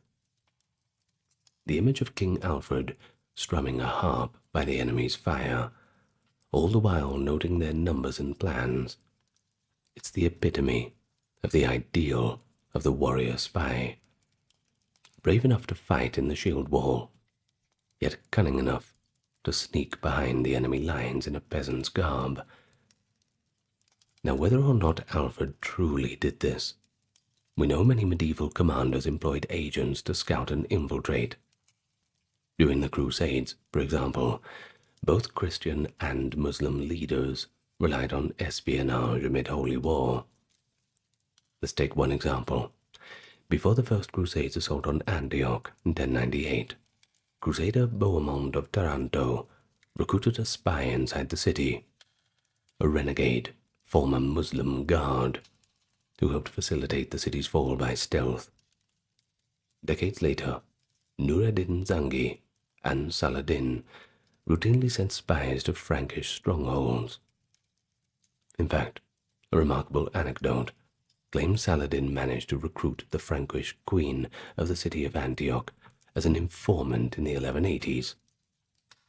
The full truth of that is a bit debatable, but it is clear that cross-cultural spying did occur during the Crusades, aided by the region's religious and ethnic mingling. Hospitaller and Templar Knights maintained networks of local contacts, and Arabic-speaking Christian converts would move between camps gathering intelligence. The Muslim side likewise used merchants and local Christians as scouts. Spies were so endemic that crusading armies often executed suspicious locals as potential informers, sometimes rather unjustly. And so the war for the Holy Land was not only a clash of swords, but a battle of wits, with each side vying to outmaneuver the other with the help of secret eyes and ears in the dark. But nomadic empires, too, they had mastered espionage of their own style. The Mongols, known for swift and brutal conquest in the 13th century, also excelled at intelligence gathering, a softer tool, a complement for their hard power. Genghis Khan's forces routinely sent agents ahead of the horde, posing as traders, monks, even fleeing refugees, mapping out enemy terrain and probe defenses. Many cities in Central Asia and the Middle East opened their gates in panic after Mongol spies sowed rumors of the horde's invincibility. The Mongols also integrated conquered engineers and officials who brought valuable inside knowledge, and in turn, their adversaries sought information on this seemingly unstoppable horde. The Mamluk Sultan Baybars in Egypt built an extensive spy network to monitor the Mongol movements and frustrate their plans. He established an information network from Syria's northern frontier to Gaza, with mountaintop watch stations to spot invading armies and pigeon posts to relay warnings swiftly back to Cairo. A postal relay with fresh horses allowed urgent messages to cover hundreds of miles in days, a medieval intelligence hotline. Baybars also formed a secret elite cadre called the Kusad, messengers or seekers, whose sole task was espionage and clandestine missions against the Mongols and Crusaders. These agents were so secret that their names were never written down. They operated in complete anonymity. A contemporary biographer of Baybars noted that the Sultan lavished funds upon these spies, paying them, quote, blood money, commensurate with the lethal risks that they took. The Kusad excelled in both intelligence and sabotage. Chronicles account how they recruited disaffected insiders in the Mongol Ilkhanate, and when that failed, they forged letters, falsely implicating loyal Mongol officials as traitors, a ruse that led the Mongols to execute their own generals. In this way, Baybar's spies turned the enemy's fear and suspicion into a weapon, creating chaos behind Mongol lines without ever even loosing a single arrow. From England to Byzantium, the Levant to the Asian steppe, commanders who invested in espionage often gained a decisive edge, or at least mitigated the blind uncertainty of pre-modern battle. The eyes of the army, that's what spies were sometimes called. They could save thousands of lives by preventing ambushes and unwelcome surprises. Yet, espionage in war was inherently unreliable and fraught with danger. Medieval spies lacked many tools modern agents would take for granted. No wiretaps, cameras, or telegraphs back in those days. Just wits and whatever trust they could earn. And then there was the risk of gruesome punishment if caught. A captured spy might be hanged, beheaded, thrown into a dungeon for years. False information was another pitfall. Some spies were double agents, or simply fed rumors that they'd heard in taverns. As one analysis puts it, medieval spies tended to repeat gossip learned at many hands removed, and we all know how unreliable that can get. Wise generals treated spy reports with caution, corroborating them through multiple sources if possible. But despite these challenges, the incentive to spy was too great to resist. The alternative was to march in blindly, hoping one's enemy was not a step ahead. Thus medieval warfare became a cat-and-mouse game of screening and scouting. Camouflage, code words, and decoys were used to mislead the enemy spies, while counter-spies tried to sniff out those very tricks. The existence of this long-running spy versus spy contest in the Middle Ages, it shows us that human intelligence, in, both senses of the word, has always been a crucial element of warfare. But let's go a little bit beyond the battlefield. You see, espionage thrived in the royal courts and corridors of power too. In the medieval period, politics was intensely personal. Kings and queens guarded their thrones from ambitious vassals, while rival states jockeyed through diplomacy and subterfuge. Without modern bureaucracies or communication technology, rulers often relied on webs of informants to keep them apprised of distant happenings, or in the worst case, hidden conspiracies. A common maxim in medieval governments was that the ruler ought to plant spies on his subjects and associates, like eyes that spy on their whereabouts, their news, especially if there was any doubt about them. This advice, echoed in various mirrors for princes, that is, guides for rulers, from early Islamic eras to late medieval era, showed that the systematic surveillance was considered a normal duty, simply the prudence of an intelligent monarch. One of the earliest organized intelligence networks emerged under the Umayyad and Abbasid caliphates of the Muslim world.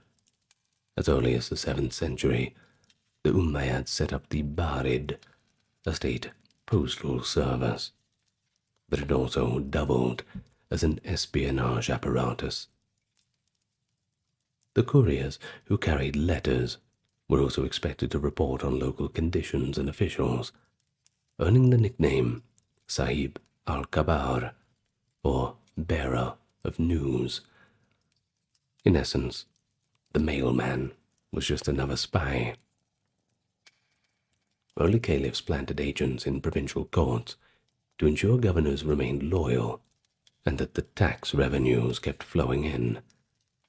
This, of course, could be as simple as a trusted courier quietly noting the mood of the populace in each town, or as elaborate as a network of informers relaying intelligence back to the capital.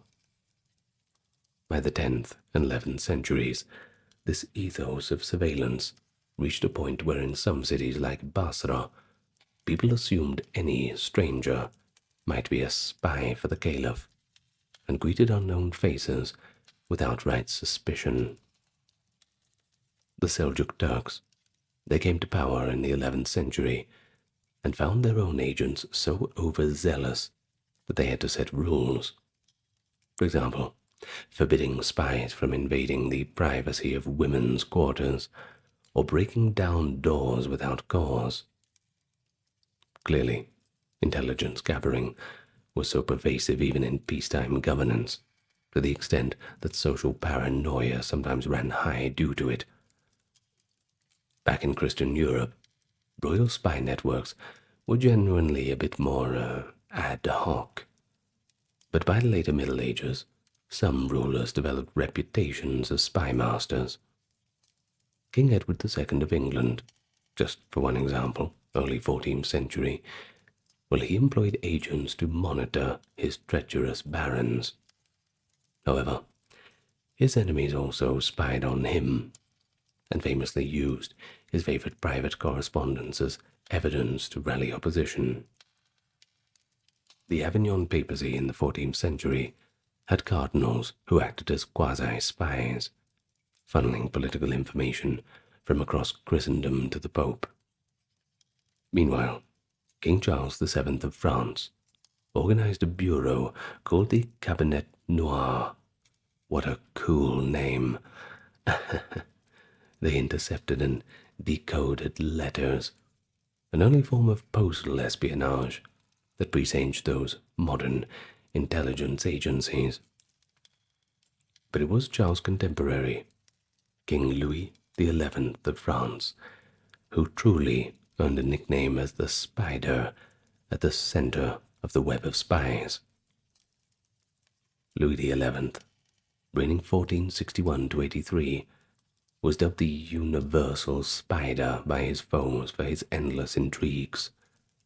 He recruited informants from all walks of life, merchants, pilgrims, even shoemakers, to act as his eyes and ears throughout Europe. The shoemakers were the soul of the operation, surely. The Burgundian diplomat Philippe de Comines, who later served Louis, wrote admiringly of how the king maintained secret contacts in foreign courts, always paying for good information. Louis sent agents to follow the movements of rival dukes, bribed messengers to hand over copies of letters, and posted his own spies in the households of powerful nobles, disguised as perhaps grooms or clerks.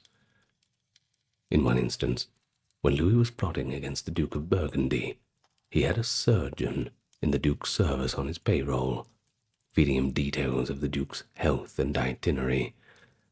Such underhanded methods scandalized more than a few contemporaries, as they violated this chivalric ideals of honest dealings among nobles. Yet by the late 15th century, real politic was winning out over chivalry, and espionage in politics was becoming somewhat institutionalized, I suppose. Comines frankly observed that a wise king must know everything he can, and couldn't rely solely on overt ambassadors. And speaking of ambassadors, diplomats in the medieval world were inherently double agents as spies. When Italian city-states like Venice, Milan, Florence began to send resident ambassadors to each other in the 15th century, one of their primary duties was gathering intelligence. These envoys wrote regular dispatches home, not only about treaties and ceremonies, but also the military preparations, finances, and even gossip about the foreign court.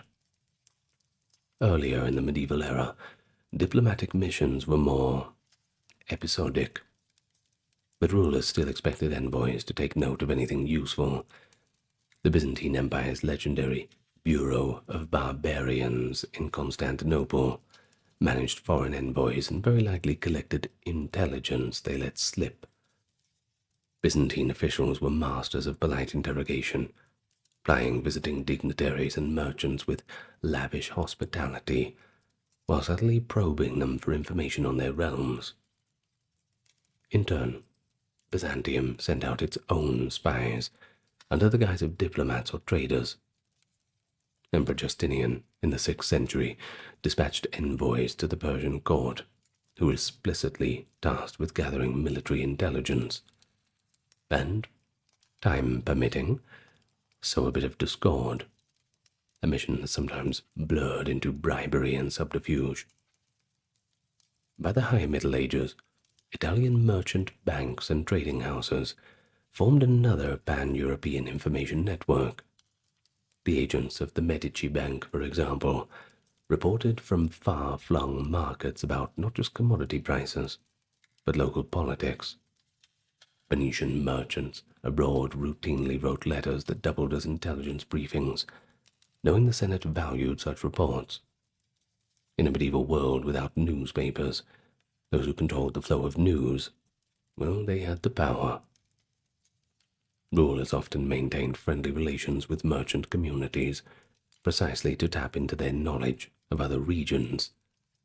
Trade and politics intertwined.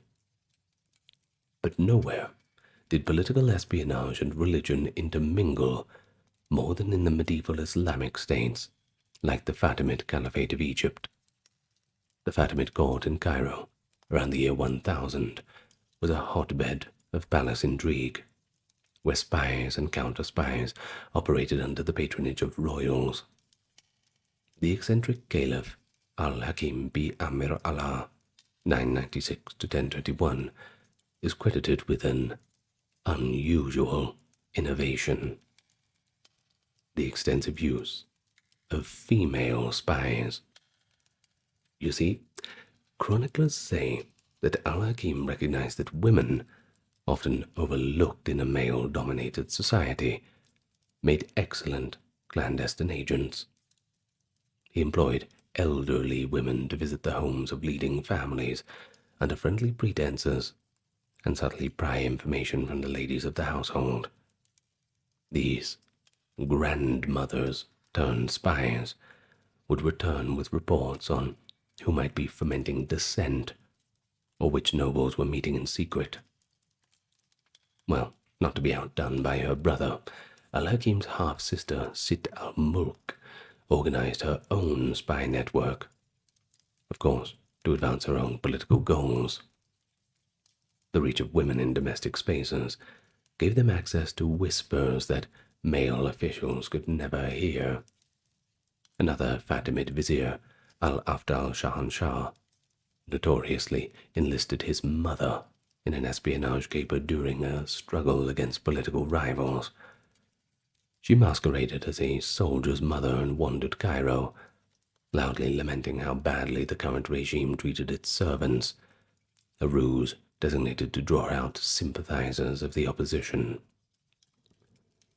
When, eventually, an unwary citizen would agree and speak ill of the vizier, the disguised mother spy reported their words back to her son, helping al-Afdal identify and eliminate hidden rebels.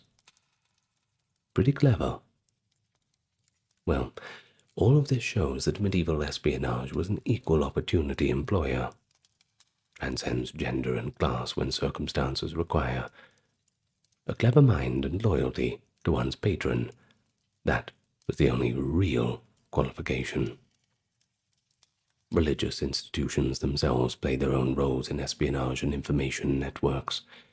The medieval Catholic Church, operating across Europe, had perhaps the largest intelligence service by default, i.e., the clergy. Monks, priests, bishops, they frequently traveled or corresponded, and they could act as conduits of news, or even secrets between realms. Popes received a steady stream of reports from the legates and prelates in distant lands. During the Albigensian Crusade, that is the one involving the Cathars, by the way, and the medieval Inquisition, 13th and 14th centuries, the Church leaned on local informants to unearth heresy, effectively a domestic spy system, where neighbors would, report on those holding unorthodox beliefs. In the 14th century England, foreign monks became suspects of espionage, simply due to their international ties. Parliament in 1378 even accused French monastic houses in England of harboring spies, and used this as an excuse to dissolve the alien priories. Whether or not those monks actually plotted treason, the incident shows how the specter of espionage permeated political paranoia. Secular rulers were uneasy about any uncontrolled channels of communication, and foreign clergymen or merchants could easily fall under suspicion of spying. Sometimes rightly so, but a lot of the time, not. Conversely, there were, of course, cases of clerics acting as double agents. During the 100 Years' War, an English prior named John Bouquet was caught carrying correspondence from the French. Perhaps it was messages written in code. Well, the poor fellow was thrown into Newgate prison for spying. And if you've watched my video about medieval English prisons, you'll know that was not the place to be. Thus, medieval governance operated amid constant low-level surveillance. Kings watched vassals, popes watched kings, and sometimes even queens and courtiers pursued their own secret agendas. Well, let's move on to the church's involvement in particular, because of course having such a great institution, they've got their hands in many different things. Well, religion in the Middle Ages, it wasn't just a matter of piety.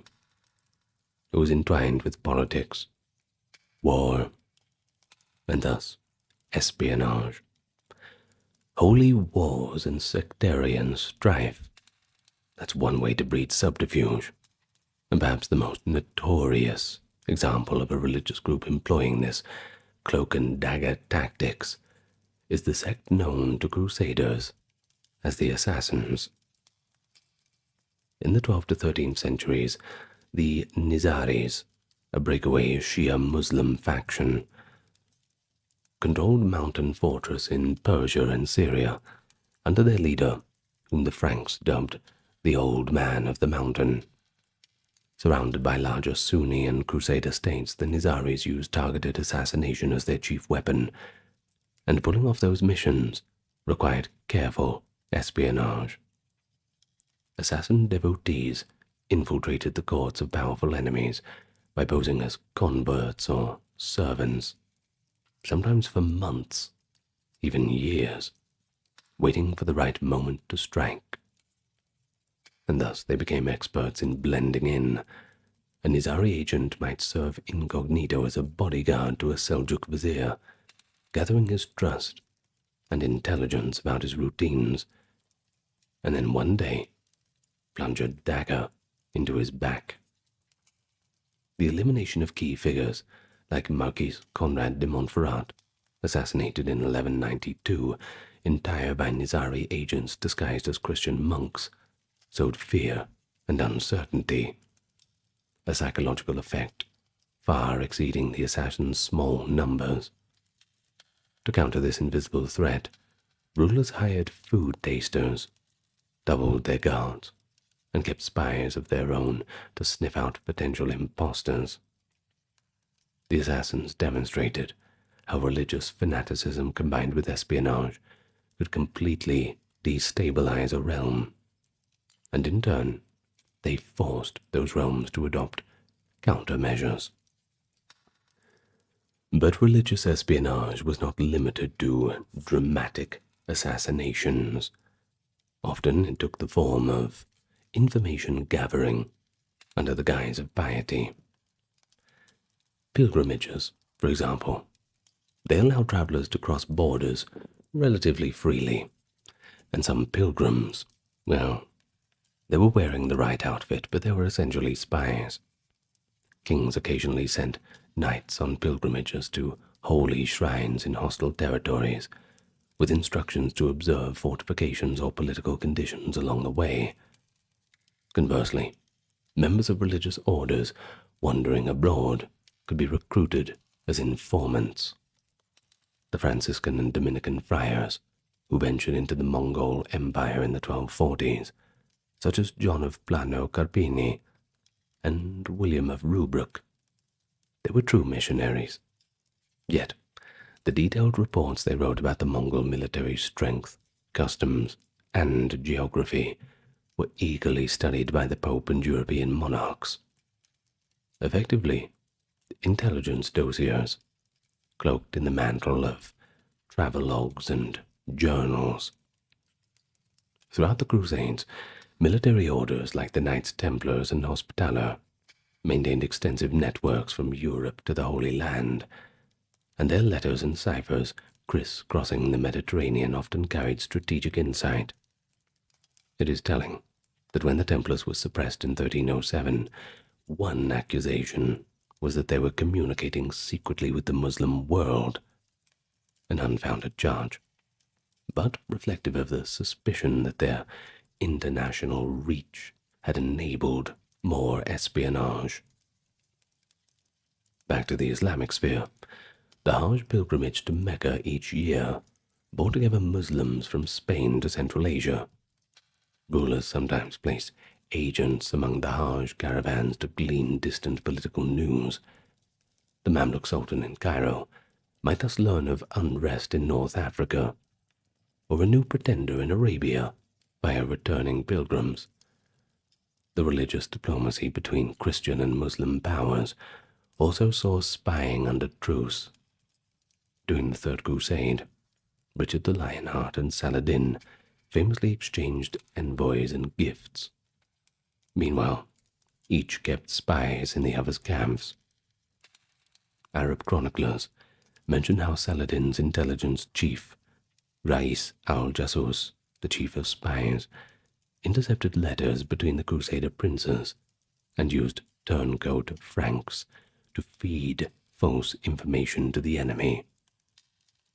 On the Christian side, Richard had Arabic-speaking knights, and perhaps sympathetic local Christians who passed him intelligence. For example, warning him of Saladin's ambush plans on the road to Jaffa. In one instance, Richard's forces preemptively struck at a watering point, having been tipped off about Saladin's intended surprise attack, which certainly implies effective espionage or scouting on the part of the Crusaders. Espionage served not just war, but also religious persecution and power struggles. We briefly mentioned the Inquisitions, but we'll quickly go over them in a bit more detail.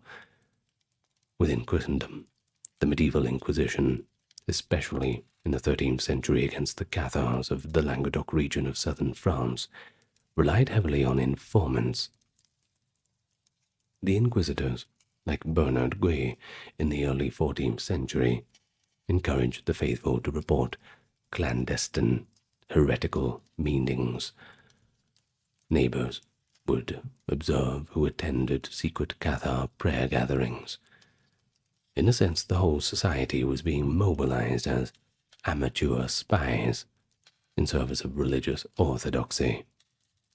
The covert nature of the Cathar heresy, meeting in caves or remote barns, it forced the church to adopt these spy tactics.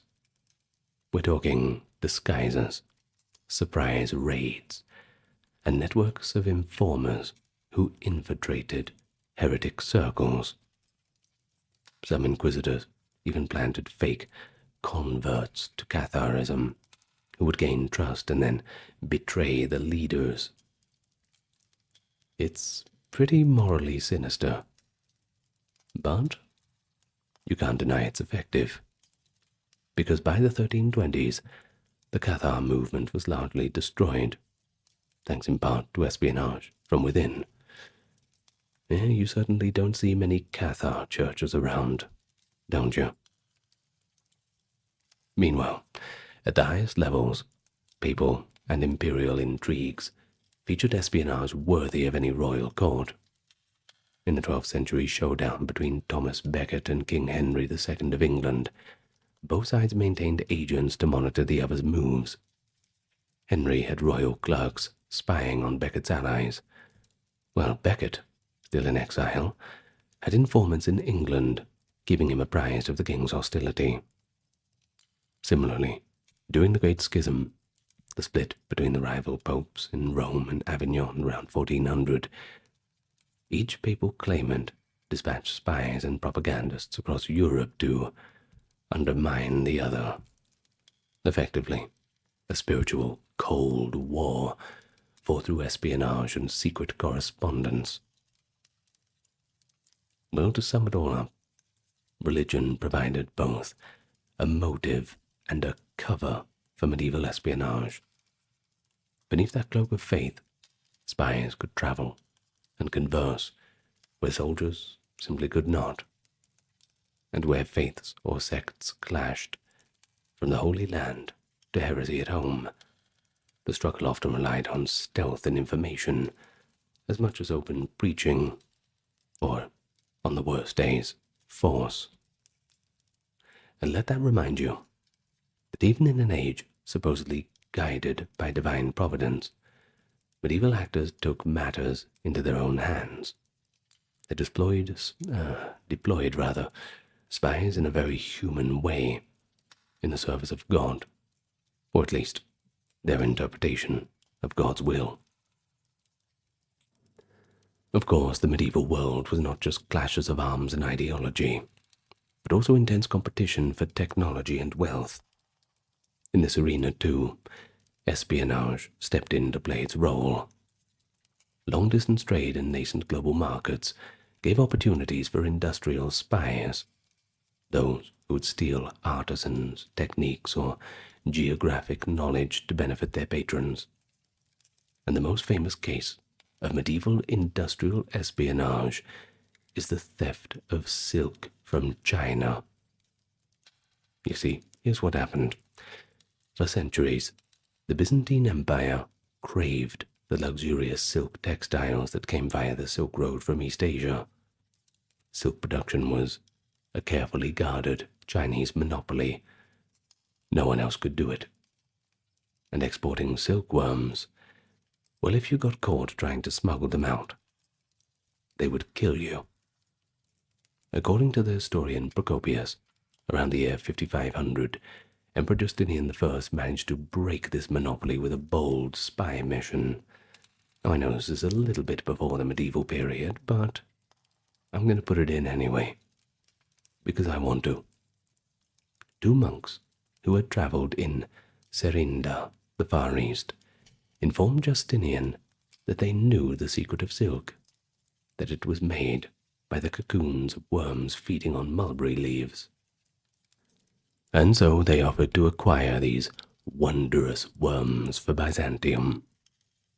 Under Justinian's patronage, the monks journeyed back to the east, likely Central Asia, and smuggled the silkworm eggs hidden in hollow canes, all the way back to Constantinople.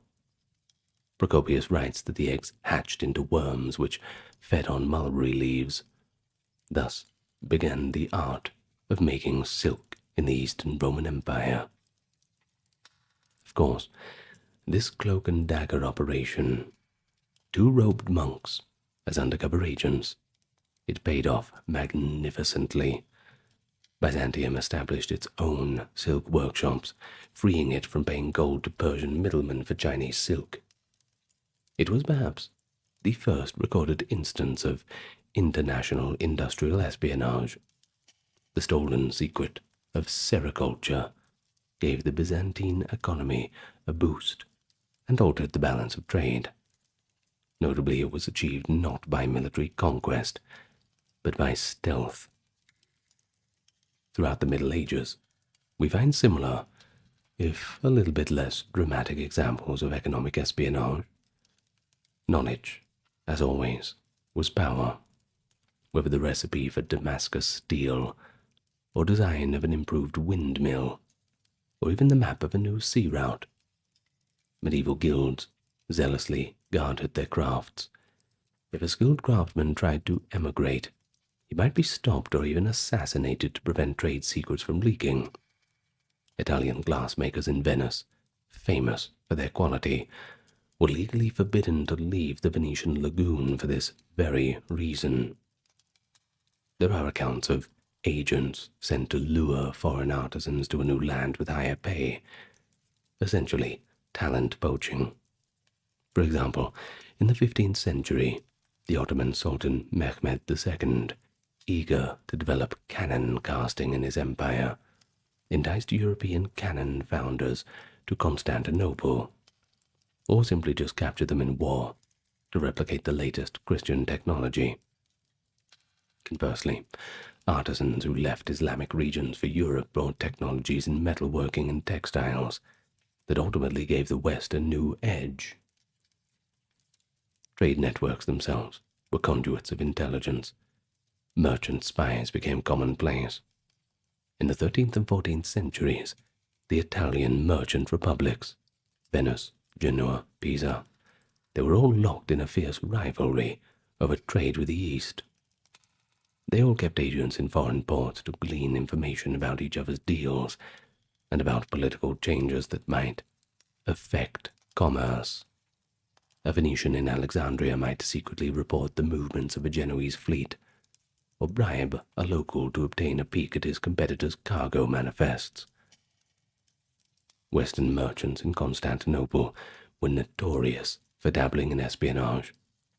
During wars between Christian and Muslim powers, some merchants sold information to one side or the other, motivated by nothing more than profit.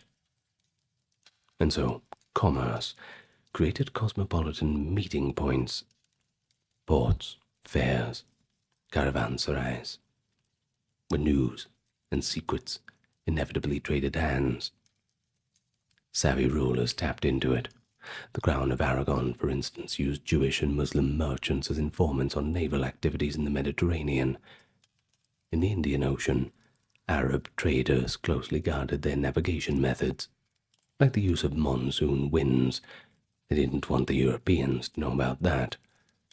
But one legend holds that around 1500, a Gujarati pilot revealed the monsoon timing to Vasco da Gama's crew, a revelation that helped the Portuguese establish a direct sea trade to India, albeit just after the medieval period.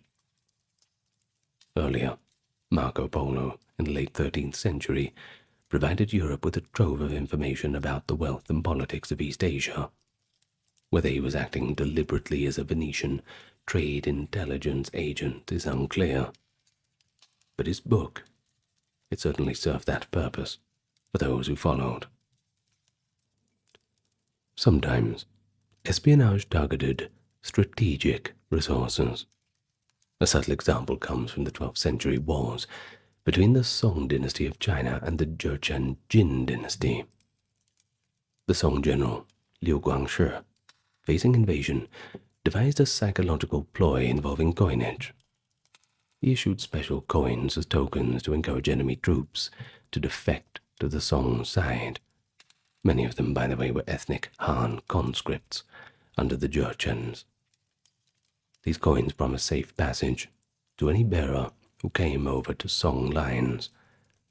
By sowing distrust and offering reward, this act blurred into espionage.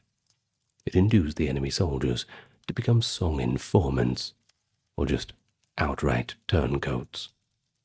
Some later theorists even speculated that these coins could have been used as identification tokens for Song spies operating in Jin territory, though the historical record favors this defection narrative. Either way, it was a clever exploitation of information as currency, quite literally. Another arena of economic espionage was geography and exploration.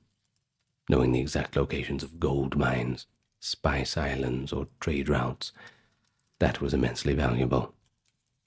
States went to lengths to keep such knowledge secret or ferret out each other's secrets. In the late medieval period, as Atlantic exploration began, the Portuguese jealously guarded their maps of the African coast. According to some accounts, rival Spanish agents tried to obtain these maps in the 1480s, essentially engaging in covert ops for cartographic intelligence.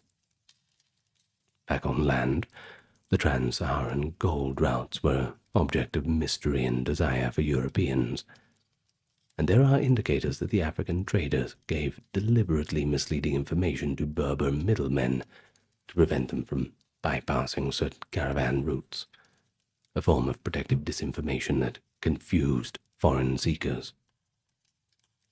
But by and large, fully fledged industrial espionage in the modern sense was limited by medieval constraints. Many technologies were localized. Stealing a secret formula, for example, the Chinese porcelain recipe, it was futile without the raw materials and skilled contacts to replicate it. And indeed, Chinese porcelain remained unmatched in the West until much later. All spies could bring back were samples and vague descriptions. But that doesn't mean that you should underestimate the medieval entrepreneurial espionage spirit. Individuals like the 12th century scholar Adelard of Bath traveled to Islamic Spain and the Middle East, learning advanced knowledge of mathematics and astronomy, written in Arabic, and then smuggled this intellectual treasure back through translations, thus enriching European science. And while not espionage in a cloak and dagger sense, this transfer was sometimes done quietly to avoid the scrutiny of conservative authorities. In a way, books and manuscripts, they were the era's sensitive data, and acquiring a prized manuscript from a distant library, well, that could be as valuable as stealing state secrets. And so, of course, rulers patronized scholars to obtain such works, which occasionally involved some stealth or persuasion in foreign lands. By the end of the Middle Ages, the groundwork for the organized economic intelligence was laid. The Italian city-states and Hanseatic League had established archives of treaties and trade reports. The Portuguese and Spanish had been systematically charting new territories, and cities like Bruges and Nuremberg teemed with correspondents swapping commercial news. So it's really no surprise that in the 16th and 17th centuries, states would formalize these practices with chartered companies and secret services dedicated to securing economic advantage via espionage. But even in earlier medieval centuries, we see that whenever goods and coins crossed border, information rode alongside with them. The medieval merchant was often part adventurer, part diplomat, and part spy, whether gathering news of Mongol intentions on the Silk Road, or carrying letters between European courts as an unofficial courier. You always had to find a way to make a little bit of extra money, even if it was coming with some danger. And so we come to the end.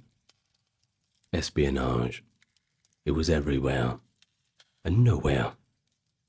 A kind of open secret of statecraft, warfare, and commerce that left very few overt traces, but still managed to have profound effects. We've journeyed across continents and centuries, and we've found spies in princely courts and monastic cells, and also on battlefields and caravan routes. These spies were as diverse as the societies they served. Kings in disguise among their enemies, soldiers of fortune selling secrets for gold, even pious nuns and cunning grandmothers eavesdropping in palaces, double-dealing merchants in distant ports, nameless scouts slipping through moonlit forests. It's pretty cool, isn't it? Well, I hope that you had a good time, and I hope that you learned something, and I hope I pronounced the French words properly. I really do my best, guys, I really do. I should just learn French or something, or at least do a cursory glance of it to get my pronunciation right. Out of the languages I've studied, French is one that I've neglected. Perhaps I should find the time. But then who'll make the videos, right? Someone has to read all of this. Well, I'm going to thank the top-tier patrons and supporters. Kimberly, Christine, Sally, Ember, Susan, Cameron, Legitmus, Gary, Charlene, Lynn, Therese, Katiana, Nicholas, Ulfednir, Alexander, Charles, Christine, Dr. Neuro, Nerd, Aaron, Jaden, Jim, Jeffrey, Jessica, Madeline, Melissa, Orthodox Review, Scott, Shell, Wendy, Josie, Sarah, Ryan, Thor, Cameron, Stefan, Kevin, HMSHH, Crystal, Talvery, Anthony, Lucy, Brandon, Gugu Bubonic, Nicholas, Craig, Nephthys, Alexander, Gokhan, Dorsey, Vanita, and Claire. Fantastic. Thank you all so much for joining me. Always a pleasure, and plenty more interesting topics to come up soon. So until next time, rest well, be good to each other, and lots of love to you all as always. Good night. See you next time.